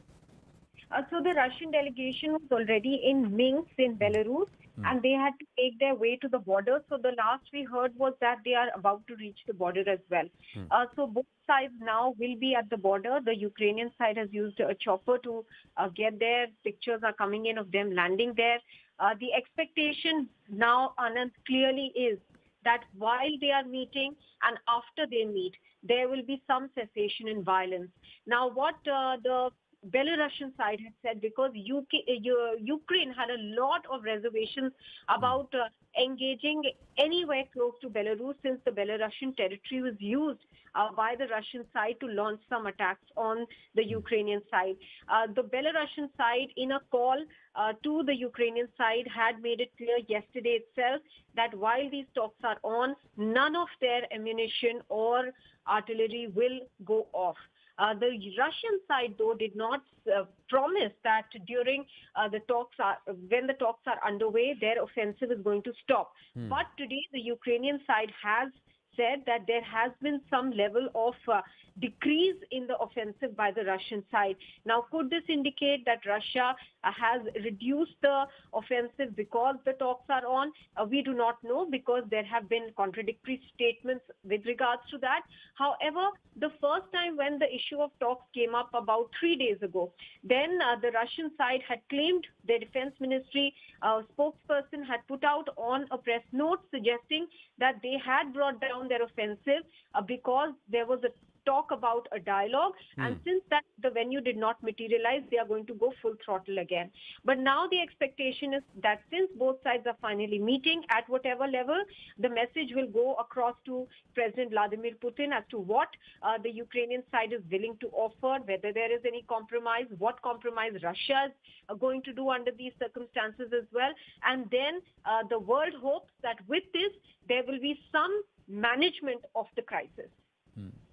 True. Zelensky is at the meantime trying to not only call for immediate European Union membership, but he's also asking Russian soldiers to lay down their arms and then abandon. But increasingly there is information which shows that the Russian occupation of Ukrainian territory is only increasing by the day. Over the last 4 days there's been a significant increase. What should be expected from this round of talks, Maha? Or is this just trying to both sides who will stare each other down and there will be nothing that will come of it? So the expectation, as I was pointing out, Anand, is that there will be some cessation in violence. The issue, though, remains between the two sides. And if you just saw what the Ukrainian Prime Minister has tweeted, he has said that they are going to go ahead and put their proposal to become part of the European Union under a special procedure. Now, we need to understand what this special procedure is about, whether it talks about hastening the process of a membership. All those aspects will have to be seen. But this is a core grudge of Russia. They believe that these countries, which were erstwhile Soviet Union countries, have now become influenced by the West. And that is their biggest issue in this entire crisis. They feel that the NATO is moving eastwards. The assurance was given to them that it will not reach their borders. And if Ukraine continues with its bid for a NATO membership, then Ukraine will not remain a buffer state. So these issues still remain. Even if the dialogue takes place today, we should not have high expectations that immediately there will be an absolute reversal of the situation of withdrawal of troops.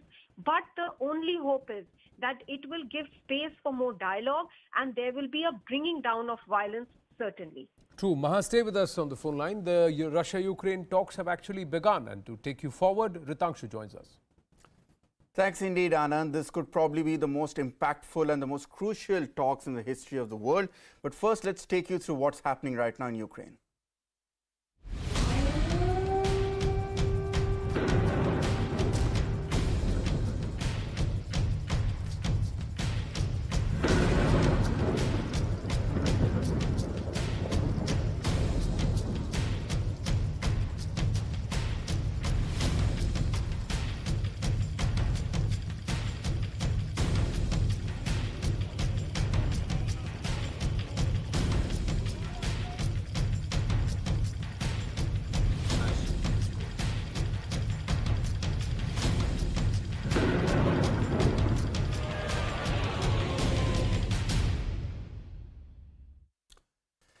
Yes, indeed, as we have been telling you, amid hostilities in Ukraine, there seems to be finally a glimpse of hope at a ceasefire, because as we speak, delegations of both the Russian Federation and the Ukrainian Republic are holding talks at the Gomel region along the Ukraine-Belarus border. Both sides agreed to meet yesterday without any preconditions. Ukraine is likely to demand for an immediate ceasefire and an immediate withdrawal of Russian troops from the country, but it remains to be seen as what Putin wants from the table, because clearly, as of now, he only has a bruised ego. So those are the first pictures you see of the meeting beginning right now along the Belarusian border. Here you see the Ukrainian delegation arriving in the chopper. This, of course, this information came in last evening. But given the fact that this announcement coincided at a time when Russian President Vladimir Putin also decided to put his nuclear armaments on standby, there are a lot of questions, there are a lot of skepticism being raised as to whether this is hope or whether this is nothing more than a red herring, given the fact that Vladimir Putin, the man who many believe has been a megalomaniac driven to desperation to a point where he conducted a unilateral invasion of another independent country with no provocation or justification whatever, is highly unlikely to accept a bruised and chastised ego and decide to go in for a ceasefire. Nevertheless, these are the pictures that we're getting you about the dialogue which has begun. Will this finally see an end to the conflict? Will this finally buy some time and be a breather for the Ukrainian people who have held the imagination, have earned the respect and plaudits of the world in itself for their dogged determination to stand up to the Russian invasion remains to be seen. We'll be getting details from our correspondents Maha and Shreya on the phone as well. We are also expected to be joined by CNN's Atika Schubert shortly as well. But these are all eyes are on dialogue. This is when talks are expected to end between Russia. Talks have begun between Russia and Ukraine at this point. Remember, this is day 5. General situation is rather difficult, but basically it's under Ukrainian control. The plan of Blitzkrieg that the Russians were expecting that within 5-6 hours, maximum 1 day, they will occupy the whole territory and will put up puppet regime. This plan absolutely failed. Already 16 children were killed from bombings, shellings, and so on, as a result of Russian peace-fighting operation. And let's go across to our Foreign Affairs editor, Maha Siddiqui, getting us the latest. Maha, what can we realistically expect from this meeting? Certainly not any miracle doctrine. Yes, absolutely. I mean, the expectations shouldn't be extremely high, but the low-level expectation, at least from the world at the moment, is cessation of violence, because that is really disturbing at the moment. The expectation here is that at least for the time being, both sides will give way for dialogue. And the Russian side has also been called upon by the world. And even though India has abstained in voting on any of the issues with regards to Ukraine in the United Nations Security Council, but you have to mark that in the statement, India has mentioned that the basis of the global order is based on international norms, which include sovereignty and territorial integrity, and therefore room for dialogue should be made. So India also has called on Russia, its a good friend, to make way for dialogue and diplomacy to resolve this, and that no solution can be found by way of loss of lives. And therefore, there is pressure on both sides at the moment to at least bring down the level of violence. And perhaps the onus lies more on Russia at the moment, because the offensive continues from their end. How much will they agree to retreat? That remains the big question.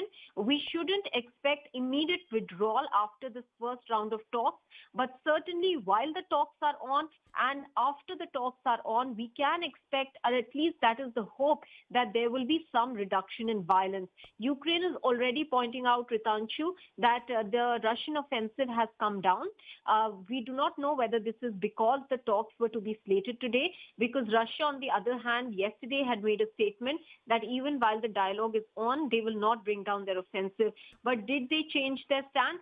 And was the reason that the offensive was brought down today to some extent because of the talks that are currently underway on the Ukraine-Belarus border? That remains to be seen, or whether it was just a strategy and tactic on part of Russia. Indeed, Ma, because there are two conflicting signs that have come in so far in the past 12 hours specifically. On one hand, you've had the Ukrainian military come out and actually state that they believe the Russian advance into Ukraine is slowing down. On the other hand, right when the announcement happened of Ukraine deciding to come in for a ceasefire, for talks with Russia and Belarus, Vladimir Putin came out with an announcement saying that he will put his nuclear deterrence machinery on standby, essentially indicating that he was getting ready to fire his nuclear weapons. How does anyone, forget Ukraine, even interpret these conflicting signs? Yes, absolutely. That is correct. And that is why I was saying that one does not know whether this is merely strategy that Russia is adopting while bringing down their offensive, because there has been a major amount of resistance, at least in Kiev, that we have seen from the Ukrainian side, which has surprised a lot of people. Nobody really expected the manner in which Ukraine has put up a fight against Russian troops in Kiev, especially where we are seeing fighting going on for almost 2 days now. And even though there have been intermittent reports, like last night, Indian Standard Time, there were messages that we could see from Kiev that there has been an announcement that it is completely surrounded, that it will be difficult for civilians to move out now. But that situation did not exist for very long. And today we have seen a certain window in which, in fact, even the Indian embassy has asked the Indian nationals to leave quickly from Kiev. So we do not yet know, yes, whether this is a Russian tactic that they are using, or really there is a decrease in offensive from their end. If you also remember, similarly, Ritanshu, 3 days ago, the Russian Defense Ministry had put out a statement suggesting that. Okay. Yes. All right, Ma, I'm sorry, I'll have to just cut you short. Please, I'll come back to you, Ma, but I'm also being joined by Atika Schubert, who's joining us live from Kyiv in CNN at this point. Atika, I hope you're safe and sound. What's the update right now in Kyiv? The Ukrainian military has stated that the Russian offensive was slowing down. Is this just a red herring before the talks have just begun right now? I think it's a combination of things. You're right. Our teams on the ground are reporting a slight lull in the fighting. Part of it is the ceasefire talks ongoing on the Belarus-Ukrainian border. I think the other part of it is that, you know, after 5 days of fighting and Russia unable to capture really any of the major cities in Ukraine, the Russian offensive is now trying to take stock and recalibrate. What we have seen, for example, is satellite images of a nearly 5-kilometer-long convoy of Russian military vehicles now making its way into Ukraine. So I think that what's happening now is a lull. We're going to have to wait and see what happens. For now, the capital city of Kyiv, for example, is still standing. It is not fully encircled by Russian troops, but the Ukrainian side is digging in and still getting ready for a bigger fight. Well, of course, Atika, Kiev's resistance has become the stuff of legends truly for much of the world. But realistically speaking, why is it taking so long for Vladimir Putin to run over Ukraine? Is the Ukrainian resistance that formidable in the face of what seems to be certain annihilation? Or are we just expecting, or was the Russian advance just complicit and ill-prepared? You know, it's a really good question, and this is something that military analysts are poring over. I think the fact is there was a lot of thinking that this is one of the top, most powerful militaries in the world, and therefore it was expected that it would be able to take these cities very quickly. But what appears to have happened is that they sent in a lot of these armored vehicle units going in, but then when they weren't able to take the cities as quickly, the logistics that would have backed up a lot of these units wasn't there. So we have seen, for example, videos and photos of tanks that have simply run out of fuel on a highway because the logistics that would back them up, those lines weren't there. So I think that's a part of it.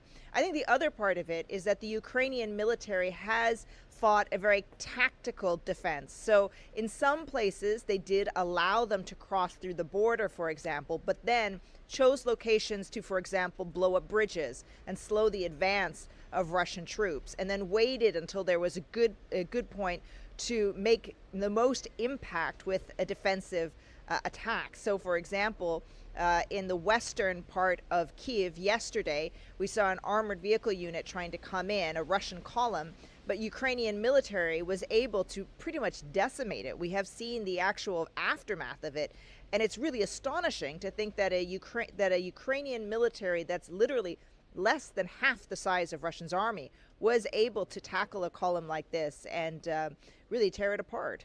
Incredible indeed, Atika. Now, what's the reading from Ukraine for the peace talks which have just begun, especially given that at the same time Vladimir Putin has also put his nuclear armament on standby? Is there any hope of a ceasefire actually being negotiated, or is Ukraine aware of the possibility that this could just be a distraction?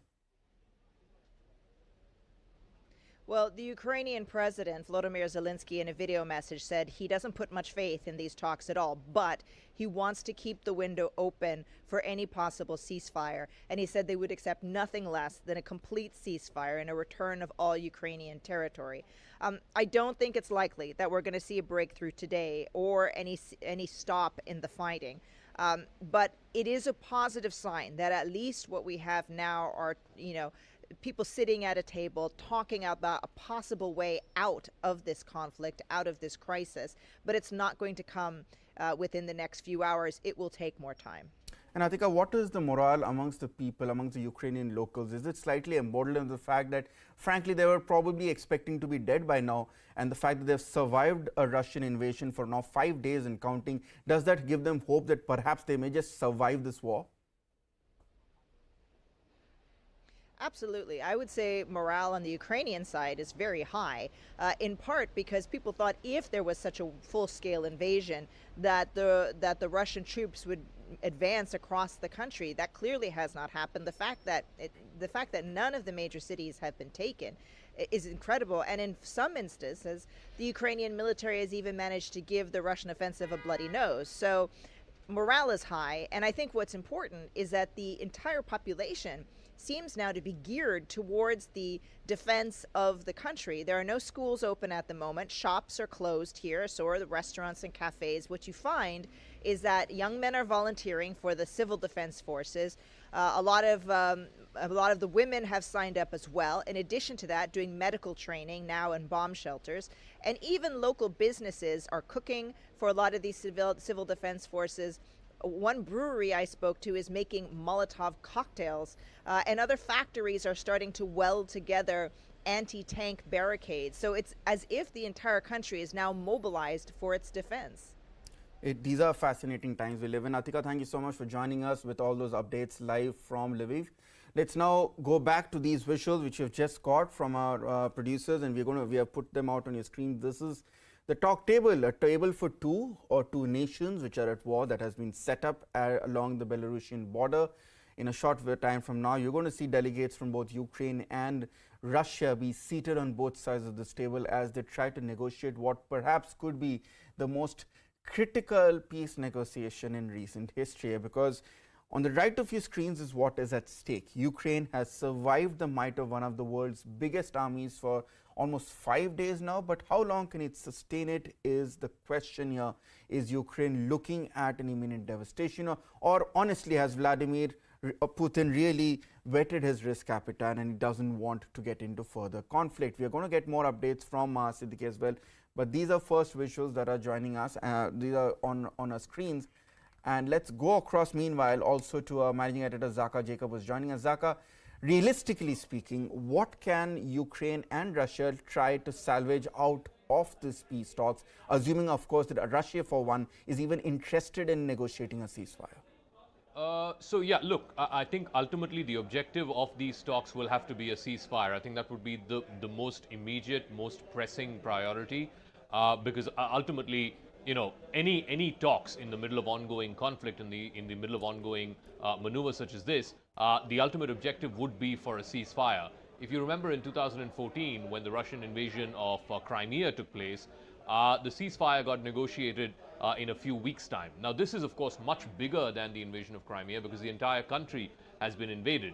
And like you were talking to Atika a moment ago, this has not gone, at least so far, according to Vladimir Putin's plans. But the fact is, it's only 5 days old, this conflict. While he may be losing international opinion on the one side, while he may have unwittingly galvanized the United States and more importantly Europe into a sort of concerted set of actions which are financially hurting, ultimately it is his call. How long does he want to continue with these hostilities with the risk of losing international public opinion on the one side, and more importantly also not getting a definitive military victory or a definitive military objective achieved. So I think that's a call that Putin has to take. I don't see the ceasefire being arrived at within the next few days. I think these talks would likely go on for a few weeks. But ultimately, like I said, the first step would be for a ceasefire, for which Vladimir Zelensky, the Ukrainian president, has said he's happy to do that if the Russian troops stop their advances and if they lay down their weapons. Now, I don't see Vladimir Putin accepting that. What he would instead be amenable to would be if there are negotiations at some point down the line also on guarantees that Ukraine will not change the status quo, that Ukraine will not join NATO or bid for membership of the European Union. If he can get those security guarantees, then I think that is something that he might be amenable to. But like I said, the first priority for both sides would be a cessation of hostilities. So what would it take for that cessation of hostilities? Because from Putin's point of view, it would be completely counterproductive to have done this for 5 days and maybe a few more without having achieved an objective. And the objective in this case clearly seems to be to not just shock and awe Ukraine, but also possibly get the United States, get NATO to agree to his terms of further non-expansion of NATO, if you will. Also, I think what would be interesting, if I may very quickly, is clearly if these talks don't meet with success in the next few days, will Putin then ask his troops to double down? They've already encircled large parts of Kiev, and from whatever we are getting to know, there is local resistance. People, the Ukrainian people are sort of rising up to take on the Russian army. But look, they are not professional soldiers, so they can put up a resistance for a few days, but ultimately the professional soldiers will kick in and the professional soldiers will have to win this war. So I think what will be interesting to see also is if the talks do not succeed in the next few days, will Putin ask his troops to double down and further the offensive against Kiev and ensure that Kiev falls? Because I think that is absolutely critical for him to negotiate from a position of strength. Zaka, to my mind, this is a very curious incident because I don't remember the last time there were two sides coming on the talks table while war was also continuing at the same time. Now, to my mind, there are only two reasons why Russia has agreed to talks to begin with. Either Vladimir Putin has realized that he has probably bitten off more than he can chew, as you were referring to, and is looking to come up with some sort of a face saver in terms of assurances from NATO and the European Union, not to mention Ukraine. Or, as some conspiracy theorists believe, this could just be another distraction, because at the same time, he's also kept his nuclear arsenal on standby, and many could believe that this is nothing but an eyewash or a red herring to try and really lull the West into perhaps some sort of security while launching a fresh counteroffensive.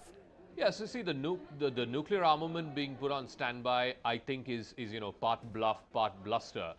Which is why usually if such things happen, if you look back at the history of the Cold War, every time either the Soviet Union or the United States went up the nuclear escalation ladder, as it were, it was always matched by the other side, whether it's the Soviet Union that started it or whether it's the United States that started it. But in response, so far at least, in response to Putin putting his nuclear armament and weaponry on standby, we have not heard anything in terms of matching that escalation from the United States. If anything, the indication that we've got from the US is that they're not interested in matching Russia on the escalation ladder. So I think they clearly believe that this is either bluster or it is a bluff or it is a combination of both. So that's that part of it. The second part of it, why would he agree to coming to the talks table? Yes, in part you're right. I don't think he expected this to last this long. And two, I think somewhere the objectives have gotten muddled. When he launched this offensive, the address that he gave to state television Thursday morning was he wanted to liberate Donbass. This has gone way beyond the liberation of Donbass. As a result, and I think what it has done is it has galvanized not just the Ukrainian people into taking arms and standing up to the quote-unquote bully, as it were. More importantly, it's also galvanized Europe. I mean, one of the first things that Germany, for example, did was to cancel Nord Stream 2. And that was critical for Vladimir Putin as much as it was for Germany. Look at again what Olaf Scholz did yesterday, $100 billion military modernization fund for Germany, a country that has always been very quote-unquote pacifist in its military ambitions and objectives. So I think unwittingly what Putin has done is he's brought Europe together, he's galvanized Europe in a way that no other action has over the last 20 years. It had got to a point where, when Trump was president, for example, he was utterly upset with countries in Europe who were simply not willing to put either money or military muscle into backing up NATO. And that was a perennial peeve for Donald Trump. And that's something that even Joe Biden, although not publicly, but certainly privately, has expressed to his European counterparts. What this episode of the last week or so has done is now entirely galvanized countries in Europe, which were reluctant up until a few days ago to mobilize militarily, even if it's defensive troops, even if it's defensive postures, to mobilize militarily and help a country like Ukraine. Saka, you have extensively tried to decode Vladimir Putin's mind and his motivations here. Where does Vladimir Putin grow from here? A man who has relied so far solely on ruling his country with an iron fist through a combination of intimidation and respect. He stands to lose a lot of this cult of personality that he's developed in the minds of the Russian oligarchs, of the Russian people, if he goes ahead with such an expensive war, both in terms of money and in terms of casualties, and then come out with just empty assurances.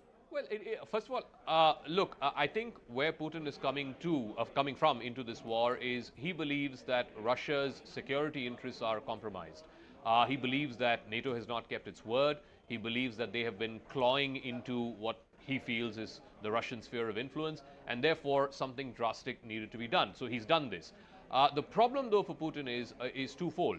One is he would have liked this to happen much faster, this operation to get over much quickly.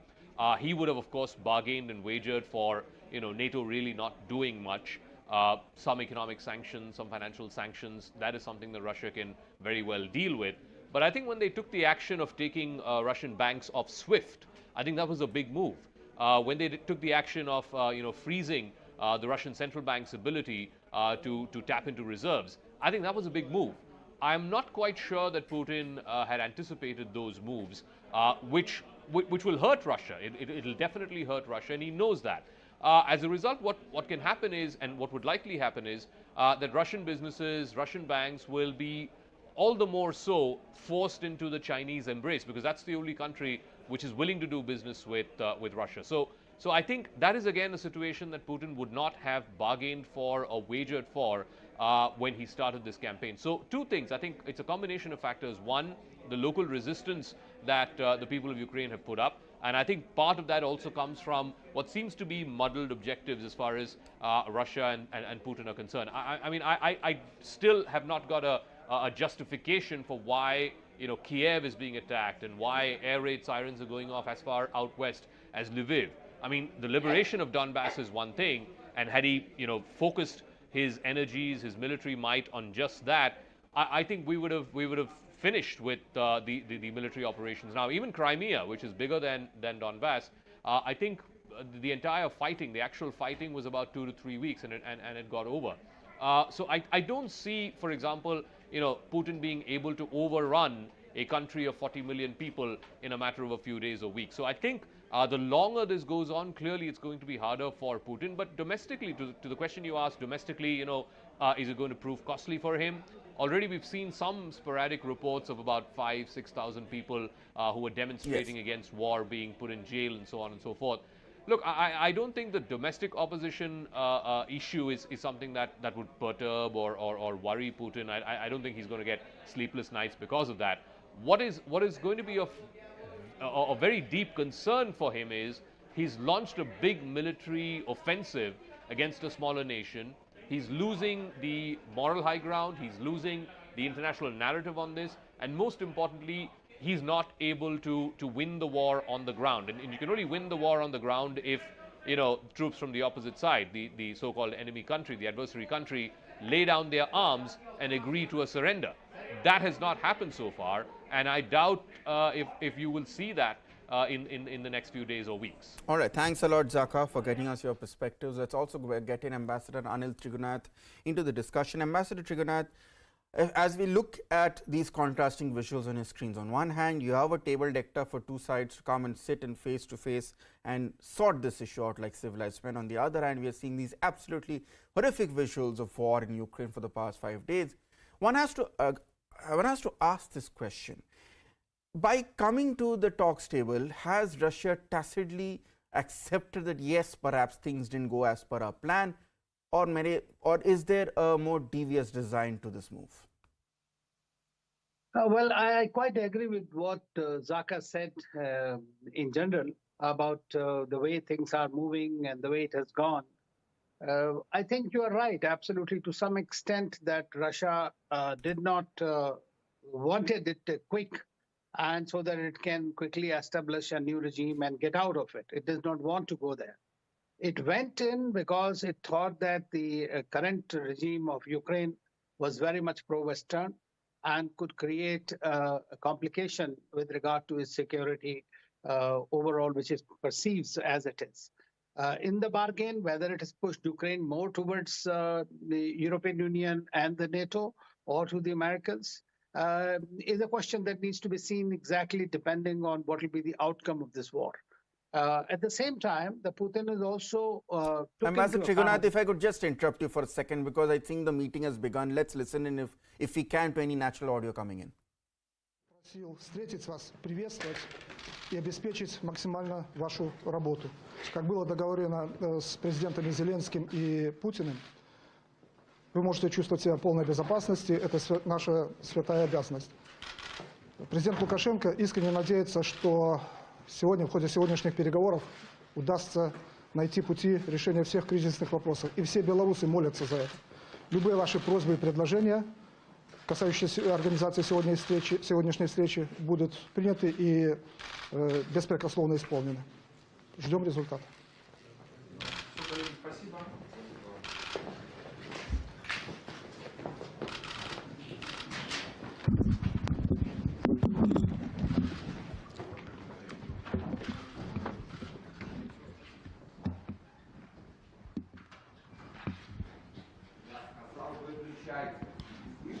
All right, so those we just heard the opening remarks from both sides, and we get to these live visuals of the two sides meeting somewhere along the Belarusian border.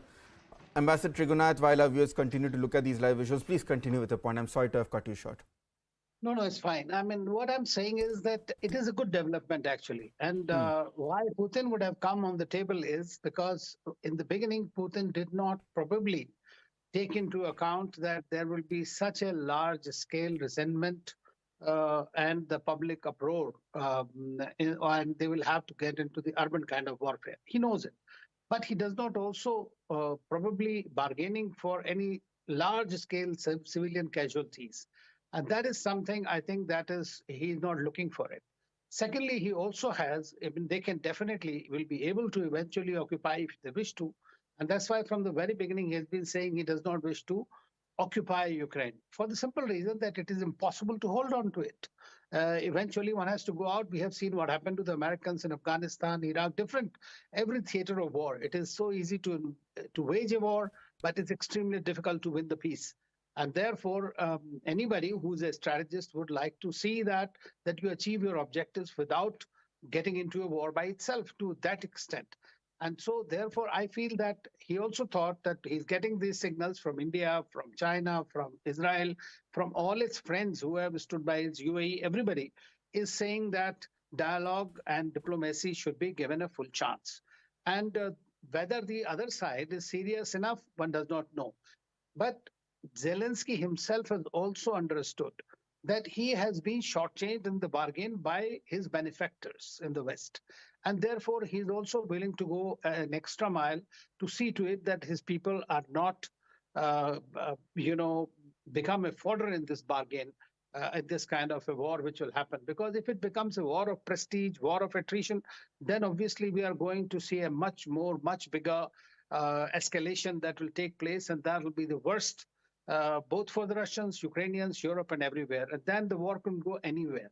So therefore, I think that Putin's idea was, let's judge them.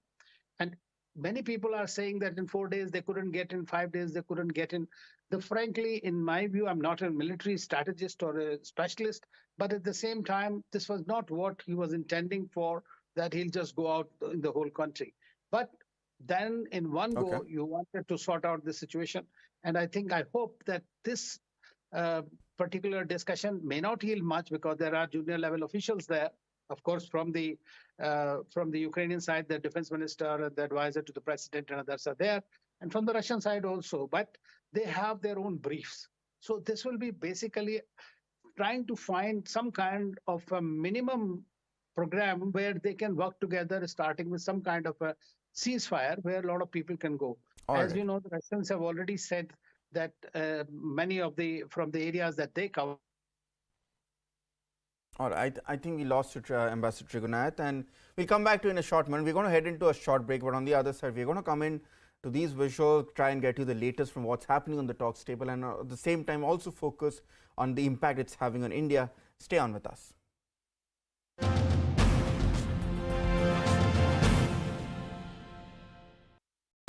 And wondering if it may go on forever. Behind it all, in empty streets, the fear they may be overrun, and whether each huge blast will be the decisive strike that lets Putin's troops enter. The shelling just went on and on. The next morning, we saw where it hit. It's likely a missile tore up these Ukrainian tanks, but nobody left feels broken. How you feel? Хорошо, good. Very good. Yeah? Yes. They tried to come into the town. Россия попыталась попасть здесь или как? Попытались попасть, но мы отбили Mykolaiv. Понятно. He's saying the Russians tried to come in last night, but the town of Mykolaiv beat them. And you can see what that looks like here. Машина, дирно. Смотрите. Saying, look around here. I'm asking him, how do you feel living here, looking at all this? This is where you live, right? He's like, look at this. Look at these windows that are blown out. Те, что говорили гражданские, инфраструктуру не будут они портить и использовать. Сколько гражданских пострадало? Это уму непостижимо. Yeah, so the words of Russian ministers who've been saying that they're not going to hit civilian infrastructure here, he's repeating them back to me, saying, look at this. They say they're not hitting civilian infrastructure. Look at this damage around here. Putin's rockets may have shattered glass, but not dented the anger here. As they take stock, you have to ask yourself why Moscow ever thought these towns would gladly be occupied and what Russia's end goal is. Tempers fray here. Blood has been spilled, but despite Russia's overwhelming firepower, they did not pass. Now, come Sunday night, we heard from the mayor of that town on his Telegram channel telling people to organise the circular defence of the town and to get Molotov cocktails. A sense it's certainly facing another onslaught, but you can see in that report how serious they are about defending their homes. Now, as the fighting continues in Kyiv, one couple has taken to social media to show what it's like being stuck in the Ukrainian city. Joining me now is Roman Sahelski and Cecilia Fernandez Pena, and thanks for doing so. First of all, Cecilia, perhaps just give us an idea of how life has been in these past few days with the bombs and the worry of Russian troops coming in. I can't imagine how stressful it's been. Try to give us an idea. Yeah, it's been, I don't even have words of how to describe. We are trying to take things calmly, but it's been stressful in a way. I think everyone can cope with what's going on in different ways. I think both Roman and I are lucky that we can take things with serenity and calmness. But even though you're calm and you know that you're trying to take things stoically, or like process it, you know, in the way that this is what's happening, let's try to keep calm and make the best decisions, your body's still stressed out. I don't know if it makes sense, but you can eventually, like yesterday, we could finally feel it. I could finally feel it that I had like this.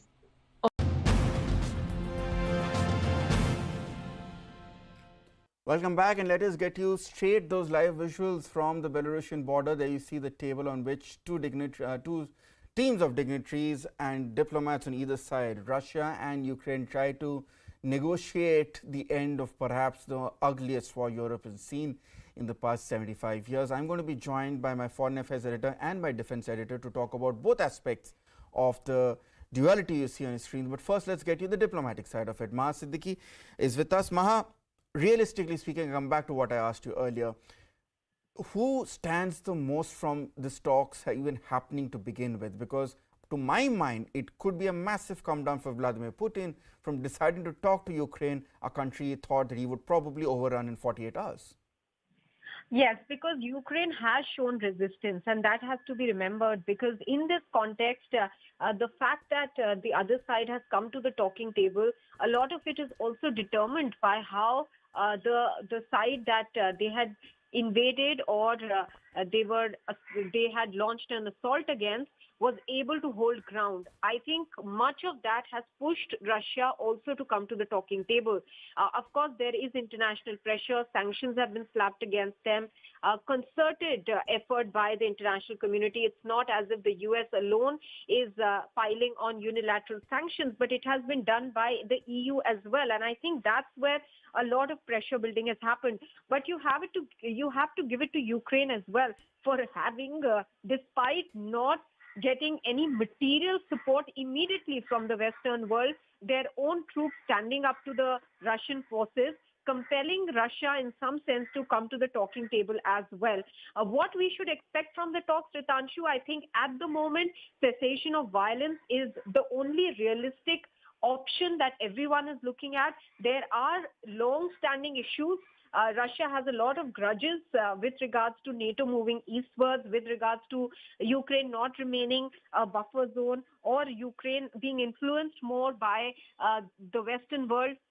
Those grudges remain. They can be sorted out through dialogue and diplomacy. That is what has been underlined by the international community. And for instance, a friend of Russia that India has pointed out in its statements, even though it has abstained from voting in the UNSC and even UNHRC, it has made it a point to point out that the global world order is based on respect for sovereignty and territorial integrity, and that room for dialogue should always remain. It was regrettable that dialogue and diplomacy were not given time to solve this situation. And a solution lies not through or at the cost of lives and not through invasion or an offensive that has been launched. So clearly there is pressure on Russia, but realistically at the moment we should just be expecting the offensive to go down. But Ma, once again, if you have to talk specifics about what both sides would be demanding for on the table, how does a solution even get sorted out? For instance, one would assume that Ukraine's natural, immediate and non-negotiable demand would be that Russia immediately withdraws back from its territory on Ukraine. Even if Russia exits with just control of Donbass, like it got Crimea in 2014, it's a massive loss of face for Vladimir Putin, because he came all the way to Kiev, lost thousands of soldiers, a lot of goodwill and very costly sanctions in Russia, only to get Donbass back. But we do not know whether that was not part of the Russian strategy to create enough pressure on Ukraine to hold any other aspiration that it may have. For instance, joining NATO or making a bid for NATO. Even getting Donbass to itself, it was de facto under, many people argue that it was de facto with Russia because the Russian-backed separatists were already holding the territory. But now by recognizing it and pretty much under their control, like Crimea is, I mean, Crimea of course was annexed, there was also a referendum that was done, but pretty much holding on to that territory, piling pressure on Ukraine enough for them to perhaps at this juncture not talk about a membership to Ukraine, membership to NATO. Though let me point out, Ritanshu, that we have seen the Ukrainian Prime Minister today put out a tweet about a membership bid for the European Union, saying that there is some special procedure under which they can apply for an EU membership. I have spoken to a couple of sources. They say that they are not aware of what this special procedure might look like, whether it means their process will be hastened, because that's not how the EU accepts membership. There is a lot of groundwork that needs to be done on that. So we do not know what the dynamics are that could play out because of the Russian offensive pressure that has been built on Ukraine. Ukraine has stood its ground militarily and tried to ward off any collapse of its capital, Kiev. But today the talks will tell us how far on the negotiating table both sides stand. Indeed, and you mentioned as to how President Zelensky has come out and has said that he was looking forward to get a membership into the European Union. Is that also perhaps something which Ukraine privately would be having second guesses over once, assuming this hostility eventually dies down? Because the fact still remains that the United States and much of Western Europe, while they promised they delivered financial and ammunition in terms of assistance, they gave sanctions on Russia, there was never ever any talks made of getting boots on the ground. That's true. So this tweet was put out by their Prime Minister, Denis, not by the President Zelensky. And he is suggesting that they are looking at furthering their aspirations for being part of the EU. As far as NATO is concerned, that matter is even more complex, because while Ukraine has been wanting to become part of the NATO, there are some countries that did understand the dynamics of it on the global front. They did realize that it will antagonize Russia, and they were not in favor of that. That is why even though Ukraine has been seeking or bidding to be part of NATO, that hasn't yet come through. NATO has been expanding eastwards and has come all the way up to the neighbors of Russia, Latvia, Lithuania, Estonia. These countries are small countries close to the Belarusian border. They are also at the moment watching very carefully how things unfold. Moreover, as far as Ukraine is concerned, yes, they do not have boots on the ground from any other country, simply because the NATO charter would not allow the NATO forces to be on the ground in a country that is not a member of NATO. I think many also believe that perhaps this miscalculation was made by President Zelensky. That would not have been possible, that NATO forces would have gone. Even now you're seeing material support being sent across by NATO or other Western countries. But the fight is being done primarily by the Ukrainian troops on the ground. Maha, stay on with us. Defense editor Shreya is also joining us on the phone line. Shreya, I'm going to ask you to do the impossible, which is read Vladimir Putin's mind.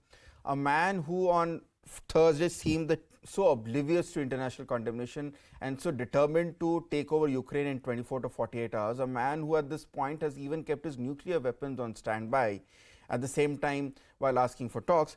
How does such a megalomaniac come down to even agreeing to discuss talks being made that he will have to give some concession, which is why he's on the talks table to begin with? Well, if there's one person in the world right now who needs to fix his PR, you'll agree with me, Ritanshu, here, is Vladimir Putin. In the last 4 days, look at the amount of condemnation that he's got from around the world. And he may be what he is, a complete dictator, oblivious to what the world's opinion of him is. But listen, you are hearing things coming from across the world. You're hearing the commentary that is being made in media across the world, including here in India. And hey, if somebody is being so harsh and critical about you, you'd at least want to go a step ahead and try and fix your PR. Can he do that at this point of time? I think what the Russians are trying to say is, look, yes, while the fighting is on, we are making an attempt to de-escalate. We are making an attempt to speak to the Ukrainians. Now, the Ukrainians are on the talk table, and they are saying what the president of Ukraine has said is that we need an immediate ceasefire, and we need the Russian troops to go back. But come to think of it, Ritanshu, Vladimir Putin went into this battle knowing fully well, absolutely fully well what was coming his way. He has war-gamed the sanctions. He knew these sanctions were coming. He has war-gamed, he has war-gamed everything. Remember, it all started with military drills in Belarus. He had initially said these are military drills being conducted before these troops that were deputed for military drills were suddenly, pushed into Ukraine. So he knew exactly what was coming in his way. Now, my simple point is this to people who say that he's just here for a regime change. Look at all that Vladimir Putin has risked, Ritanshu. He has risked these sanctions, which are crippling the Russian economy. The ruble today fell 41%, unprecedented. Many Russian banks have been cut off the SWIFT system. It's a bit like a news organization being cut off from the internet. So you can imagine what it has done to Russian banking. There are Russian boots on the ground. Russian soldiers are being killed. How many, we don't know, because Russia isn't saying. The number that the Ukrainians are putting in is 5,000. They have pumped in troops. They have pumped in their ammunition, artillery, fighter jets. Will Vladimir Putin put all of this in line, take such a huge risk, massive risk, just to go into Ukraine, topple the government there, replace it with a regime backed by Moscow and come back? Can he afford to come back at this point? We know how dictators work. They thrive, they survive on this deification which exists in the people they rule over. Vladimir Putin might be a pariah to the rest of the world, but he's still counting on the fact that within Russia, at least, he hopes to be a godlike figure, especially if he marches forward with his dream of uniting and bringing back the USSR under one roof. If he fails to even get Ukraine after 5 days, what kind of a hold does Vladimir Putin have in the rest of the country? That's absolutely correct. Can he at this point of time afford to come back? If he comes back without having achieved his aim, whatever it is, no one is very clear whether it's a clear invasion of Ukraine or just toppling the government there and putting a puppet government in place. If he comes back, withdraws without achieving this aim, what will he say to his country? He's made these emotional appeals. He's made this about Russia. Look at the way he's framed this entire conflict for the Russians, saying, look, this is about the survival of Russia. The NATO has put in missiles and rockets at our doorstep. Now, if Ukraine too enters the NATO, that, it poses a threat to Russia itself. So he's made this about Russia. He's made this about Russian nationalism as well, about Russia's safety and Russia's security. So at this point of time, without achieving his aim, can he really step back? He cannot. And look, the fact is that Russia, traditionally, if you look into their history, likes strong leaders. They seem to have a particular liking for dictators. So they have one at hand. They seem to like him. And as far as sanctions are concerned, Ritanshu, Russians are used to hardships. They have seen sanctions in the past, and they are perfectly in a position to deal with sanctions now as well. It will be a bit of hardship, but if they know that a strong leader is leading them, protecting Russia, their country, I think they will continue to back him, though we've had some protests on the streets of Moscow, and 5,000 people, I believe, have been arrested in the last 5 days in Moscow itself because they were out on the streets protesting. But as far as Vladimir Putin is concerned, Russia is backing him. The opinion of the rest of the world, by the looks of it, doesn't matter to him. Will these talks that are currently underway at the Belarus border really achieve anything? Look, we know how these military diplomatic talks move. We've seen them here with China. Yes. And the progress is painfully slow. It doesn't end up achieving anything in the short term, at least. So the talks can go on, but the Russians have been clear that the fighting will continue. That the Russian military did earlier today put out a statement saying that it seems that the Russian offensive has slowed down a bit. But again, the talks are underway, glimmer of hope, but is anyone expecting anything immediately?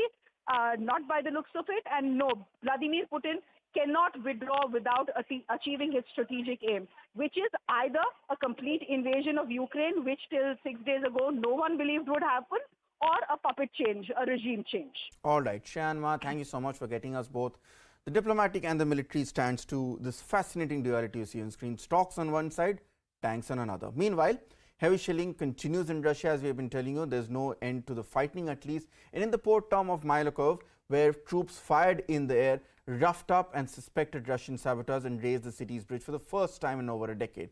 By nightfall, heavy shelling hit the outskirts. By morning, it was clear that the devastation those blasts had brought not only on Ukrainian armor, but also in the city center's residential area. Here's a CNN report. The bridge here hasn't been raised for as long as they can remember, but neither has the sleepy port town of Mykolaiv been invaded. The clack-clack is likely exchanges with Russian paratroopers who we're told landed nearby. Locals struggling to keep up with their world here collapsing and soldiers edgy. The fear here, Russian saboteurs, like these two suspects thrown to the ground by soldiers. Then the sirens go off. And it is back in the basement for mothers and cats. Here, the noise of what Russia would do to these towns in the name of subjugation and geopolitical gain. Police trying to turn lights off, it seems, in businesses that closed in a hurry. Life persisting, caught between hoping this is short-lived and wondering if it may go on forever. Behind it all, in empty streets, the fear they may be overrun, and whether each huge blast will be the decisive strike that lets Putin's troops enter. The shelling just went on and on.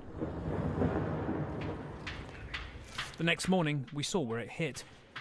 It's likely a missile tore up these Ukrainian tanks, but nobody left feels broken. How you feel? Хорошо, good. Very good. Yeah? Yes. They tried to come into the town. Россия попыталась попасть здесь или как? Попытались попасть, но мы отбили Mykolaiv. Понятно. He's saying the Russians tried to come in last night, but the town of Mykolaiv beat them. And you can see what that looks like here. Машина, дирна. Смотрите. He's saying, look around here. I'm asking him, how do you feel living here, looking at all this? This is where you live, right? He's like, look at this. Look at these windows that are blown out. Те, что говорили гражданские, инфраструктуру не будут они портить и использовать. Сколько гражданских пострадало? Это уму непостижимо. Yeah, so the words of Russian ministers who've been saying that they're not going to hit civilian infrastructure here, he's repeating them back to me saying, look at this. They say they're not hitting civilian infrastructure. Look at this damage around here. Putin's rockets may have shattered glass, but not dented the anger here. As they take stock, you have to ask yourself why Moscow ever thought these towns would gladly be occupied and what Russia's end goal is. Tempers fray here. Blood has been spilled, but despite Russia's overwhelming firepower, they did not pass. Indeed, what was Putin thinking? That's the question the world wants answered. But for now, we are heading to a short break. On the other side, we're looking at what India is thinking in terms of getting its own back. Stay on with us.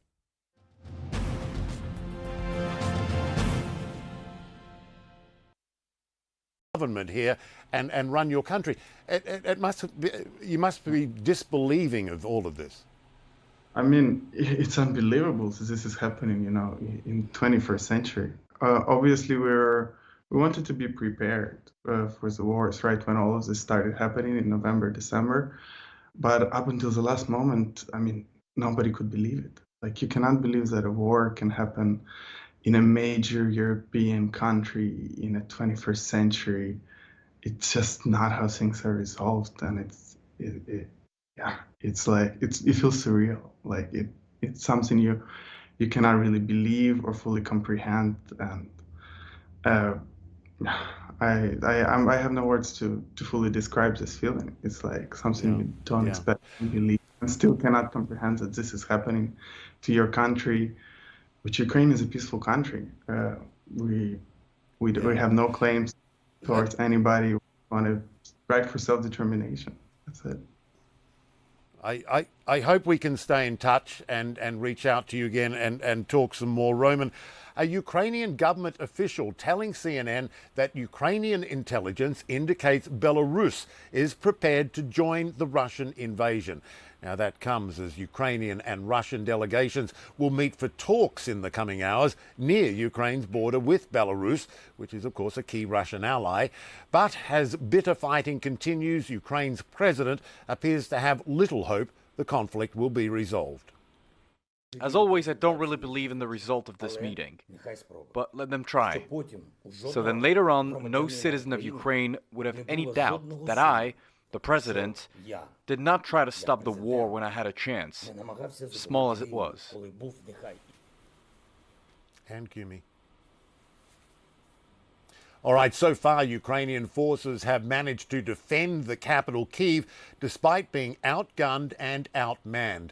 I'm going to show you some video now released by Ukraine's armed forces showing a drone attack on Russian forces outside Kyiv. But Russian troops, they're pressing forward, and new satellite images show a military convoy stretching more than 4 kilometres on a road leading to Kyiv. To the south, Russian forces have taken control of a town on Ukraine's coast that is home to a small naval base. That's according to the town's mayor. Meanwhile, Russian President Vladimir Putin is not backing down. On Sunday, he put Russia's deterrence forces, including nuclear arms, on high alert, a move that was swiftly condemned by the NATO Secretary General. Top officials in leading NATO countries have allowed themselves to make aggressive comments about our country. Therefore, I hereby order the Minister of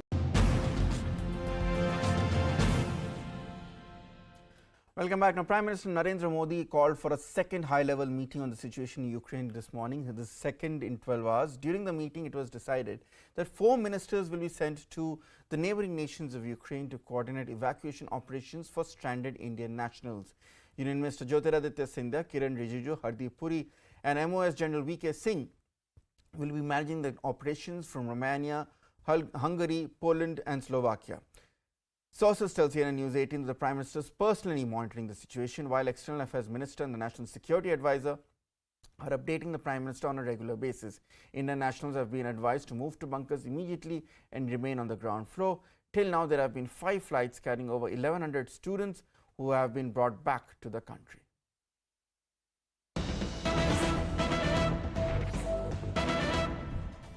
And this is an important statement that's come in from the Indian mission in Ukraine. It says that weekend curfew has been lifted in Kiev. All students are advised to make the way to railway station for onward journey for the western parts. Ukrainian Railways is putting special trains out for evacuations. For students stranded on the left side of Dnipro, there are metros and buses functioning which can be used to move to the train station for onward movement. Let's go across to Maha Siddiqui getting us those details. Maha, apart from my slight amazement that even Ukraine has weekend curfew, my question is, does this mean that it's now easier for students from Kiev to now move to the western border where they can move over to countries such as Poland and Hungary and Romania? Yes, absolutely. The nearest border for those in Kiev would be the western side. And since there was, at the moment, fighting going on, there were also concerns that the Russian troops have surrounded Kiev. Everybody was asked to stay put where they were in a familiar location in Kiev. But now that there is a window, they have been asked to take public transport and immediately reach any of the closest borders. Now, that is the reason that the Indian side has been constantly underlining that students and others who are stuck there, Indians, should constantly be looking at the advisories and be in touch with the control room, because whenever small windows like these are available and when the time is suitable for people to travel within Ukraine, because the challenge is traveling within Ukraine first, of course reaching the borders, and we are seeing situations and hiccups on the Polish side of the border as well. Those of course are also there, but the challenge of safely reaching the borders is very huge. In that context, this window has been found, and since public transport is running, they have been immediately asked to take this time and quickly reach the border which is closest to them. All right, thanks a lot, Ma, for joining us with those updates. Now, a quick programming reminder: it's only when we see each other as equals will we truly share the load. That's the message endorsed by Bollywood's power couple Ritesh Deshmukh and Genelia, resonating with women, influencers and opinion leaders across the country. This campaign, launched by Ariel India, is raising some critical questions of gender equality within the household. Let's take a look.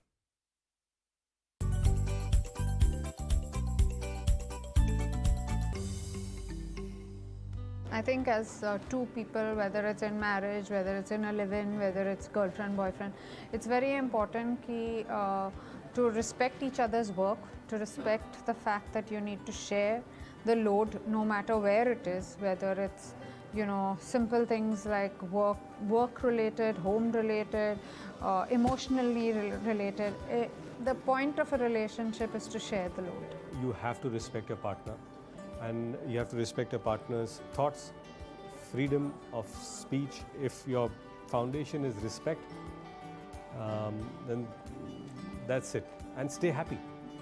Happy relationships last longer.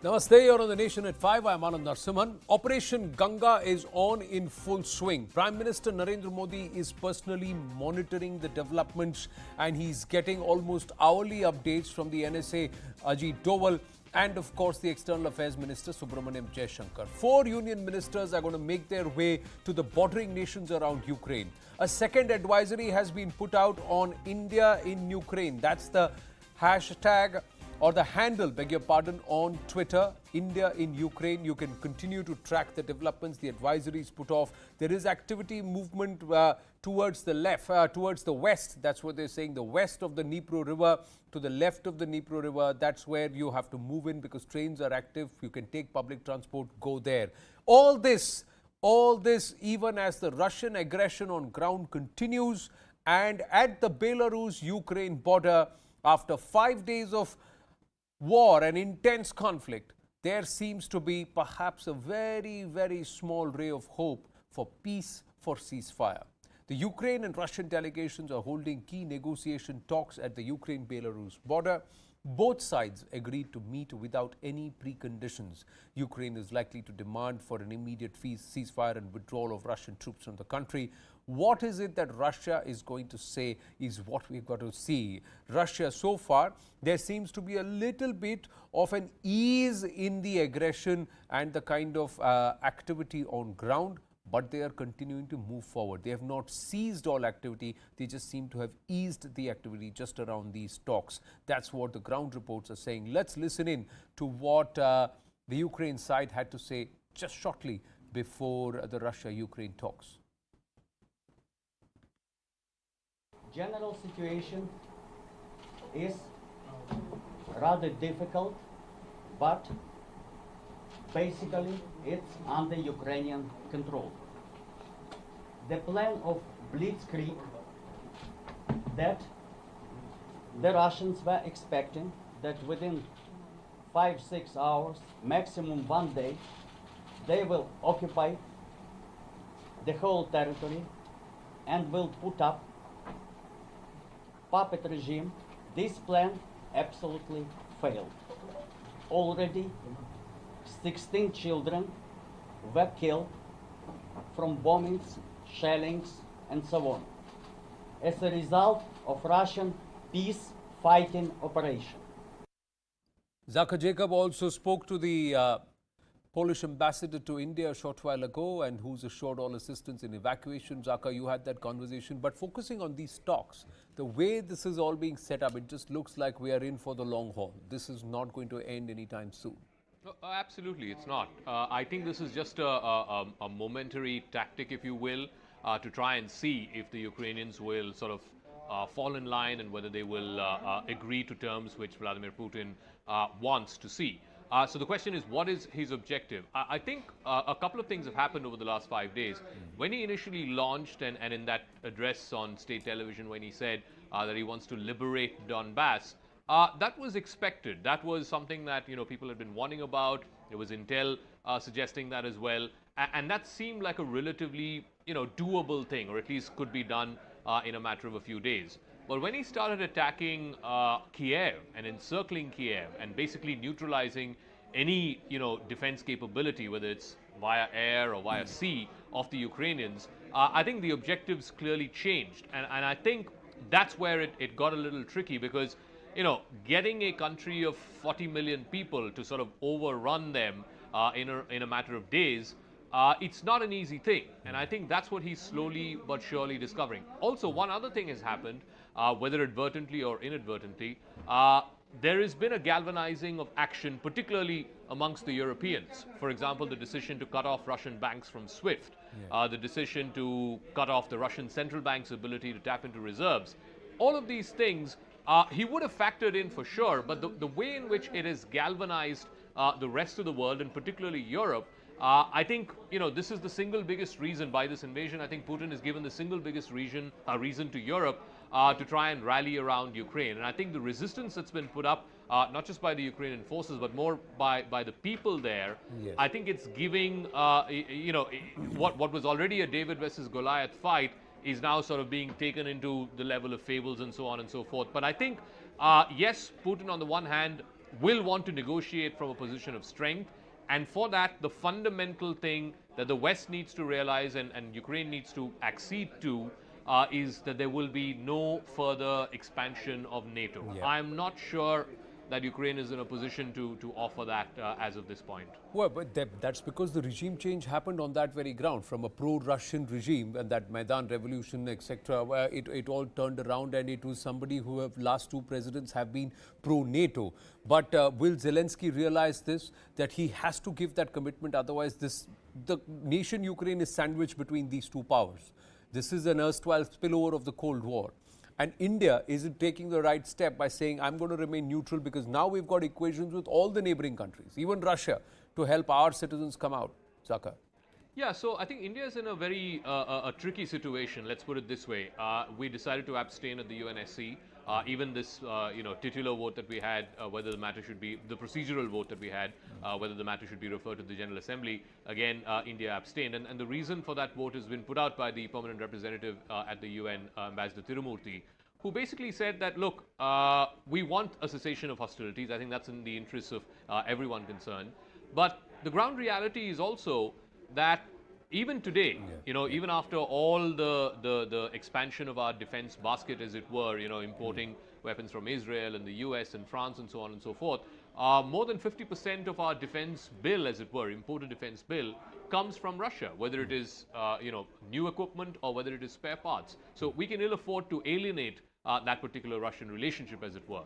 More importantly, I think it's also a question of India doesn't want to be seen as taking sides in this. As long as there is a cessation of hostilities, India would be fine. And also, the factor that you mentioned, there are still, there were 20,000 Indians, most of them students. There are still about 15,000 of them or so who are stuck in different parts of Ukraine. And I think the priority for the Indian government is absolutely to get those Indian citizens out.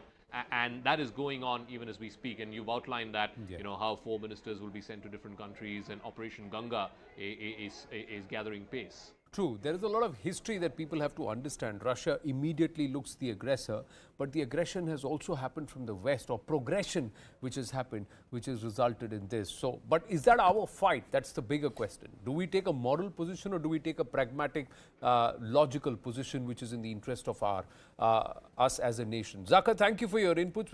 We move on at this point. And even as we get plenty of visuals coming through of various positions, there is a certain ingress that the Russians have made. There is a certain gain that they have made. Will they, and it's come at a particular cost for Vladimir Putin. Russia has also lost soldiers, they've lost arsenal, they've lost strategic depth, and they've also lost a lot of money globally because of the sanctions, the ruble tanking, a lot of it. So if somebody says go back, don't otherwise ceasefire and go back, Vladimir Putin is not going to do that. Pathikrit Payan, Shubhangi Sharma, Group Captain MJ Vinod with us, and Dr. Swasti Rao with us. Dr. Swasti Rao, how would you see the current position? Both sides are going to sit on that position where Zelensky never wanted to go to Belarus, but now he's gone there. The person representing the Russian delegation, we are given to understand, has the ear of the president. So he's going to talk from that position. What is Russia going to settle for? Yeah, that's right. That's the burning question, right? The only little rectification that we need to keep in mind is that even earlier the talks were suggested, from Russia, but they insisted that they happen inside of Belarus, which was turned down by Ukraine, and now they've settled for the border. Right, so that's one thing, and what it actually tells us is that Ukraine may not be as vulnerable as Putin may have wanted him to be. Okay, so that's one thing, and the other thing about what really Putin wants to settle down for and what could be an outcome. Right. So in my assessment, I think Putin has been very clear about his plan for Ukraine, which is that he would want to divide, demilitarize, and denazify. But having said that, there has been delays. Okay, there are news coming from all sides that there have been delays, and the delays have been frustrating the Russians too. In my opinion, I think it would be something like this, that they would try to settle down for the eastern side of Donbass, just below the river Dnieper, and perhaps also, and for that, they will perhaps push the Ukrainians for giving them the guarantee of not joining NATO. Now, I think that under the current situation, this might be, on the table for Ukraine, because they have seen the kind of price that Putin is planning to pay, to stop Ukraine from becoming a member of NATO. So I am getting to a situation where I feel that both sides would leave a few things, because see, Putin also talked about denazification and putting a puppet government in Kyiv, right? So he might have to sort of get backtrack on that, because Zelensky's popularity is rising, and I don't think the West is going to let Zelensky step down so easily. So we might get some concessions from Putin on that front, but then on the other front, I think we could see Zelensky agreeing to not joining NATO, at least right away, or giving some sort of guarantee under some sort of terms and conditions apply. So that is my assessment. But just before this meeting began, Zelensky came out and said, and the Prime Minister also said, that we want urgent membership of the European Union. So Shubhangi, how would you see that? Thank you, Anand, for having me. So when we look at Ukraine joining the European Union, the message from the European Union has been very weak, and subtly both NATO and the European Union have hinted that it's not going to happen anytime soon. So especially with Donbass being a disputed territory disputed with Russia, it appears as if these memberships will not happen anytime soon, despite how hopeful Zelensky has been, and we have still not seen any we've still not seen any mention or any message from Biden or from Europe that let's make a huge policy shift and let's quickly make them a member, because they don't want to go to war with Russia. It's very simple as that. So so at this point, Ukraine is quite left to fend for itself militarily. And when it comes to, what Putin wants, because even that was being discussed, initially it seemed as if he was intending to divide the country and perhaps even cut Ukraine out from the Black Sea region. That has not happened, although Ukraine has been splintered in parts, but I'm not sure how long the Russian army would be able to hold their positions. But, to satisfy, as he spoke about denazification, to satisfy Putin's ego, one of the most important things that the Russians are going to push for is for, capturing, taking prisoner certain politicians and army people from Ukraine who were involved in the, what Putin calls the genocide of the people of Donbass. This also is, there's this Azov battalion that Russia wants to take to the cleaners. They really want to settle scores with them, and we could be seeing certain Ukrainians being charged for war crimes, or at least that's what the Russians will definitely push for, and to sort of that is definitely going to happen, especially because it's an ego issue right now, prestige issue for Russia. So this is exactly what we're looking at. So this is what we are looking at, but will Ukraine exceed? Because at least they seem to be gathering a certain amount of momentum at this point, Ukraine. Into day 4 and day 5, suddenly the Danes have come out and said, we will come and fight with you. Luxembourg has said, I'm going to send you anti-tank missiles. There are people on ground who are suddenly standing up. So the cost of war is now rising for Vladimir Putin. So how would you see this group, Captain MJ Vinod? In warfare, you say it's got to be quick and easy. It's got to be fast. And, but this is no slam bam. It's not happening that way. Hats off to the resilience of not only the Ukrainian polity and the decision-making body, but also the people of Ukraine. I mean, you put out the visuals there. Yeah. They went out to block the paths of the tanks. I mean, which I don't know which country and what kind of metal they're made out of. So Putin has a long path to go, and I'm totally in agreement with Shubhangi ma'am when she says it's not going to be a cakewalk. Absolutely not. And they have shown that. I mean, right there now. They have shown the resilience on the road. So I think he will take a step back, but will he settle for the same premier on the chair? I really doubt it, because there are war crimes issues. There are putting opposition leaders in jail issue, which Putin has raised earlier, and also an important issue which Shubhangi ma'am alluded to, which to me is the most important, is the access to Black Sea. Is something which Russia has been looking at it for a long time. And taking Crimea over, the main reason was access to Black Sea. And now today it has to go through the erstwhile Eastern Bloc. Today is a NATO country. So once you cross Istanbul into the Black Sea, now you have Romania to deal with, you have Bulgaria to deal with, before you get onto your Sea of Azov and that region, you see. So that is something I don't think he will budge an inch there. Absolutely not. Probably he might even want to take and keep, I mean, he already has Odessa. He might talk about Odessa and keep it there. No, but will he actually come back? You put out that map and satellite images show that the Russians are making very significant gains. So will he hold on to those gains? Will he come back? How long can he hold on? Also, I don't think he will come back, Anand. He's not going to come back. So the Ukraine map is now going to be redrawn. That's going to happen.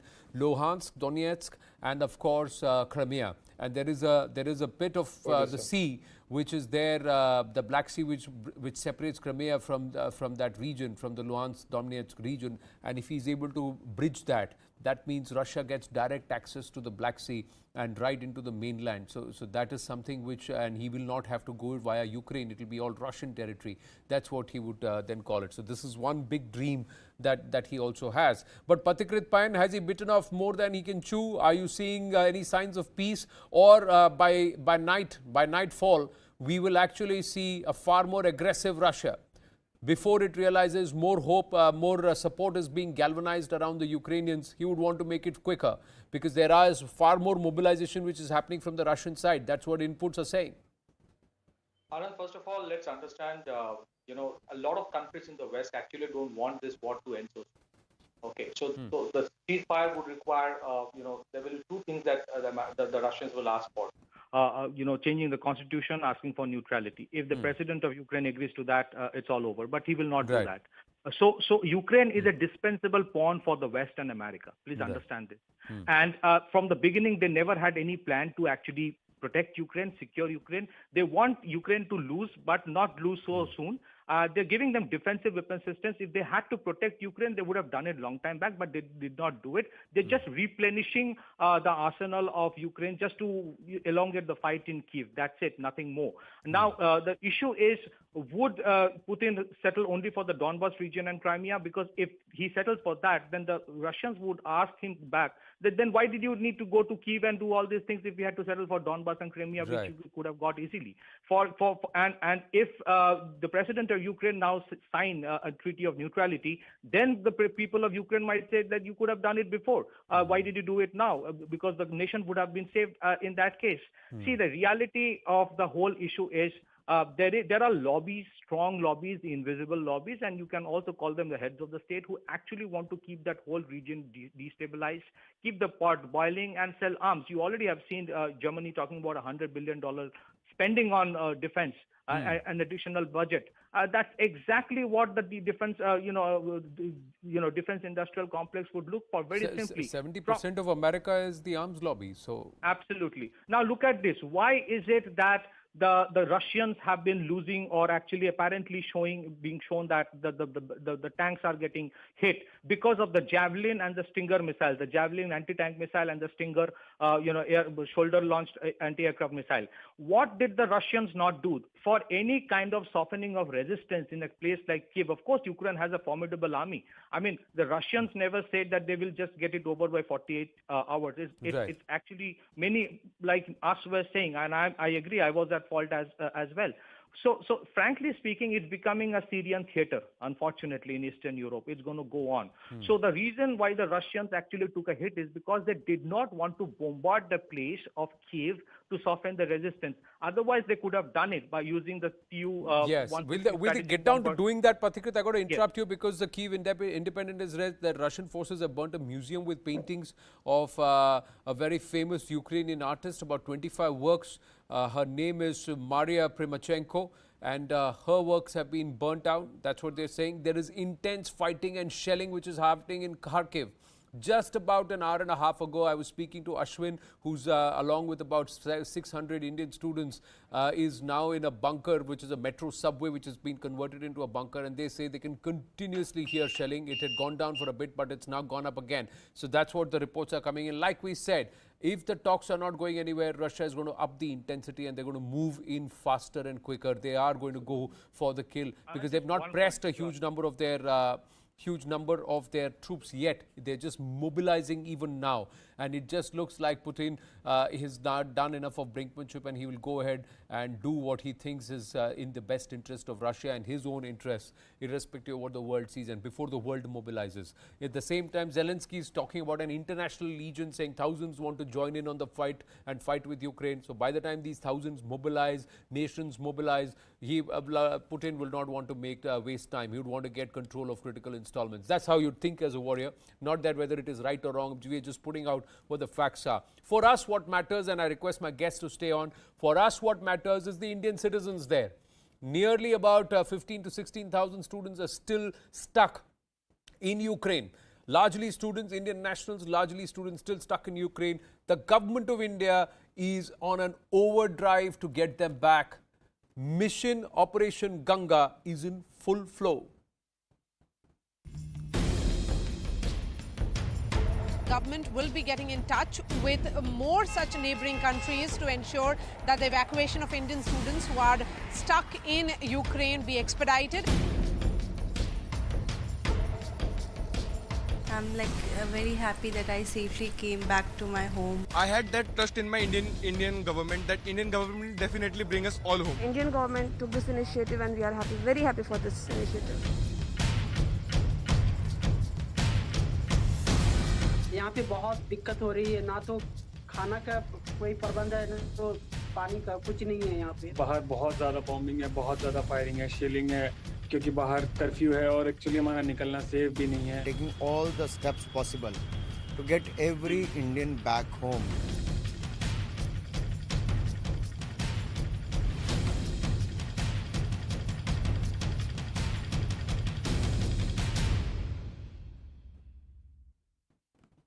And Prime Minister Narendra Modi called a second high-level meeting on the situation in Ukraine. During the meeting, it was decided that 4 ministers will be sent to neighboring nations of Ukraine to coordinate the evacuation operations for the stranded Indian nationals. Union Ministers Yogi Adityanath, Kiran Rijiju, Hardeep Puri and MOS General VK Singh will be managing the operation. Sources tell CNN News18 that the Prime Minister is personally monitoring the situation while the External Affairs Minister and the National Security Advisor are updating the Prime Minister on a regular basis. Indian nationals have been advised to move to bunkers immediately and remain on ground floor.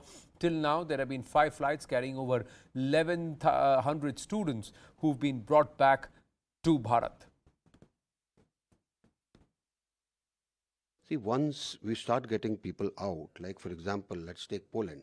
Once I go there, I'll go on ground, I'll see how things are. Necessary coordination will be done. And then see, it is not that whole lot can come together. So as people keep coming out, the flights will keep coming and take them out. And now as we speak, ladies and gentlemen, Operation Ganga is in full flow. A second advisory has been put out. Special trains, Ukraine is helping so that students can be evacuated. Poland has promised special flights. Ministers are going. 1,100 plus nationals have already been brought back home via 5 flights till now. There will be more flights that will be operating from the neighboring nations. 2 high-level meetings chaired by the Prime Minister, External Affairs Minister and the NSA, updating the Prime Minister regularly. 4 ministers will be heading to Ukraine's neighboring nations. So they'll be going to Poland, Romania, Moldova will be looked at, Hungary will be looked at. So Yogi Adityanath, the Civil Aviation Minister, will be in Romania and Moldova. Kiran Rijiju, the Law Minister, will be going to Slovakia. We have the Union Minister Hardeep Puri, who has a huge amount of diplomatic experience also, who will be going over to Hungary, while Lieutenant General VK Singh, while General VK Singh, who has conducted the evacuation operations from Yemen, he will be there when he was with the External Affairs Ministry at that time, now with Road and Transport and Civil Aviation. He will be in Poland and he will be making sure that all those students who are fighting it hard, Poland borders are chock-a-block, they should be brought back. There are some of these visuals that have come through of the devastation that's writ across Ukraine.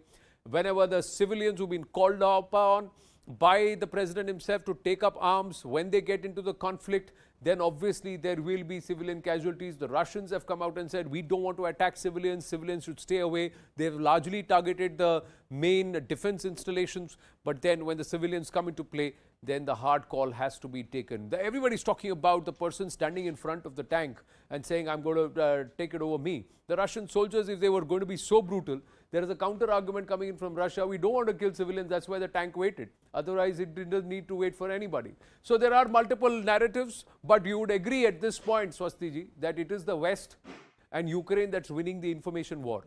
On social media, they are winning the info war. Russia is losing the narrative there. On ground situation may be different.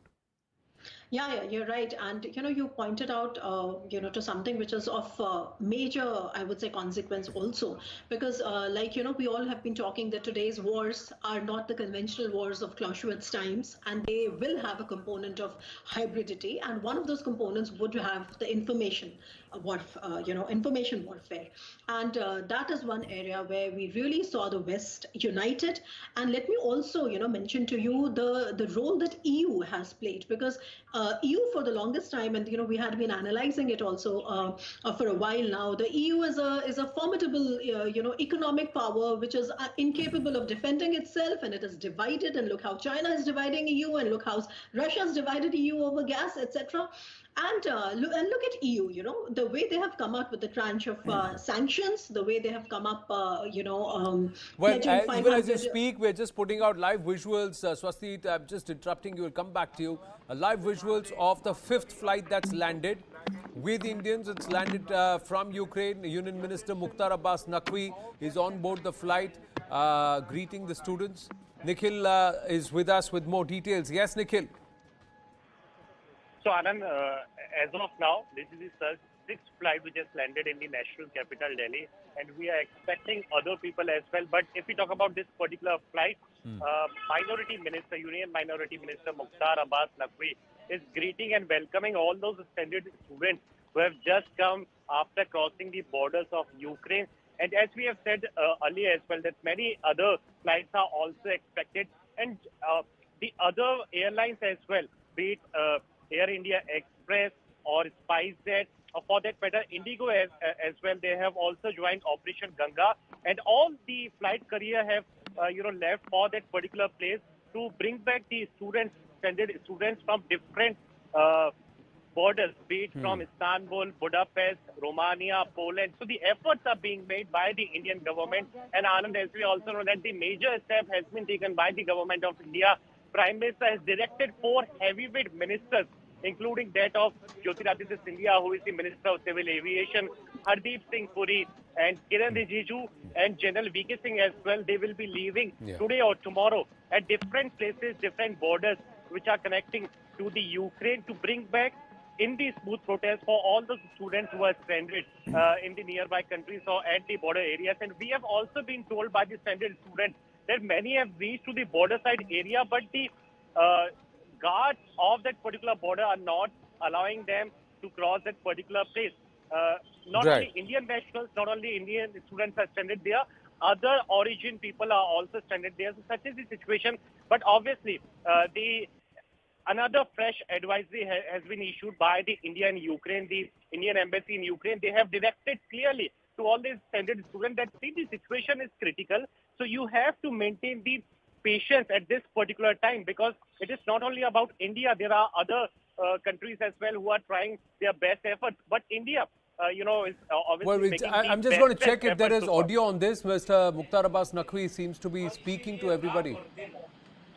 प्रधानमंत्री मोदी जी के नेतृत्व में, उनकी निगरानी में हर हिंदुस्तानी को सुरक्षित भारत लाने के लिए दिन और रात भारत की सरकार काम कर रही है. So that's what, so Mukhtar Abbas Naqvi using the address system on board the flight once it's landed there, just to welcome all the students and say that we are working tirelessly day and out. Operation Ganga is on in full swing to ensure everybody comes back home safely. There are a lot of students who are stuck on the eastern part of Ukraine, where the maximum amount of fighting is happening. Fresh fighting, shelling, firing, heavy shelling and firing reported not just in Kharkiv but also in Donetsk. That's where fighting and reports are coming through that there is more that's happening there, and that's where a lot of Indian students are still stuck. We pray for their safety and hope they're all brought back home very, very soon. I request our panelists to stay with us. Very, very welcoming visuals. More students coming back, nearly 1,100 back, but about 15 to 16,000 more are still there. Let's hope they are all also back home soon. We'll be back after a very short break, standing by for an MEA briefing on Operation Ganga. Stay with us.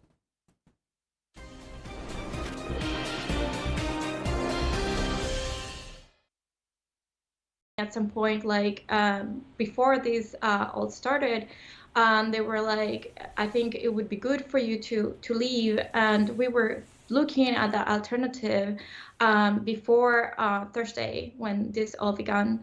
You know, we would not have the possibility for X or Y reason. And so at the beginning, I was telling them, I'm okay, I'm safe, I'm okay, I'm safe. And then suddenly yesterday, I was like, it kind of all came to me. And I was like, we're not safe, we're not okay, nobody is, because you're talking to friends, you're talking to people, like every morning starts with like checking the status of our friends who are still in Kiev, our friends that are like in Lviv, our friends that are at the border trying to get out, you know. So it's just like, how can we say to people we're okay when in reality it is a war, you know? And there is, you are confined inside, and there are explosions, there are like, there's stress for sure. Right.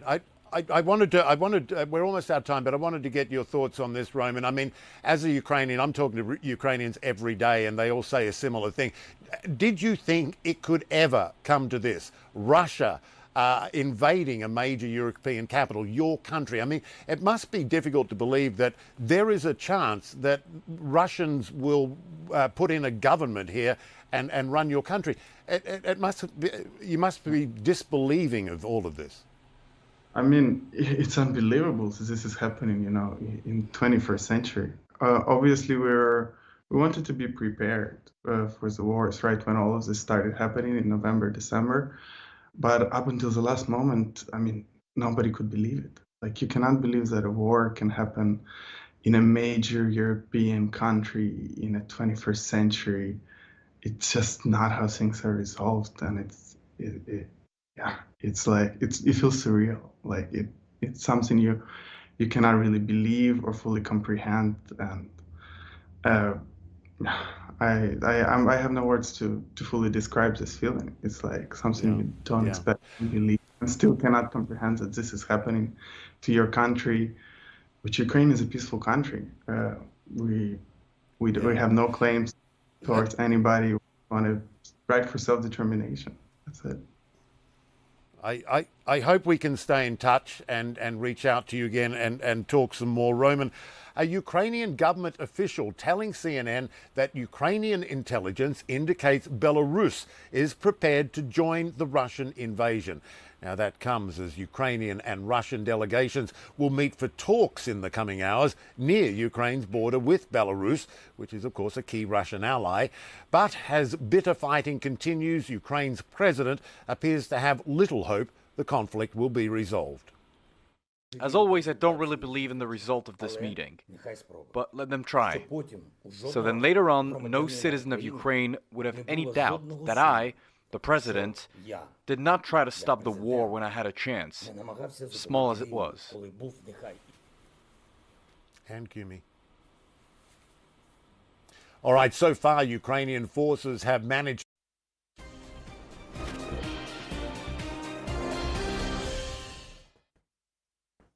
Welcome back, and let's try and understand the ingress that Russia has made in the last 4 days. This is the 5th day of the aggression into Ukraine, or the war or the conflict. All these colored areas, and Group Captain MJ Vinod will bear with me as we have also used the same map that he has also put out on social media, and look at the areas that they've moved in. So they're already circling Kiev. So they've moved in from Belarus and they've tried to control this. This is the Black Sea. So this part, and this is the Dnipro River. So you see the Dnipro River coming in and then curves back in and goes into the Black Sea. But they have covered this entire region. They want access, direct access into the Russian mainland from Crimea and into the Black Sea. So will they cede this region? That's the big problem. For us, ladies and gentlemen, India, this part, Kharkiv and of course Donetsk, where students are stuck, that's critical. Will Russia come back and say, all right, you helped us out, so we're going to get your people back? Because the Russian border is just 50 kilometers. 50 kilometers from Kharkiv is the nearest airport, is actually 70 kilometers. So they can be evacuated from there. Will that happen? Do you see a possibility of something like that, Group Captain Vinod? Will India turn around and say, Eastern Ukraine, Russia, you help me out now? I don't think so. I don't think so, for simple reason that in this heat of battle, when the contact battle is going on, humanitarian relief and such kind of work is the last thing that any fielded military force would do. In fact, we discussed it in your program earlier also. My request and my advice to all the children, especially the other side of Dnipro River, to stay hunkered and stay in the bunkers and let things settle down.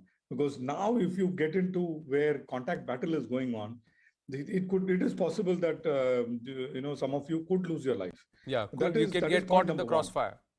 Yeah, and point number two is in areas which are west of Dnipro River, they are fairly okay to get out. In fact, there was, if you remember, 2 weeks ago, there was time to get out, especially for children studying in that Vinnytsia region, children studying in Chernivtsi region. Yeah. They could have crossed over easily to Romania or Moldova. Moldova that time didn't open the border, but Romania opened the border fairly early. Hungary opened the border fairly early. And all these places, we have our ministers and top heavy ministers going and sitting over there and overseeing this exit. But there is another important point I want to tell for our viewers also and the children also. The moment you cross over, the threat is over. Now, when you get evacuated, is the matter. It's just matter of time. Correct. And while you're at it, you could enjoy the hospitality of Romania and Hungary, Slovakia, Moldova, and everybody maybe go sightseeing, because now you have to just come back home, and it is not a time-sensitive evacuation. So that is something I want you. Yeah, but it's easier for a soldier and who's faced 6 Gs to say keep calm. But for students, it's not. So that's also another aspect that, when you have come out into a situation like that, there is anxiety and it sometimes brings the worst out of you. What we can tell our students and what we can tell citizens and the families who are watching this broadcast is you've got to tell your wards to stay calm. They've got to follow the local orders of the local commanders, because they are also representing the tricolor. Each student there is a representation of India, is an ambassador of our country, and how we behave will go a long way in how we are treated. That's going to be very, very clear. So you have to control the anxiety, and you got to hunker down. If you cannot get out, remain calm. Help will come. It'll take some time. It'll come. But if you are there, then make sure that people say, wow, this is India and these are Indians. Very good. We are proud of them. So that's something which is our duty too. But let me ask you, Shubhangi, this. America tells its people, look at private options. America tells its people, just stay where you are. If it is not safe, don't get out. If it is safe, you figure out your own way out. These are the borders which are less crowded, go there. India has sent across 4 ministers. India is also operating these flights, and they're being brought back. Thousands are going to be brought back at the government's cost. Absolutely. So, in fact, the West's effort to evacuate their citizens pales in comparison with the effort that the Indians are currently trying to pull off. If you look at the scale of Operation Ganga and how hard they're trying to pull people out of Ukraine, they're maintaining contact with students, although I've heard some complaints where students obviously panicking, they want to be in contact constantly but at the same time they are receiving advisories since the 15th. In fact, they were told to leave Ukraine. And at this point, Shubhangi, I've got to interrupt you. In fact, 22nd, Air India had to cancel flights because there were no bookings. But Operation Ganga MEA briefing has just begun. And then if you have a few more questions, we will try to answer that. I would rely on Foreign Secretary's very detailed briefing. We'll not use the map today. You've all seen it. But I will rely on his very detailed briefing that he made yesterday. And to emphasize that, we are making progress. I think you can see it day by day. But let me start with what you've seen already, which is that decision to send special envoys of Honorable Prime Minister to the 4 countries neighboring, well, actually 5, but we have a common envoy for 2 countries, to the countries neighboring Ukraine. Specifically, Honorable Minister Jyotiraditya Scindia will be going to Romania and will also go to Moldova, and I'll come to a bit on the Moldova story. Honorable Minister Kiran Rijiju will go to the Slovak Republic. Honorable Minister Hardeep Puri would be going to Hungary, and Honorable Minister General V.K. Singh would be going to Poland. You've seen some reports already, let me confirm that. These special envoys will be traveling to these countries basically to coordinate and oversee the evacuation process there on the ground. If situation permitting, you might also find them going to the as close as possible to where the evacuation is happening. So that will depend on the specific circumstances. But I think you will see them operating there, coordinating all the efforts and, as I mentioned, being in touch with local authorities and as well as with other partners that are helping in this process. Having said that, just to give you a sense of where our evacuation efforts are, let me begin by saying that the situation on the ground in terms of evacuation continues to be complex and fluid. You've seen that from the reports, media reports that are coming in, some of them quite concerning. Nevertheless, we have been able to accelerate our evacuation process clearly over the last 24 hours. And I will give you separate elements of that. Just a broad numbers. Our estimate is that we have, more than estimate, I think, around 8,000, over 8,000 Indian nationals have left Ukraine since we issued the initial advisories. So I go back, it's not since the conflict began, but since we issued the initial advisories, our estimate to the extent that we don't exactly know how many left between the advisory and the conflict started. We think around 8,000 citizens have left. And as I speak, I think the 6th flight has just landed. So 6 evacuation flights have landed in India, bringing back around 1,396, I think is the number that I have, 1,400 students, Indian citizens. These are 4 flights were from Bucharest, as you remember, and 2 from Budapest. So the, from Bucharest and 2 from Budapest. So these 6 flights have brought back around 1,396 Indian nationals. I will come in a minute. I will come back to the 6 flights, right? Yeah. Let me repeat again. Sorry, I think there's some confusion. As I said, over 8,000 citizens have left. That is over the advisory period, and then of course the Operation Ganga as it had started. We have had 6 evacuation flights that have landed in India. The 6th one having landed just a little while ago in Delhi. Of these 6 flights, 4 left Bucharest and 2 were from Budapest. The total number of people on these flights, 1,396. That's what our numbers are. I will come back to the flights in a minute. Our focus, of course, is on the land borders before they go to the flights, getting people out from Ukraine through the land borders. There has been some movement, an improvement on the movement into Poland. As we were discussing yesterday about the difficulties at the Polish border. I think they're still difficult, but I think it's improved. Our embassy in Warsaw was able to arrange buses at the Sheni border point. There's a Sheni Medica border point. The Sheni side is on the Ukrainian side. So do remember that we're talking about the Ukrainian side. Things are much easier to do on whether it's the Polish or the Romanian or the Hungarian or the Slovak side.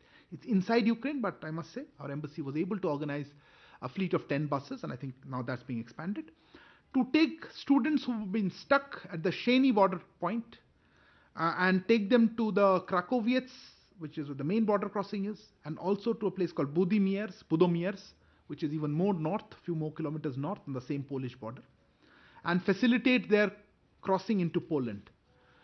So that has helped take off some of the pressure there. But again, this is a continuing process because there were a lot of students, and I think they still are there.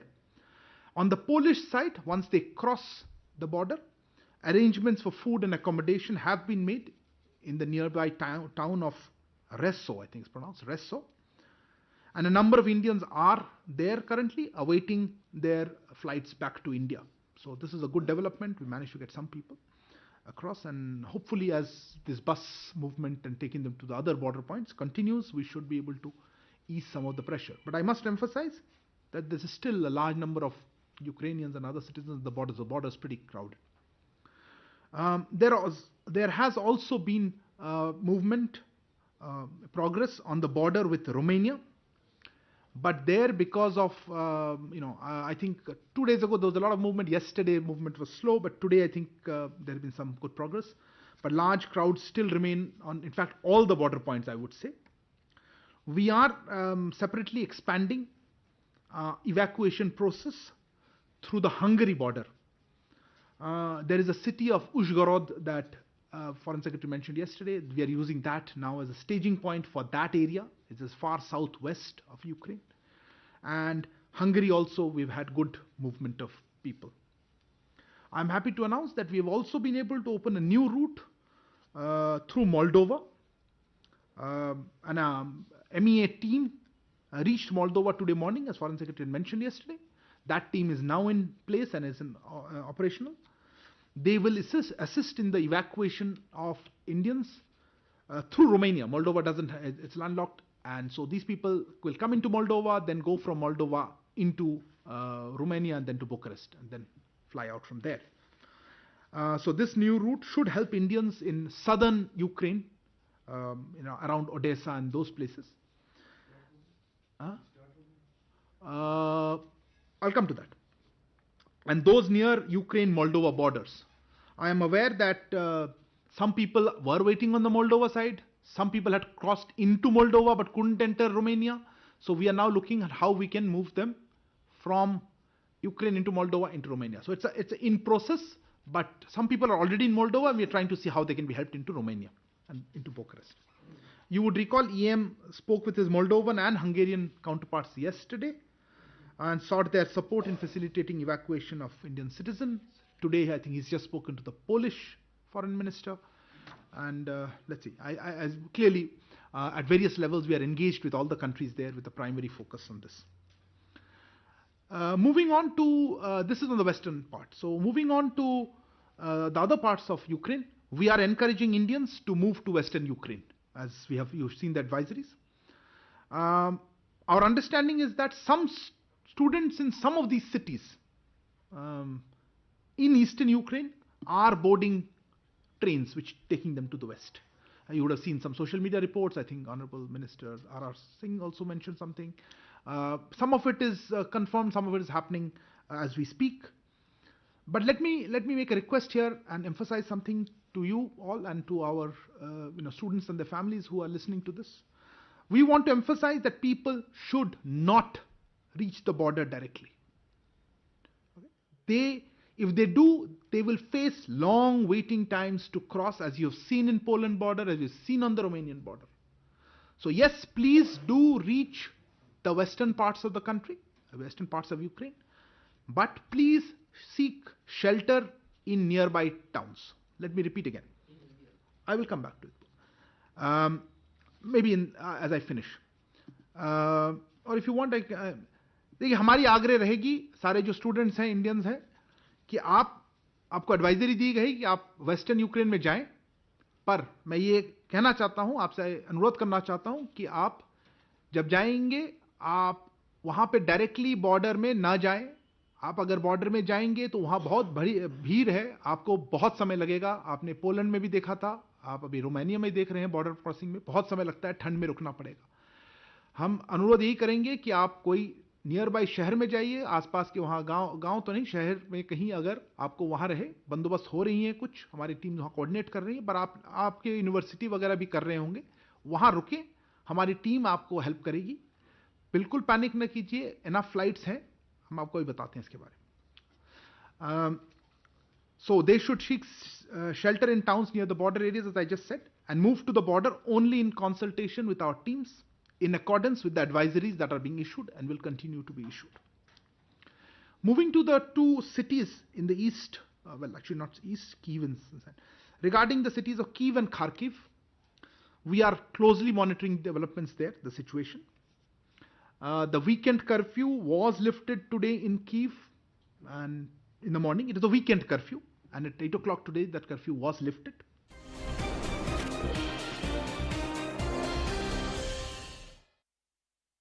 Long as they can remember, but neither has the sleepy port town of Mykolaiv been invaded. The clack-clack is likely exchanges with Russian paratroopers who we're told landed nearby. Locals struggling to keep up with their world here collapsing and soldiers edging. The fear here, Russian saboteurs, like these two suspects, thrown to the ground by soldiers. Then the sirens go off. And it is back in the basement for mothers and cats. Here, the noise of what Russia would do to these towns in the name of subjugation and geopolitical gain. Police trying to turn lights off, it seems, in businesses that closed in a hurry. Life persisting, caught between hoping this is short-lived and wondering if it may go on forever. Behind it all, in empty streets, the fear they may be overrun.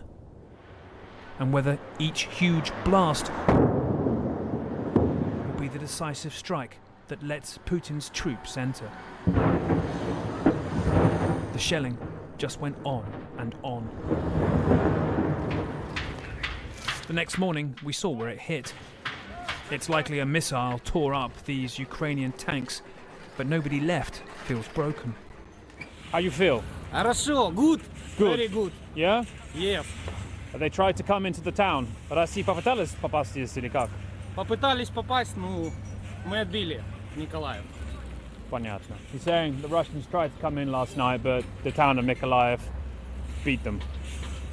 And you can see what that looks like here. Машина, дирна. Смотрите. He's saying, look around here. I'm asking him, how do you feel living here, looking at all this? This is where you live, right? He's like, look at this. Look at these windows that are blown out. Те, что говорили гражданские, инфраструктуру не будут они портить и использовать. Сколько гражданских пострадало? Это уму непостижимо. Yeah, so the words of Russian ministers who've been saying that they're not going to hit civilian infrastructure here, he's repeating them back to me, saying, look at this. They say they're not hitting civilian infrastructure. Look at this damage around here. Putin's rockets may have shattered glass, but not dented the anger here. As they take stock, you have to ask yourself why Moscow ever thought these towns would gladly be occupied, and what Russia's end goal is. Tempers fray here. Blood has been spilled, but despite Russia's overwhelming firepower, they did not pass. Now, come Sunday night, we heard from the mayor of that town on his Telegram channel telling people to organise the circular defence of the town and to get Molotov cocktails. A sense it's certainly facing another onslaught, but you can see in that report how serious they are about defending their homes. Now, as a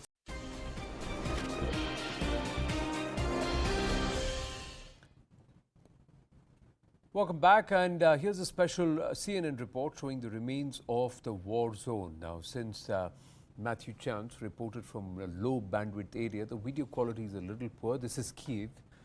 Please bear with it. Help us understand who these Ukrainian forces are that are pushing back these columns in this Russian invasion. Are these Ukrainian regulars, and are they set up in defensive positions, or are they moving about, striking targets of opportunity?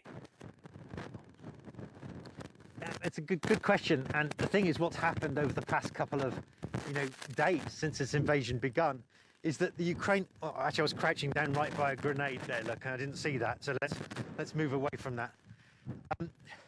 Look, I mean, you've got the Ukrainian military that is battle-hardened from its fight in the east of the country.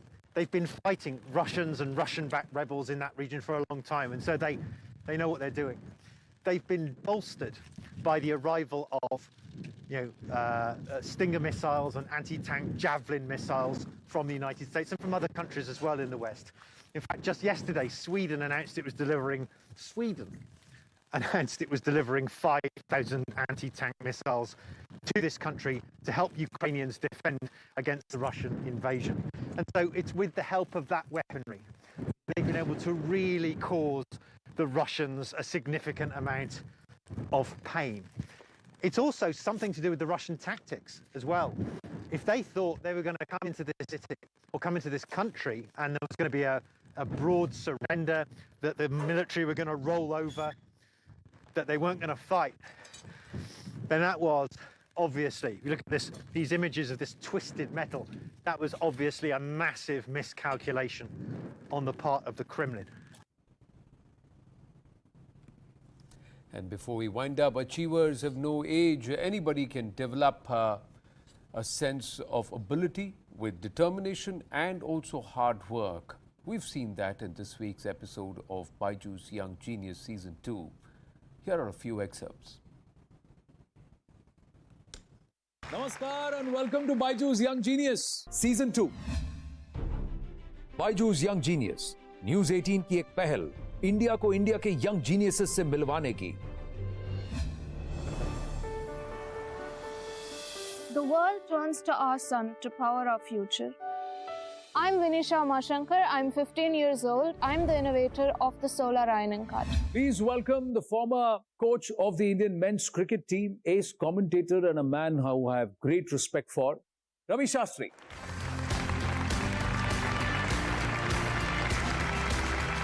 How are you? Genius? I'm really great. How are you, Betty?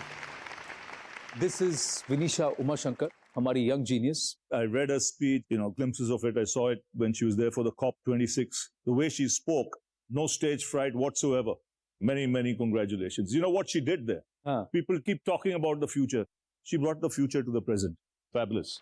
Thank you so much. And I think that's a really nice way to put that. Bringing the future into the present. हमारे अगले genius बहुत छोटी सी उम्र में बहुत बड़ी जिम्मेदारी संभाले हुए. सितार वादन में सबसे प्रसिद्ध घरानों में से एक जयपुर सेनिया घराने के चश्मो चिराग सितार में महारत हासिल कर चुके हैं. अपने घराने की शान बढ़ाते ये हैं दिल्ली से अधिराज चौधरी. मेरा नाम है अधिराज चौधरी और मुझे सितार बजाना बहुत पसंद है.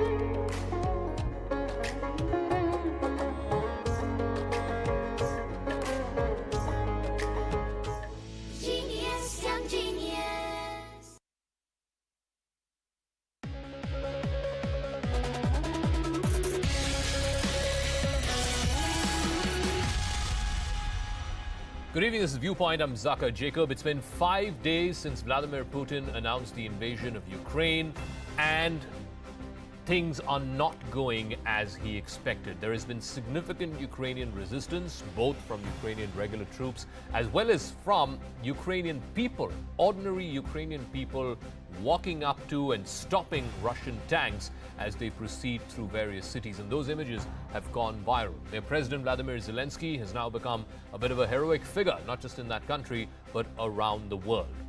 So, why have Putin's plans slowed down over the last few days? And even as we speak right now, there are talks going on between Ukrainian and Russian officials in the border town in Belarus called Gomel.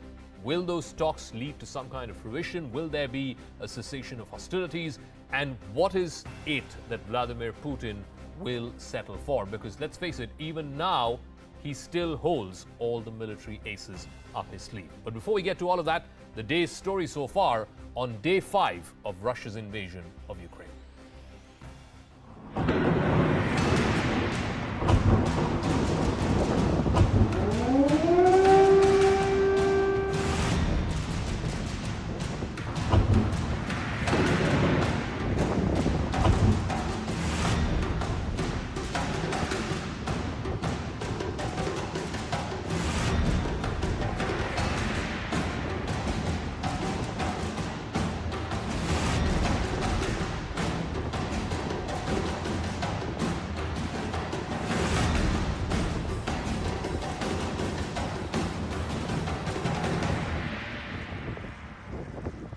All right. Will those ceasefire talks lead to a cessation of hostilities? Will it lead to an actual ceasefire on the ground? Let me now go across to our guest. Maximilian Hess is a fellow with the Foreign Policy Research Institute. Ashok Sajanhar, former diplomat with the Ministry of External Affairs. Wing Commander retired Abhishek Matiman, former spokesperson of the Ministry of Defense, is also joining us. And we'll also be going across to Atika Schubert of CNN. And we'll also be getting a Ukrainian member of parliament. But let me start with you, Mr. Maximilian Hess. What is your assessment so far? It's been 5 days. What seemed like a fairly straightforward onslaught. People thought that Kiev would fall within a matter of days. It seems like there is resistance, not just from the Ukrainian regulars, but also from ordinary people. What is your assessment of how this invasion has proceeded so far? There certainly is extensive resistance from across the Ukrainian nation, including across its language divide, both Russian and Ukrainian speakers. We've seen Russian tanks stopped and forced to turn around in the streets of a number of Russian-speaking Eastern Ukrainian cities and towns. And I think it's clear now that the Ukrainians are willing to put up and fight a guerrilla war, the kind that Russia has never fought before. However, Russia still has the potential to escalate extremely seriously. Just now, we've heard of major bombing attacks in the city of Kyiv, Ukraine's second largest city, that may have significant casualties. That information is unconfirmed, but is extremely concerning. The economic war has also really moved into a new phase today with the impact of Western economic sanctions on Russia's central bank and Russia's imposition of capital controls. So while the Ukrainians have put up a heroic and quite, to be frank, impressive resistance in the face of overwhelming force thus far, it certainly still remains far too early to say that they'll be able to hold out. One of the things that's happening right now in a town called Gomel on the border between Ukraine and Belarus, Ashok Sajanhar, is talks, possibly hoping for some kind of a ceasefire. How do you expect those talks to play out? Because it's clear that Putin's objectives, military objectives, have been slowed down. No one's saying that it won't be achieved or his forces don't have the capability to achieve those objectives, but it certainly has been slowed down, which is perhaps one of the reasons why he agreed to have those negotiations in the first place. But Putin, as we all know, wants to negotiate from a place of strength. What do you think he would settle for, if at all, a ceasefire were to be arrived at? Yeah, I don't hold too much of hope as far as these talks are concerned. I think these are basically to test waters as to what are the red lines, what is the bottom line as far as the two sides are concerned. And I would dare say that, of course, I tend to agree with you that Putin still continues to hold all the cards, although his initial plans might have been thwarted, might not have worked according to what he had thought, and the sort of stiff resistance. But he still has said that my army is on standby, and we know that he has just put in a very minuscule portion of his army and all the military strength that he has. So he has the capacity, capability, and possibility of coming there. I think his bottom line has always been, right from the time that he started on the 21st, when he recognized Donetsk and Luhansk as independent countries, so to say, and then 24th, he marched on to Ukraine. His bottom line has definitely been a change of guard in Kiev. He's been calling them neo-Nazis, drug addicts, and all that sort of things. And, something which in the current day and times we are not used to hearing from heads of states. Some fringe elements might use those terms, but not from heads of state and government. But that's the sort of language that he's been using, very impassioned.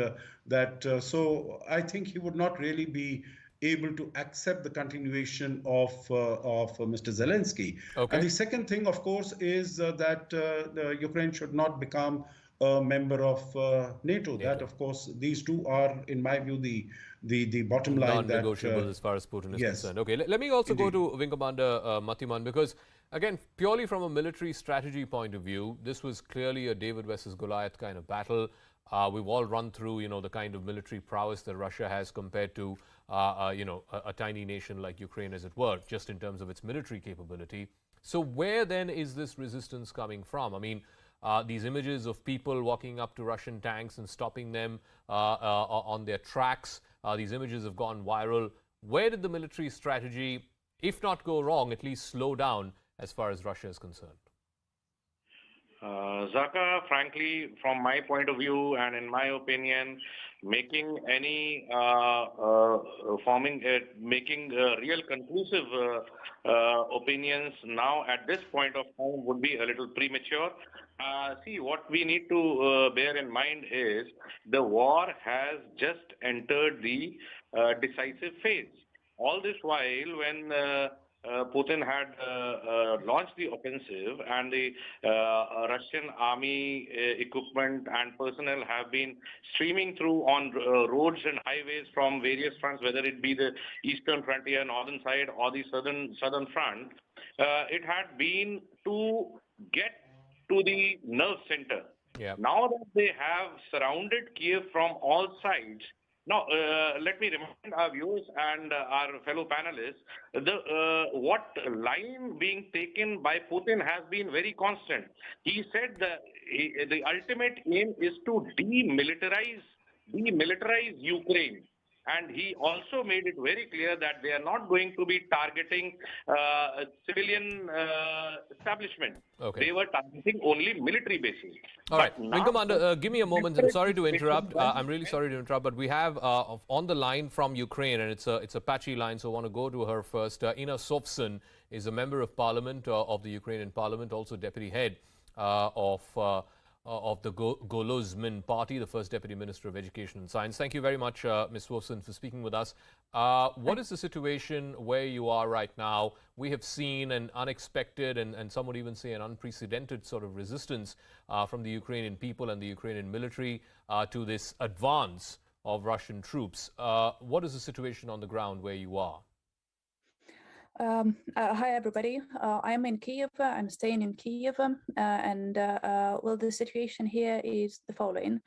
Well, before I proceed to that, I just heard the previous speaker mentioning something that I just need to refer to, because he said that Putin has been only targeting the military targets, which is non-true.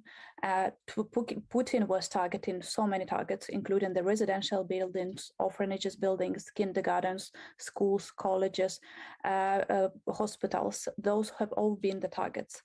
And I'm not even mentioning the infiltrator groups who are walking around the cities in Ukraine and just randomly shooting at people. We had this atrocious case where the group of infiltrators was just walking around the streets of Kyiv. That was the third day of war, I think, and they just started shooting at a car that was passing by. And there was a family with 3 kids in that car, and they killed one of the girls, and the 2 other children are in the hospital as of right now. So anyone who is saying that Putin is now targeting only military targets is just lying. So please trust me. With what I am seeing here is that so many civilian targets have been hit by Putin right now, and we also have information that he used vacuum bombs in one of the cities on the east, which are forbidden by the Geneva Convention, which is the war crime if that is confirmed. So the atrocities of this war are just unbelievable. What is the situation though in Kiev right now where you are? Yeah, I am in Kiev.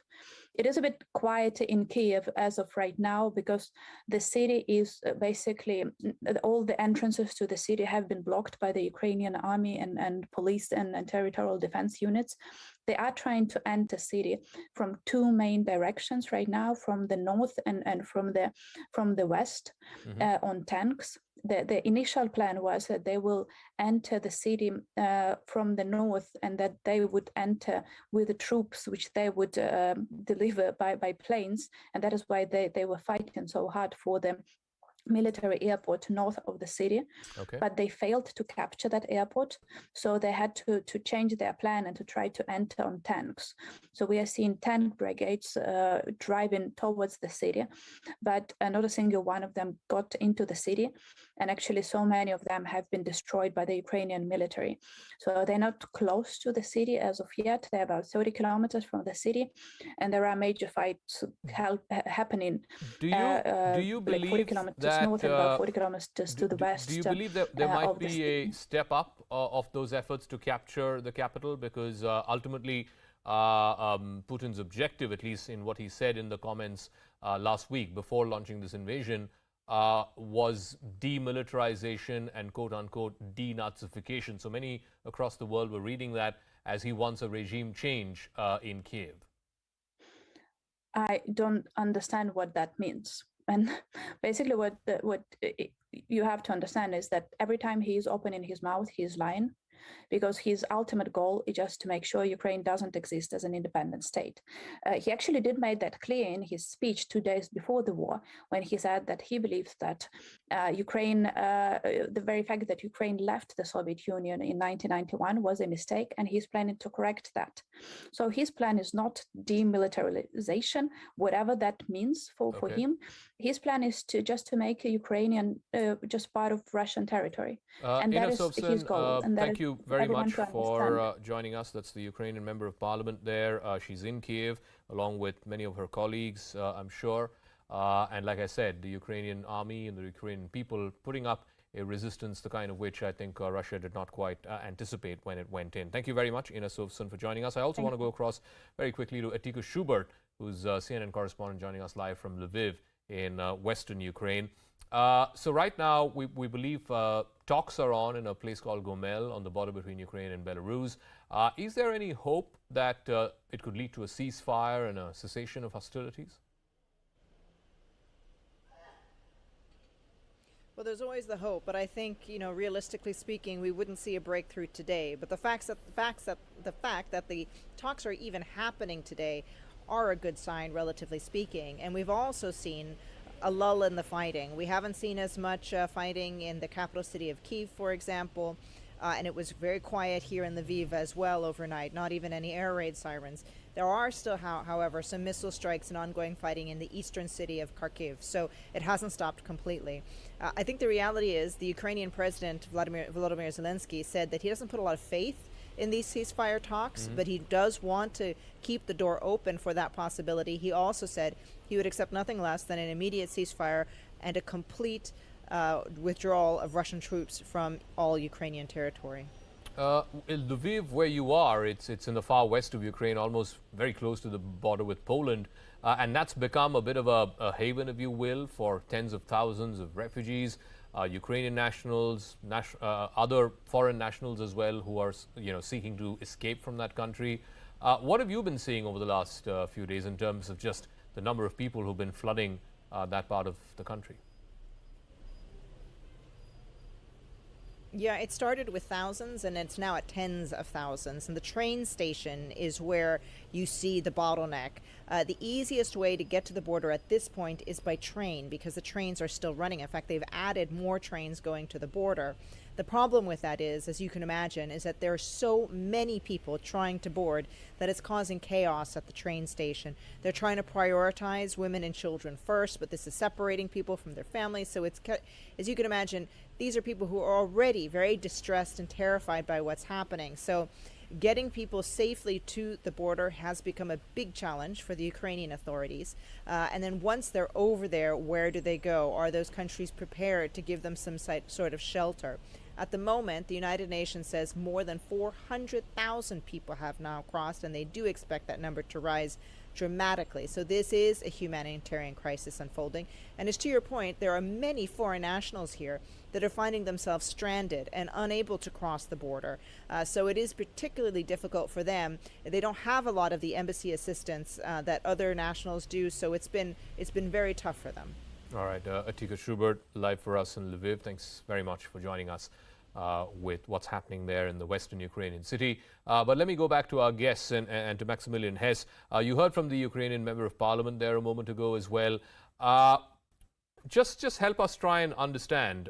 No one's putting too much hope in the ceasefire talks, but is it likely that if the talks were to fail, and there's a very good chance it will, that Putin might step up the offensive, particularly for the capture of Kiev? Yes, I think that's the sad reality thus far. We've seen a quite remarkable escalation in the use of force by President Putin already just in the last few days. And even on the basis of his extremely belligerent announcements just 2 days before the wars began that were discussed, in which he essentially dismissed Ukraine's right to sovereignty, many Russians, including some of those I've spoken to who were initially in favor of this war, are shocked to see Russian troops attacking Kiev and Kharkiv in the way that they have been. There are truly deep historical ties between these cities, but a lot of Russia's heaviest armor still remains in reserve. There have been some worrying, but I must say, unconfirmed, we have to keep that in mind, reports that some of that heavier armor has been moving in. Some of those claims have proven false thus far, but it's a real concern, and they could move in very quickly, even if they aren't yet. So yes, I think, it's a real reality that this seems to be a decision that even those previously supportive of Putin have been quite shocked by. We've seen even a quite surprising, to be frank, number of oligarchs already, even though it's certainly not a large amount, but still that any have spoken out this far is shocking. And it seems to be there's less faith in Vladimir Putin's rationality, even amongst his traditional supporters. So I think it behooves us to also skeptically treat his actions. Ashok Sajjanhar, one of the things is, Putin has never really cared so much for international protocols or diplomacy, even for that matter. But the fact that he seems to be losing international public perception, opinion seems to be clearly on the side of the Ukrainians as far as this particular offensive is concerned, this particular invasion is concerned. Do you think that will factor in his calculations at all? And certainly the longer it is protracted, the more he runs foul of international opinion. Will that be a factor at all? It is my assessment that it will make him even more stubborn and obstinate and determined. Because I think when the attack started on the 24th morning, and people were, of course, around the world quite aghast and quite stunned with what had happened. But till that time, I think everyone really, or many people were really applauding Putin for the master stroke that he has played, how he has had all the cards in his hand, how he's choreographed all these things over the last several weeks and months. But the manner in which the Ukrainian army and President Zelensky, under his leadership, the Ukrainian people, they have dug in, I think that has dented Mr. Putin's image quite a bit. And now I think it will make him even more determined that he should go and complete the task, because, he wants to protect his image of a strong man. And by just giving up, that is going to suffer. I think it was also in addition to, the two aspects that we have spoken, Zaka, that is about non-membership of Ukraine to NATO and also regime change. I think he wanted to project himself and Russia as a major global power after what happened in 1991. All right. I'll give Wing Commander Mathiman the final word. Again, I think the thing that is concerning everyone who's watching these developments from far is how long will this operation go on for? If it was just about annexing the eastern part of Ukraine, the Donbass, where Putin believes there are a large number of people who owe allegiance to Russia, that perhaps would have gotten over quite quickly. But now, if you're talking about, overrunning a country of 40 million people, capturing its capital, in the last few days, the way we've seen Ukrainian people sort of rally around their government and their military in this fight against Russia, the question is, do you see, just from a military strategy point of view, do you see this lasting for months? See, Zaka, it's not going to be, in my opinion, it's not going to be taking a very long time, because let's be very realistic about things the way they have progressed. Desperate times call for desperate measures. Having miscalculated or undermined the repeated reminders, repeated requests from the Russian president, the Ukrainian president sought comfort more in the assurances and given by the US and its NATO allies. Now they, having backed off from any direct military confrontation, he finds himself in a tight corner. Now the final thrust, as I was saying earlier, is the time for the decisive battle to come through. The only thing stopping Putin from going for the final assault is because the Ukrainian president has now in desperation is looking towards the civilians and arming the general populace of the country to give it a last fight before getting demonized to such an extent through Western media and social media and whatever all forms of media. He has sat down for a meeting to give them the final ultimatum to surrender or be prepared for the worst. Because all right, we'll see if that surrender happens. It hasn't in the last 5 days, so we'll see if that happens indeed. But we'll leave it at that. Thank you very much to all our guests. We'll see how the story progresses. But one thing is very clear, even as the Russian aggression continues into the inner regions of Ukraine, tens of thousands of Ukrainians themselves are thronging metro stations in the western part of the country, including in Lviv. They are wanting to escape from the war-torn parts of the country, and this is leading to a massive humanitarian challenge. Hey, John, look, let me just describe the situation to you. You just saw this, this baby was just pulled up from these stairs. They're trying to pull children. Mark, if you can just look down there.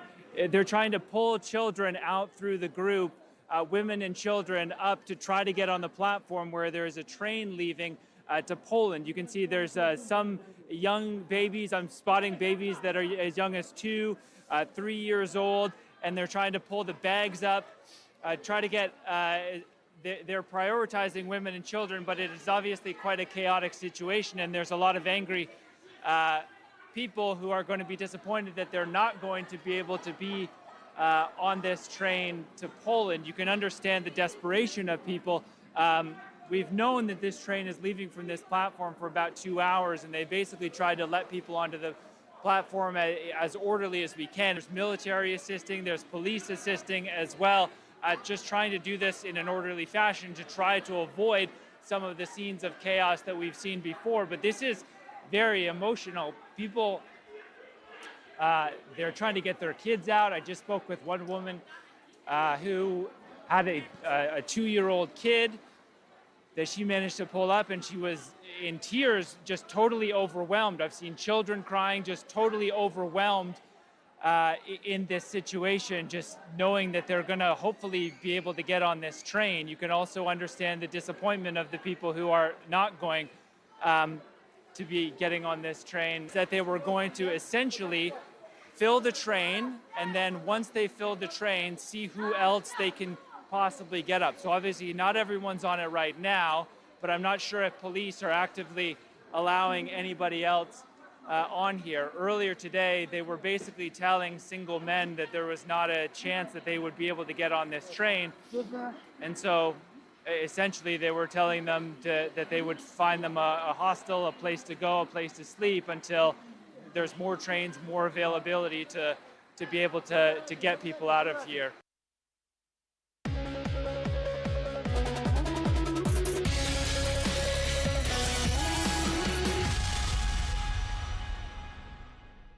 Something you posted, which is actually very hard to read, and I'm just going to read it now. You said to family and friends, quote, "I have to be honest with you all, it no longer feels right to tell you that we are safe, that we are okay."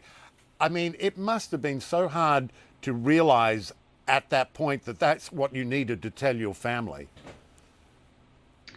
Yeah, it's true.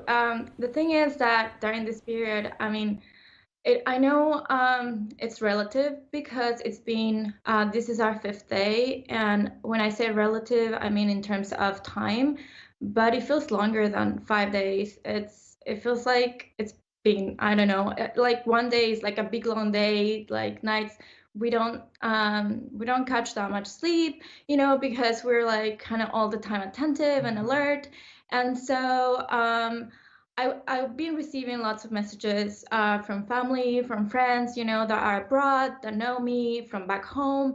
I'm originally Bolivian, Nicaraguan, and so I've been receiving a lot of messages. And, you know, and I have also family in the US, and so at the beginning, you know, I was trying to do my best to also not keep them preoccupied and know that I'm safe, you know, that everything is going to be okay. And because they had also asked me at some point, like before this all started, they were like, I think it would be good for you to leave. And we were looking at the alternative before Thursday when this all began. You know, we would not have the possibility for X and Y reason.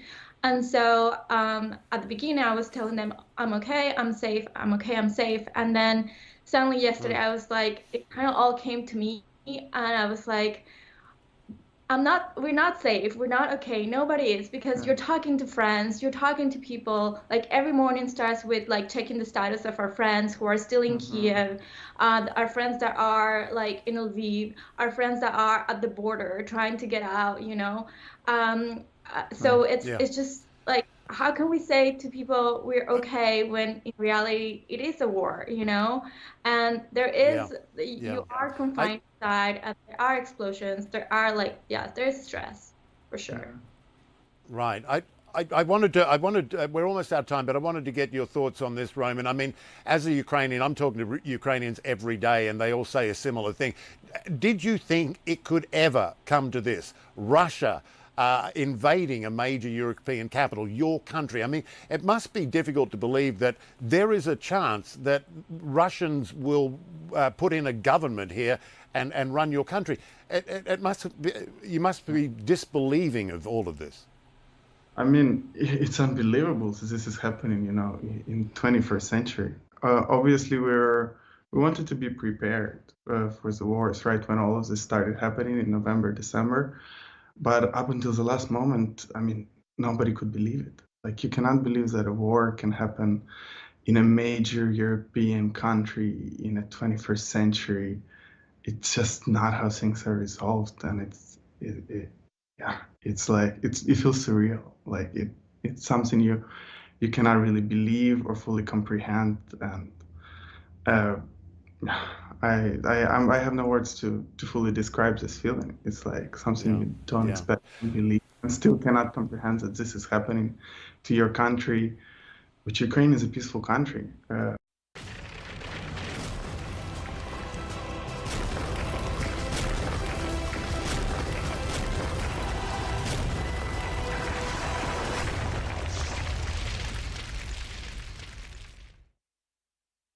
Good evening, everyone. Thanks a lot for staying with CNN News 18. I'm Shivani Gupta, and I'm joining you from Gorakhpur this evening for our UP Elections 2022 special. Over the next half hour, we'll get you an exclusive conversation with UP incumbent Chief Minister Yogi Adityanath on BJP's Mission 300+. We'll also get you an exclusive conversation with his most prominent opponent, who also has a very strong BJP connect, and a special story on the terracotta workers of Gorakhpur. We will try to get you more unseen sights and sounds and stories from Gorakhpur as we continue this coverage. But first up, the big headline coming in from Yogi Adityanath's exclusive conversation with me earlier today. Not only did he talk about how the BJP is very confident of its position after 5 phases of the UP elections done, he also hit back at the Samajwadi Party jibe that Bhagava is like jung, rust on an iron. Listen in to this exclusive conversation. हम गोरखपुर में हैं, and who else than Yogi Adityanath, the Baba of Gorakhpur, to talk about just exactly how the campaign is going for the BJP. Yogi ji बहुत-बहुत शुक्रिया हमसे बात करने के लिए. धन्यवाद. अभी बस 2 ही फेजेस बचे हैं. बीजेपी बहुत लड़ाई कर रही है, बहुत प्रचार कर रही है, आप भी कर रहे हैं, प्रधानमंत्री भी कर रहे हैं. तो क्या ऐसा है कि पहले 5 फेजों में कुछ कमी रह गई है, इसलिए इतना जोर लगा रहे हैं? देखिए, हमारे लिए हर दिन अपने आप में एक इम्तिहान होता है, एक परीक्षा होती है. और चुनाव तो भारतीय जनता पार्टी वैसे भी जीती हुई है, लेकिन अपने पुराने जो रिकॉर्ड है उसको बनाए रखते हुए उससे आगे कैसे हम जाएं, इसको लेकर के यह महत्वपूर्ण होता है कि हम इसको लेकर के कार्य करें. कल 5 चरणों के चुनाव संपन्न हो गए हैं और 5 चरणों के चुनाव संपन्न होने का मतलब 283 सीटों पर चुनाव संपन्न हो चुके हैं। मैं कह सकता हूं कि 283 में से 225 प्लस भारतीय जनता पार्टी अब तक प्राप्त कर रही है। अब इन 2 चरणों में 6th और 7th फेज में जो चुनाव होने हैं, इसमें हम फिर से 300 पार प्राप्त करें, इसके लिए हमारी लड़ाई चल, एक सीट हमारे लिए महत्वपूर्ण है। हर एक जगह हमारा कार्यकर्ता लड़ रहा है, तो उस कार्यकर्ता को चुनाव जिताना और चुनाव जिता करके एक मजबूत और दमदार सरकार प्रदेश के अंदर बनाना, ये भारतीय जनता पार्टी का लक्ष्य है, जिससे विकास के कार्यों को, फिर गरीब कल्याणकारी योजनाओं को पूरी ईमानदारी और प्रतिबद्धता के साथ जैसे पहले कार्यकाल में लागू किया गया था, उसको फिर से लागू कर सके। तो वोटर टर्नआउट थोड़ा कम रह रहा है, क्या उससे बीजेपी चिंतित है? देखिए, मुझे नहीं लगता है कि आप लोग किस उससे कह रहे हैं। 2017 में जो वोटिंग हुई थी वही वोटिंग पैटर्न इस समय भी है और कमोबेश वही है, वही ट्रेंड चल रहा, फर्स्ट फेज से वही चल रहा है। मैंने जैसे बोला कि गोरखपुर में आते आते भगवा के रंग पे थोड़ी लड़ाई शुरू हो गई है। समाजवादी पार्टी कह रही है कि ये जंग का रंग है, जो लोहे पे जंग लग जाता है उसका रंग है। कैसे रिस्पॉन्ड करेंगे आप? देखिए, समाजवादी पार्टी और सत्य ये नदी के 2 किनारे हैं। वे न सत्य बोल सकते हैं, न सत्य स्वीकार ही कर सकते हैं। सच्चाई यह है कि 2014 में ही प्रदेश की जनता ने समाजवादी पार्टी को पूरी तरह ठुकरा दिया है। मैं भगवाधारी हूं, मुझे भगवा पे गौरव की अनुभूति होती है, हर भारतवासी को होती है। ये भगवा एक वस्त्र नहीं, यह भारतीय संस्कृति का प्रतीक है, हमारा आन बान शान का प्रतीक। हमारा तिरंगा की जो सबसे ऊपर की पट्टी है वो भगवा ही है। सूर्योदय जब होता है तो भगवान सूर्य की जो लालिमा होती है वो भगवा ही होती है। अग्नि जो हमारी ऊर्जा का प्रतीक होता है, उसका रंग भी भगवा ही होता है। तो मैं भगवा हूं, मुझे इस पे गौरव की अनुभूति है और हर व्यक्ति बोलेगा कि मैं भगवा हूं, मुझे तो गौरव की अनुभूति है। क्या समाजवादी पार्टी इस बात को स्वीकार करेगी कि वो आतंकी है या आतंकवादियों के समर्थक हैं? इसको स्वीकार करेंगे? मैं भगवा हूं, इसमें कोई संदेह नहीं। हाँ, संगत का असर होता है उन लोगों का कि जिन लोगों की संगत में रह रहे हैं उनको ये भगवा भी कलर में भी उनको जो है दृष्टि दोष उनको दिखाई देता है, लेकिन मुझे भगवा होने में और भगवा धारण करने में गौरव की अनुभूति होती है। तो क्या बीजेपी के लिए ये चुनाव भगवा की लड़ाई है? हमारे लिए लड़ाई मात्र सत्ता प्राप्त करने का माध्यम नहीं, बल्कि 5 वर्ष के दौरान Bharatiya Janata party double engine की सरकार ने प्रधानमंत्री मोदी जी के नेतृत्व में लोक कल्याण के जिन कार्यक्रमों को, इंफ्रास्ट्रक्चर डेवलपमेंट के जिन कार्यों को, सुरक्षा के जिस बेहतर माहौल को आगे बढ़ाने का काम किया, वह थमने न पाए, रुकने न पाए, बल्कि अच्छी स्पीड से, उससे भी अच्छी स्पीड से आगे बढ़ सकें। इसके लिए भारतीय जनता पार्टी प्रदेश में आवश्यक है और उसी गति को आगे बढ़ाने के लिए हम लोग चुनाव लड़ रहे हैं। कल अखिलेश जी भी गोरखपुर में प्रचार कर रहे थे, हमने उनका एक नुक्कड़ सभा सुना। उन्होंने कहा कि योगी जी बोलते हैं कि हम दंगेश हैं, समाजवादी पार्टी के लोग दंगेश हैं, दंगे कराते हैं, लेकिन वो आईना साफ करके अपना चेहरा देख लें। ठीक ही बात है। मेरी सरकार में 5 साल में एक भी दंगा नहीं हुआ। समाजवादी पार्टी की सरकार में 5 साल में 700 से अधिक दंगे हुए। कोसी कला से लेकर के और उत्तर प्रदेश का कोई ऐसा शहर, कस्बा नहीं था, गांव नहीं था जहां दंगे न हुए हों। बड़े बड़े दंगे हुए थे, महीनों महीनों तक कर्फ्यू लगा हुआ था। तो ये दंगावादी तो हैं। हमारी सरकार के समय कोई दंगा नहीं हुआ। सुरक्षा का एक माहौल है, निवेश हो रहा है। किसी जाति, मत और मजहब का व्यक्ति क्यों ना हो, हर व्यक्ति अपने को सुरक्षित महसूस कर रहा है। आप भी और प्रधानमंत्री भी प्रचार जो यूपी में कर रहे हैं, तो परिवारवाद पे बहुत ज्यादा आप बात कर रहे हैं। अखिलेश जी ने ये भी कहा कि ये हमें परिवारवादी बोलते हैं, लेकिन अगर महंत अवेद्यनाथ ने योगी जी को ना महंत बनाया होता तो आप भी नहीं बनते मठ के महंत। देखिए, मैं एक गुरु शिष्य की परंपरा है, ये परिवार की परंपरा नहीं है। और भारत की गुरु शिष्य की परंपरा ये बहुत श्रेष्ठ परंपरा है। हमारे यहाँ पार्टी के लिए अगर कंट्रीब्यूशन है तो आप उस पद को प्राप्त कर सकते हैं। यहाँ पे पिता पुत्र की परंपरा नहीं है। यहाँ एक विशुद्ध लोकतांत्रिक व्यवस्था है। एक गुरु अपने कई शिष्य बनाता है और कई शिष्य बना करके वह जैविक परंपरा नहीं है।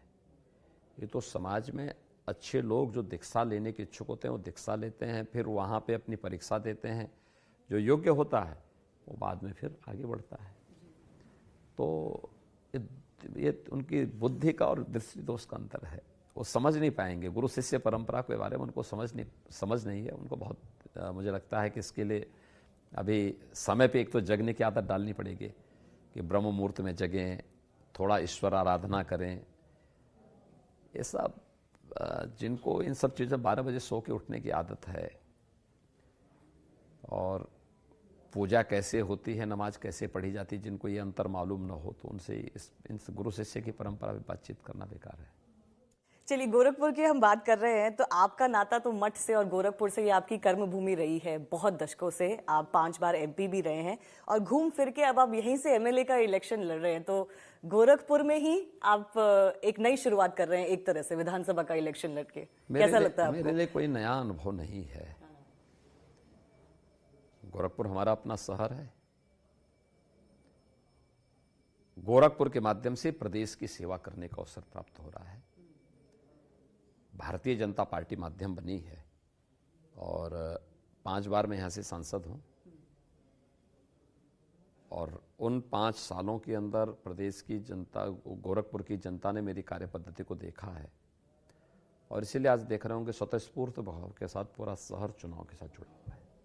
तो आपको नहीं लगता कि आपने कहा कि गोरखपुर में क्या रिजल्ट होने वाला है ये तो सबको पता है, इस पे कोई सवाल ही नहीं है, तो आपको लगता है कि यहाँ पे बिल्कुल बीजेपी एकदम स्वीप करेगी, साफ करेगी? और ईस्टर्न उत्तर प्रदेश में, पूर्वांचल में ऑपोजिशन जो है वो कास्ट को बहुत देख रहे हैं।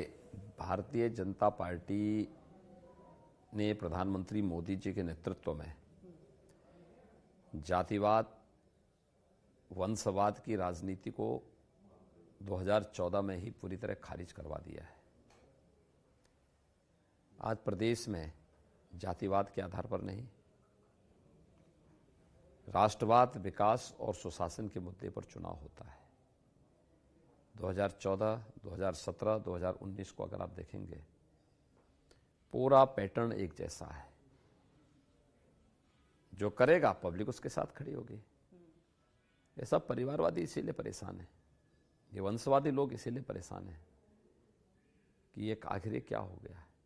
क्योंकि जब हम राष्ट्रवाद की बात करते हैं तो जातिवाद की बात करते हैं, जब हम गरीब कल्याण की बात करते हैं तो ये लोग आतंकवाद को ज़बरदस्ती घुसेड़ने का प्रयास करते हैं, जब हम अन्नदाता किसानों की बात करते हैं तो ये जिन्ना को उसमें घसीटने का प्रयास करते हैं, जब हम लोग इंफ्रास्ट्रक्चर डेवलपमेंट की बात करते हैं तो लोग पाकिस्तान को घसीटते हैं। हर बार मुद्दे को डाइवर्ट करने का प्रयास, लेकिन अब उनकी दाल नहीं करने वाली है। जनता जान चुकी है उनको, कितना भी नाक रगड़ लें, उत्तर प्रदेश की जनता इनको कभी बर्दाश्त नहीं करेगी। गोरखपुर से आप 5 बार MP रहे हैं, आपका बहुत बड़ा नाता है यहाँ से, आपके बहुत कामों की बहुत तारीफ भी हुई है। जापानीज एंसेफेलाइटिस हो, वनटांगिया कम्युनिटी से मैं मिलके आई थी, उनके गांव में मैं गई थी। लेकिन आप क्या मानते हैं, आपकी सबसे बड़ी अचीवमेंट क्या रही है गोरखपुर के लिए? देखिए, गोरखपुर के आम जनमानस का विश्वास, देखिए, केवल एक धर्माचार्य के नाते नहीं, एक योगी के रूप में नहीं, गोरक्षपीठ के नाते नहीं, किसी भी राजनेता के लिए एक लंबे समय तक जनविश्वास को बनाए रखना ये सबसे बड़ी चैलेंज होती है। क्योंकि लोगों को कहीं ना कहीं सार्वजनिक जीवन में लोगों को जो है वो होता है, विकास होते हैं, होना भी चाहिए।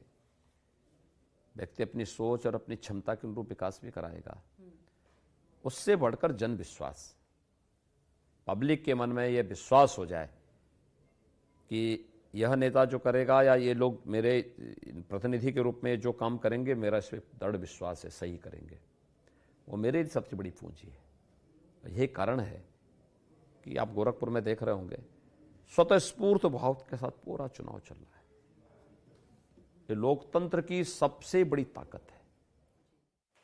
एक आखिरी सवाल मैं आपसे करूंगी, गोरखपुर के एमएलए के तौर पे, और अगर आप फिर से मुख्यमंत्री बनते हैं तो आप उत्तर प्रदेश के लिए, गोरखपुर के लिए क्या करना चाहते हैं? देखिए, जो कार्यक्रम बढ़े हैं, चले हैं पिछले 5-7 वर्षों में, उसमें एक गति देना, उसको निरंतरता दे करके आगे बढ़ाना। योगी जी, हमसे बात करने के लिए बहुत बहुत शुक्रिया। धन्यवाद। So that's Chief Minister Yogi Adityanath, who's busy campaigning in the final stretches of the UP election. Only phase 6 and 7 left. But the BJP feels confident that they will not only meet the mark of 2017, they can even better it. Now, the list of candidates against Yogi Adityanath from Gorakhpur Urban is quite interesting. There is Chandrasekhar Azad from the Bhim Army, who had announced earlier itself that wherever Yogi Adityanath contests from, he will contest against him. When his candidature was announced from this seat, BSP changed its candidate into a minority candidate. And then there is the Samajwadi Party, who has fielded a family that has close links, not just to the BJP, but also to Yogi Adityanath. It's the widow of late UP Vice President in Uttar Pradesh, Upendra Shukla, who was also chosen, it is said, by Yogi Adityanath to contest from the Gorakhpur Lok Sabha seat after he became the Chief Minister. He famously lost that bypoll in 2018. There's a lot of bitterness in this family, who claim that they conspired against Upendra Shukla to make him lose. In fact, as I sat down with his widow and son, they had this to say for the BJP and more. Swati ji, सबसे पहले मैं आपसे पूछना चाहती हूँ, प्रचार almost खत्म होने वाला है, आपकी क्या उम्मीद है? आप बहुत बड़े आदमी के अगेंस्ट लड़ रही हैं। हम चुनाव जीतने जा रहे हैं। हमको जनता बहुत सम्मान दे रही है। हम 10 तारीख को इसको बताएंगे। और किस वजह से आप कहते हो कि जनता आपको सम्मान दे रही है? किस मुद्दे पे वो आपके साथ हैं? हमारे पति के अपमान बहुत हुआ, उसके नाते सम्मान बहुत दे रहे हैं। अखिलेश जी भी बहुत सम्मान दिए हमको, कहे कि माँ आपके 2 बेटे नहीं हैं, 3 बेटे, 1 बेटे, आपका पूरा हम करेंगे। तो आप एक तरह से ये चुनाव सिर्फ अपने स्वर्गीय पति के लिए ही लड़ रहे, उनके सम्मान के लिए ही? हाँ, अपने पति के श्रद्धांजलि देने के लिए लड़ा है। अरविंद जी, आप बचपन से बीजेपी के साथ रहे हैं, आपके पिता बीजेपी में वाइस प्रेसिडेंट यूपी में रहे हैं, उन्होंने बाईपोल भी यहाँ से कंटेस्ट किया था। वो एक तरह से योगी आदित्यनाथ जी के उत्तराधारी समझ लगते थे कि उन्होंने अपना एमपी जब छोड़ा था तब उनको दिया था। तो आपने समाजवादी पार्टी, जो बिल्कुल ऑपोजिट पार्टी है, वो ज्वाइन करने का कैसे फैसला किया? तो आपको बहुत बहुत धन्यवाद मैम।